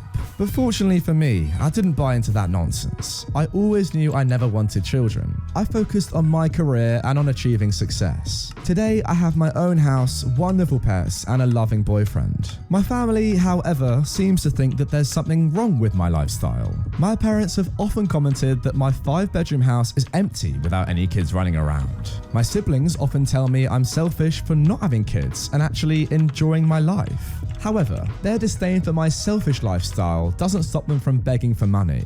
My brother and sister have called me and asked me to help pay their bills. Now, if it's something serious like clothes or school supplies for their kids, I'm willing to pitch in. But I always refuse when I'm asked to pay for trips to amusement parks, etc. I also paid for my parents to stay in a high-end assisted living facility. They're my parents. I felt that I owed them this much. I have moved them to a less luxurious facility because of something horrible they did. I'll make a post about that too if you're interested, yes please. However, I couldn't help but feel insulted when they sang praises for my siblings for breeding and following in their footsteps, and how my parents wish I had done the same. As if, among all their kids, I'm the biggest disappointment. For this reason, I've distanced myself from them. I only call or visit to check up on them, and I don't let them be a part of my life. The other day, I got a call from my sister asking if she, her husband, my brother, and his wife could come over. I said okay. Then they asked me to leave my fortune to their kids in equal portions. And if I did, they would stop asking me for financial help. They said this as if they were doing me a favor. You don't have kids, so who are you gonna leave it to? Asked my brother.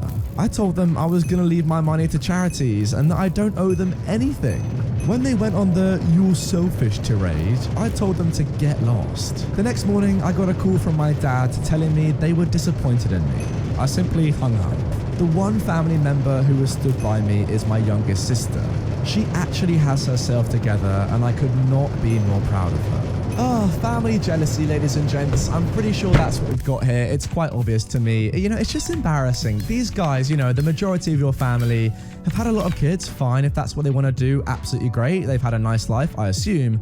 But then don't go to someone who's done better off than you just for some money. Like, it's so like cheap and a little bit weird, to be honest. It's your own family. Like, you know, OP has decided not to have children, and for that reason, they probably have more money. They focus on their career.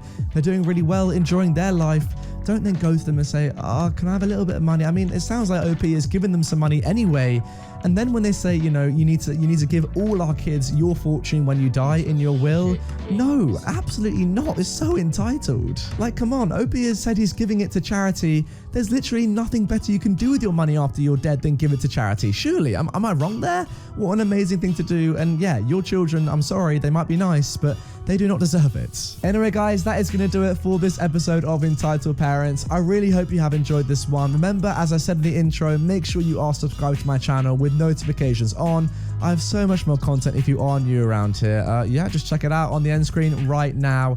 With that all being said, I will see you guys tomorrow for a brand new upload, same time, same place.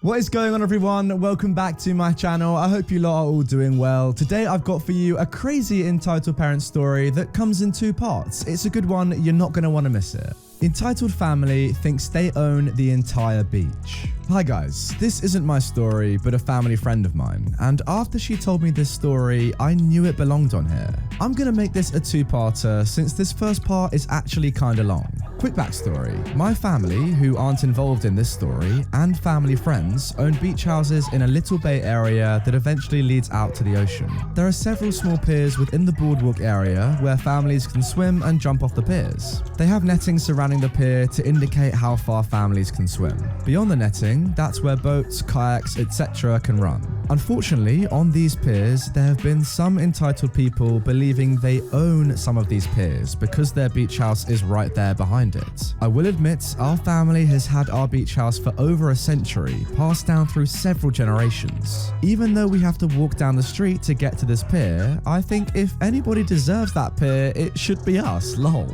Anyways, on to the cast of our story. So we have a family friend, the family friend's neighbor, an entitled mum, her entitled kid, and the neighbor's daughter. The first part of the story happened to my family friend's neighbor, who eventually told my family friend what happened. After swimming hours are over at the pier, families like to go there to catch crabs. Only crabs that measure within a certain height can be kept. Because of the whole thing with social distancing, the neighbor and the neighbor's daughter went to try to find a good spot away from other families so they could crab. They actually got a really good spot at the end of the pier away from everybody else, and they set up their things there. They were only planning on catching a few crabs and then heading out. It was only a few minutes into their crabbing when the 15 to 16-year-old entitled kid came marching right on up to the neighbors. Hey, you're in my spot. The neighbors looked around, trying to find anything to show that the kid's spot was taken. Nets, cages, buckets, etc. There wasn't any. They were the only ones there. Everybody else was on the other side of the pier. I'm sorry, but there's nothing here to show that this is your spot? You need to leave now. This is my spot. Kid, this is public property. Nothing here is yours. We're only going to catch a few crabs and then leave. Please be patient. The entitled kid continued to whine to the neighbor for a couple minutes before leaving. The neighbor couldn't believe how immature this kid was acting. Her daughter was only 10 and acting more mature than him. Not even a few minutes later, the kid came back, and who does he come with? An entitled mum who was a full-on Karen. The blonde, let me speak to your manager hair, the sunglasses, long nails, etc. She went right on over to the neighbor and did that throat-clearing thing nobody likes. Excuse me, I heard you two made fun of my son and won't let him have his spot back. We never insulted him, and there was nothing here to show that this is his spot. We're only here to catch a few crabs, and then we'll head out. No, you need to leave his spot now. Lady, we're not going anywhere. The entitled mum points to a house. You see that? That's our house right there. My son has claimed this spot on the pier as his own. You must obey that, or I will tell the authorities. There is nothing marked on this pier that states this spot is your son's. This pier and this entire beach and boardwalk is public property. I myself can call the authorities on you for disturbing us. It looked like the neighbor had finally put the entitled mum and her kid in a corner. Just then, the neighbor's daughter, completely oblivious to the argument and focused on crabbing, pulls out a small crab from her net and shows it to her dad. Before they could say anything though, the entitled mum quickly butts in. Give us that crab you just caught. It will make up for all the trouble that you caused. It's too small to be kept. Who told you that? well, it's an actual law here? There's nothing to prove that. The neighbor pointed to a sign that was on a pole directly behind them, explaining the rules of catching crabs. If you own this pier like you claim you do, you would have known that. The entitled mum didn't say anything, but tried to snatch the small crab out of the neighbor's daughter's net.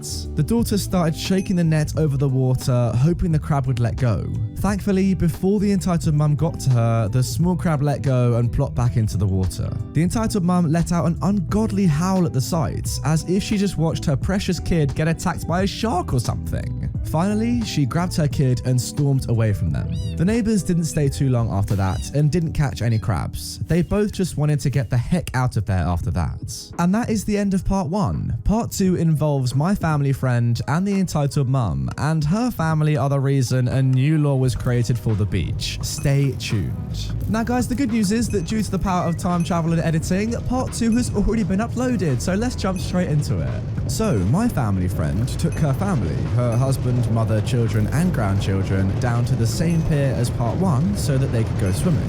Because my family friend's mum was elderly, both my family friend and her mum decided to stay under the pavilion in the shade while watching everybody else swim. At first, everything was going good, and it looked like everybody was having a good time. Then, cue the entitled mum and her family of 20 plus people gathering inside the small pavilion, setting up food, tables and chairs directly behind my family friend and her mother. They couldn't even move or get out because of how close they were and how crowded everything was. Yeah, with social distancing and all that, that has got to be worrying. Now, my friend could tell this was the person that their neighbor mentioned before because of the way the neighbor described her. My friend still tried to be civil, and when she saw the entitled mum, she tried to ask her nicely to move.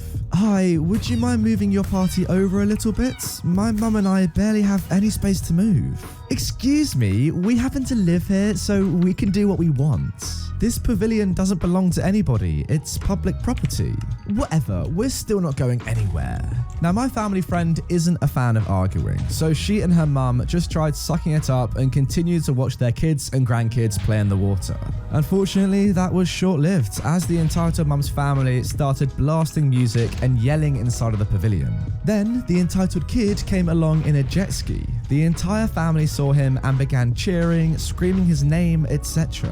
The kid came extremely close to the netting on the other side of the dock and began doing figure eights on his jet ski, splashing water on other swimmers nearby and creating huge waves. Depending on the time of day high tide and low tide are, the water at the other end of the dock could get very deep, and any young kid at that end could probably struggle swimming down there. Luckily, my family friend told us that everybody at that end of the dock quickly got out when the kids started doing this, and her kids and grandkids weren't that deep in the water, so everybody was fine. After a few minutes, the kid finally left and everybody went back in the water, but the entitled mum's family still hadn't calmed down. Finally, my family friend and other beachgoers saw the flashing lights of a police car pull up to the beach area. Everybody smiled as they knew the entitled mum and her family were going to get in trouble.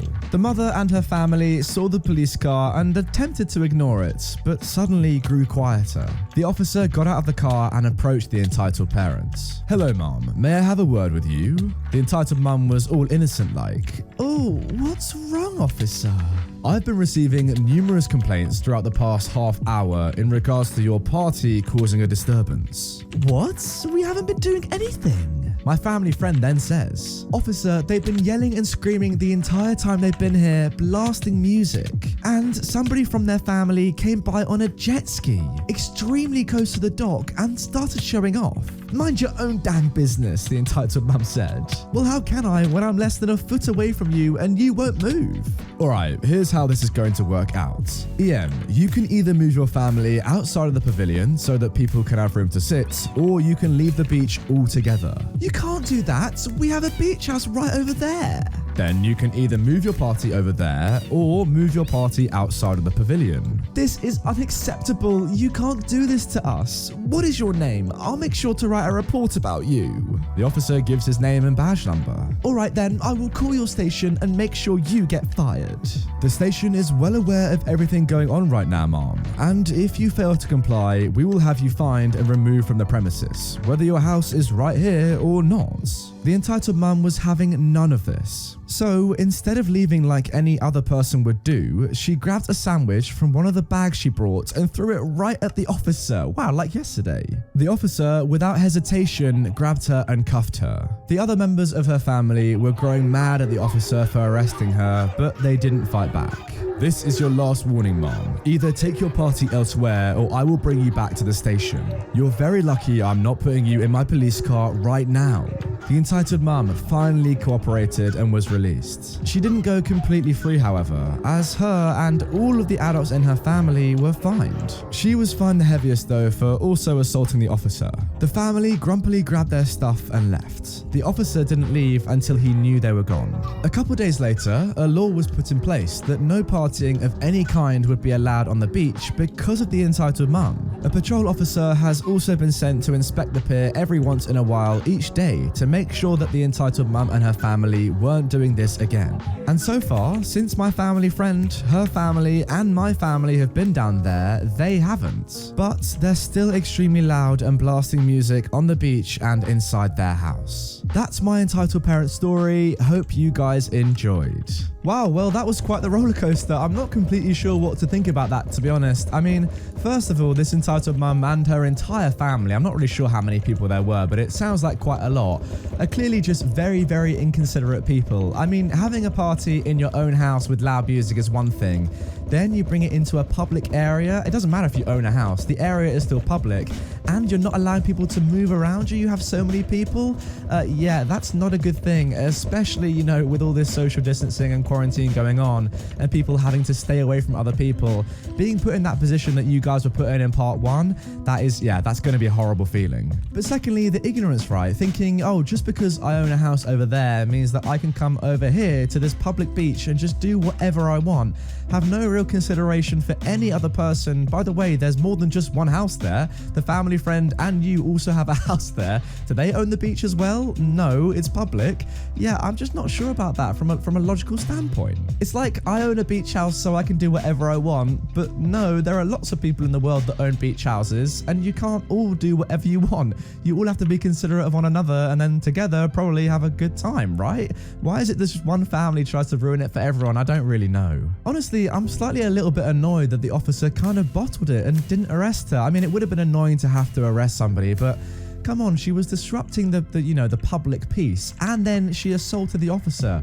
Yes, it was only a sandwich, but that's still assault. If I was the officer in that situation, I might have thought to myself, you know what? This mum is clearly annoying everyone here. Let's just help everyone out and just take her back to the station for a couple of days. Anyway, guys, that is going to do it for this episode of Entitled Parents. I really hope you have enjoyed this two-part story. I don't normally do things like this, you know, longer-based stories. I tend to stick to smaller stories so we can get 3 or 4 per episode. But hey, let me know what you thought of this change up if you liked it. Remember, guys, to hit the subscribe button and turn notifications on so you never miss a daily upload from me. And also, if you want more immediately, loads of stuff on the end screen right now. You can see it. I don't have to tell you about it. Anyway, I will see you tomorrow for a brand new upload.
What is going on, everyone? Welcome back to my channel. Today I've got another Entitled Parents video for you, so sit back, relax, and let's get straight into the stories. Entitled mum tried to tase me, got arrested. So I'm only 14, turning 15 in June. I know this doesn't sound believable that a 14-year-old would have an entitled mum encounter, but there are probably many people under my age that have encountered an entitled mum. By the way, I'm Australian, so you might see that some words are spelt different, like mum is spelt mum here. Keep in mind too, tasers are illegal in Australia, so I don't know where this woman got the taser from. But anyway, let's get on to the story. So this was back in 2018. I was 13 at the time. My mum and I went to the medical center. It's like a hospital but smaller, and it's more for checkups for injuries and or illnesses. I brought my Nintendo Switch with me because my mum was going to be in the other room with the doctor while I was sitting outside by myself, so I brought my Switch so I can entertain myself. I inserted my Super Smash Bros game because that was only recently released, and I've been a really big fan of Smash Bros like my whole life. Now this all happens while I'm playing as Cloud, my main at the time. Here comes the Karen. Those are just the words you'd want to hear in this situation. Same old Karen hair, acrylic nails, jeans, black t-shirt, gigantic sunnies, sunglasses, and her little brat. She was on the phone with someone when she was at the front counter. The lady at the front counter greets her with a, "Hello, how are you today? Are you in for an appointment?" She scoffs and answers very rudely. Now the entitled mum is saying this while she's on the phone. Hold up a sec. I have to deal with this rude person who cannot tell I'm on the phone. Goodness me, some people. She then puts down the phone.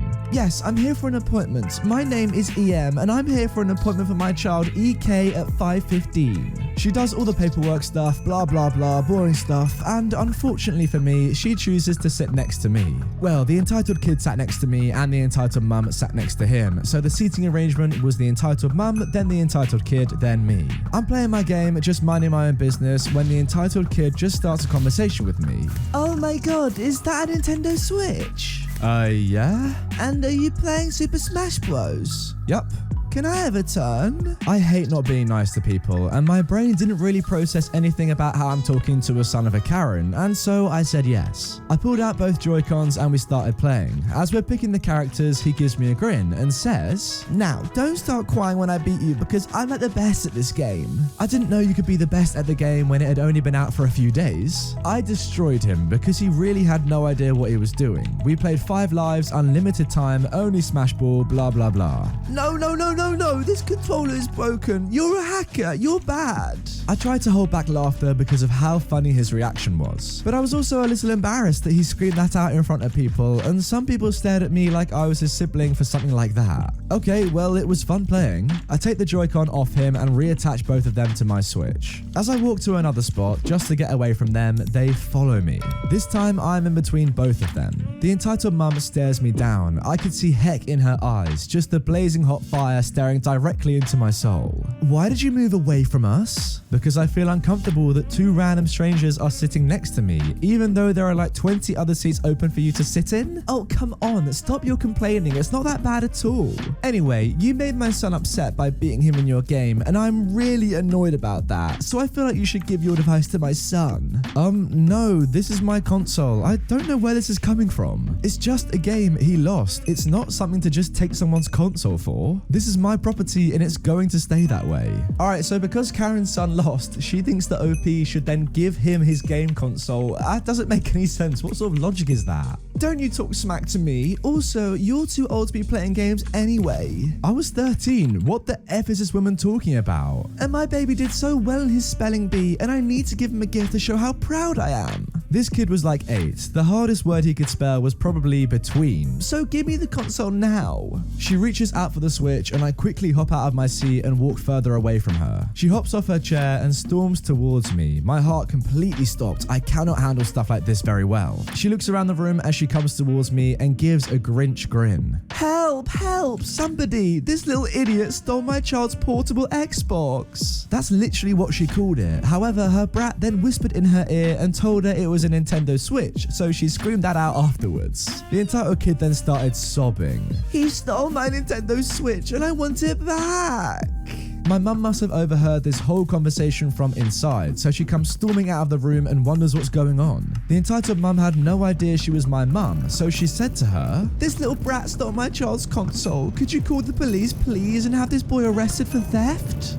No, that is my son, and we both put money together to pay for that. I know for a fact that's mine because I have the receipt for it. She pulls out the receipt. The entitled mum's face goes bright red for a second. She stole my receipt. How would I have time to steal the receipt if I've been in the doctor's room the entire time? The entitled mum is speechless.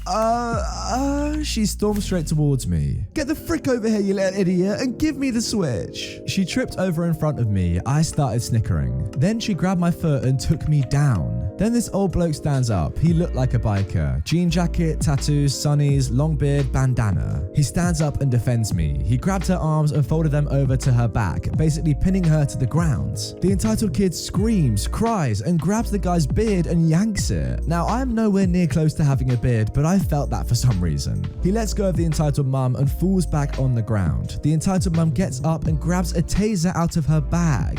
Again, tasers are illegal in Australia, and charges at me.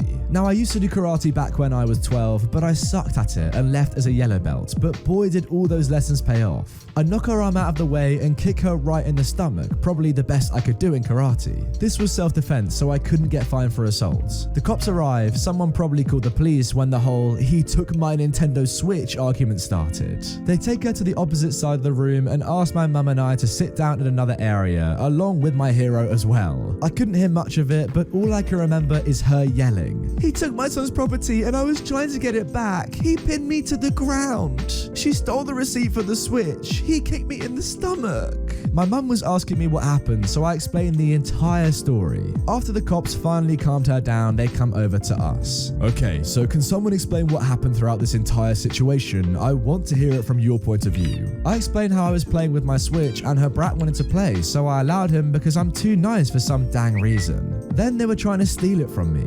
Then, when I refused to give it to them, the entitled mum accused me of stealing. Then, when she got busted and caught lying, she tried to attack me with an illegal weapon. Then my hero saved me, blah blah blah, you heard the story. My mum showed the receipt and ID that proves that the receipt is hers because it had her name on it. Goodness gracious me, would you like to press charges? Me and my mum both say, yes, most definitely. So, the entitled mum was charged for child abuse, emotionally because it put me through a lot of stress and I was scared for my life as a 13-year-old. She was carrying an illegal weapon, which was such a stupid thing to do, and apparently she had done a whole lot more things than this a long time ago. So she got charged for a whole lot of other reasons and got jail time for 5 years. The entitled kid had to go to his dad, who we met up after the whole incident. He was such a chill guy. He wanted to give us money for all the trouble his now ex-wife put us through, but we declined because he seemed like he was already going through a lot, yeah, I'm sure. My mum is now good friends with him and they go out for drinks every month.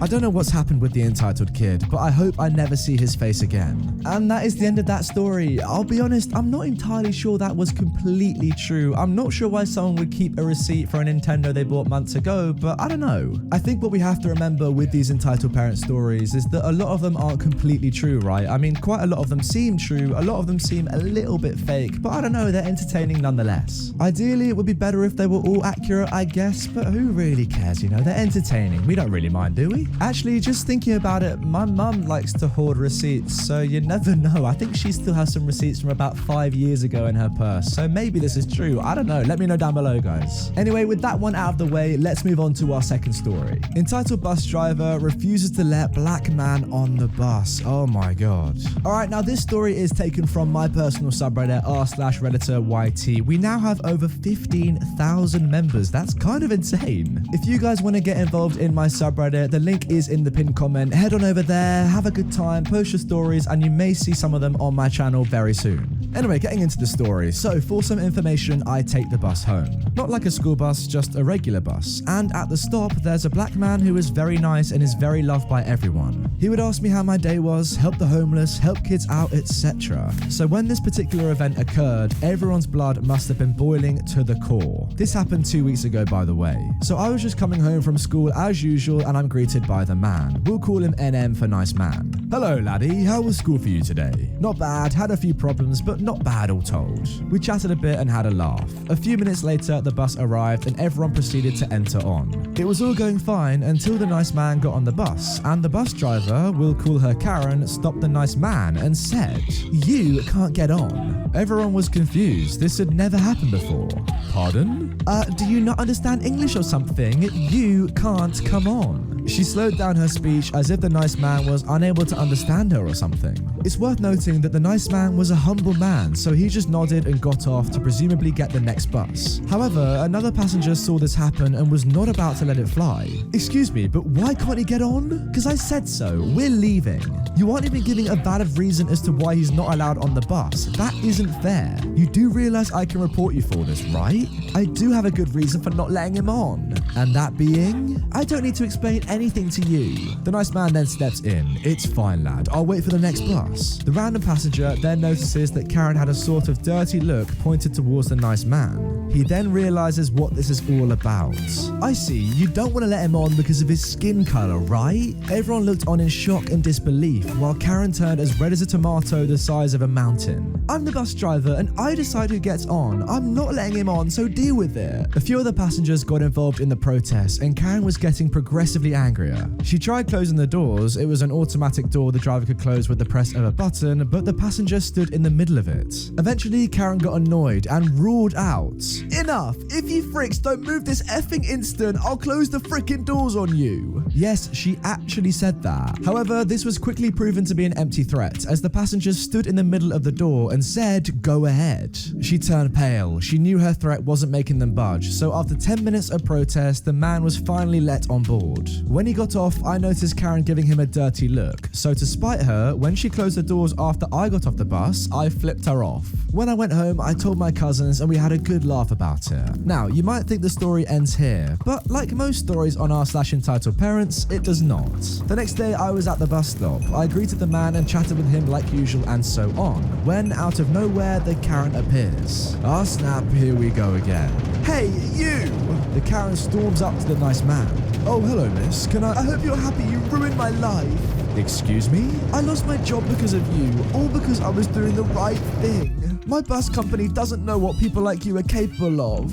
Everyone present was confused as to what was even going on. "Mom, I'm sorry, but sorry? Freaking sorry? Sorry does not change the fact that I have no job and that I can't earn money to provide for my daughter. I hope you're proud of yourself, you..." Oh my word. Everyone was freaking shocked. This woman actually said that. However, the nice man simply shook his head and said, "Listen, Mom, I am sorry that you lost your job. I am sorry that you are no longer able to provide for your child, but that is genuinely not my fault. It is not my fault that you don't trust me simply because of my skin color. I am a human just like you. It doesn't matter if I have different colored skin. We are of the same species. Now please, I would appreciate it if you did not speak to me again, as I have no intention to talk to racist people who can't accept people with different colored skin." Everyone was surprised, but eventually burst out laughing at the woman, and she just ran off crying. Man, karma can be a female dog, but sometimes it's a good female dog. Now, I get that this story may seem a bit crazy and unbelievable, but trust me, this was crazy for me too. I thought I was dreaming when this happened. It's still fresh in my mind because it only happened 2 weeks ago.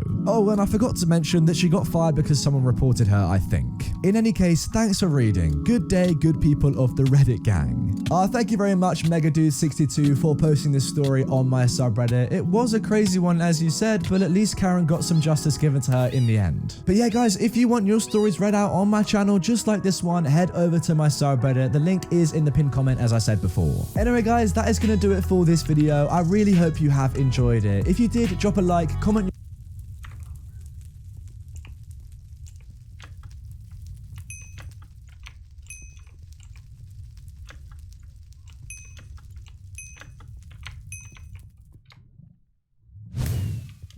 What is going on, everyone? Welcome back to my channel. Today I've got an incredible...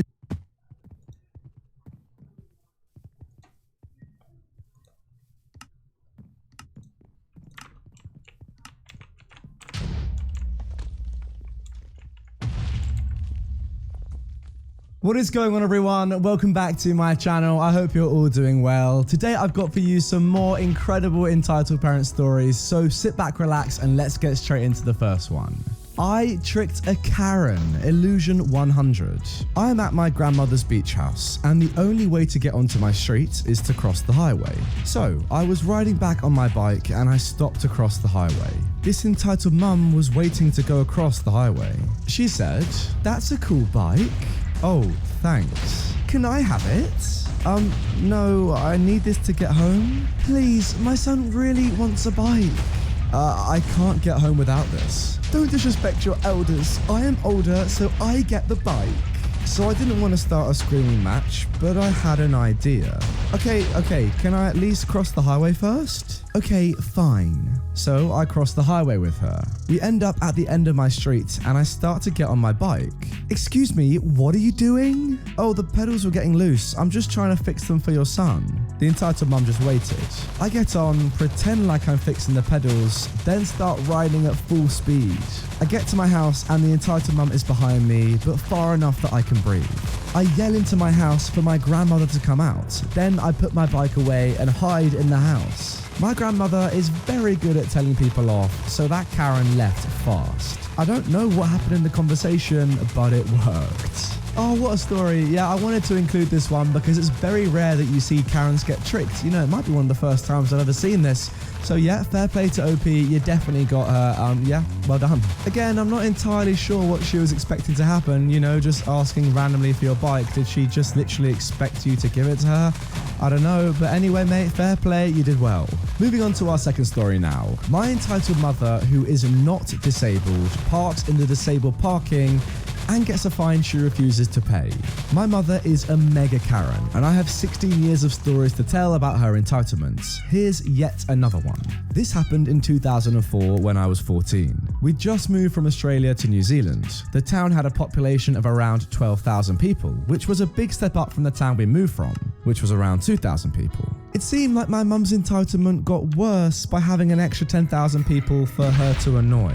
Within a month, my sister and I had settled into our new schools, and Mother Dearest found her preferred, cheapest grocery store to shop at. I should mention that my mum is not disabled, but did that stop her from parking in the disabled parking spots? No. The first month went fine, until my mother got lazy.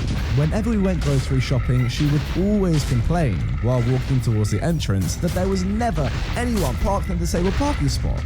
And she would say things like, "I don't see why I'm not allowed to park there, and there's nobody in this dang town that needs it anyway." This last comment was total BS on her part, as there was a paraplegic who lived in the town which she knew about. And look, regardless, those spaces are for disabled people, not her. Then one day, me and my sister were in the car while mum was driving to the grocery store. We usually park close to the front door, but just to the side where there were usually a few spare parking spots. I was expecting her to stop there, but she didn't. Instead, she drove all the way to the front and parked in the disabled parking spots. "Mum, this is disabled parking. You can't park here." "Well, of course I can. This spot is vacant." "No, it's illegal for you to park here. You'll get a fine." "No, I won't. I have the right to park here if there's no disabled person parked here." "I don't see any disabled people." "Do you?" "Whatever, Mum, but you're going to get a fine." I got out of the car and walked across the street to the park. I didn't want to be seen with my mum, but I wanted to keep an eye out for the parking officer or police person who I knew would come. Even in a small town, the police were very diligent about rule breakers. And sure enough, 10 minutes later, I saw a policeman walk up to the car, check the license and lack of disabled sticker, and write a ticket that he placed on her windscreen. I sent Mother Dearest a text that I'd meet her at the petrol station when she was done. I didn't want to be seen getting into her car, but I made sure to hang around so I could see her reaction when she saw the fine. Sure enough, just 10 minutes later, I saw my mum come out of the store, see the tickets, and well, she flipped out. She started cursing and stomping her feet on the ground like a child that lost their toy. Only in this case, it was a fine of $80. I chuckled to myself as I walked to the petrol station a few blocks over. I got there a few minutes before my mum did, and I could see the anger on her face as she got out of the car, slammed it, and started filling up her tank. I faked concern. "What's wrong, Mum?" "You shut your mouth." I just smiled and got into the car. When we got home, my mum got straight on the phone to debate the parking fine. I overheard the call. Yeah, I got a fine for parking in an empty parking spot. There was nobody else parked there. No, but I had to park there because I have a bad leg and can't walk that far.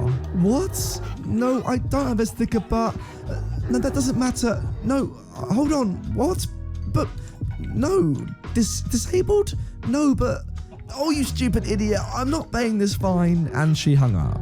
A month later, I'd assume she'd paid the fine, but obviously not. She got a letter in the mail regarding an unpaid fine, which was now $100 due to relayed payments. Mum went to the courthouse and paid it, but I didn't hear the end of it for 3 months after that.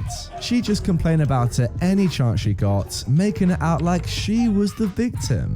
I wish I could say that she learnt her lesson, but she didn't. She parked there a few more times, and shock horror, got more fines. A Karen never learns. Oh wow, what an idiot. You know, it does seem a little bit silly, this whole story, but I just think to myself, you know, the back of my head, what if a disabled person actually did come to that store and there were no disabled spots free, and say he or she had to park, you know, miles away, a good few hundred meters away at the back of the car park and try to get to the store? It would be horrible. So yeah, just even if you don't think there are any disabled people near you, in your town, in your country, whatever, I know that's obviously ludicrous, don't park in disabled spots, guys. It's just not the done thing. And yeah, I mean, clearly this entitled mum deserved her fine. What a stupid idiot as well. When you get a fine for parking in the disabled spot, don't argue, don't make up stuff that you have a bad leg. If you have a bad leg, and you actually do, you'd have like that blue disabled sticker that you can put on your dash cam or dashboard, and then you won't have to pay your fine and you can go in a parking spot, a disabled parking spot.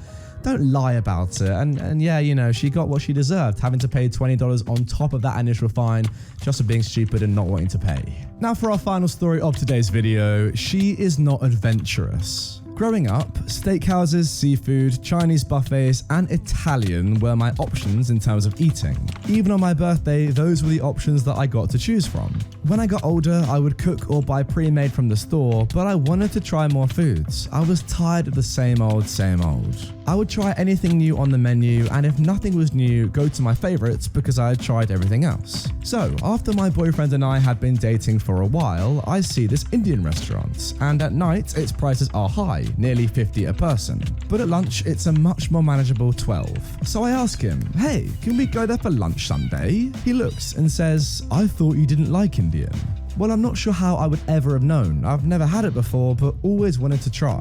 A few weeks later, a new shop opened up across campus. I wanted to check it out, and when we go in, my boyfriend goes, oh, gyros, let's go.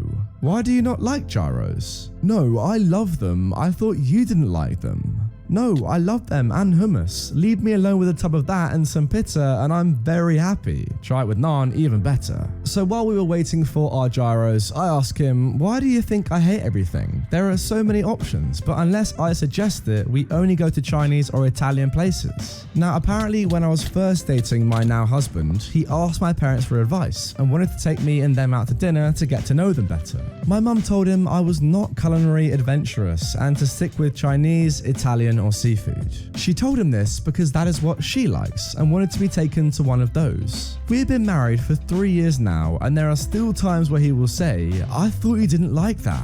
And I will have to tell him to stop listening to my mother. I don't know if I like it until I try. She even catered our wedding to suit her taste and went way over budget buying things on her own that she wanted. Then afterwards, she complained about the financial strain. Wow, that is a super original story. I don't think I've ever read one like that on the r/entitled parents subreddit before. In terms of your mother, yeah, really horrible, and what a manipulative thing to do for no real reason. Surely she could have just said to your boyfriend, now husband, can we just go to an Italian? I quite fancy that. Like, don't just lie about your daughter and say, oh, she doesn't like any other food apart from these 3 things. What a weird thing to do. Anyway, guys, that is going to do it for this entitled parents video. I hope you have enjoyed. If you did, drop a like on the video. Let's try and hit 10,000. I've not set a like goal in a while, but hey, why not? Remember also to subscribe with notifications on so you never miss one of my daily uploads, like the one on screen right now. If you haven't seen it from yesterday, go ahead and watch it. It's an absolute cracker. I promise you, you'll enjoy it. And with that all being said, I will see you tomorrow with a brand new upload on the channel. Bye.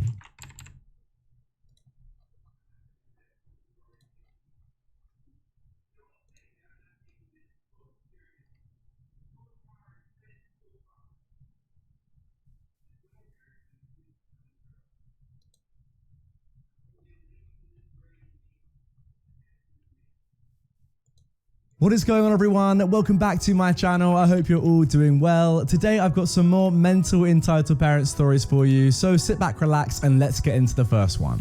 My entitled father nearly burns down the house. So, normally I try to keep these lighthearted, but this only just happened last night. And because of it, I have gotten very little sleep, so I may or may not get into more of a rant in some places. Apologies. For some context, my father is a dialysis patient with double kidney failure and can barely see due to his diabetes, but he barely listens to his doctor. He is also one of the most entitled people I know. For proof of this, I have two more stories on this sub, one where he demands I give up one of my $300 bikes to him, and the other where we go shopping and my father doesn't understand what closing means. So, flashback to 3 AM. I am asleep in my room and suddenly my cat comes sprinting into the room, knocking a ton of stuff over, causing me to wake up. Immediately, I smell smoke and I'm very confused, but I don't yet panic. Unsurprisingly, my father has burnt food at 3 AM before, so I just assume that's what's happened and that he took care of it. Not this time apparently, because I sit up and immediately the smoke in the house is obvious. While it isn't so thick you can see it, it's definitely thick enough to know something is very, very wrong. I rush out into the kitchen and sure enough, I see a sauce pot billowing smoke like a frickin' smokestack. I immediately shut off the burner and turn on the stove fan. Looking into the kitchen and living room, which are right next to each other, is something I can only describe as looking through the cliche smoke haze in a stoner house multiplied by 5.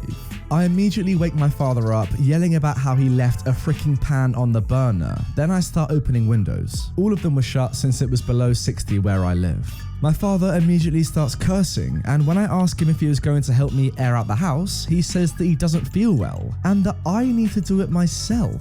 He then gets up to go take a 20-minute poop in the bathroom, which meant I was down one exhaust fan. This freaking idiot almost burns down the house, then immediately refuses to help. What is he doing? My conversation with my dad was enough to wake my mother, and she runs out of her room panicking because of the smoke in the air. I explain the situation and she starts to yell at my father, who claims it wasn't his fault because he had meant to come back to the soup. He just fell asleep by accident. That's still your fault though. As these two are having an argument, I start busting out our window fans, turning them to face outwards to get all the smoke out of the house. My mum eventually starts to help, and all the arguing has awoken my brother, who was asleep and didn't notice the smoke since his door was shut with the massive window in there wide open. He loves sleeping in the cold. At this point, we are all fuming, and my brother works first shift, so he gets to miss out on an hour of sleep basically. While this is going on, my father is still in the bathroom refusing to help anyone. Why? Because he is a POS and the 5 cats are freaking the frick out. So we're trying to get all these windows open and fans in them while cats are sprinting between potential exits, all while my father gets to hide from his mistakes. We got all the fans blowing, so me and my mum went and sat down in the living room. We're too awake and both got headaches from smoke at this point. Now, if at this point in the story you are wondering why no smoke detectors went off, potentially saving us from having to do all of this, well then don't worry, my idiot father has the answer. You see, we were wondering the same thing. Our smoke detectors are wired into the house's electrical with a battery backup in case a power outage, so there is no way that they shouldn't have been working. So I twist one off the wall and noticed the detector had been switched off. Assuming this was the case for both, my mother and I go back and forth discussing why they were shut off. Then my father comes out and says in a voice so matter of fact that it was almost like he wasn't just responsible for nearly burning down our house less than 30 minutes ago. I actually shut them off last time I made steak in the skillet because the smoke kept causing them to go off.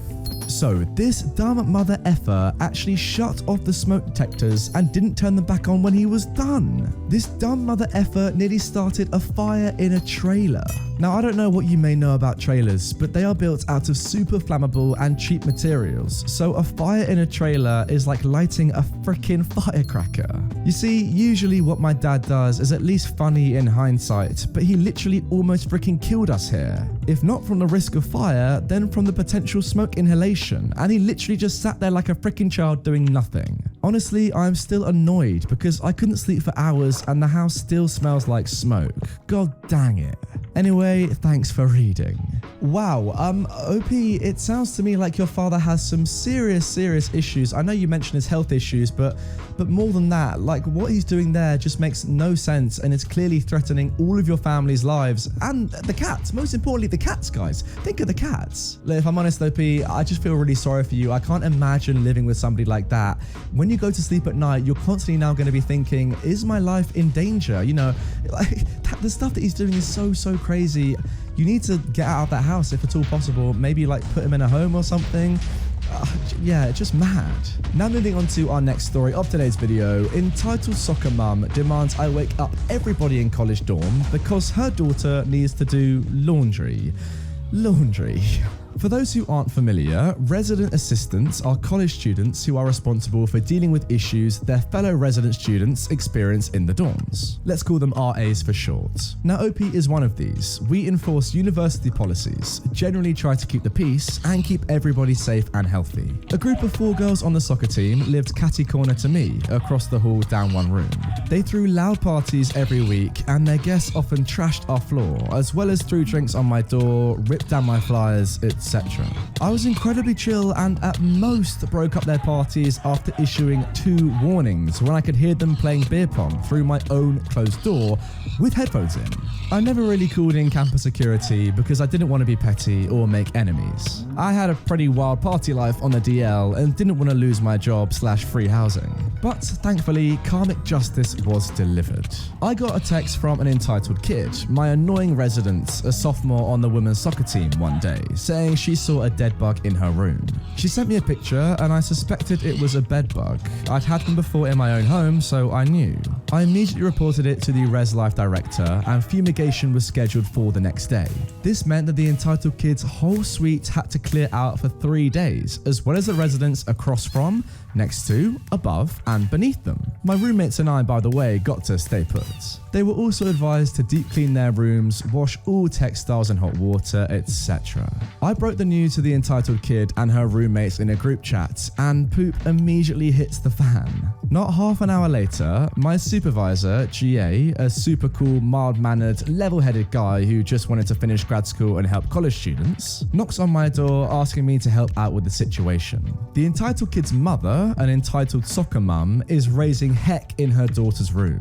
She's fuming about having to drive out in the middle of the night, 10 p.m-ish, she lives in the next town over, like 15 minutes away, to help her daughter clear out these disgusting, squalid conditions. They have the door propped open so they can schlep all the personal belongings into the hallway and out to their cars. The entitled mum is speaking very loudly and it echoes in the hallway and stairwell, disturbing the heck out of anybody in a 2-room radius. She goes on and on about being a social worker and knowing how bedbugs work and how horribly inconvenient and traumatic this whole situation is for her kid. She then says this all couldn't have come at a worse time because the girls have a game tomorrow and they need their rest. In the midst of all this, my grad assistant and I just stand by to show support and presence as university employees. We let the mum know that we're sorry for this massive inconvenience and that we're happy to help with whatever we can to make this easier, but that a lot of this is out of our control. At one point in her tirade, the entitled mum pitches a fit about how all of her daughter's bedding and clothing needed to be washed to prevent the spread of bedbugs. Imagine her displeasure that the 2 washing machines on our floor are currently occupied.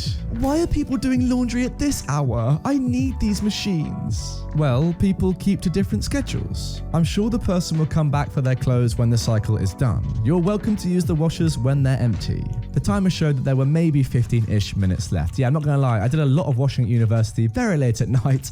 It's definitely true, people do keep to different schedules. No, these need to be washed immediately in hot water. Bugs are living in my baby's room. I'm sorry, Mom. The machines on this floor are all full. We can try going to another floor's laundry room and seeing if they have open machines. It's not like it was a long trip either. At most, she had to walk 30 feet to the elevator, go up 1 floor, and walk another 30 feet to the next closest laundry room. No, take their stuff out. I don't care if the cycle isn't done.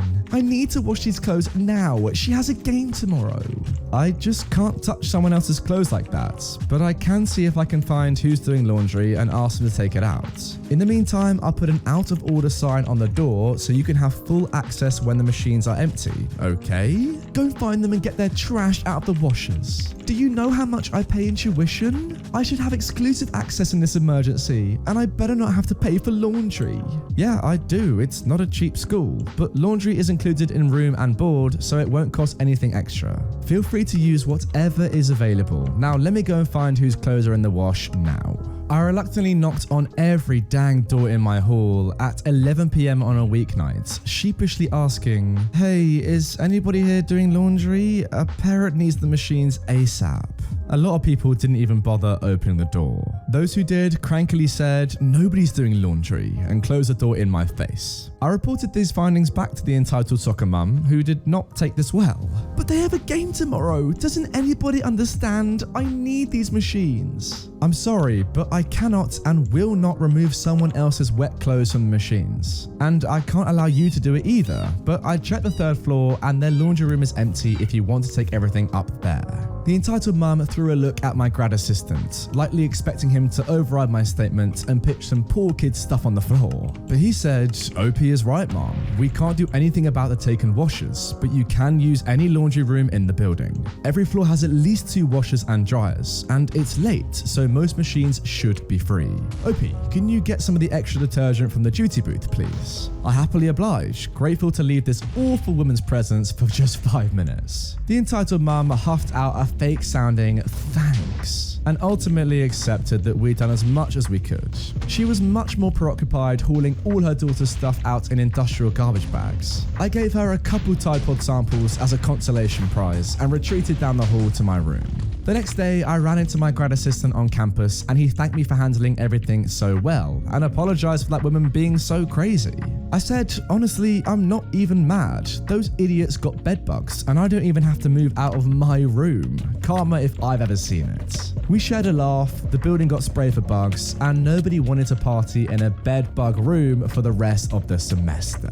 Honestly, OP, fair play for actually helping this woman after all the trash that she said to you. Like when she said to you, "Oh, do you know how much I pay for tuition?" I would have said, "Yeah, the same as all of us on this floor at this entire university or college, whatever it was. Like, you're not special. You don't take precedence over other people. I'm sorry, but yeah, fair play, OP. If it was me in that position, I would not have wanted to help her at all. And to be honest, I probably wouldn't have done.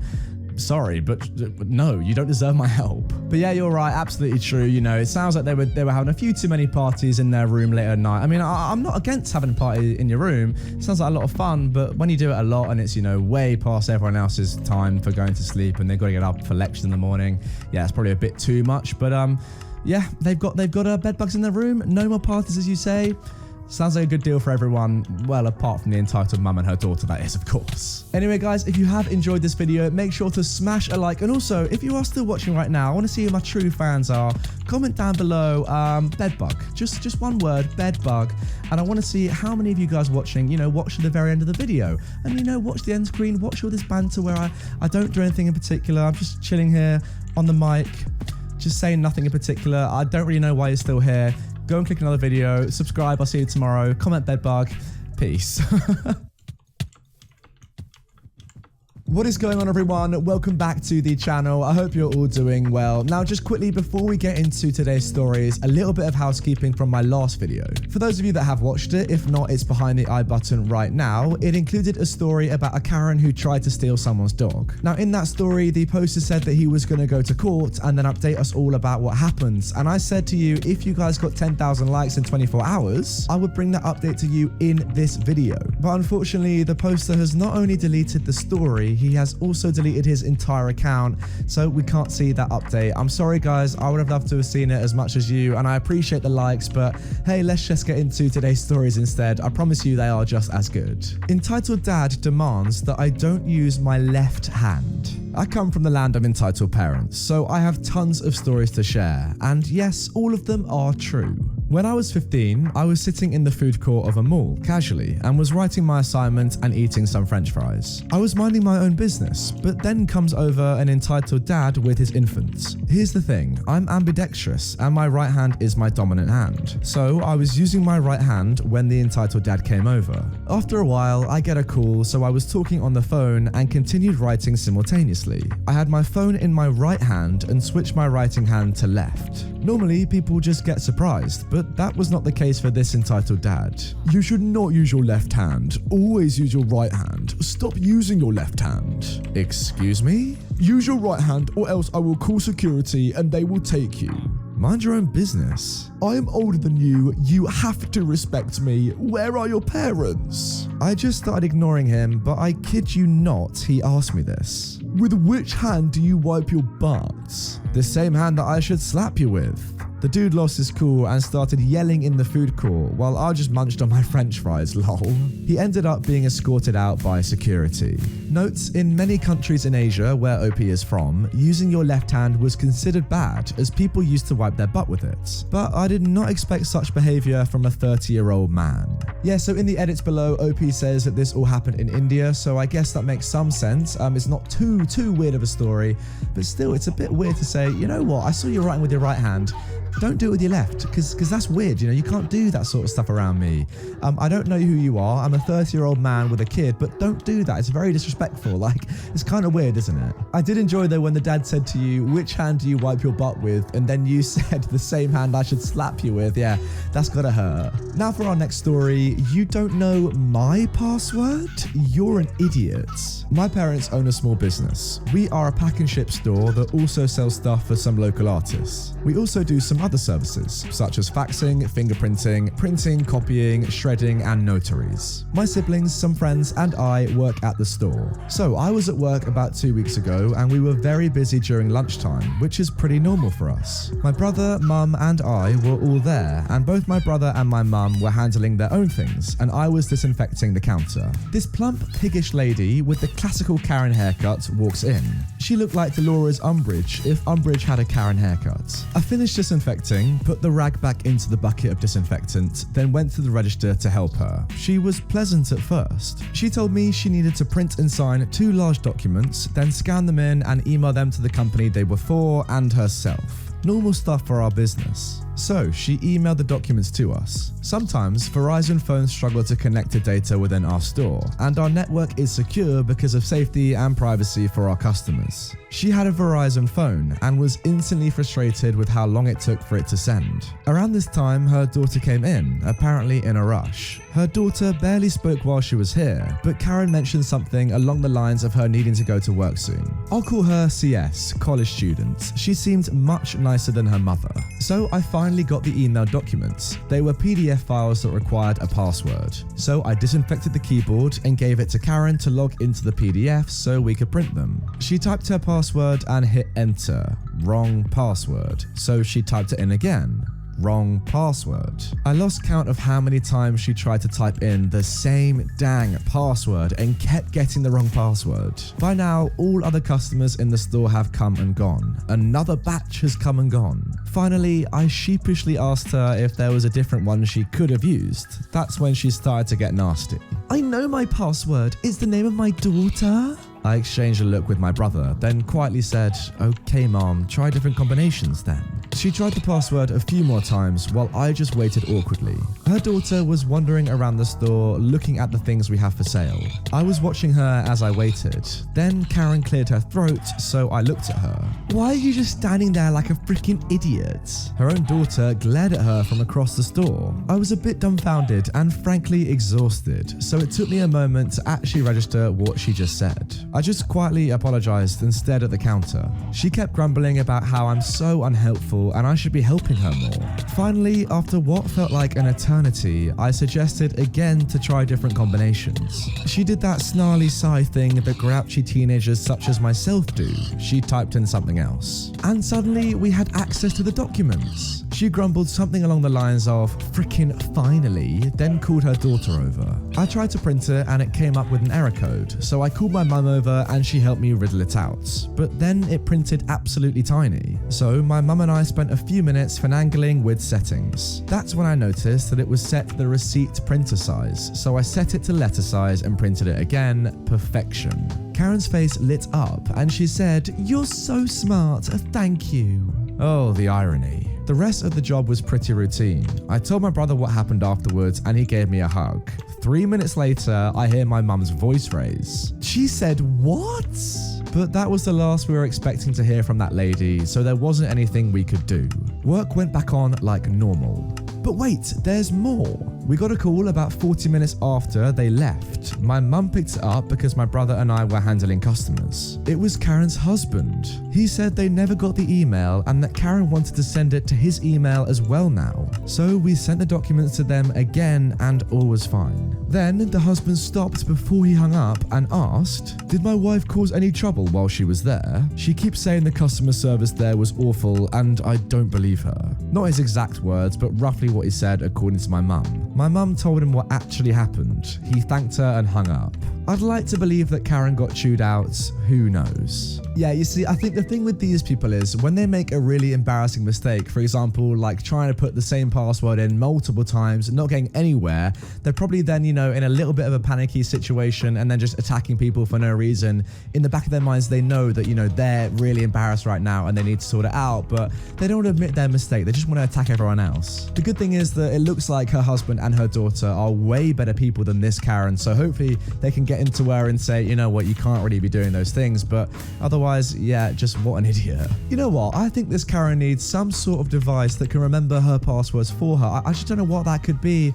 Oh wait, Dashlane, the kind sponsor of today's video, the perfect tool for this woman. Dashlane is the easiest way to keep yourself safe and secure online. With quarantine, social distancing and isolation still happening all over the world, we are using the internet more than ever right now. And Dashlane offers you an easy way to stay safe at all times online. Their VPN servers can encrypt your data at the push of a button, keeping you secure. And it also allows you to choose any country you would like to virtually be in, so you can access content from across the world which would otherwise be blocked on sites like Netflix. Dashlane also offers a safe, simple and affordable way to store and fill your passwords and personal information, ranging from credit cards to financial. Yeah. So guys, if that sounds like something that may interest you, I've left a link down below in the description and the pinned comments. It's totally free, I use it every single day, and clearly, as we've seen from the last story, you can avoid quite a lot of embarrassment if you use it. Now moving on to our final story of today's video, family of douches gets annoyed at me for doing my job. So, I work as a cashier at a pizza place, and I've had my fair share of Karens, including one that called the cops. Check my first story here. But today was special.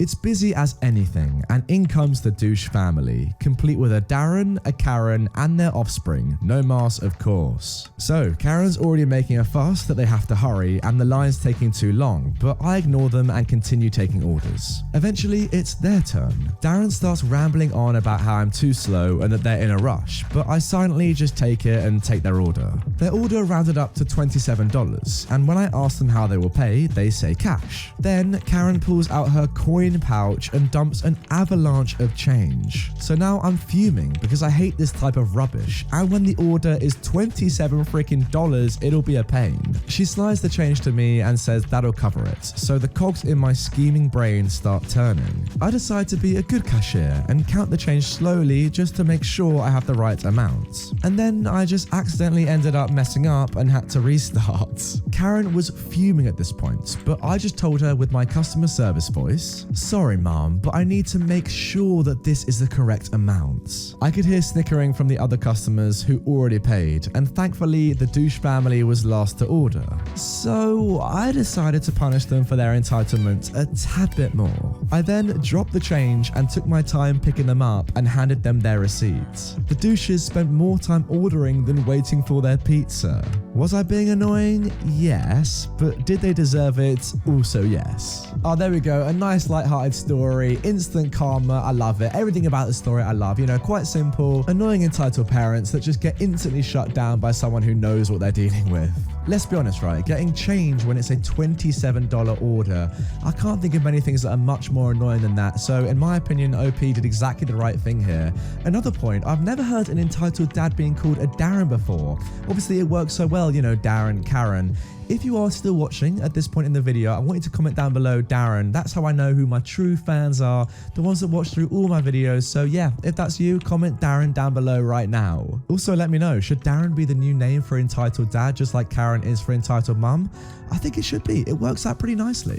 Anyway, guys, that is going to do it for this episode of Entitled Parents. I really hope you have enjoyed it. And if you did, remember to subscribe to the channel and click on another video right away. Also, do not forget to check out the sponsor of today's video, Dashlane, in in the link down below. They're great guys. They've sponsored my channel for a long time, and honestly, I can't vouch for them enough. So yeah, go and check them out. I will massively appreciate it. With that all being said, guys, I will see you tomorrow for a brand new upload on the channel. So make sure you have your notifications on so you never miss one of my uploads.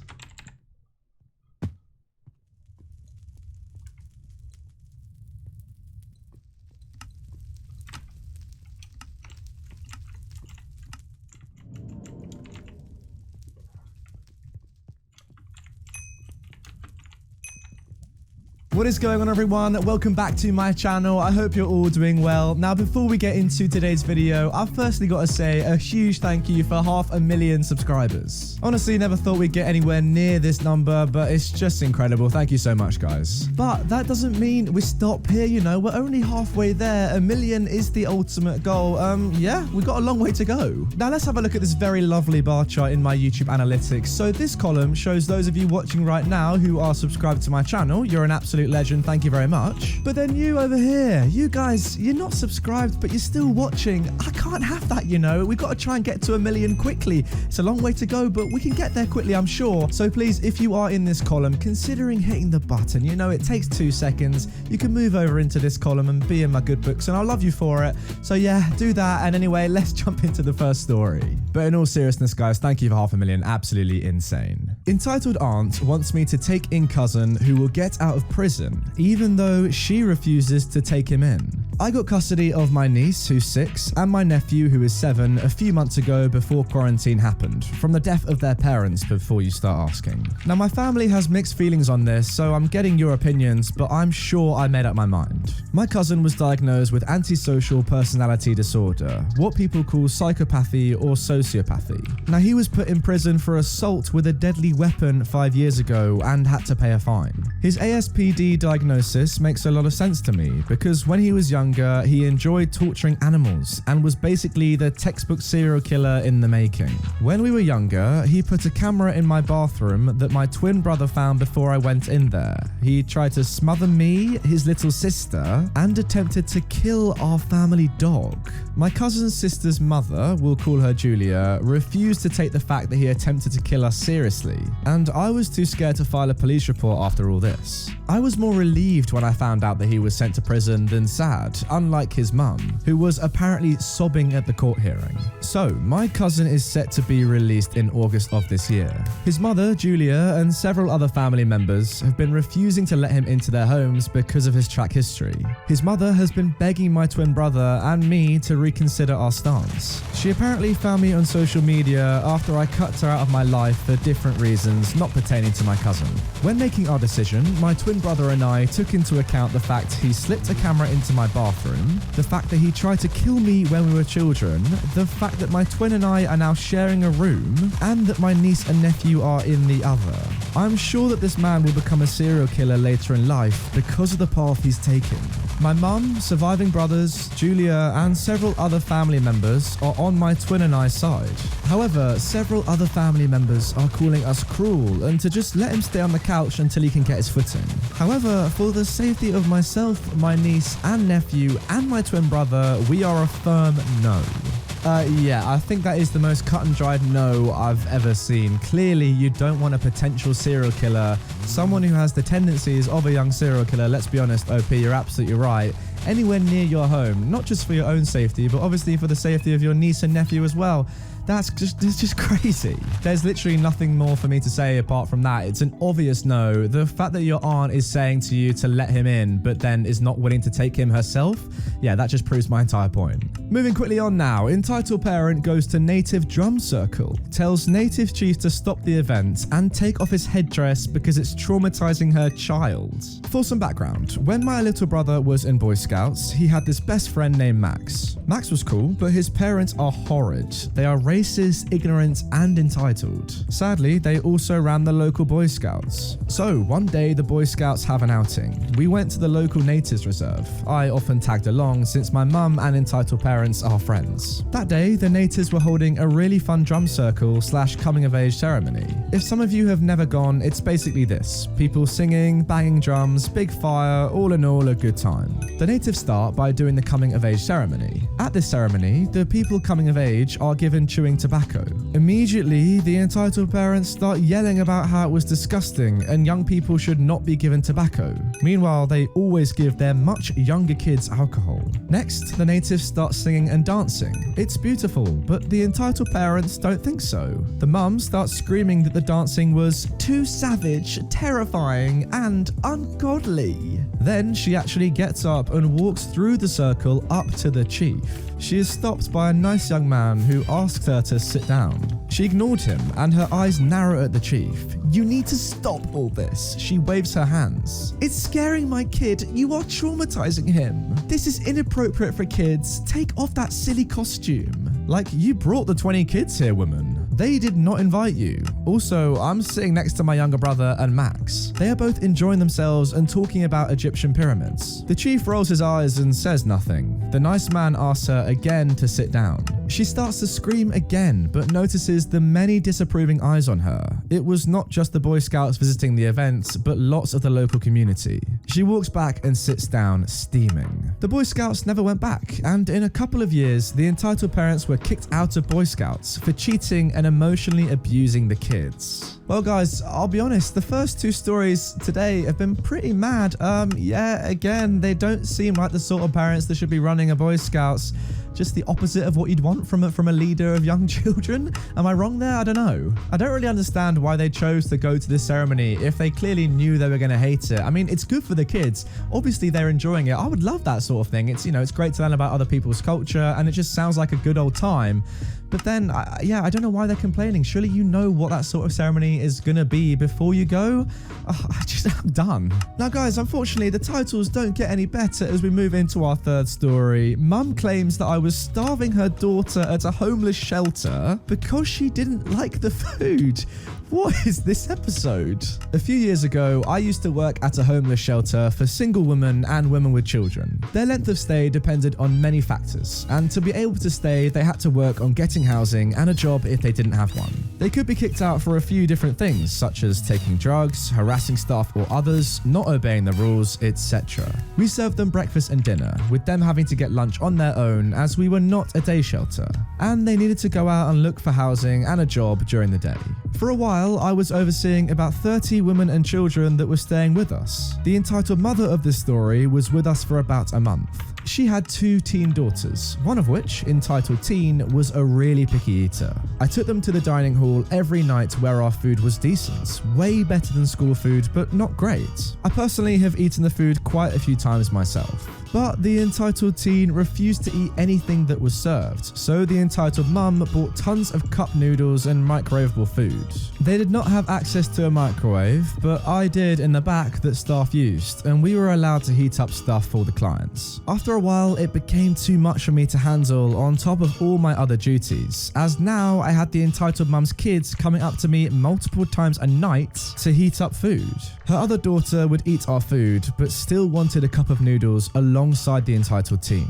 I talked to my boss about this, and she told me that I could put a ban on the microwave for food they brought in, and they were not even supposed to bring in more food than a day's worth as there was no room. We had canned and microwavable food in the back in case someone came in late and missed dinner time, but I was not to give it out to anyone who was there for dinner and did not like the food. The entitled teen asked me a few times if I could give her some of that food and would get mad and give me attitude when I told her that I couldn't. Soon after the ban, the entitled mum started claiming that I was starving her daughter. I told her the rules and that her daughter had plenty of opportunities to eat. We serve 2 meals a day, plus I know the entitled teen gets 3 meals at school. I have the authority to kick people out if the need be, but I did not have the heart to throw 2 teens out on the streets. One night, the entitled mum got so fed up with me starving her daughter that she started screaming at me in front of everyone. "You are starving my daughter. This is BS and we are leaving." Her entitled teen tried to calm her down. "Mum, it's okay. You're embarrassing me. We can't leave. Where would we go?" "Go back to the room. We're packing and leaving." They ended up staying the night, and since it was a Friday, I had the next 2 days off. We had to fill out shift reports at the end of every shift, and I wrote down what had happened. When I showed up to work on Monday, they had been kicked out by my boss, who told me that I should have kicked them out for that. The entitled mum had been having a horrible attitude towards other staff as well, and that should have been the last straw. By the way, we did not starve anyone, but if you chose not to eat the food we offered, then that is not our fault. Absolutely not, OP. I would not say that for a single second. I mean, you're offering them 2 free meals per day on top of the lunch meal that they get for free as well at school. That's like all your meals free, obviously, in a day.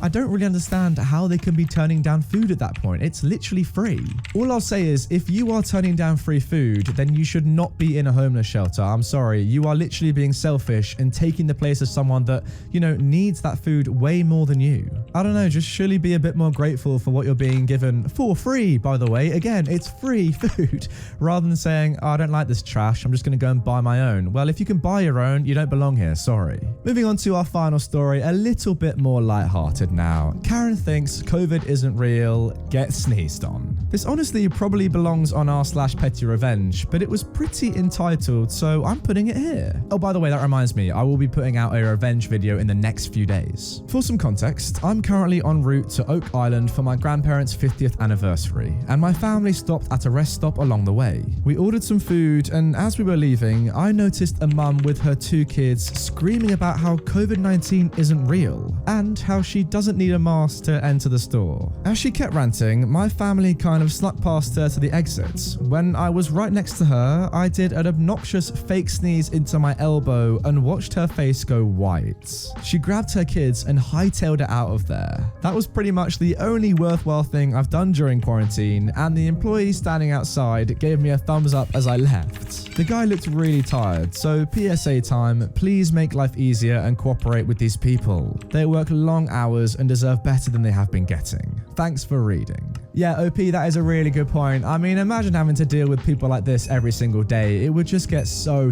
tiring. Especially when this woman is not even abiding by the law, wearing a face mask, and there's a deadly disease going around. It can't be a great environment in which to work. The interesting thing about this story, though, for me, is that she clearly knows that she should be wearing a mask. I mean, you did a fake sneeze and she got scared. She left. Therefore, she knows the dangers of sneezing, of breathing, that sort of thing, you know, contamination. Why not just put your mask on like everyone else? It just doesn't work if one person doesn't do it and everyone else does. That's not the point. It's just ridiculous. It's so ignorant. Anyway, guys, that is going to do it for this Entitled Parents episode. Again, a massive thank you for 500,000 subscribers. It's absolutely nuts.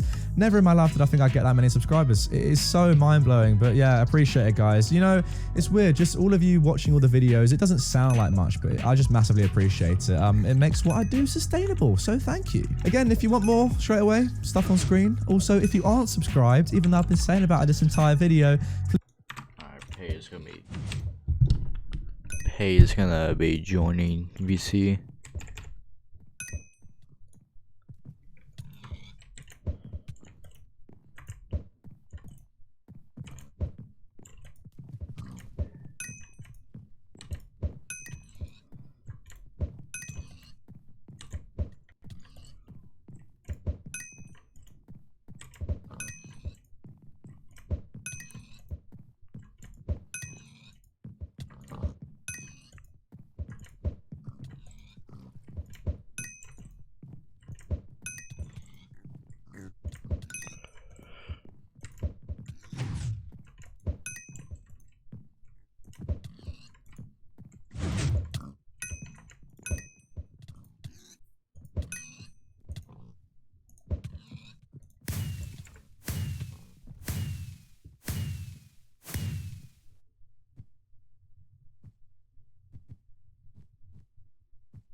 Yeah. Hello. Hi. Hi. I have to actually get up. Yes, you actually get up. I have my computer facing like my bed because I was queuing AFK last night, so if I woke up I could see. And Are you play on laptop or PC? I just have a laptop because I'm out of state right now. But yeah. No, I just turned my entire monitor around. That'd be even harder to do at my actual set. I don't want to get up. Bro, get up. Shut the fuck up. Give me a minute. I woke up because, okay, so I was having a nightmare. I'm not going for a weekly this week, Monkey. I don't think I'm going to. Oh, Monkey's here. Okay. Yeah, he messaged me. But,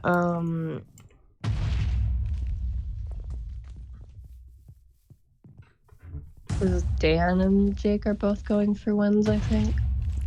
Yeah, I'm just going for most Wednesday. Yeah, but that's still gonna be like a pretty good spot on weekly if you do it. Yeah, how many wins do I have?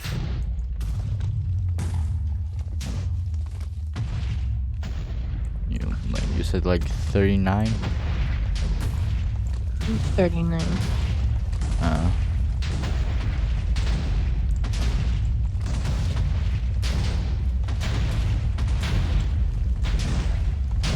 Here's 20. Oh, it's Jake. Hi, No, Jake. okay.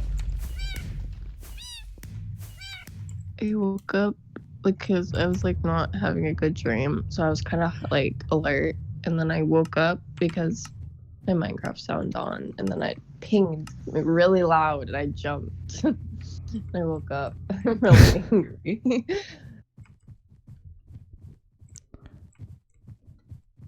This guy really does not like me. He does not want me to get a perfect game. Oh. Is he just targeting you? Yeah, he literally said that he ain't getting a perfect game. But Just murder it's him. not. But it's not on the thing where you murder people. And I got a perfect game.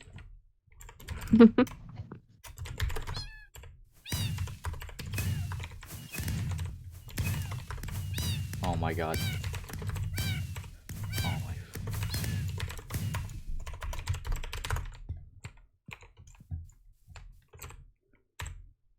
Wrong chat. LGG.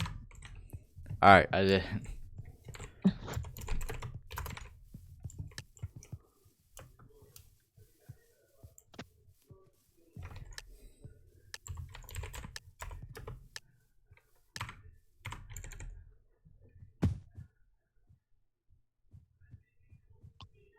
He said, wait, how do you get replay a thing? He said bad lion.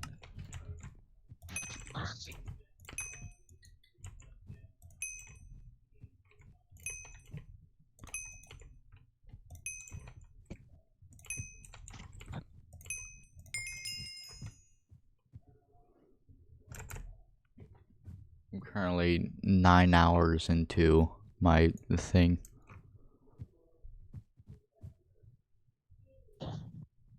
Sorry, what?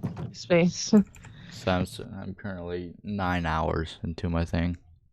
No, that's too much. It's too much. I couldn't. Can't wait till I reach 12 hours and then realize I have to relive those 12 hours over again. Let me do the math, Jake. So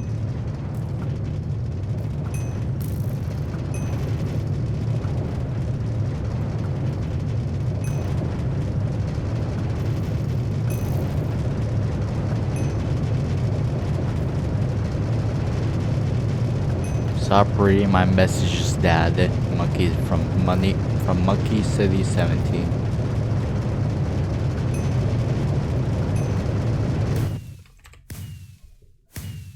you're fine. You can do it. Okay.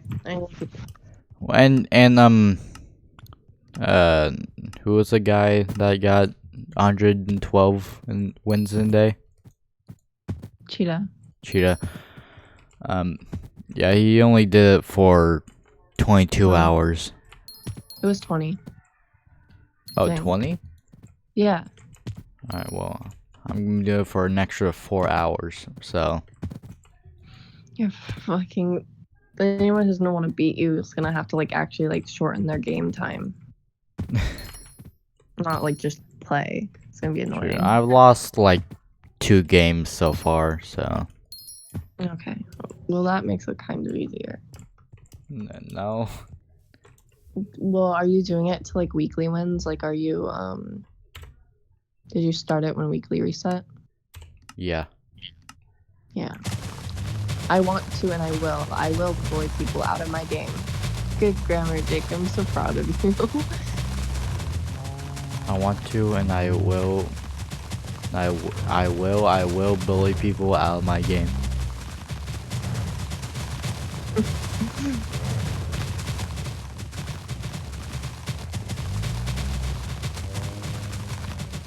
So you're on track for like 8 hours. 8 hours and like a half. So you're doing pretty good. That's just because you lost 2 games. Thank you. And I am kind of shortening my games, though. Yeah, but it still is a good pace. For what you're doing. Ew, what the fuck? Sorry. What? Guys, school. School? That's what you're saying ew to? Yeah, they're stuff they post on their stories. Who are you?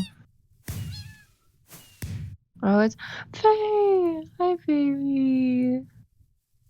Jeez. You know I'm streaming. Oh.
How do you lose a game of party games? The same way you lost to me.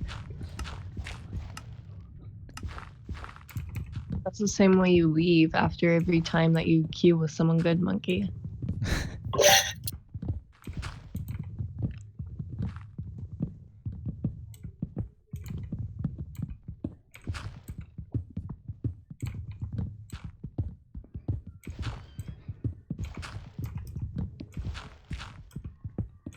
The same way you lost in the first round in the tournament.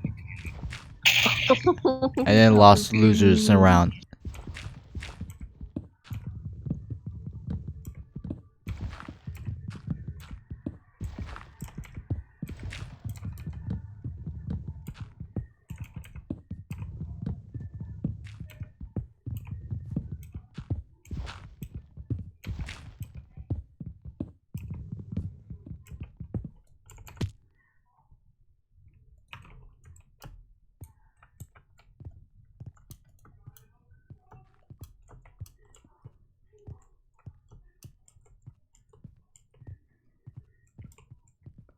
Also, for these 9 hours, I've been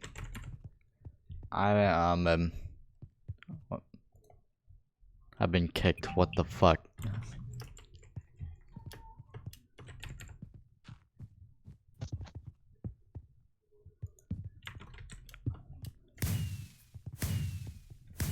Alright, so for these 9 hours,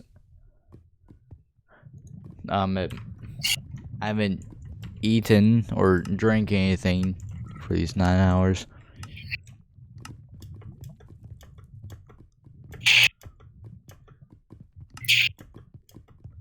Pay you there? Huh? So you there? Barely. You I'm going just back to woke up. bed. I won't though. I'm getting up. I gotta get up because then Levy's gonna be like grr and then beat me. I don't even think he got like 3 wins and then he logged offline. So On someone like hold on.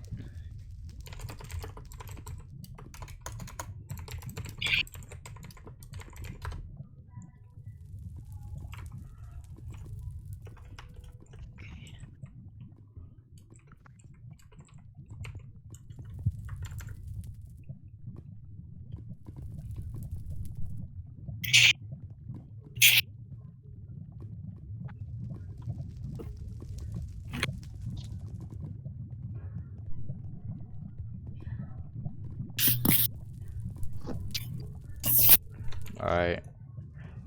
I recommend watching or listening to this music while getting up.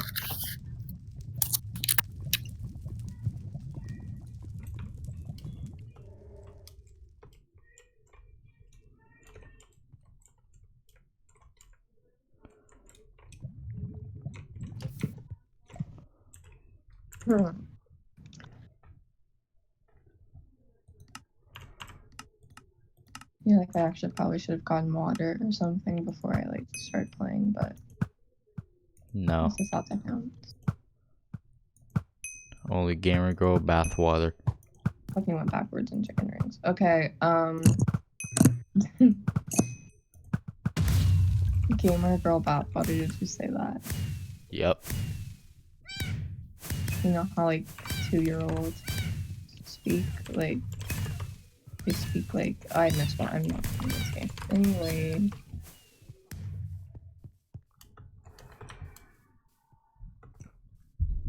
I don't know what I was gonna say actually.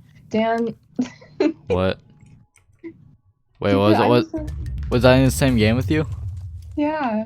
Oh. You just left. I see how it is. Okay.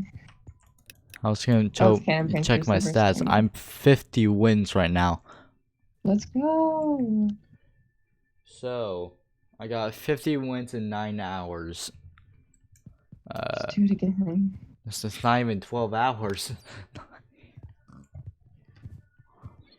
You're doing good.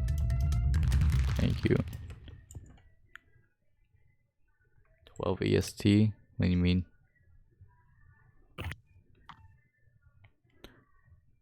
Thank you, Jacob. Gone mad. Jake, since you fell asleep, are you not gonna go for it either this week or this month at least?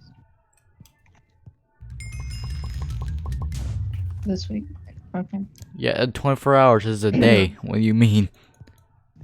Well, no, because if he doesn't play, then he could just screenshot his days at like his wins at the beginning of the day and then at the end of the day. I guess you could do that anytime during the week, but it would just be easier right as the week resets. I guess so. I'm gonna...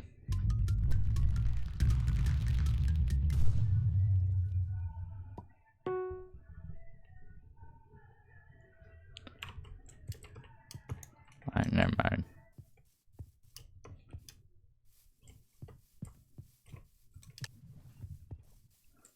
I'm saying when it's the second, your day is gone. What do you mean? Day is gone. Am I gonna die? Your time is over. He is in game. No way.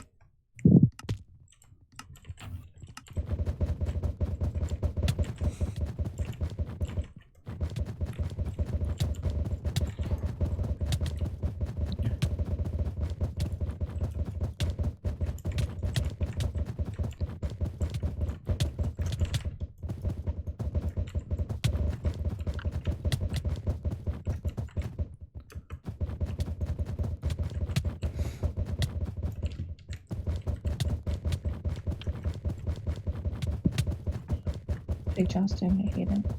Oh, they're not. I'm dead. But yeah. Just fight him back, lol, idiot.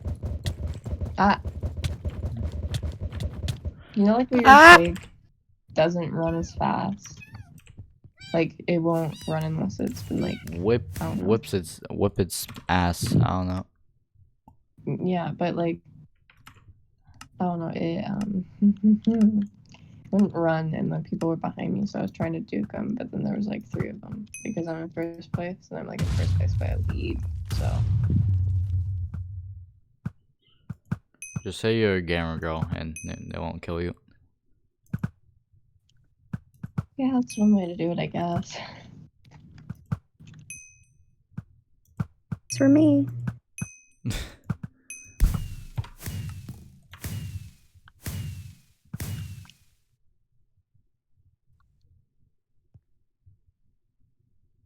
Only gamer girls sweat party games. And guys who are gay. Yeah, just let that sit. Just let that sink in. Just let that sink in. Yup. What? Also, I think I cracked the code of why girls allow gay guys to let in their friend groups.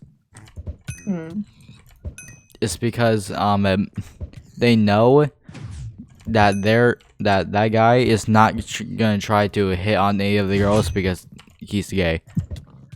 Well, I mean, I wouldn't say it's that easy. I mean, you also have to not be an annoying person, but shit, that's hard. A lot of people just want like gay best friends just to. Which is annoying. It's gross. Just to have a gay best friend. No, it's gross to specifically want a gay best friend, like, go around. That's gross.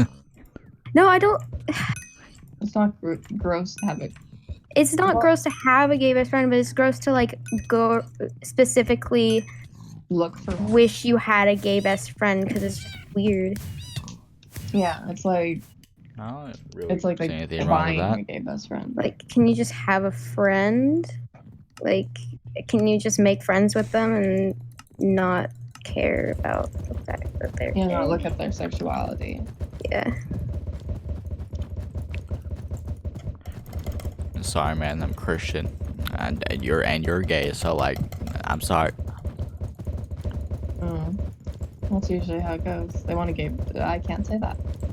It Bro, what? y'all are tryhards, they say. Okay, King. No, really.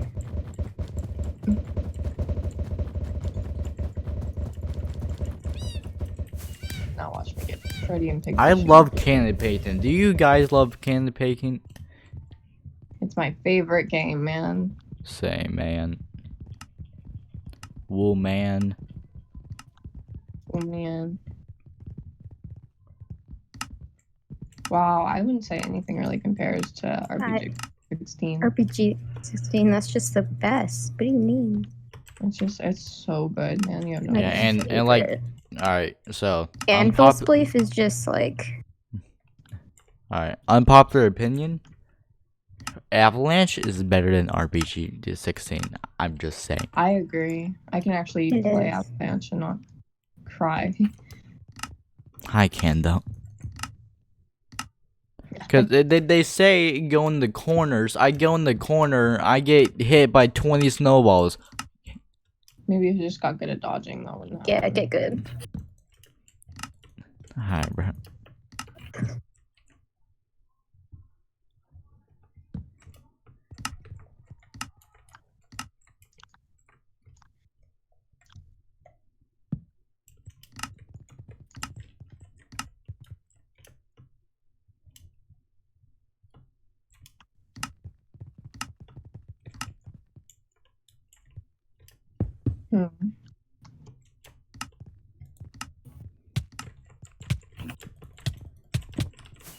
What the fuck? I died.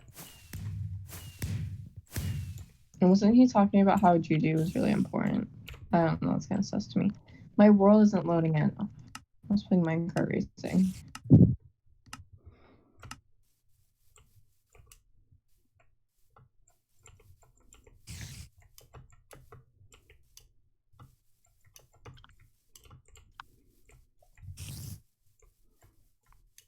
I got a very lucky spawn. On Spider Maze. Very lucky or unlucky? So very lucky. Oh, good. Okay, it's 6 out of 8 games. I'm not even two digit stars. I'm still first. No, thank you. I'm about to be 2 digit.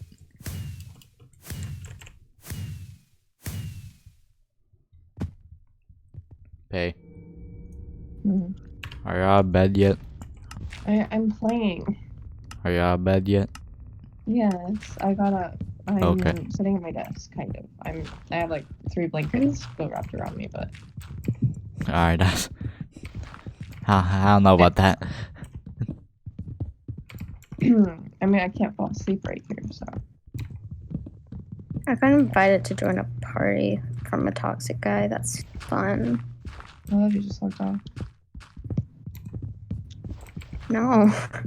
I'm No, in there's a a party with my sister and her boyfriend, and they're garbage. So like Easy wins. So why do gamers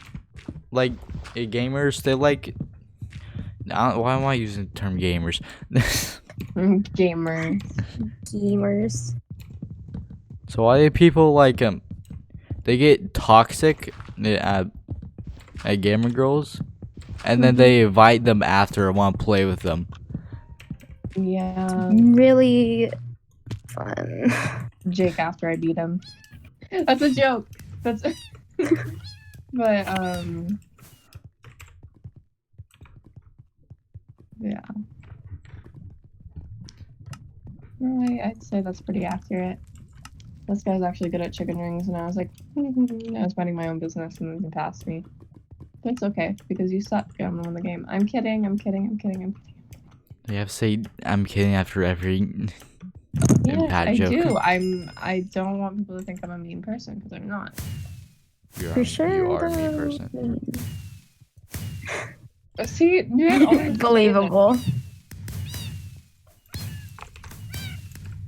I always what? You about to say something mean? Mm-mm. Oh, okay. Remember, she's not mean. Yeah. Oh, this person has 91 wins. Jesse, Anyways. front RV with the wrong ingredient. Jesse, I have no money for fucking bills and Steve. Last two just left.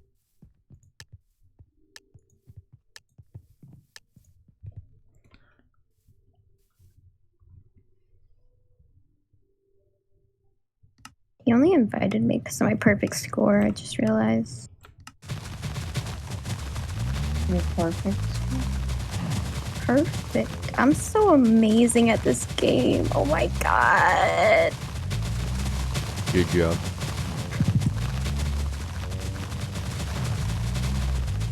Oh, I see you fucking typing. Do not. Don't. Do not. Don't. No.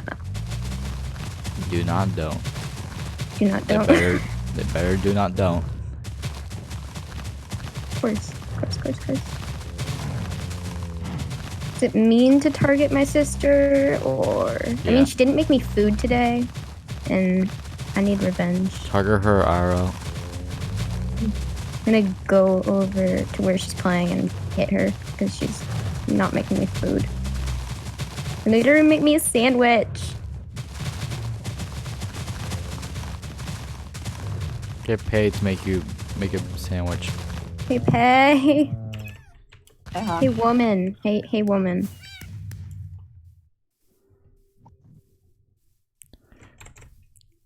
Pay you, woman. Josh is on. Get back in the kitchen. Who's Josh? Josh. She's one of my best friends. That is the name of my brother. Get good. I'm winning, so...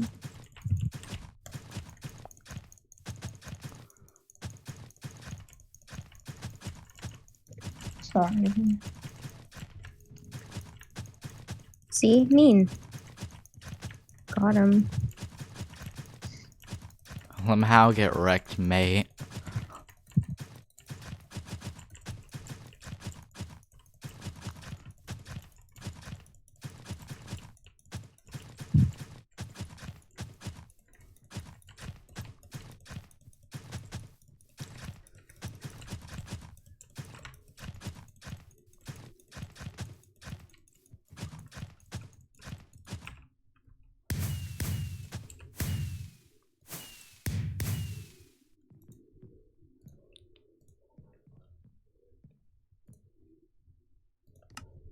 I did a very epic. Look at show your top score channel.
I'm back. I didn't even miss one. What? Hmm? What? Hmm? Hmm? He is back.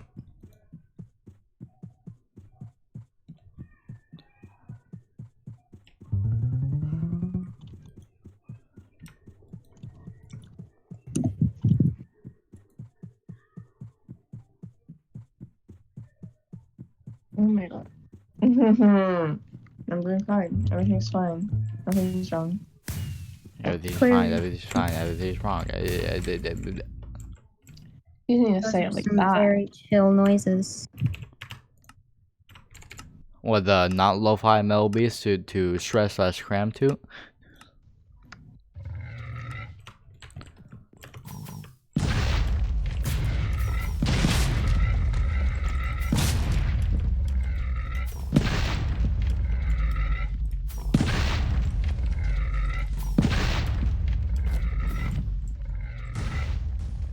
Why are you fucking...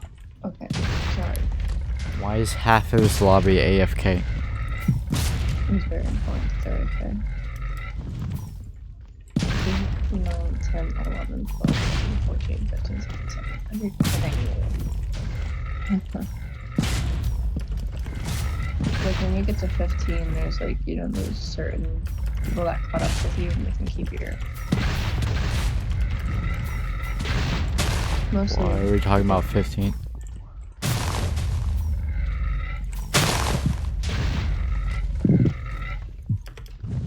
You're right, Jacob got mad. Yeah, check it. Go ahead and check it.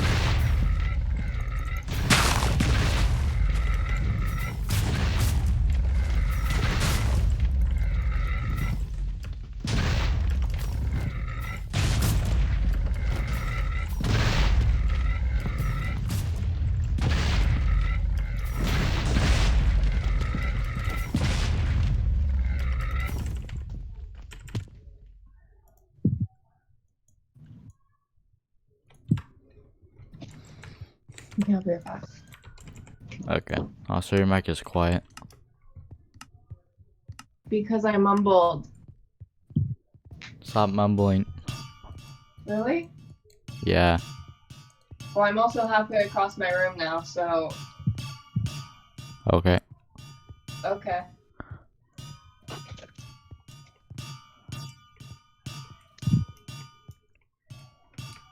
How did I win that one?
Hi. I just. Hi. Hi. Do you want What to do get you wanna beat call up? I'm gonna talk like I'm like one of the guys now. He's a better e-girl than you. I mean, I You don't do. have the e-girl voice. You don't. I hate the e-girl voice. It pisses me off so much. It's like, why would you? It's so like unrealistic. Like, what are we like? I almost lost. Hee hee. Hee hee, guys, I almost lost. Please go easy on me. Please go easy on me. I'm a girl, okay? Hey, no. That's just rude. That's so rude. That's what I used to sound like, actually. I was such a good e-girl.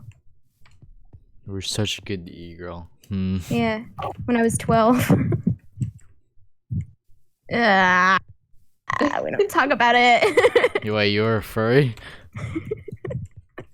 Dan said, interesting.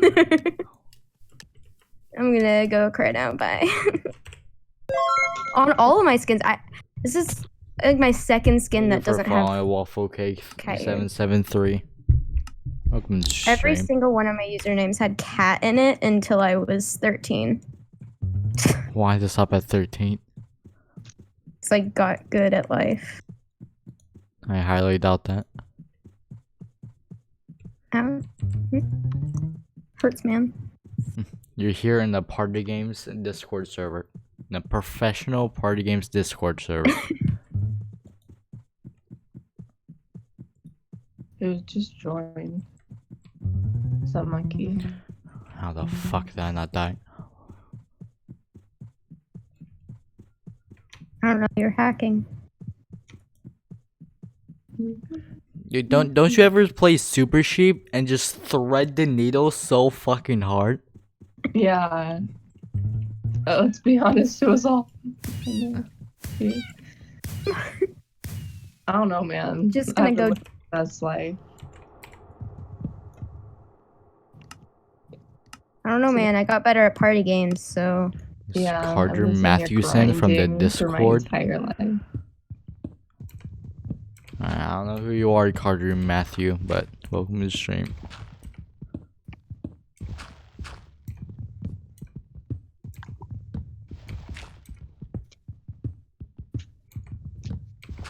Oh, like I'm not usually a toxic player in party games. Usually, but Sure. I can't help myself. I'm only toxic when I'm playing with Jake.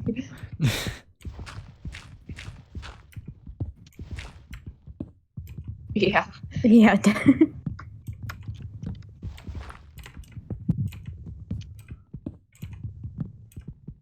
Sister left the lobby. I think she rage quit. Oh, she Her boyfriend's still here though. She's still in the party. I don't know what happened.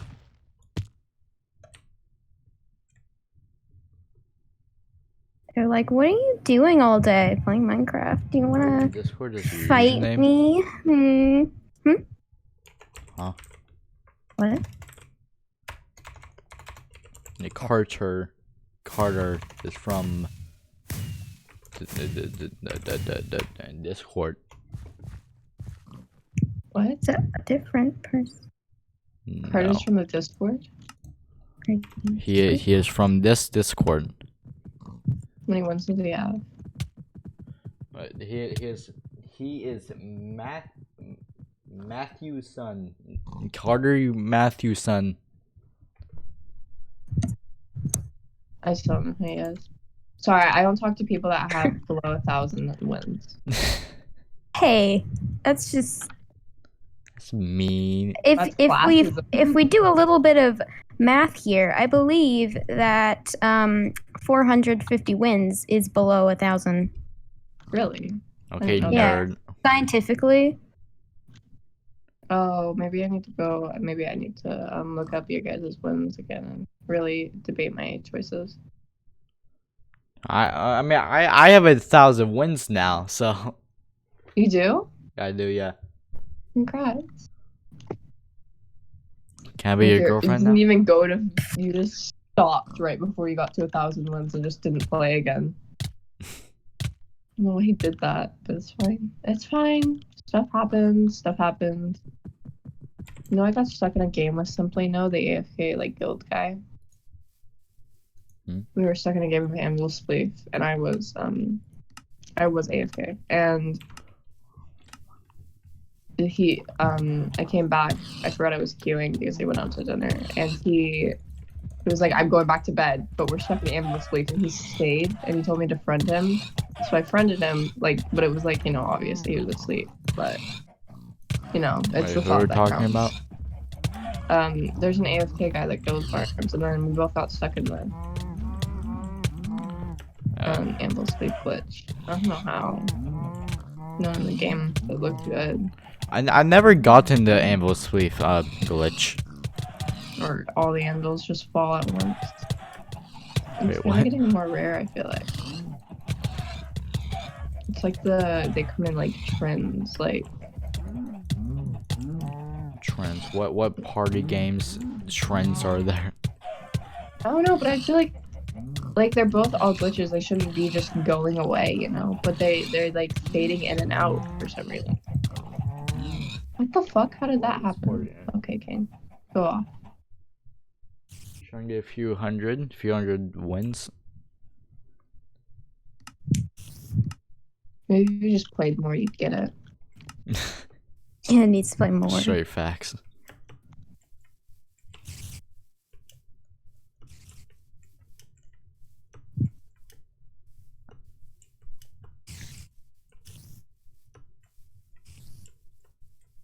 Hey, girl, yeah, okay, listen, I need to look up your wins. Uh-oh, uh-oh, uh-oh, uh-oh. Uh-oh. She did something wrong. Uh-oh. Uh-ohs. Well, I'm maybe gonna go all the way to maybe instead of 200 getting a few hundred, maybe you should get a few thousand. Very quickly, yes. Just play good.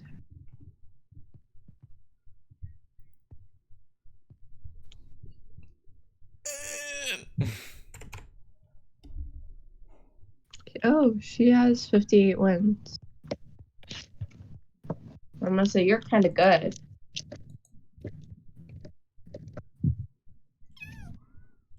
How you get people to join the server? You're kinda good.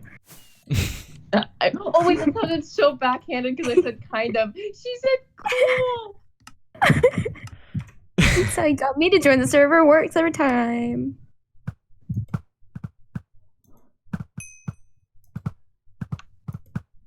She said good. I have to beat her now. I'm angry.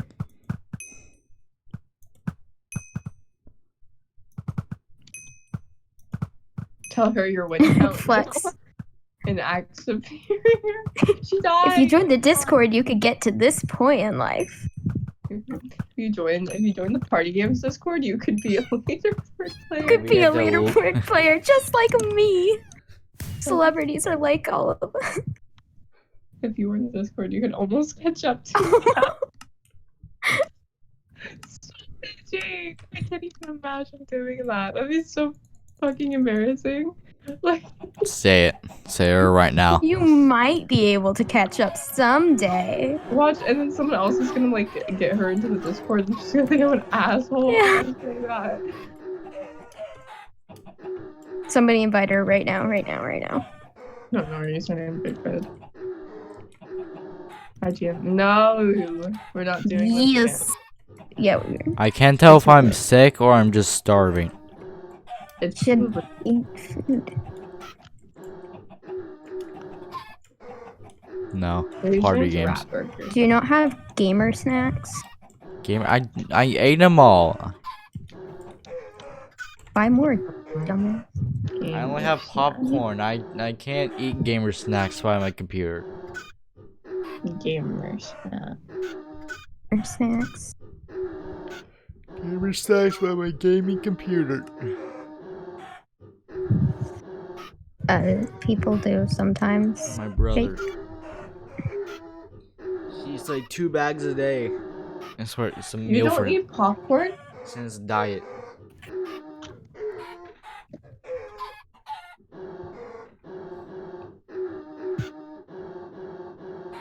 people who only want to wait a minute on the microwave time. You have to wait like 2 minutes. It's the longest thing I made. For me, I have to I'll try wait to like extend. 3 minutes and 30 seconds. Instant noodles take longer than popcorn. And you gotta like open the package and stuff. And like the ramen crumbs get everywhere, so. Alright, just Are we because talking about like the bowls, or are we talking about like the packets? The bowls are gross. The bowls are better. They than have vegetables in them. the raw ones that are like. Yeah, but it gets crumbs everywhere. That's not a gamer snack. That is a gamer snack. What the fuck do you want? Nacho Crumbs. it's supposed to be crumbs You everywhere. get crumbs- That's an ultimate gamer snack. You eat Eating it raw Doritos and get Dorito cheese all over your keyboard like a pro gamer. Yeah. Cheetos though. I obsessively clean my keyboard so many times. It's the best thing I can do. I mean, I play games on my bed, so like, I guess I don't want to. I don't want to sleep in crumbs. Loser. Maybe you should like get a desktop with a PC with a I keyboard with a have a- mouse with no, a I don't- mouse pad with this PC with a monitor. I have a desk, but it has a snake terrarium on it. I don't have room. With a high-tech $100 microphone. Let me Yeti just wish just play with my $30 headset, okay?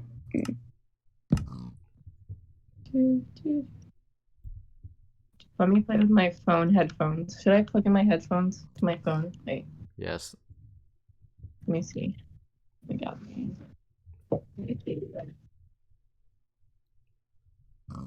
It's very nice of the mic piece. So the Apple ones, 'cause my AirPods broke. If you want to know the truth, like, I don't even know how. How? Well, so Why do you have AirPods in the first place? Because she's such a cool gamer. She's a skater I need to girl. find headphones. These are Skater girls have AirPods. Why not get earbuds from our sponsor, Raycons? like the other girls? I'm rich. I'm not like other girls. I'm not like most of society. I'm rich. I'm 1%. I'm not like the other girls. Where did I even put my headphones? Are you kidding me? I literally had them last night. But did you? The headphone monster stole it. I don't know. Oh That was me. My bad. What the fuck? I boosted so high. Bed. Too lazy to find them. Much play them later.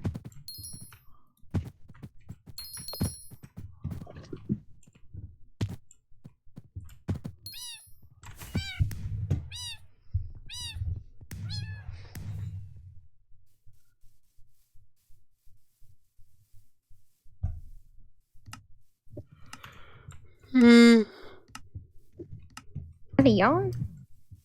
Yeah. I was No gonna yawning do. in this. I was gonna do more, but I canceled my yawn animation. Ew, someone's at my house. I just heard it. You killed them? I don't know. I'm gonna go get my gun. Hold on. Alright. I'm gonna kill them while I play party games. Not to freak me out, because I'm the only person that needs to be freaked out right here, but Levy is actually playing. Wow, Levy's playing. Wow. I don't want him to, you know. He's. Pass me. I should actually check who's at my house. You guys Should are we already join on the weekly. VC? I don't. Someone left. It was Jake, I'm pretty sure. Oh, dang. I'm gonna ask Levy to join VC. Oh god. I'll yell at him. It's too early in the morning for me to be hyped up about party games. I mean, in the morning, it's afternoon. It's only 4 p.m., so. It's 7 p.m. where I am. Yeah, exactly.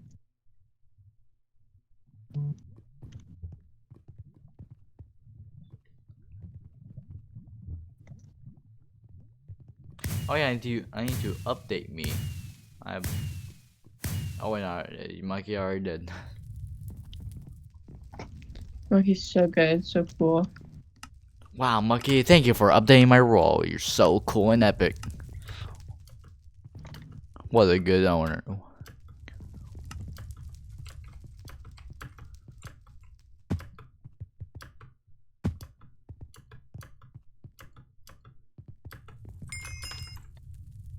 I do it for the girls and the gays, that's it. What about the lesbians? They're counted. Wait, what? The girls and the gays. They're girls. Oh yeah. What about trans? Trans people are either guys or girls. Yeah. So it doesn't really matter. What? Hmm? Huh? Well, if they're a trans girl, then they're just a girl. And if they're a trans guy, then they're just a guy. I see. This guy is saying Boss Girl 27. Damn. It would be funny if it said 27.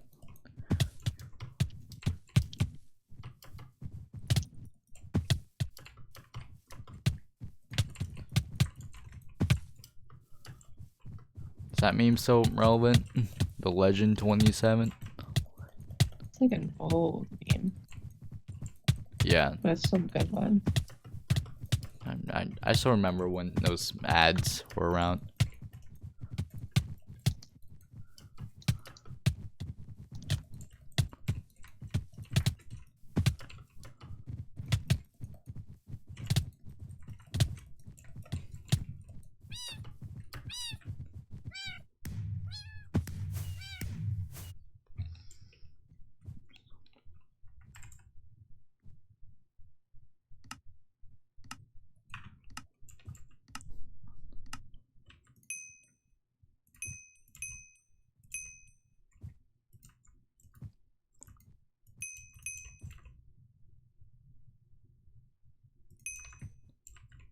Killdozer online.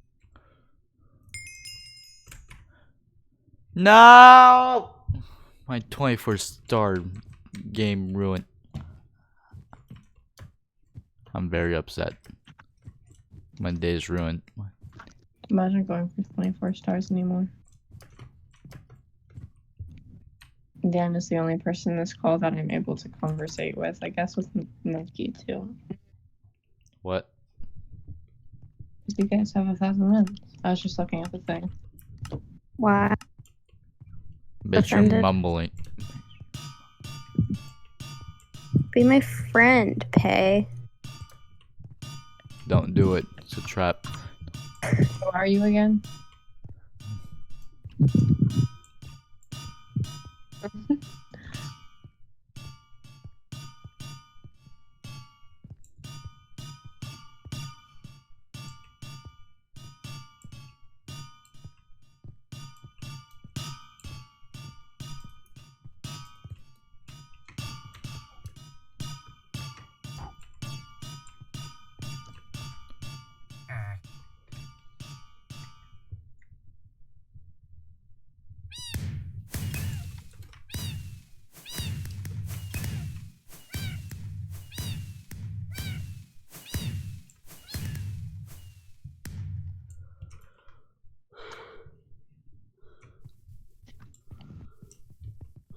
Yeah, you don't need to flex on me, monkey. You don't need to make it harder for me to overtake you, please.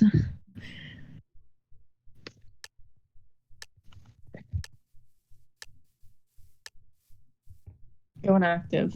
Don't play.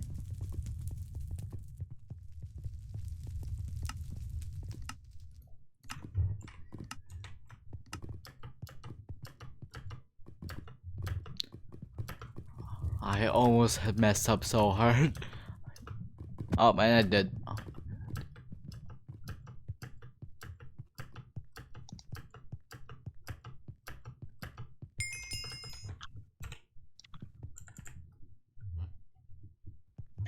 I just fucked up. Did you? I did the bombarding glitch at 1 second and I tried to save myself. Hey, Monkey, I have more wins on the weekly, more than you. L. Okay, we get it, Dan. You're really good. Yeah, I know. I have more wins all. Be nice. Be nice, Monkey. The fuck? So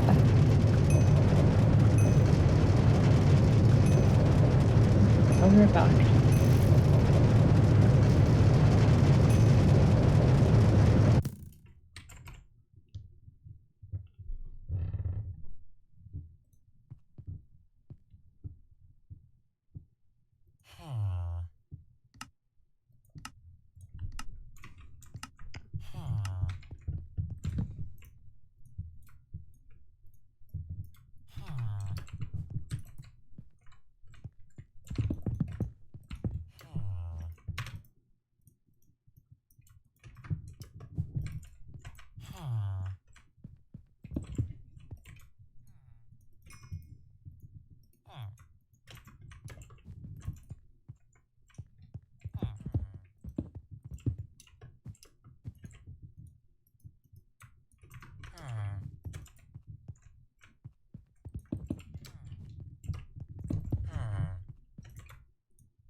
I am tired. Where did Pay go? How does it feel to be the only one not muted? Fucking lonely.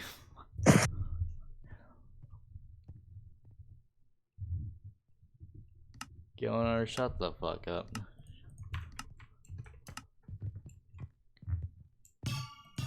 I'm tired. I'm dad. LOL. Comedy.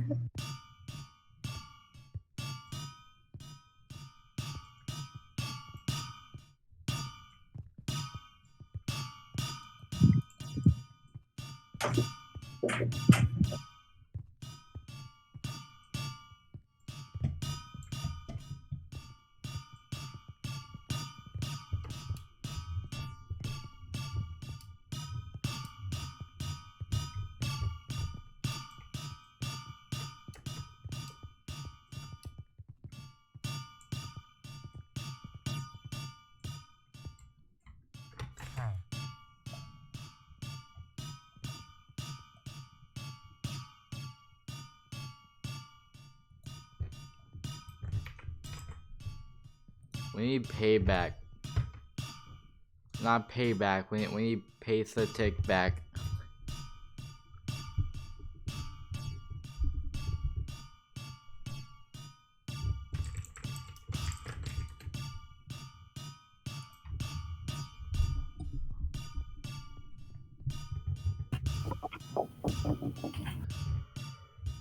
I'm muted because I'm eating food and I don't want to make you guys hear my chewing ASMR.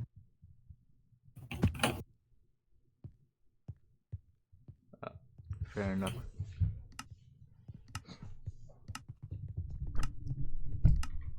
Oh, what the fuck? Mr. Spider-Man knockoff. I wasn't ready. What her name is? Deadpool. And that's your name. True superhero fanatic right there.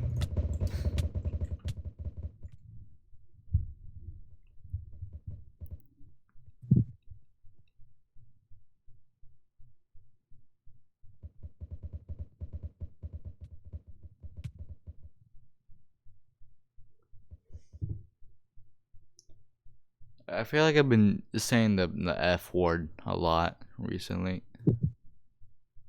Party games brings out the worst in you. And it all started when I met Pei. When we all decided to become horrible people. Truth. Yep. It's just Pei, Monkey. It's not even just the Discord. It's just.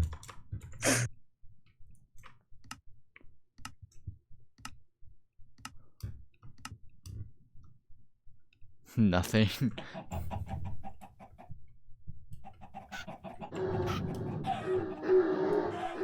Six is being online, so I was gonna go. What? What? What do you say? What are you guys talking about?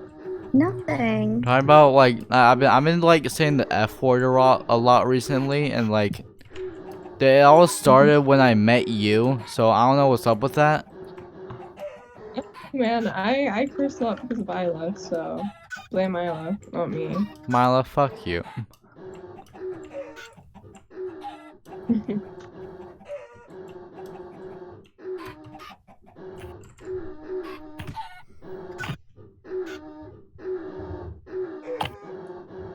Okay, can I leave again? Can you what? Leave again. No. Why isn't Jake talking? Is Jake gonna cry? Yeah. Are you gonna cry? You gonna cry, Yeah. Jake? Why are you gonna cry, Jake? Are you okay, Jake? You gonna cry, Jake? You gonna be a little piss baby? I don't even know where that came from. I don't understand Just that. being Every an time asshole you for say no it. reason. You gonna be a piss baby or a shit baby? Maybe even a cum baby. FBI, open up.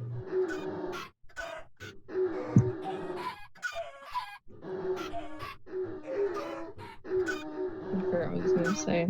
I was gonna say that whenever I'm mean to Jake, it's not like random. I'm just mean to him. It's just planned out. Yeah. It's just I don't know how to act nice to you. Like You don't know how to act nice in general. I am 100%. I am a nice. Every time I say that, you guys bully me. Cause it's not true. Nice. Nice. Stop.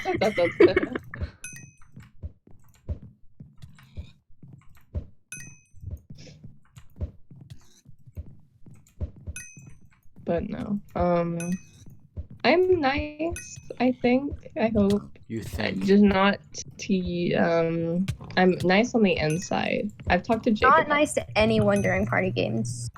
Yes. Like if you met me, I'm not egotistical. Yeah, you are.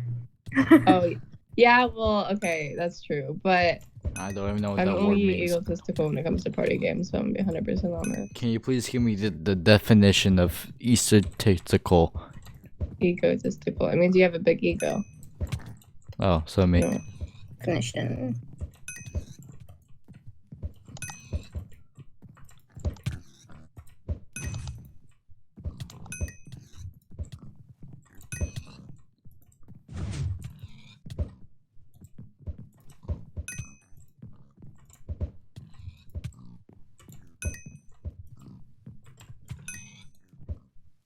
I'm not respectful. I'm just nice. I never said I was respectful.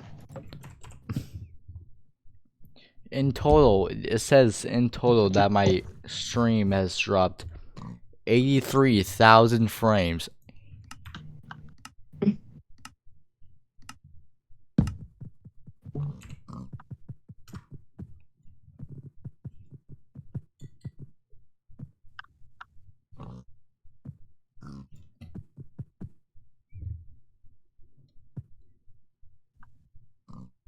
I'm probably gonna go to the guild server and I'm probably gonna call Sith. Can I be invited to the guild server? Probably, yeah. I'll invite you in a minute. Okay.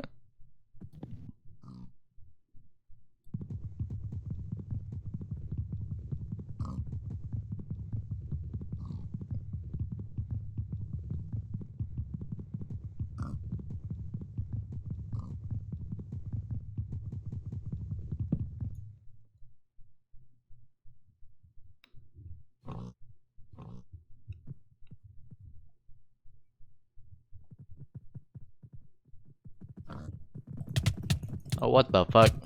They're teaming up against me. I won anyways.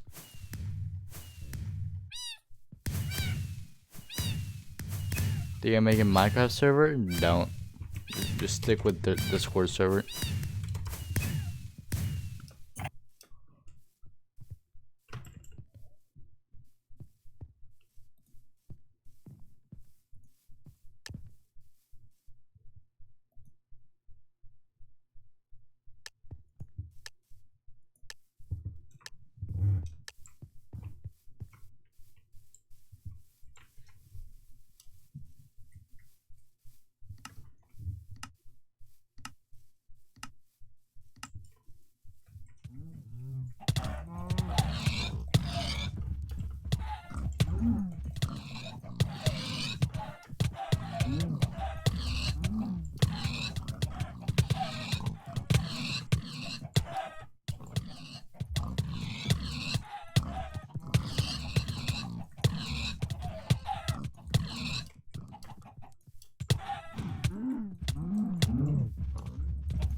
What the fuck?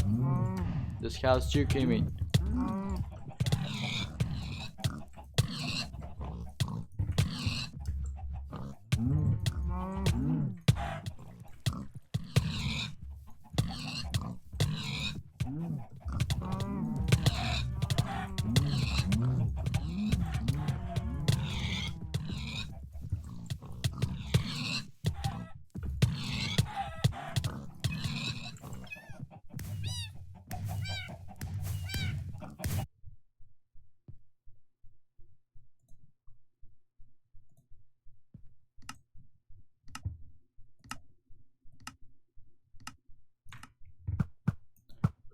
Who is Ashton?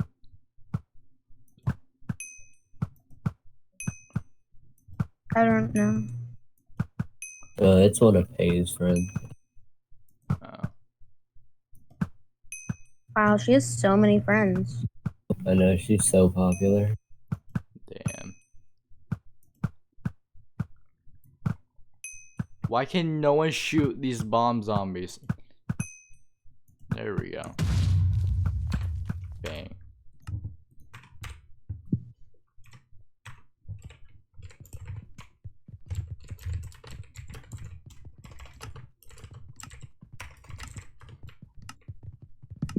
Guy's mad. Beats of what? Beat him in Spider Maze by like a second. He's bad. Damn.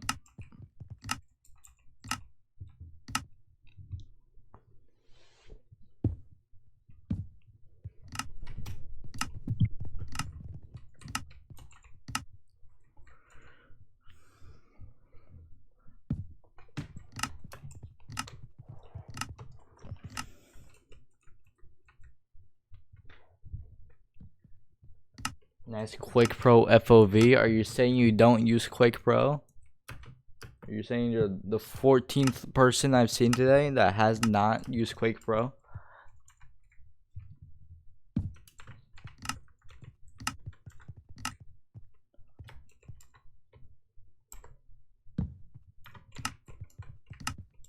Oh, it's that person. Oh, it's that person. She mentioned their name like once yesterday.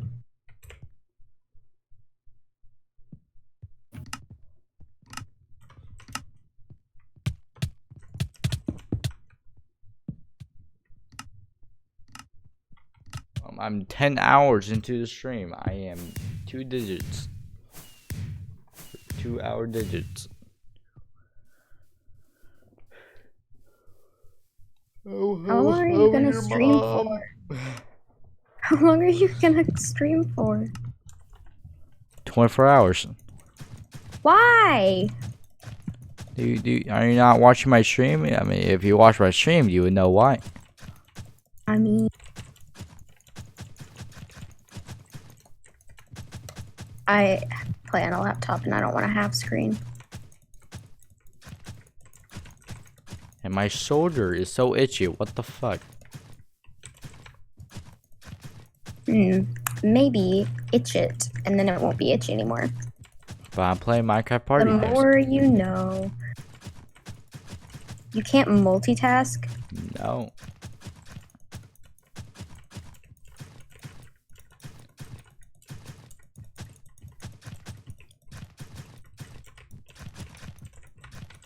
Alright. I hate shit.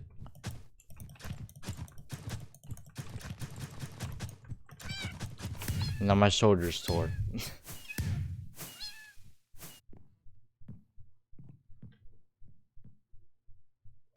You gotten up at all today? What do you mean? I've just been sitting playing party games all day. Pretty much, yeah. Cool. Yeah, it's pretty cool. Pretty pro gamer.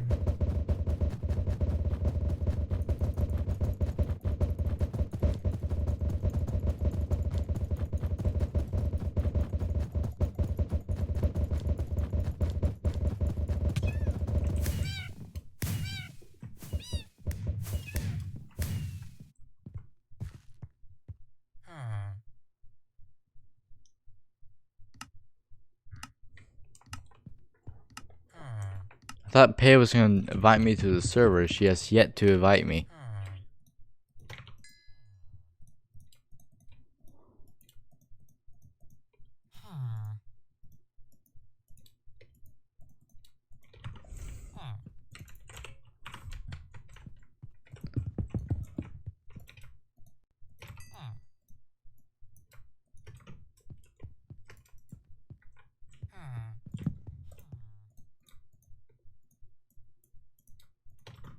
But I didn't screenshot it though, so like, I'm kind of screwed. Yeah, I got the screenshot at like 72 seconds because I pressed F1.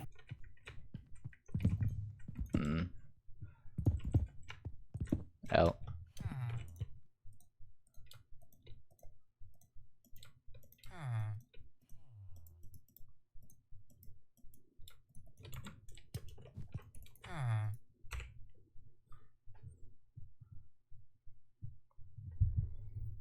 I did that with the chicken race record too. I have pictures of me at the flag with the right time.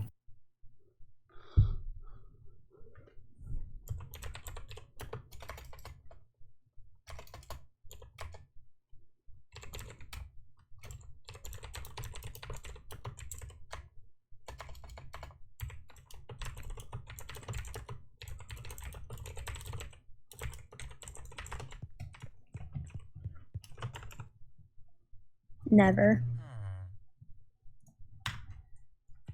Oh yes.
Oh, there's only one left. Okay.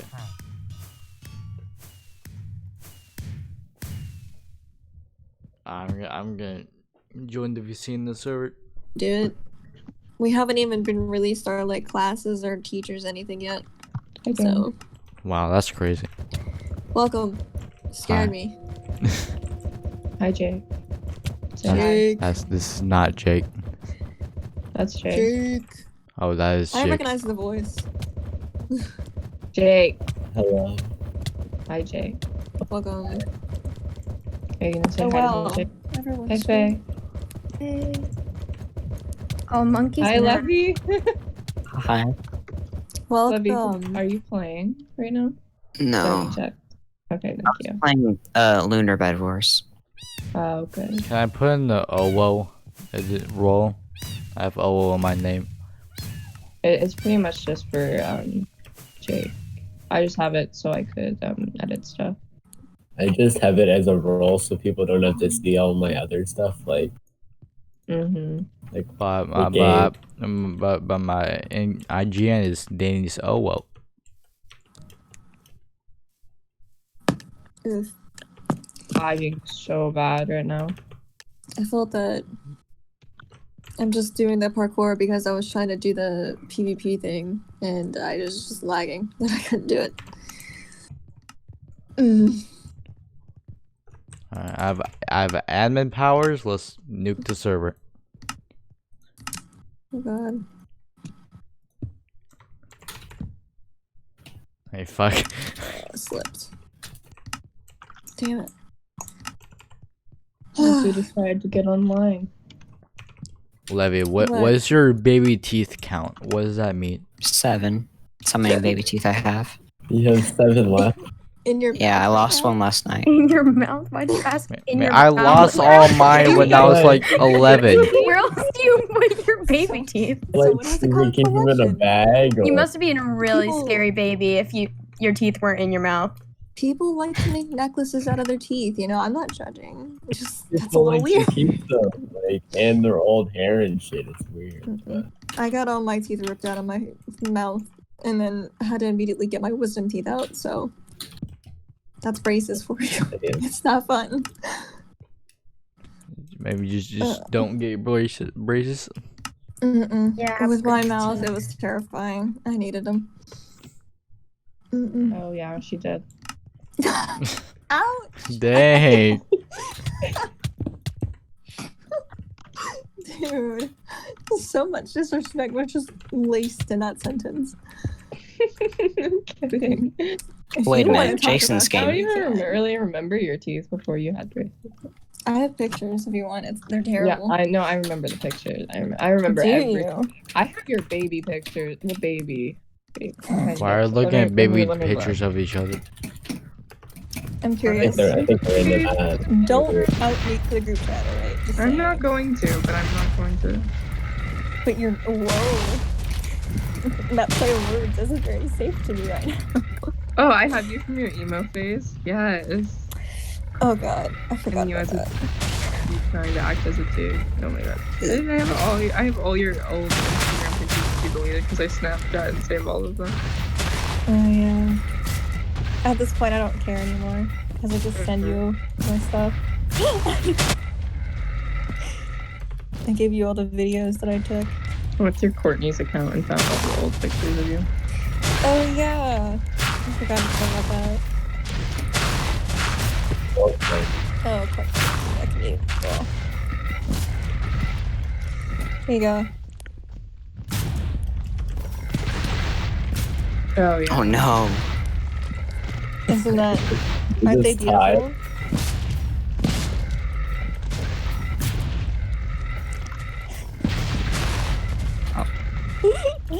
Oh god. So bad. I have to beat my friend at April because I've like lost almost every game. Big guy. I'm so disappointed in myself. Oh, do you want to play with me? Yeah. That's why I'm It's here. okay. Oh my gosh, this stupid pig. Are you calling someone a pig or do you actually mean pig?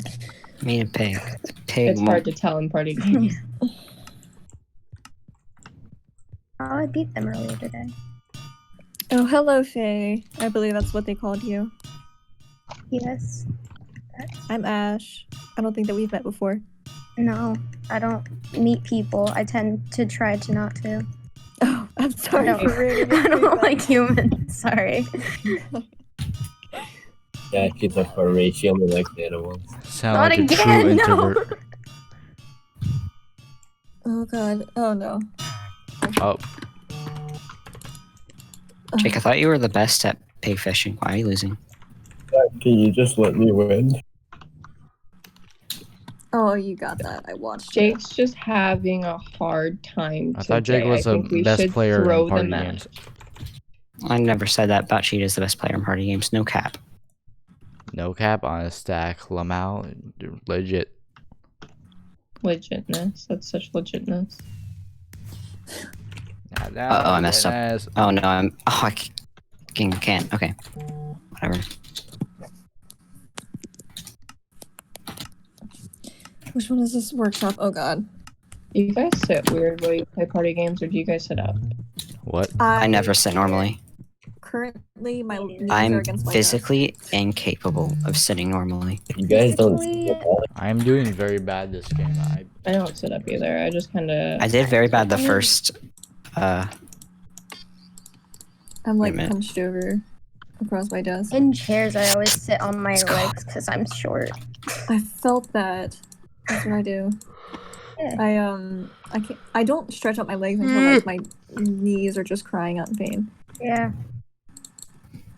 I sit sideways, or I put my feet up on my bed when I'm sitting in here. Yeah, my feet up are on my chair, and it's just I don't really care. That kind of rhymed. Wow, what a poet. Oh, and an absolute mad lad, the next big upcoming rapper. Oh god. Oh no, I'm stuck. Okay, no, I'm not. I was stuck for a second in the wall and dive. So Jake they're really gonna said make we're- this game as long as possible. If you guys get into a game with Dan, just don't do a workshop, please. Huh? Just gonna stand still in chicken race. Yeah. Yeah. Was that a It's dolphin? fine. It's fine. Everything's fine. My voice hurts so bad, and I don't know why. I don't know. Maybe Doing because you things like did that, that. makes you question. Like minds think alike. Like minds. What? Uh-oh, I missed. Did you say like minds think alike? I can't think. My brain went Like- soggy. Your brain went soggy? That's such a weird way to phrase it. I'm sorry. Sorry, boys. My brain was It's just soggy like you today. did. No. I just missed again. Oh my gosh, I can't play dive right now. Oh, where is it gonna come from? I haven't played this game in such a long time. Is this nostalgic for you? A little bit. I messed up. I still won. I was one of you. Oh. Oh I no. was lagging that entire time. I RBG16, don't know this is how my I did that. weakness.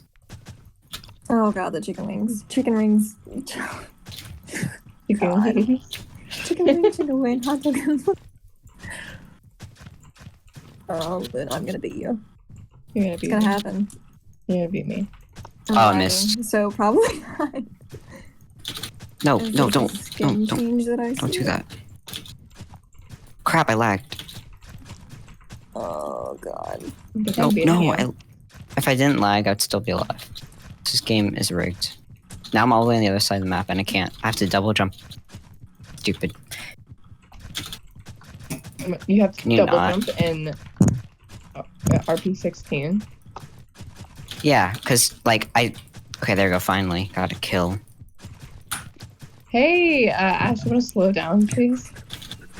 Oh my god. This guy clicked faster.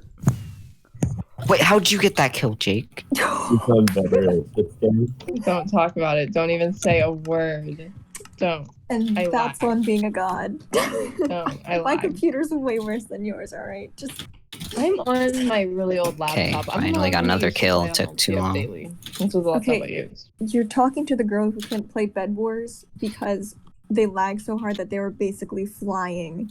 Like it's Why is this guy just running away? You running? hello. Wait, are you Fra Faye? Huh? Oh my gosh. What's your Okay, username? whatever. Frey. Hey yo, what's up, Frey? I mean, Okay, Hey. Jake's gonna meet me at this one too. My name's Says- Frog, actually. Yeah. Hey, yo, what's up, Frog Frick? You- Can you tie though? Because Son of that'd a- be cool. I'm just murdering everything. Come here, come here, come here. No, no, no, no, no, no, no, no, no, no, no. Oh, that hurt me. Oh, you're watching my demise. This is where everything goes south. Why is everyone tracing me? Okay.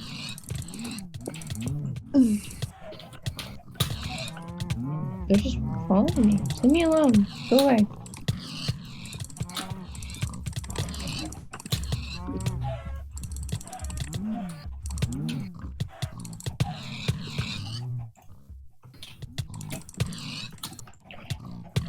I just saved myself from hitting a -20. My god.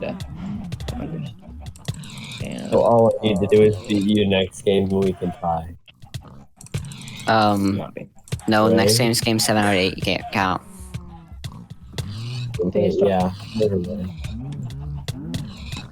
You can tell Maybe how then hard. don't play.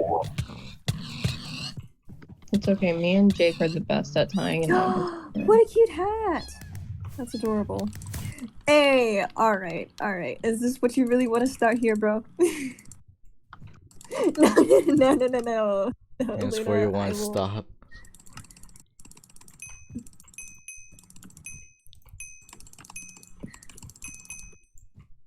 Oh, come on. Let me get some time. Oh, it's in. Animal Slaughter. I think I win. Yeah, you win. Oh, I hate you. Come on. I'll break down your spirits little by little. Dang it. Okay. Oh, I'm lagging.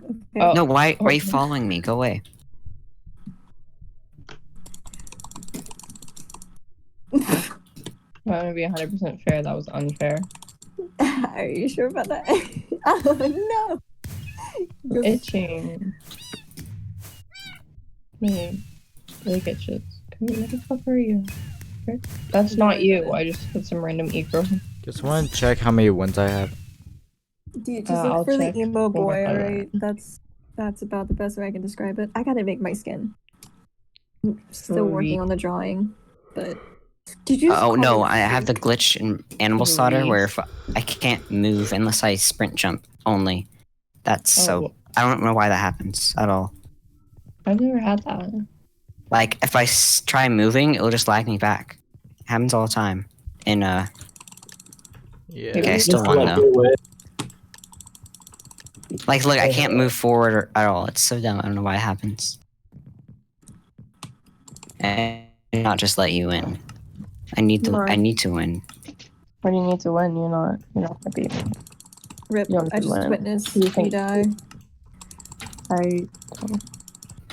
Oh no. You done get voided. Come.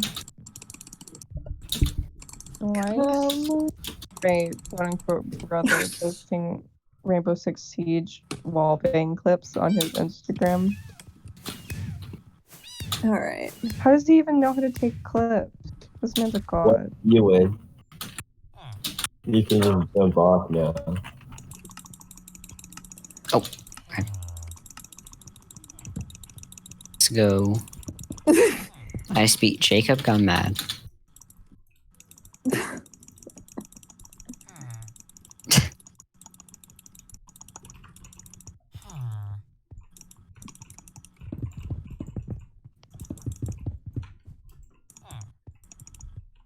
I'm just gonna trap this person in. Oh, I was not. She was Yeah. not. paying attention. Are you gonna claim some land? Something like that.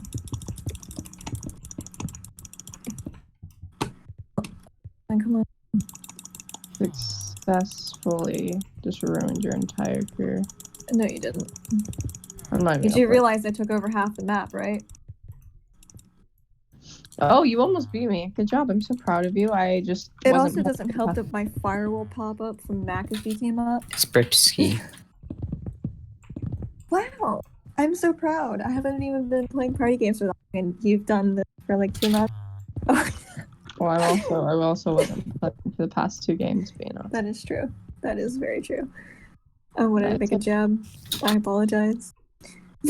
Yeah, so you're just gonna roast me in front of my party game sweats like that? You're just gonna make them all think I'm bad? I don't think I haven't improved in like how long have I been playing party games? Like I've been playing competitively for 2 months, but how long have I actually been playing? I love 3 years. Been playing party games for 3 years. Well, just like me, because we used to play it between like playing TNT Tag and stuff and Skyward. Yeah, that was like really hardcore. We used would to like build hardcore things. We would build and then we would take breaks going to Hypixel. Yeah.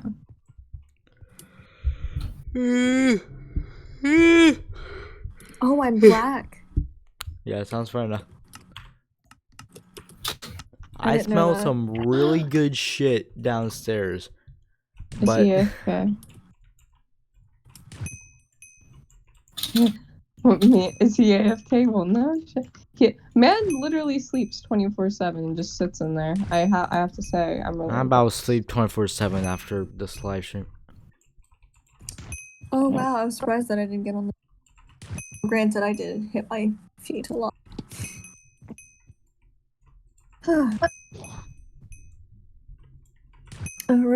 Rip Fra. Huh? Faye is a good game. I just said Fra. I don't play this game anymore. I just witnessed that. I don't even know how that happened. You walked into the wall, bro. I don't know what to tell you. I'm looking on Instagram, so give me a second. What are you looking at? I'm actually currently looking at pictures of Faye with a potato on her face. Why? Very interesting. Is Faye even in the call? No, I think they died.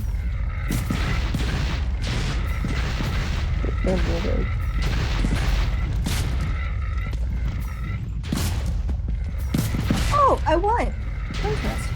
You won? Congratulations. I didn't expect...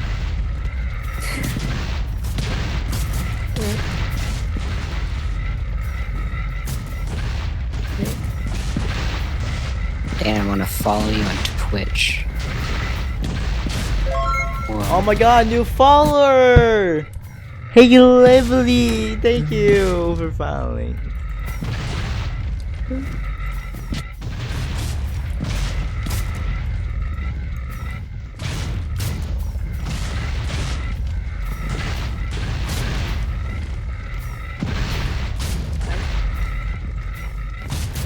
Rip.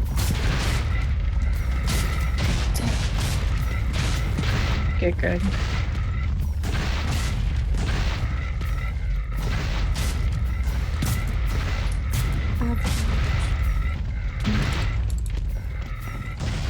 Papa. Papa. I don't know what I'm doing. I'm so sorry. Simply No just said something in my lobby. He What'd he called say? me a hacker. Huh. He said he was never AFK. He's actually playing in my game. He's not Add him to AFK a for part- Add once. him and me to a party and let's play together. I want to beat him, please. Wait, no, pardon me, so I can beat all of you. Toast is this person you speak of? I don't know. He's an AFK guild farmer. Oh, okay. I'm pretty sure it's for his guild. It has to be. You don't even get that much. Because I was doing it. You don't get much. Get, like, more than... Not playing, I guess, yeah. Yeah. Cross's land is just targeting me.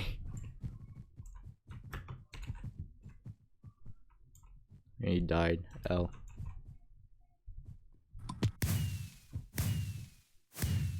Hi, I'm here. Hello.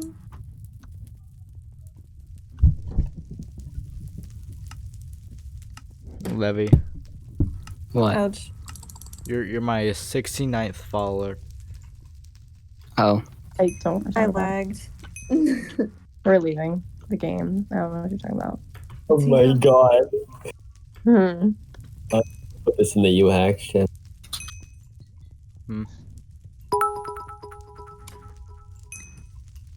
69th follower Pog. Pog. Thank you for the biddies. I won't warp you As if the you accept. epic Twitch streamers say it. He's calling me a Make me feel B-hopper it. now. Wait, no, accept the party invite now. With the 69 bits. Yes. I'm literally crying. I need to check. Levy, how far are you behind me? Not close. I've been playing. 17 wins? Okay, that's fine. Monkey and playing. I can't beat him. Matches back on leaderboard? Yeah. And Big C fell off. Big C 1109. More like Big L 1109. Big L. Big L 1109. Do you guys know MC Pop? Nick Pop-Tart? Yeah, I talked to him a couple and he was like, he's kind of weird.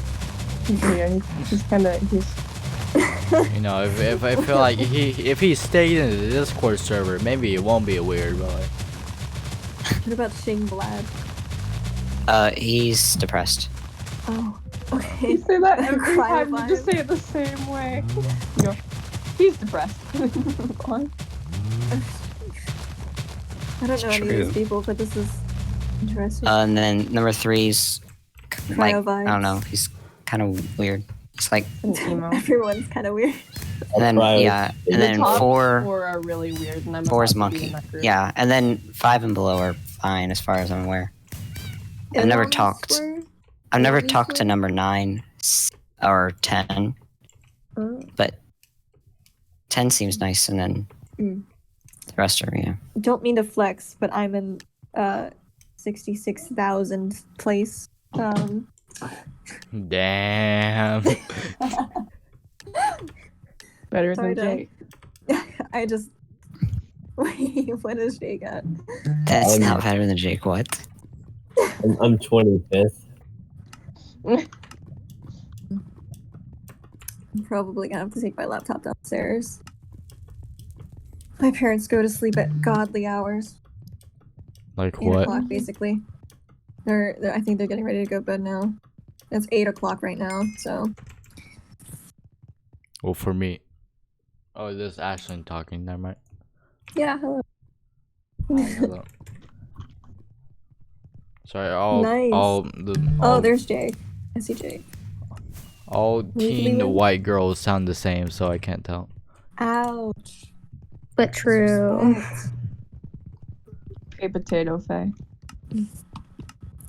Gonna be honest, I couldn't tell the difference between Isla and Luna for a little bit until I Yeah, realized that's that Luna just didn't talk very much. Yeah, what do you mean I don't talk a lot? Well, when we were in call yesterday, you didn't really talk all that much because you disappeared and died on us. But you know, that's besides the point.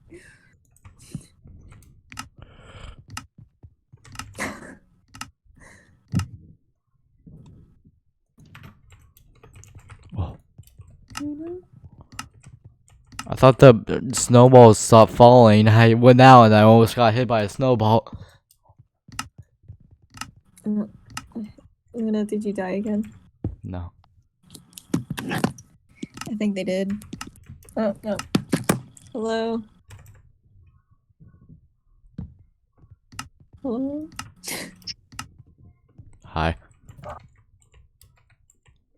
Well, that's very interesting. I heard a bark.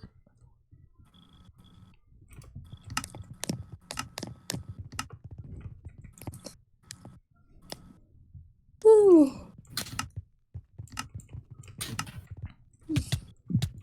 Oh yeah, you can punch people. I forgot. Oh, and Snowball Avalanche thing. Yeah. I guess. Jake, is everything okay?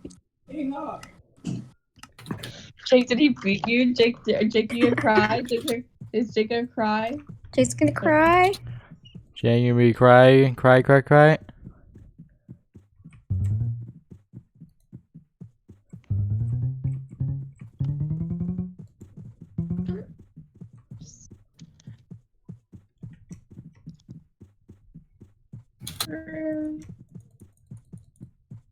He's not playing. He never does. But are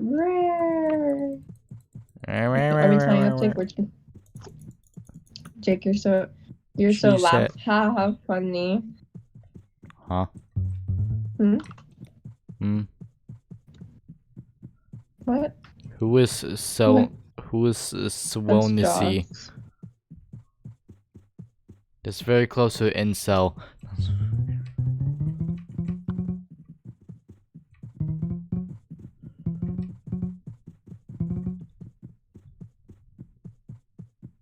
Incy. Very close to incel.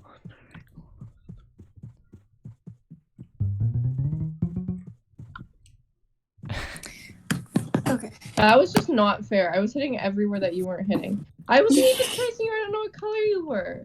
Oh, I haven't played this game in a long time. Exciting. Oh, you were yellow? Oh, I'm sorry. I didn't mean it.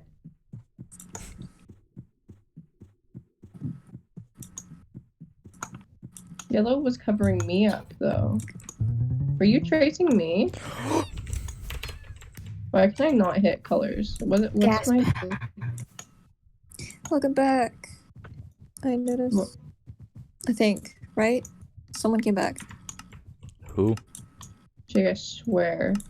I heard another voice. It was Faye. It's probably That's me. what I thought. Yeah. That's what he sounds like, if you didn't know. You can use your real voice here. It's safe space. Don't just like What? lower my voice to not sound like a teenage girl. Oh, you still do. $50. You sound like a Hot Cheetos girl now. Yeah. Yay, are we tying or no? A hot Cheetos girl. Why? What is up with girls and hot Cheetos? I don't like them. I don't like Cheetos in general. Cheetos are gross. They're I like the puffy Ah! Cheetos. I like the normal ones. Those are gross. Fuck it, they're good. They're superior. Cheetos No, I like- girls, man. Cheetos girls. Fritos is where it's at. Sorry. Hello. I disagree. You're wrong. Cheetos. I didn't say that it was the best. I just said that they were good. Yeah. Best chip is, well, I mean, Fritos, the flavor twist honey barbecue is good. Yes. Barbecue. That's Those are my specific favorite. Fritos. They're so Just those. The rest of the Fritos suck. Yeah, unless they're dipped in something, I guess. They're like, I wouldn't, if they were the last thing on earth, I'd eat them, you know, but besides that, I don't really have much standards for them. Pretty sure I'd eat anything that's the last thing on earth. Well, Better make a really bad joke. Huh? Yeah, no, Faye, first off. Oh. Interesting. Oh no. Damn, Jake. Now watch, Jake's gonna absolutely wreck me because I'm not being good at pig fishing. He's gonna be like, "You're not good." Absolutely ended your career, man. If you're not on your best with Jake, he'll beat you. Dude, Jake's really good at party games. I'm really scared, like, if I keep grinding that I'm gonna get really high on leaderboards and I'm gonna suck, like, really bad, and then I'm gonna be Just like the other top 4, except not number 3. Cryo's kind of good. He left the game that I played with him before I got into this. Yeah, Cryo's good, and then Popstart bad, Machine Bite doesn't play, and Monkey's decent. Like, about the same as me. Exactly, and I just feel like... So I'm Monkey, like, he like lost the first round of this major tournament, and then Yeah. he lost the first losers Round bracket. of the losers bracket? Oh no. He lost, I lost the the second. bracket? Who was he up against? Forgot, actually. Wasn't he against, Well, like, he's some eliminated random- if he lose the loser bracket. Yeah, it's double elimination. Whoever, if you lose twice, you're out. No, it's just another losers bracket. Oh no. Triple elimination? That'd be so bad. There's no point, except for finding a third place person, I guess. There's no point. Buzz. The phone says buzz. Sorry. Mine's Mega my- losers. I wonder mine who that's buzzes for. really. Jake, no. Quick math. Quick math. Quick math. Quick math. Quick meth. Quick Let's meth? go. Sometimes you just have to get good at it, you know? You feel me? Fuck I you. love quick meth. Love it.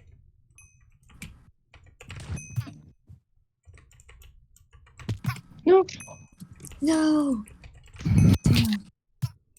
Jake's gonna be like, I let you win. Okay. Jake, can we not play the next 2 rounds?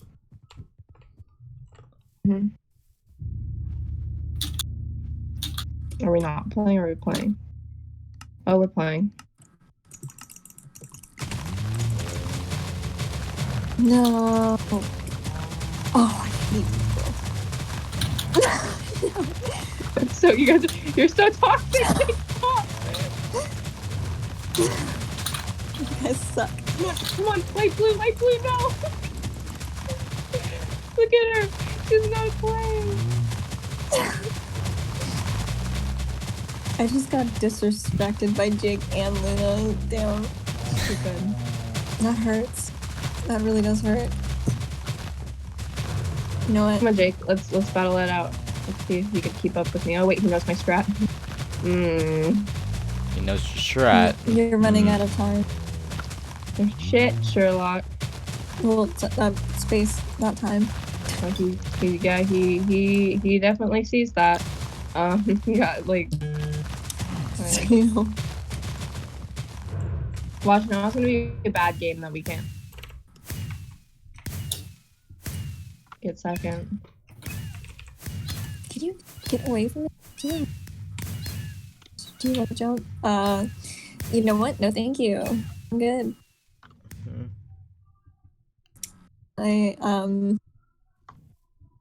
Sorry, I'm not that high. Leader. Oh yeah. I don't even know what it means. I don't play Hypixel. Hypixel enough. Need. Just jump off the edge. Is that all you do? Neat. Push shot. Jump. Just jump off the edge. That's it. Why is that the pro strat? Because you were already winning. You're really good. I'm gonna get 60 wins before 12 hours. Try hard. Okay, try hard. Wombi, try hard. Really bad. I'm gonna beat you at PvP. Mark my words. Yeah, it's gonna happen. I can promise you that. Yes, sir.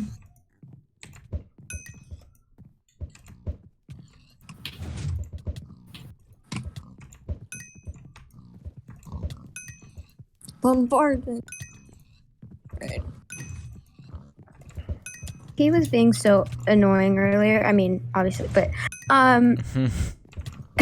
I logged on and he's like, "Oh, I'm a couple wins ahead of you on weekly. I'll slow down for you if you want." And I was like, "No, stop!" And he waited till I was 3 wins ahead of him, and now I'm 10 wins ahead of him. Sounds like some man's a simp. Monkey. Oh. Oh, he really is. I'm not even a cat. They always go for the gamer girl. Gamer girls are so cool, guys. Oh my god. So quirky. Oh my god, I'm not like the other girls. I play Minecraft. Stop, please. Just stop, please. Do you wanna see my cast? I broke my arm because I'm such a tomboy. Oh my god. Oh, you never heard of a girl hopping a fence before? I'm just like so crazy. It's Please, so please, weird. please. Stop. It's just not even I funny couldn't anymore. imagine. Like Starbucks? Oh my god, no, it's Dunkin' Donuts. Thank Oh you my very god, much. do you like not drink coffee in the morning? Like coffee gets me like day. Oh my god, I can't live without coffee. The only time I like my coffee is You when I guys get want to tons of eliminate people all women? That sounds pretty cool. all women from chat. Kill all women. Dude, sometimes it Pay goes like left. that. Yeah. Oh, pay Yeah, left? rip. Yeah. Damn. Just disrespected. No, we can't. Like, I wonder why she left. Could you maybe just get back in the garage? could you like go play video games? Like, oh my god. Can you like go be a guy somewhere else? Absolutely couldn't imagine. Wait, Jake, where are you? Are you just in the Gone. lobby? Right. So I assume you have How's to he make not a dead? party then. Okay. Well, do you get why does Paige just disappear? Like us. Felt that. Oh. What? Okay.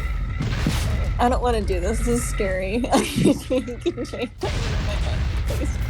No, I don't deserve it.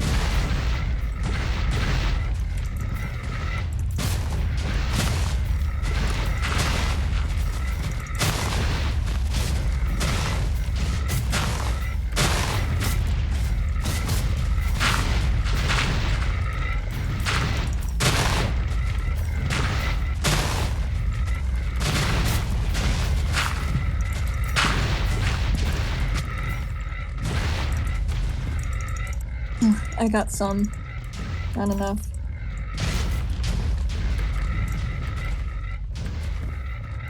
I'm sorry about my clicking. I should probably find a quieter mouse. Yeah. I didn't know how to play. That's a place And that's all I got. Actually, no. I'm over here. That's fun. Look at that. Oh, damn. Rip. Oh, no. Alright.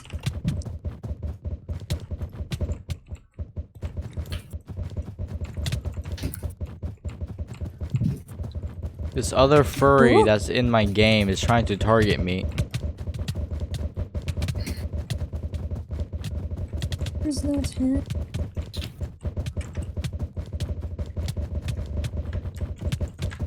Oh my god. Get that booster. Can everyone stop? I'm trying to hit this guy off and everyone's just knocking him around. Oh, come on. I was right in that. Oh. Damn. Ash for DNS. Okay, there's only one Ash allowed for, and that's me. How about Ash Ketchum?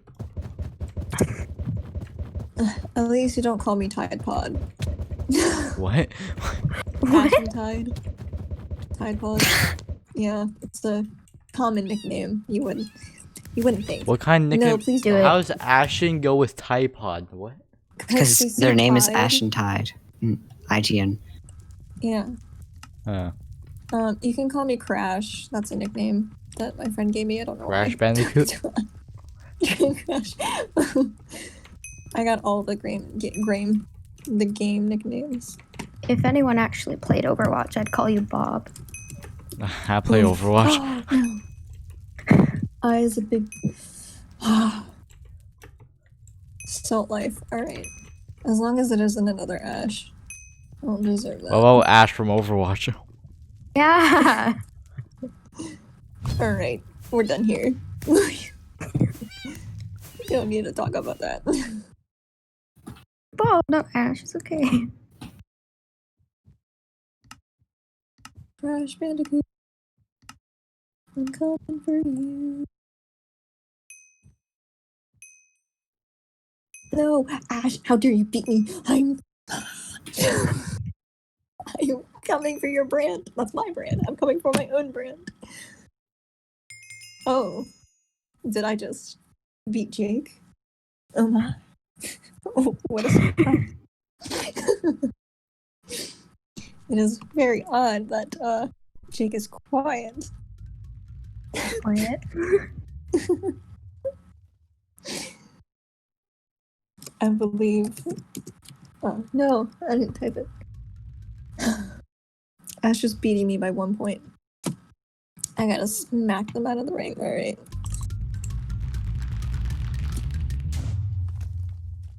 Eat them. I shall. Like maybe with a fish. You think I'm that gonna, fits? I'm gonna go and like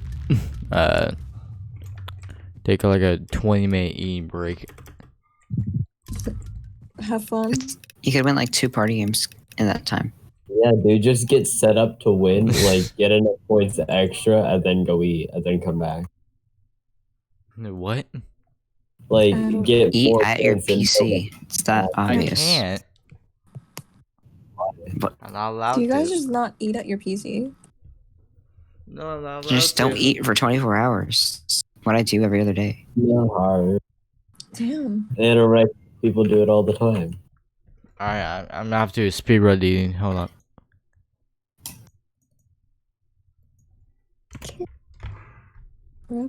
Did I just die? Oh no, I was just hiding inside. I'm someone's body. eating while I'm unmuted, and I'm just really trying to quiet the. It's What? worse when you start eating chips. I'm eating popcorn. It's bad. I like almost choked on one because I'm bad at eating. Apparently, Oh, where's the thing? you're just bad at everything, so you can't even eat anymore. Gosh, I'm so quirky. You know, I'm just gonna stay in the corners. Oh, I missed. Over here, so I can shoot you. I died first. All right, that's just God, Lizard. Ash. You don't deserve this. This is. Are you talking to yourself or the other person? I'm talking to the other person. Oh damn, Jake. Jake. The disappointment. Oh. Jake, where you going? What you going out on the map for?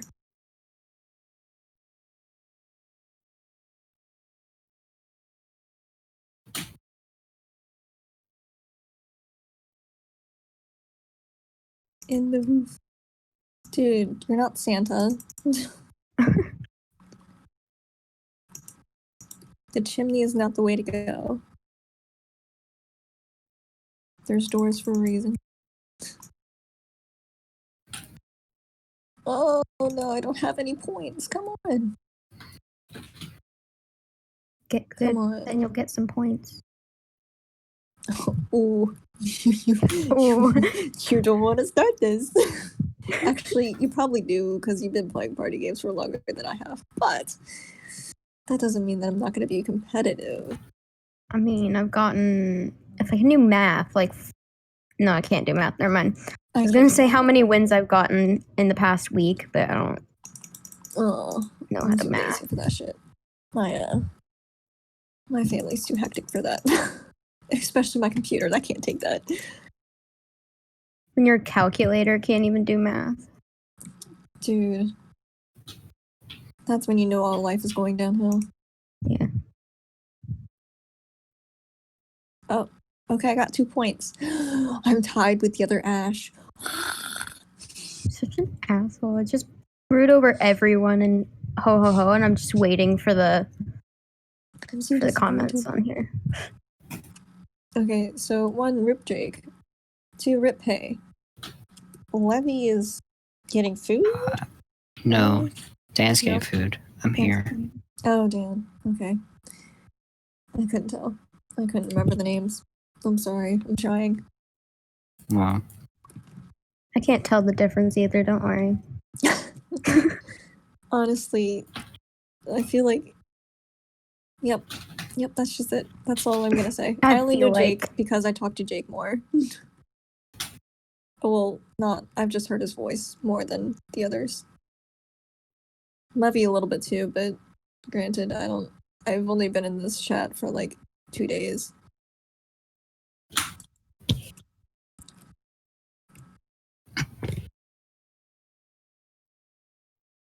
Same.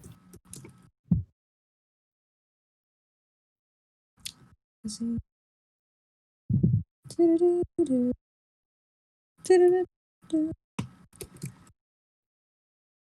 Fra going.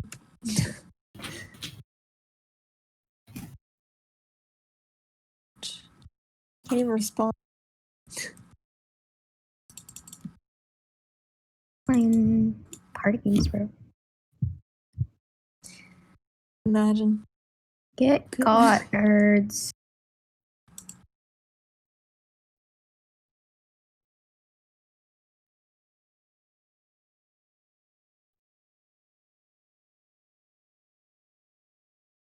Brett just went over the finish line in chicken rings. Did it not count? No, neither of them has passed it yet. There's 2 people just flying around the finish line. He's sitting on top of it. I think he's confused. He's in the right version. He should be able to do it.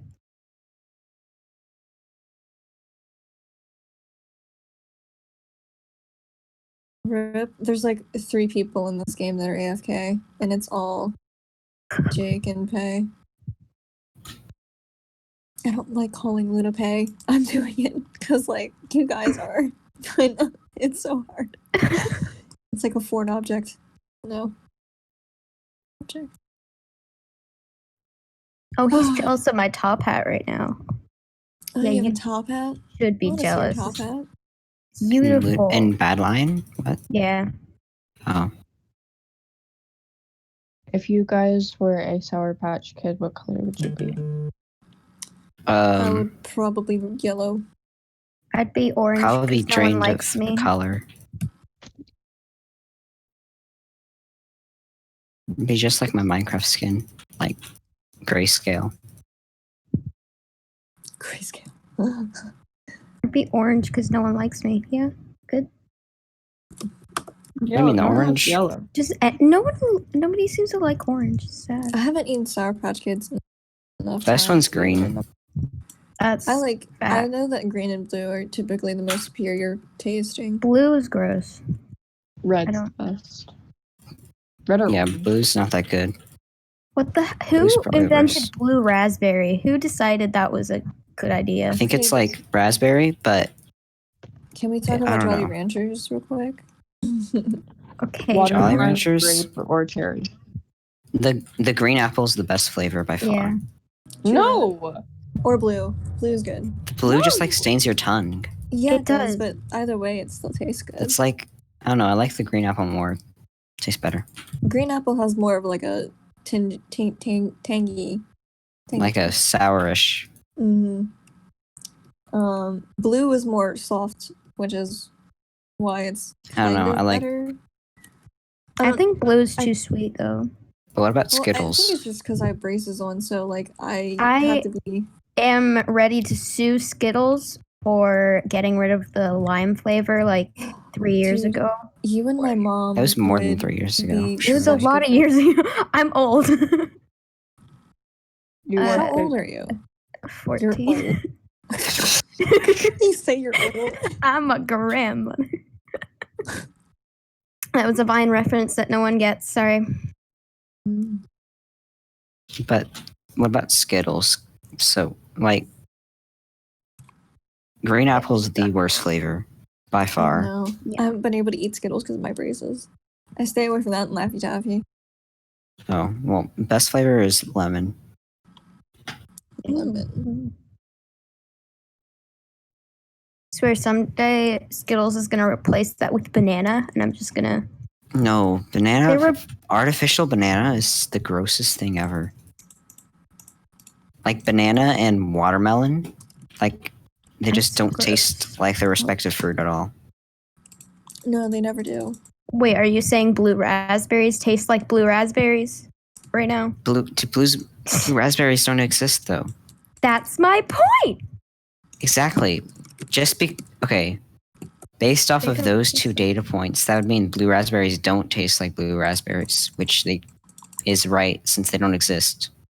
Dude, I know, right? Insane. We're getting on the technical terms of whatever's happening. What is it called? Debate. You're so talented. Dude, I know. Some people wish they could be me. Forgot what I was getting. Iron.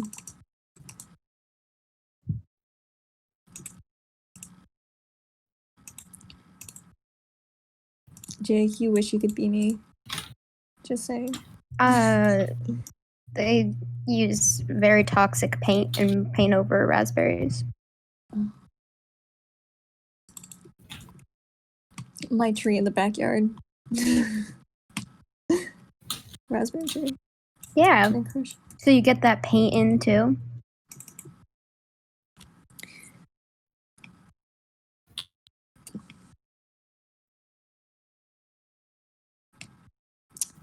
Paint toxic. Yeah.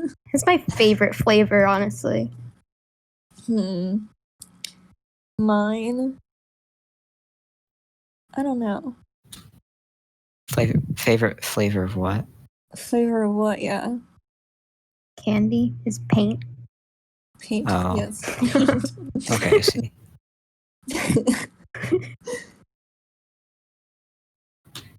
Dude. No, It's they a pretty actually big put brain. blood in that, and it just makes it a little bit pink. Dude, that's how you get the sour tangy. Oh, I died. The is metallic.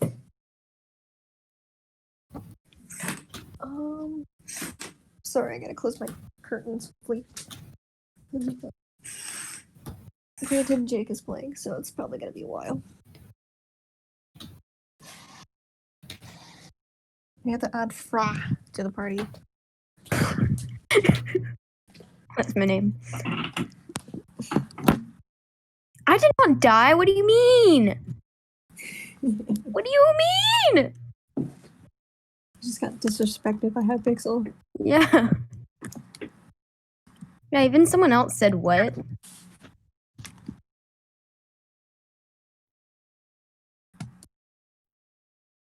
Jake, are you still alive? I just messed up so hard. I hate I'm not looking. Just asking. So how's life for you guys, you know? Starting school here soon. don't want me to get into that. I'm just gonna get emo real quick. Dude, I felt that. I've been enjoying all these without any of the stress. I lagged. My bad. Not like other girls. I'm not like other girls. I'm sad. I actually like school. I'm like so nerdy. Oh my god, guys! Could you imagine? But I'm also like a gamer girl, and I like do other things. I like do my math homework and I play video games. Like I'm so quirky. I'm so quirky. That's just how we roll. All right. Wow, I did it. Yeah, Luna. Well, What do you mean? where did you go? Did you just like rage quit? No. Oh, Jake's conspiracy. What happened?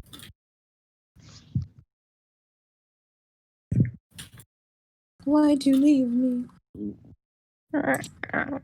Andrew's in our game. Andrew, we play with. He's good. Let's play. Oh, I recognize Andrew. I recognize the name. Well, he's in the party games Discord server.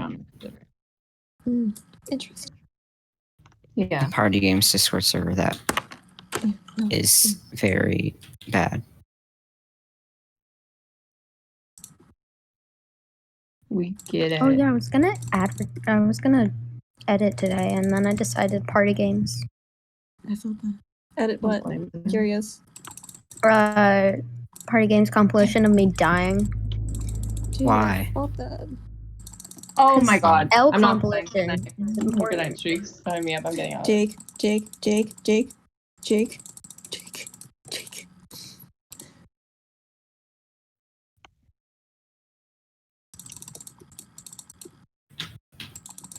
Oh, no. Okay. Just zoomed. I get that. I'm just out on the outside rim. Look.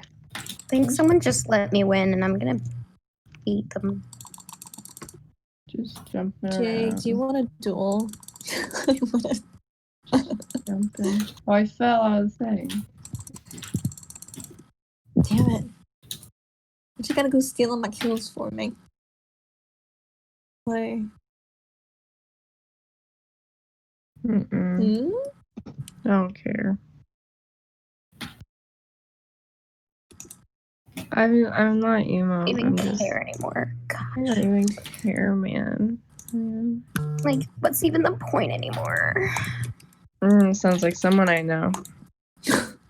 Same. Guys, we should all become. You guys should join my cult and become my cult leader. I don't know about that. I was in a cult before you and didn't work out very well. Which one? Which one? That's the real question. I don't really remember. I think it's not. Sith, go for the middle. Sith, go for the ones in the middle. No, I want them in my basket. I'm just pulling them around, by the way. I'm the reason you're not getting it in. You help me. I know, I'm planning on trying. I'm not trying to do that. I love you too. Oh, look at you. Hi. Hi.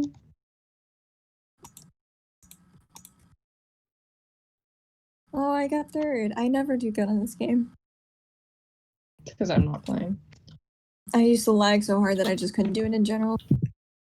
And then I realized if you jump, it'll help it make it go in. Jake is dead.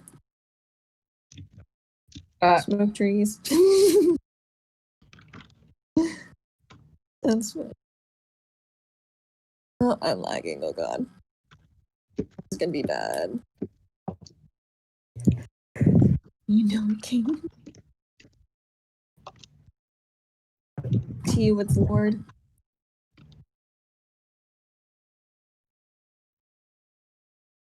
He probably doesn't know the party games leaderboards. He's probably quaking and shaking just to figure out I have 0 stars and I'm not really playing. Damn, Of course. You shaking in your boots right now. Tag him.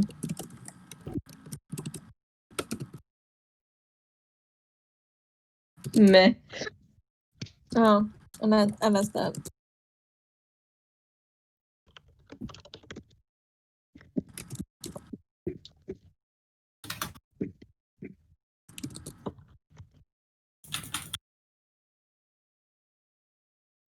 Wait, what is all chat? Let's say all. All chat's just like game chat. Yeah, just normal chat. And then Oh. there's party chat, guild chat, and officer chat for guild officers. Oh, okay. That's interesting. I didn't know that. Yeah. So if you do chat P, Really pretty. yeah, if you do chat P, then all of your messages after that will be in party chat.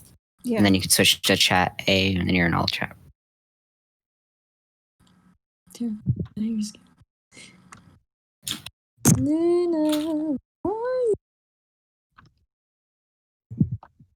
Oh wait, you're gone. Where? Are you in the floorboards? Are you in the floorboards again? Oh. Like, I know you're a rat, but you don't have to hide from me right now. Streaks, don't hit me up. Imagine having streaks. Right. Get wrecked. Last time I tried that, I tried to make it so I could see how responsive I was. I was very responsive.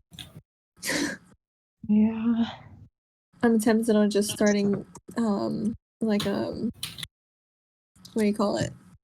Like, brain not working. Like, call it a short circuiting. Oh my god. What do you call it? Brain fart. Serious streaks, I guess. Just like, that's what's up. That's about it. That's how I can describe it without using the actual word.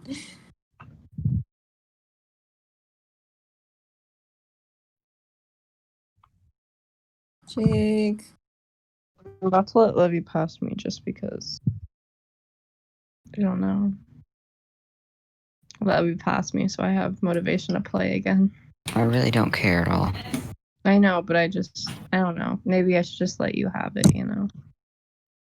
I So you do can not check your care Twitter status. anymore. I do. My Twitter bio to number 5 party games player. Is it actually in your Twitter bio? Yeah. It's at Hypixel Network, number 5 party game, or number 6 party games player. That's what I thought. Yeah, PogChamp. number 6. PogChamp. How long has it been since I've been back? I don't know, like I haven't been I paying have no attention. clue. Damn.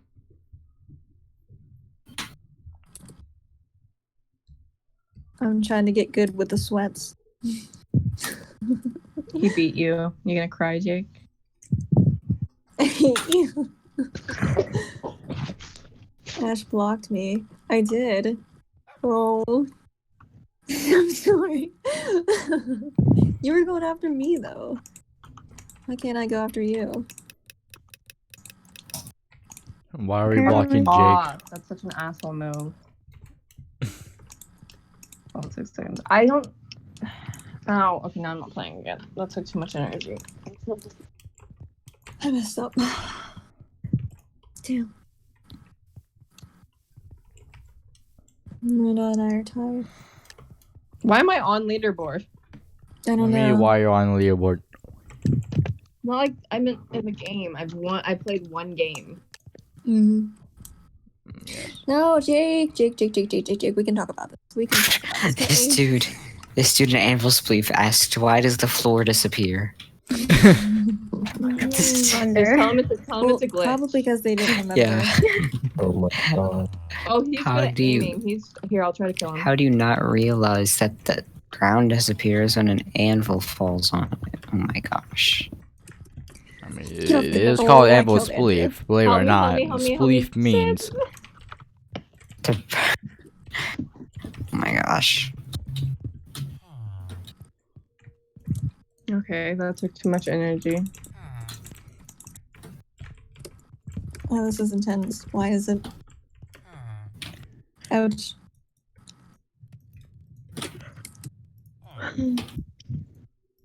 This is taking so long. Oh, I lagged. Oh, she came over to me. Rip. That was good though. Jake, what's Ooh, your color? lime. What's your color? Jake. Okay, it's yellow. Yeah, I'm not gonna My boost color, white. I keep on hitting the wrong color. As fuck.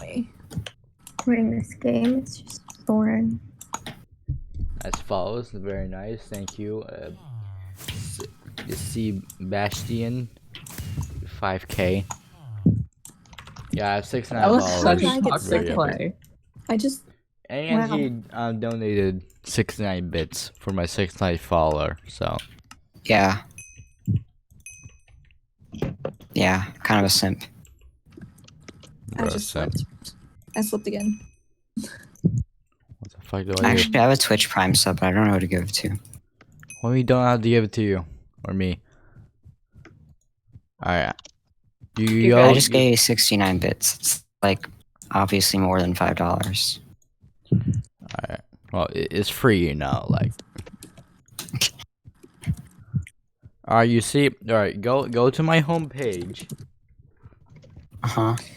Go You to my really did Twitch that. homepage.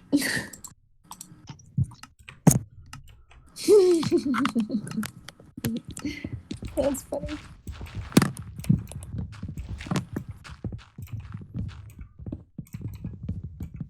Jake, come up here. How do I get up there? I forget. Just jump. What Bless the heck? you. Can I party with you? Hey, you Oh, wanna party well. with us? No, Yeah. you may not.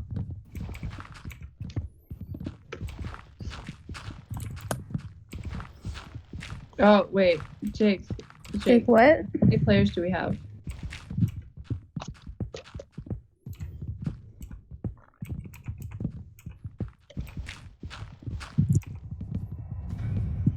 I don't know what's happening anymore. We have 4 players. Okay, so.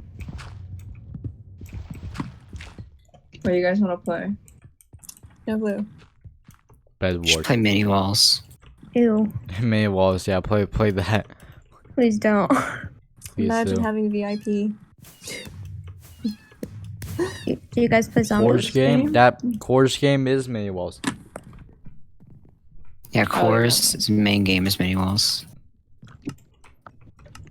It's on like the monthly, weekly leaderboards every week or month or whatever. Yeah, let's play zombies. We all communicate. Motherfucker. He's on the Yeah, but you still weekly, need to monthly know, like- boards like every week or month or something. He says. That's what I just said. Yep. Yeah, Cores. Except I don't know about this month or week because I haven't checked.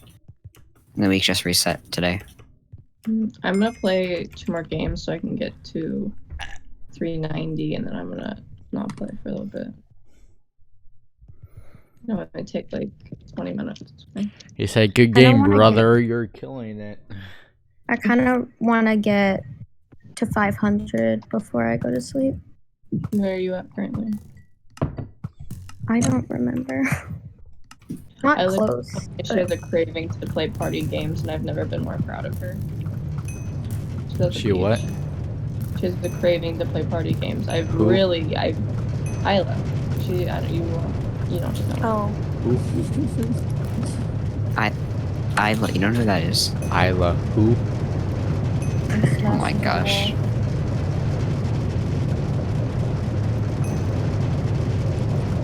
Threading the needle. That they keep running away from me instead of just letting me kill them. Why are you guys actually playing the game with the smartest bit of intelligence? Go kill him. I'll loop around, I'll corner him. He just ran away again. It's got no balls. We're just playing for now. Oh, I fucking killed myself. Alright, good job. That's your first step. I swear to God. I swear to God. I swear to God. He just... How? What do you mean? Hey Jake, what's up? What did you gotta do? You go get I food? quit. Or you should talk to us, Jake. Like, you should talk to us. Dog. Dog. Yup, dog. Yup. What's up, dog?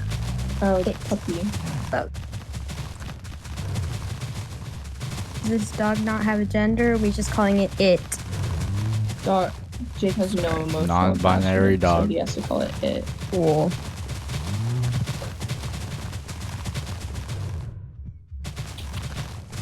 I got stuck. I'm not finishing. Fuck you and your mom. I don't. Hey. I love you.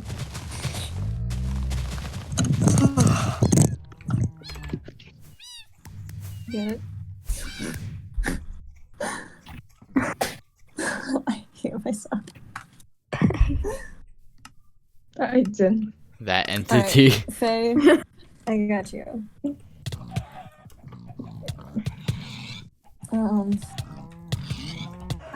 I used to be so good with puns, and I just died. Yeah, you used to. I used to do puns so much. Used to be very punny. I haven't said that in forever. Why the fuck? That was such a... Alright, and that's the last time you're ever gonna say that. Dude. Oh, I think Jake's gone mad. So original. You said punny. That's so original. I've never heard anyone say that ever. Jake I is know you guys laughing are so hard. I know you guys are actually. Like other girls. No, I don't. know The like Jake, other girls. don't. I'm funny. I'm not like other girls. I hang out with the boys. I hang out with the boys. I don't really get along with girls. Hey, by the way. You're actually becoming an other girl's girl.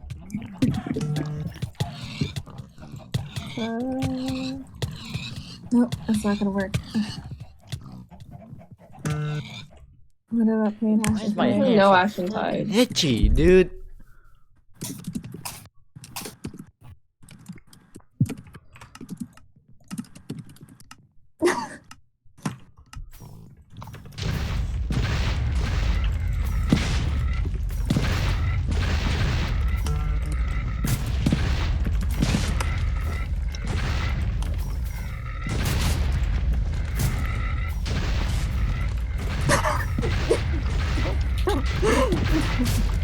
Don't help me like this.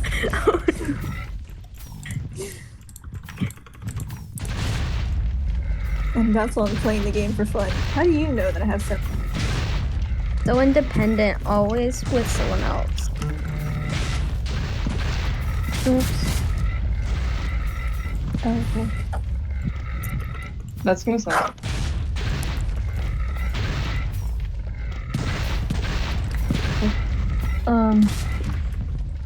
Where are you at? Hey. Where'd you go? Okay. Oh, okay. Where'd you go? Found you. Why is this I wanna see orange your top juice hat. making me burp so much? There. My hat? Cat in the hat. I am a cat in a hat. Cat in the hat, Call. He wants his hat back. Cat in that. Hey. Pog. Pog cat. My Pog. hat. He didn't get the hat back. Let me see the thing. I guess, Faye, I just have to sway with words. This way. Who just left? Damn. No. She's still not. She's still not. Oh, I'm blind. Shut up. Yeah. Why are we not playing party games? 7 quack dad Hey, friended me. Jake, no. Jake, no.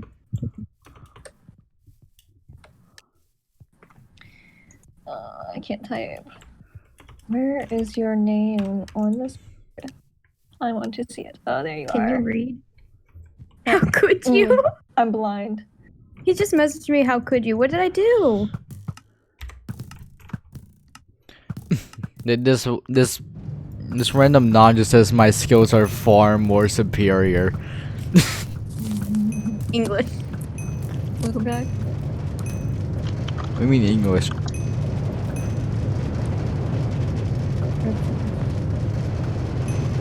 He's mad at me for being 9 games ahead of him. He let me. He literally left so I could get ahead. What do you mean?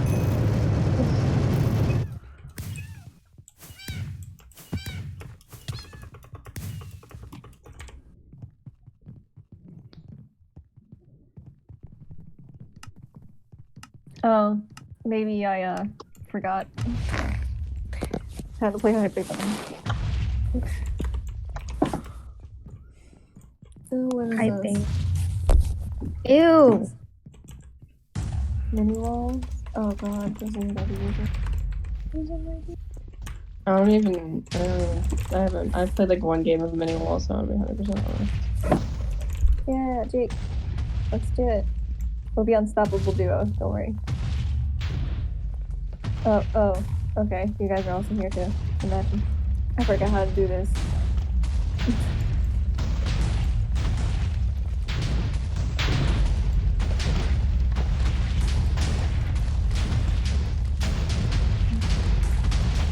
Oh, there's a yellow here.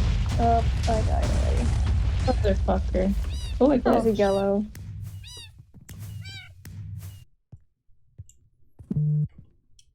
Yep. Buzz. Sorry, I had to go for like a little bit. I'm back though. I'll Oh, lock no. you inside the bed. He's back. Have fun. How the fuck are we lost so much of our health? There was 1 guy and everyone left, and I was just still here. This guy, he just friended me, tell me how good I was, and then just unfriended me. Alright, I'm going out to green. Da-da-da-da. Yeah, I got you from back here. There. Did you realize that they were all there, or? Yeah, I just kamikaze. Don't worry about it. So yellow is kind of a good team. Yeah, I agree. They were the people that first come in. Ouch. Ouch. Ouch. Don't attack me. Hey, we're on the same team. How's our wither at such a low health? Wait, you guys are playing May Walls? Wait, you're actually playing Imagine May Walls? dying. I don't know how to play mini walls. Do you not understand the like mechanics, or just not know how to win? Careful. I understand the mechanics, but I've only played like once. To be 100% honest. Come on. No, Alright, play with Levy. He knows how to win. You never played with me, actually. What? Actually, You've never played just broke their mini walls with me. wall. I play with you. You've never played mini walls with me, I don't think. Yes, I have. No. Wait, when? When we were like that one night when we were on the mini walls with Monkey and We're on a win streak. What? I did not remember that at all. You're dumb.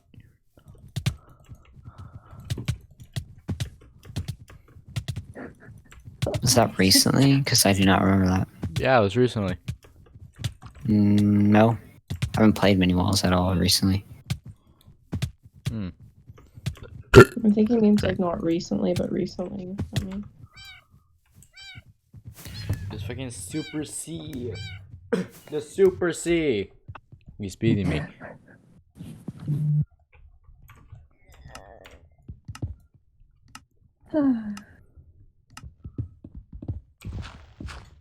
Kill him and kill him and kill him. Why? You good? Okay. Mini walls. I'm just bullying this guy with a bow. Come back! He's like 2 hits away. Come back. I wanna kill you. Oh, he regened. Let's go. Can you like kill him? Fucking trying, man. Oh. Guys, I have 2 wins. Good job. I am very proud of you. I have final 2 kills, and that's it. I have 0. I got 1 final kill. What the heck is this lag? Guys, let's play zombies. Guys, you wanna play zombies? Yeah. Sure. I used to be a pro zombie player, and then I played party games. Yeah, there. I don't think I did very well. Oh, why this map? Oh, Carnival isn't. Wait, there's different maps? Yeah, there's I think 3 different maps. Oh. In zombies, there's 3. Yeah.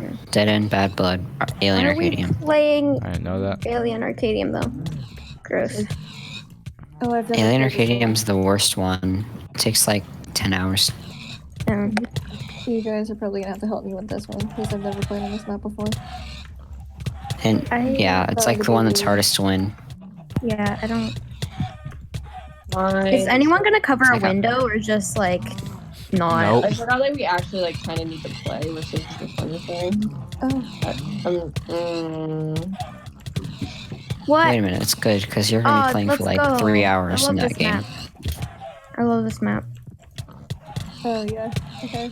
I'll take over this window over I'm here. at 700 ping in Minecraft. Am I like? Alright, I'll get this one. The other one I hate though. I hate Bad Blood. If anyone steals any of my coins, I will shoot them in the eyeball. Okay. Okay, That's good. Look. Are we going through office or hotel? I think we should go through office. Hotel. I mean, I use rifle. I like the rifle as well. I get ultimate rifle. There's a glitch in the hotel lobby, which could, well, not a glitch, but it's I have nothing better to do. Sorry.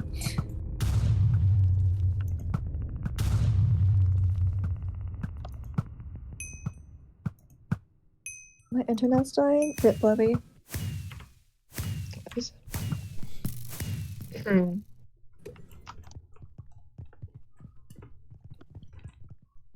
Insta kill. I said you hot this levy for me.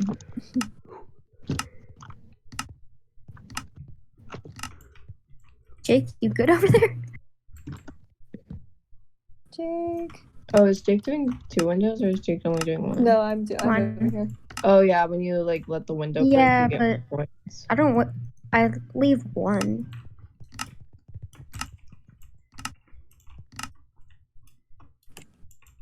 That's what I'm doing too, but you know, Jake's just less cautious than I am. I'm too impatient to let them actually get to the window, you know.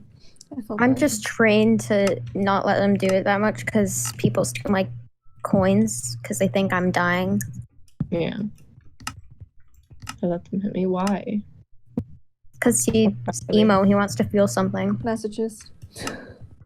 Massachusetts? Did you say Massachusetts? My such one. I mean, is Hey, it a lie? can you buy hotel? It's a masochist. Yeah. Maybe I've never had to say that word before. You haven't? What type of CF friend group? I type it out loud. I type it out loud. I type You type out loud. I know. I hate killing the dogs. They're ugly. Sorry to disappoint, but I have a terrible way on words. I can type really well. Is nobody gonna buy anything? Should I just... You do it. That's rude. Oh, I just dude. want a rifle. Wait, don't kill the last zombie. Someone open hotel. That's last zombie, Jake. Oh. Okay. Okay. Fine, y'all go get... Wait, do I have enough for a gun too? Oh, get it. No, I'm so close. Here, Faye, come click this lever and then open as many chests as you can.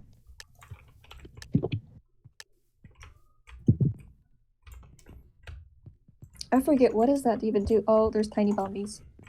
It gives you coin. Alright. Pay. Hmm. So, you know my potato farm? Mm-hmm. Alright, so I found someone named Potato Queen. I might marry her. Yeah. Potato Queen, she's probably like 12. Yeah, definitely. That gives me those vibes. I mean, I was probably like 10 whenever I had that whole phase. You know, the XD and... AKA my username was this back then. Oh, shit, I messed Yeah, up. we don't need to talk about it. Wait, so... What? You didn't know me then. The Sassy Wolf.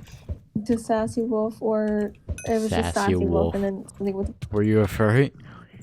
No, I Jake, wasn't. I was how just about we? obsessed. How about me and Jake go through hotel, and you guys, I mean office, and you guys go through hotel, because you guys want the guns, and I want to try splitting up. I've never tried it before. Jake, come on. Great idea. Hmm? Meet you guys at. Okay, you guys have to get up there by round 10 though. Yeah, come on. You're about to Jake, die. can you open? You can call me. It's It's fine. I got you. Don't worry. No, I? no, we need. Do I really though? Do you It's good? okay, Jake. You can stay up here and just farm coins for the next few rounds. I'll get powerhouse if I can. Oh, You don't have to revive me. I'll just sit here. It's fine. Oh wait, my mouse is not working. Unless you're gonna just... I'm about to fall asleep. You should probably. Oh no! Wait, you're doing the record. How Yeah. far? I'm sorry. Jake, I'm trying. Jake, use your gun. Thanks.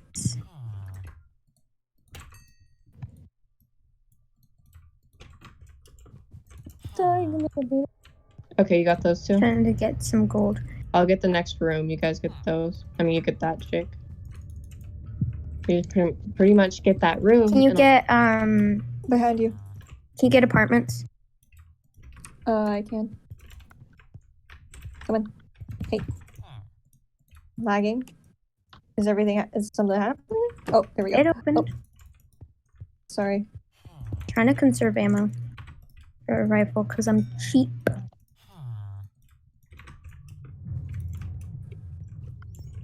Jake, are you okay in there?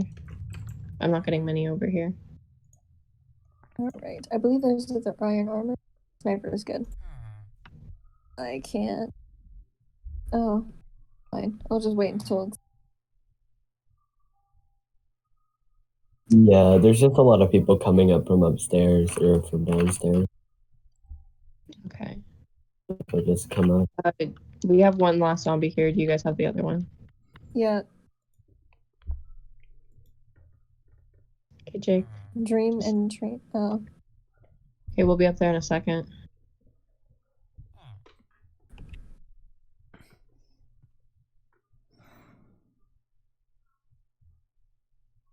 The garden is endgame, right? I have no idea. I'm gonna be 100% honest. I've never really try-harded zombies, so I've never completed it. I've gotten really close, but yeah, it's kind of hard to beat. Levy's probably beat it though, because it's Levy, but you know, can't we? Okay. we died from the roof boss because someone left. Damn. You've I never tried to beat it? scream and it just didn't Okay. come out. It's okay. I feel like people don't really try to beat zombies. I feel like it's not. Yeah, I think it's just something nice to do to like talk, I guess. That's what party games was for before you started playing it a lot. Yeah, it's just for talk. It's just for people to talk, and then we're like, that's the game I want to try. What if I win now? Yeah.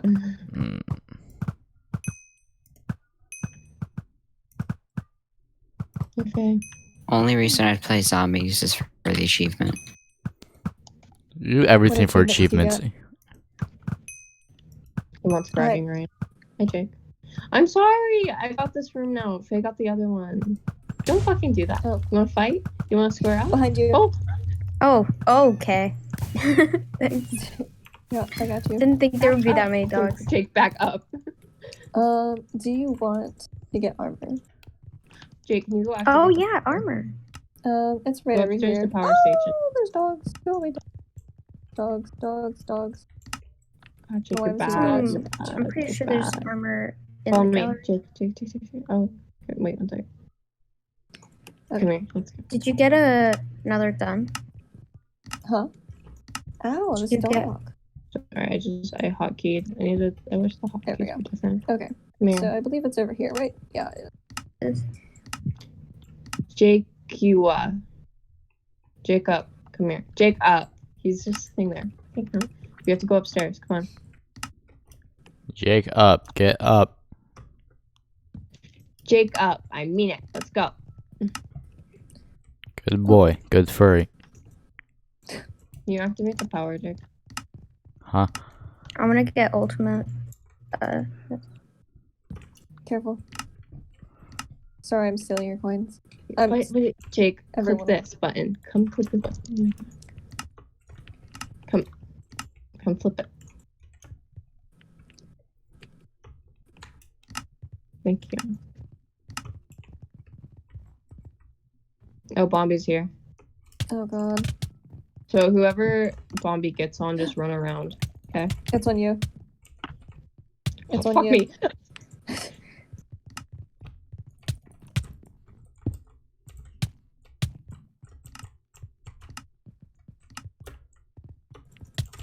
I'm the one without the armor too.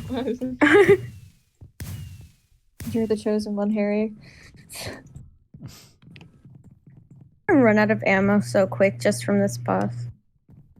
I've just been using the pistol ammo. Oh, it's on Jake. Okay.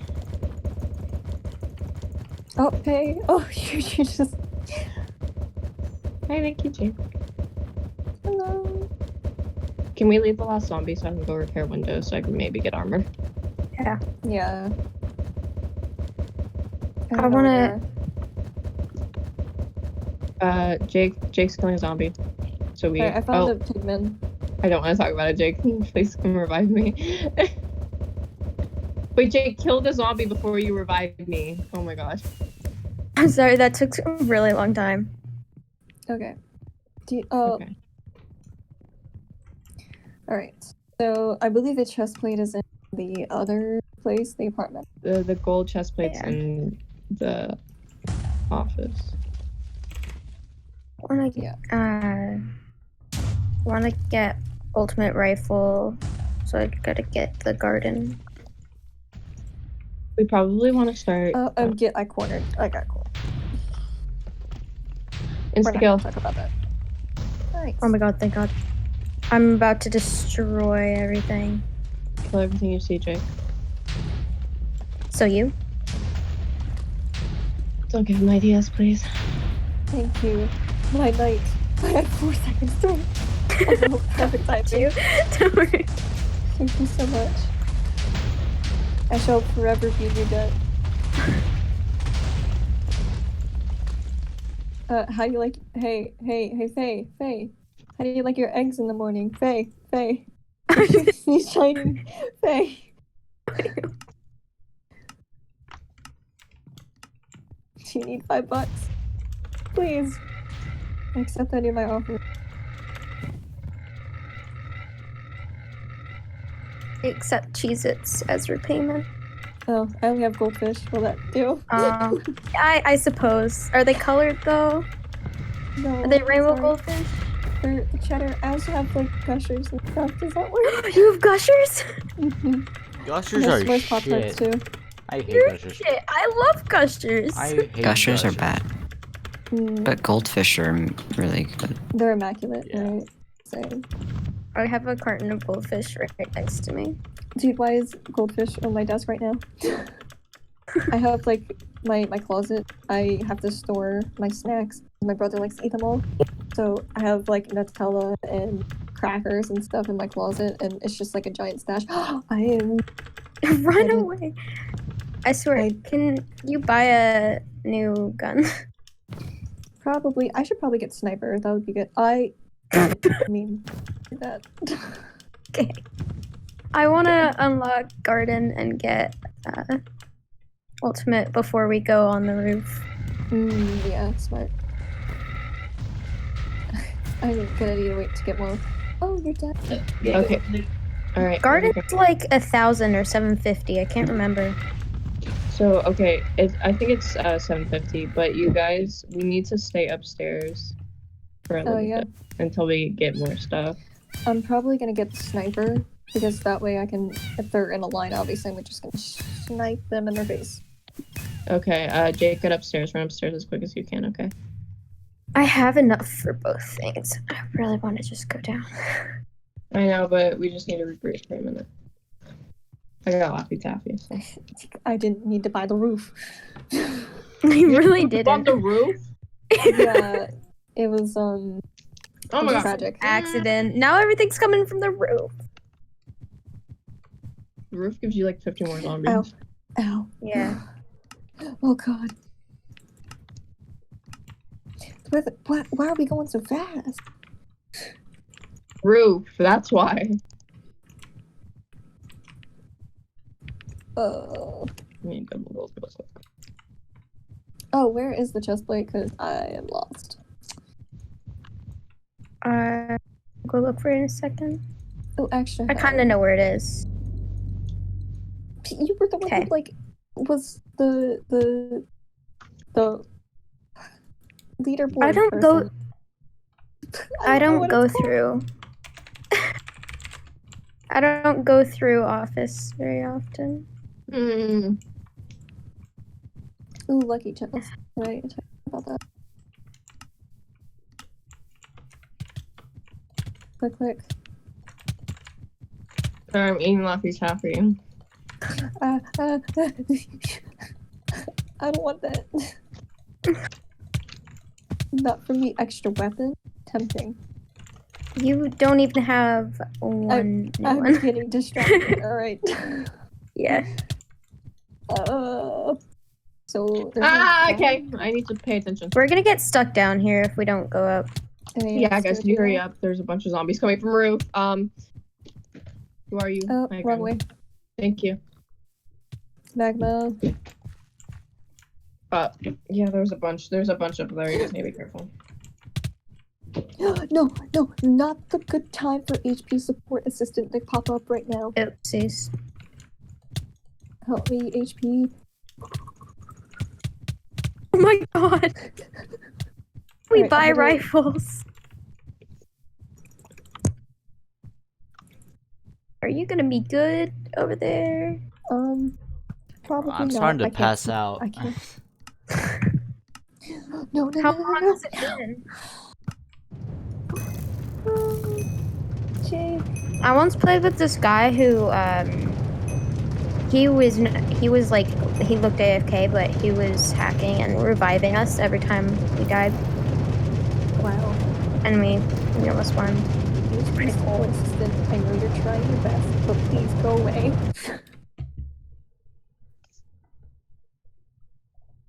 Sometimes they eat the Laffy Taffy paper. It's like the same with eating the Hershey. Good luck, Jake. It's just one zombie. Yeah. An instant kill is still on those stairs.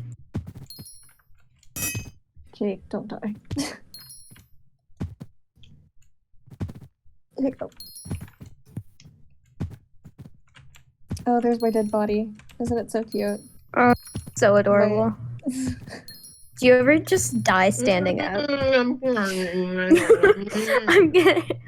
While she does that, I'm gonna get the garden. Let's go. So I feel like there's something that I need, but I don't know what to Thank get. you, Jake. Jake's my favorite. Have I told you guys that? Yeah, you'd I was say your that all the favorite. time. You never say that he's the worst or anything. I can't believe Jake exists. Oh, I don't want to get understand how trapped. this one person can be so perfect. Right? Dude, it's so surprising. I'm here to flex my ultimate rifle on you guys. Why aren't you guys upstairs? Oh, we're getting I just ran distracted. up from the garden. Sorry, I have to follow my my saber, my knight What? fighting armor. Happening up here? Help. You could have told me you were gonna revive me before I'm trying to eat my fucking Laffy Taffy. Oh, I'm That's sorry I goddamn kept pepper. you from dying. I apologize. Oh yeah, can we save a zombie? I don't know where one is, but I how don't think much- it's too early for Blazes Down, right? how much is it for the ultimate rifle? Do you have a rifle? Yes. I'll go with you down to the garden. You need 1,500, I believe. Oh god. I have to go around to the windows. Okay. Don't kill a lot of zombies. Is it the Blaze down? I think. Down in the alley? I'm gonna check. My hands are Probably. sticky. Alright. I'll just go ahead and do all the windows. Yeah, it's the Blaze. Jake, I didn't mean it.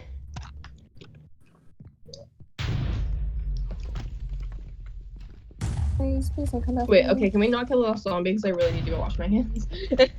I mean, yeah. That wasn't very cash money of you.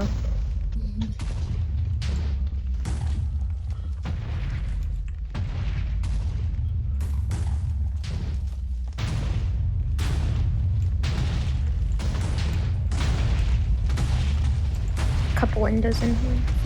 Hey. Do your plants need watering? Oh, they're already dead. I thought that. As I say, as my like little plant that I named Eli is just sitting dead. Yeah. I only do fake plants because Lord knows that's not gonna end well. Dude, I feel that. Hold on. 1 second, Mondo. Is there like a mute chat or something? No. Damn. Can we just talk about Still this? eating. I never finish my popcorn because I'm eating so slow to not give some ASMR. I'm like really trying. I'm sure Jake wants to hear that, you know. He loves it. I'm gonna mute myself. Hear what? I didn't say anything, Jake. It's not. Jake, what did Pace say? He said I like ASMR. Give you some ASMR. My bad. Can we just talk about this setup real quick? ASMR. Oh, that looks so good. I had sent a picture of Dude. mine, but there's Laffy Oh. Taffy upstairs. Cop the dead plant in the background.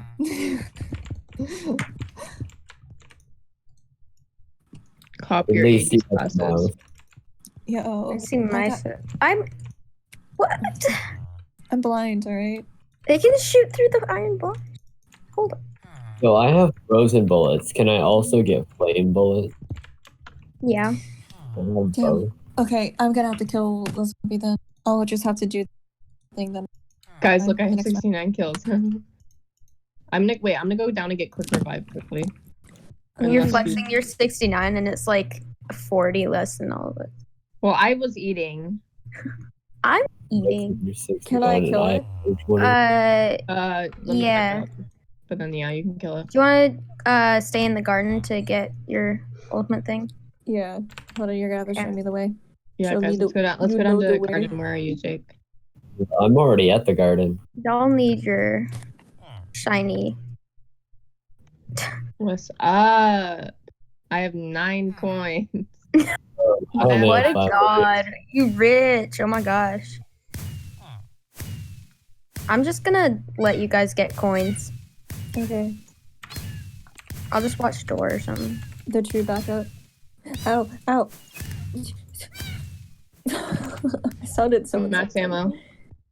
Nice.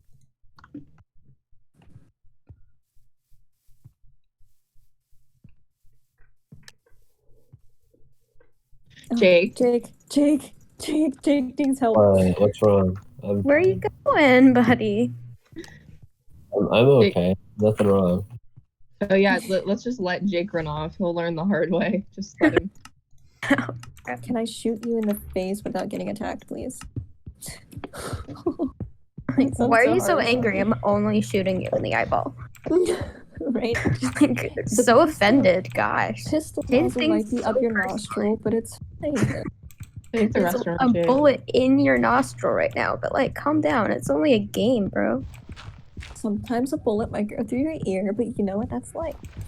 You know this You is have this enough fish, by the way. Yeah, I do. I'm just getting this window. when you kill. Okay.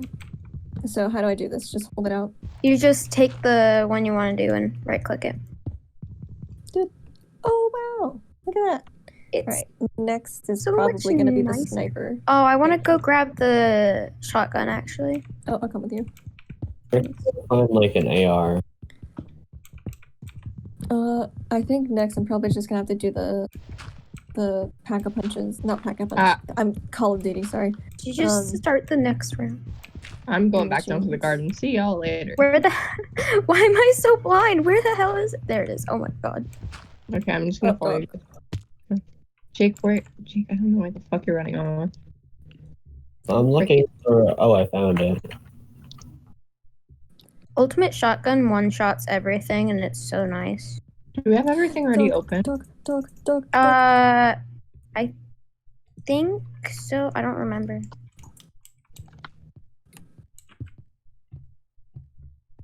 Oh, I just realized. We don't. I don't want to talk about it.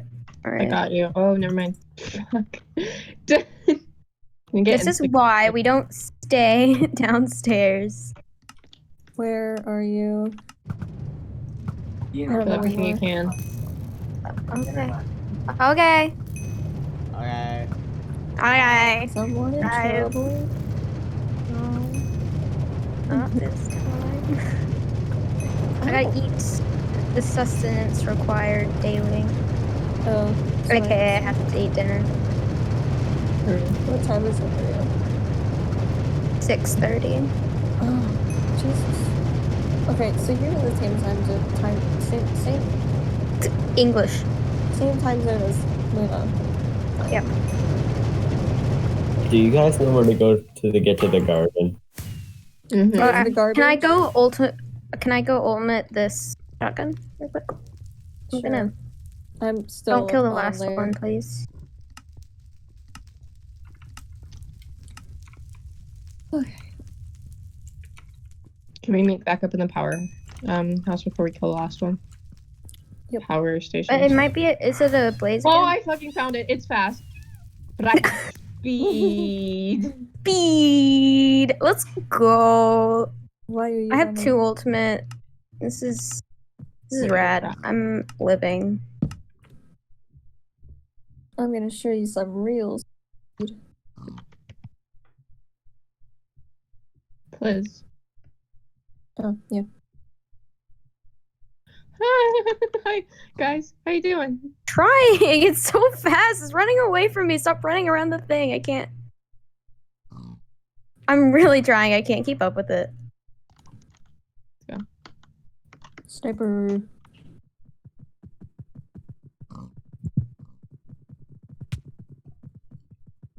Go vibe on the roof though. That's pretty big brain. Yeah, are we all just gonna be on the roof? Stay upstairs. Nah, So, yeah, I'm just gonna run around for a while. Okay, Jake.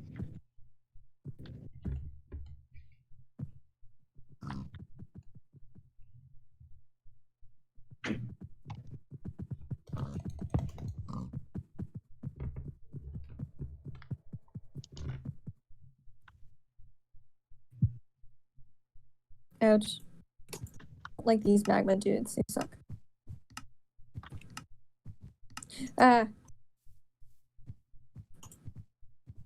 What, can I just like thwack them across the head? Yes. Get wrecked on. I think that's a very good strat. Oh, okay, regret. I got regret. Immediate karma. Don't smack zombies in the face with a knife because they'll eat your arm. Still don't have good armor.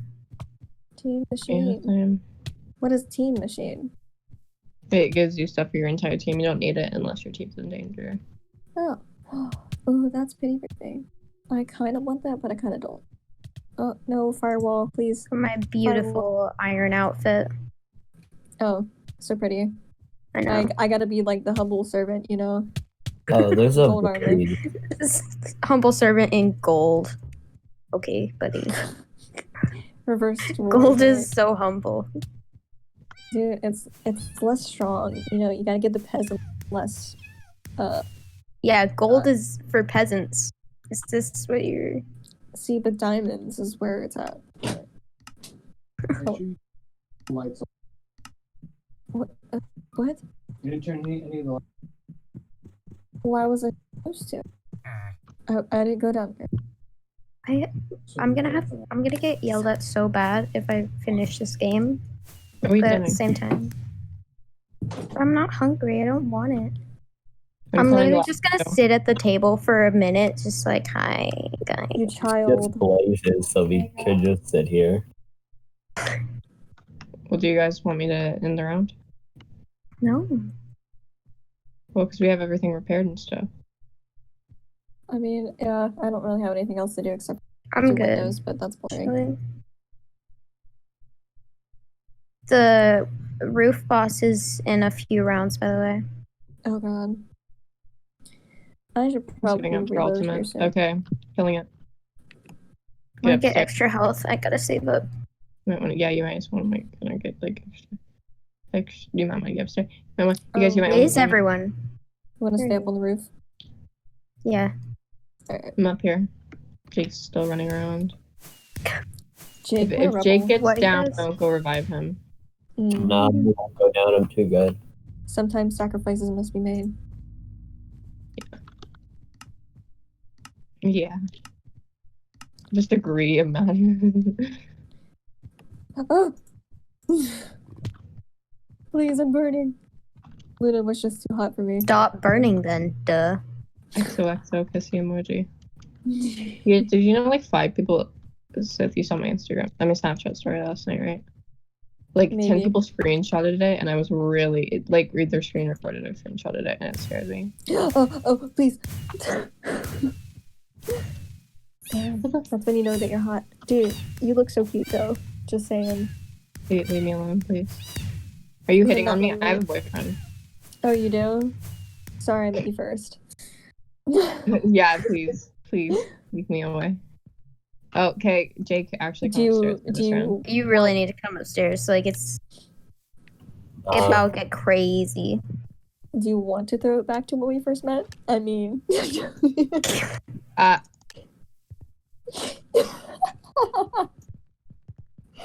I knew. I'm in the middle of a round. I'll be out. We're about to die, probably. that's it. Okay.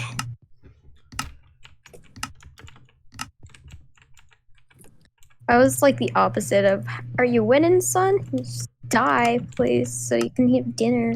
I wasn't paying attention. I don't know if I won or not. All right. Yeah, that's that. Inferno. Can you come, Jake? Jake? Can you? It's a boss, idiot. Are you guys just like Get over can't here. get going without me? Oh fuck! It's attacking me. Leave him. Make him learn the hard way. This is the sacrifice that I was Okay, talking well, about. you guys need help. Well, come upstairs and he's coming. I can see it. These are- I'm already down upstairs. I'm so where? close to extra health. I need 3 coins. I swear to God. I just got extra health. Rip my I 0 have coins. speed, fast revive, and quick fire. If any of you were wondering, where is Jake? I'm in second place. I'm fighting the boss to get you guys. I don't need your help. Imagine. You're gonna have to show me where the speed fast is. Oh, that's Never really mind. helpful. I love fell the speed asleep thing. mid-game. Like out of Oh. ammo. Jake, yeah, me too. Jake. I gotta kill it with my pistol, so. Oh, I'm lagging. Oh, Do you not have ammo? My Minecraft is Yeah, not I'm out of responding. ammo. I Uh-oh. don't even have a pistol. Uh-oh. I have 6 shots left, yeah. Don't mind GG. me. I'm just gonna go between reviving you guys. I'm gonna go get ammo. Jake, come upstairs and get ammo, please. XOXO. I'm lagging. I don't know what's happening. Where did it? I haven't even seen I killed it. Where's the ammo? You have to go click the gun. Like, click on Yeah, one. where you bought it, you have to click that. I learned from a chest. Oh, up. Then you're fucked. Oh, I also have a rifle. Oh, I that's all hate these things. The ones with the bows. I'm gonna go get ammo. I hate.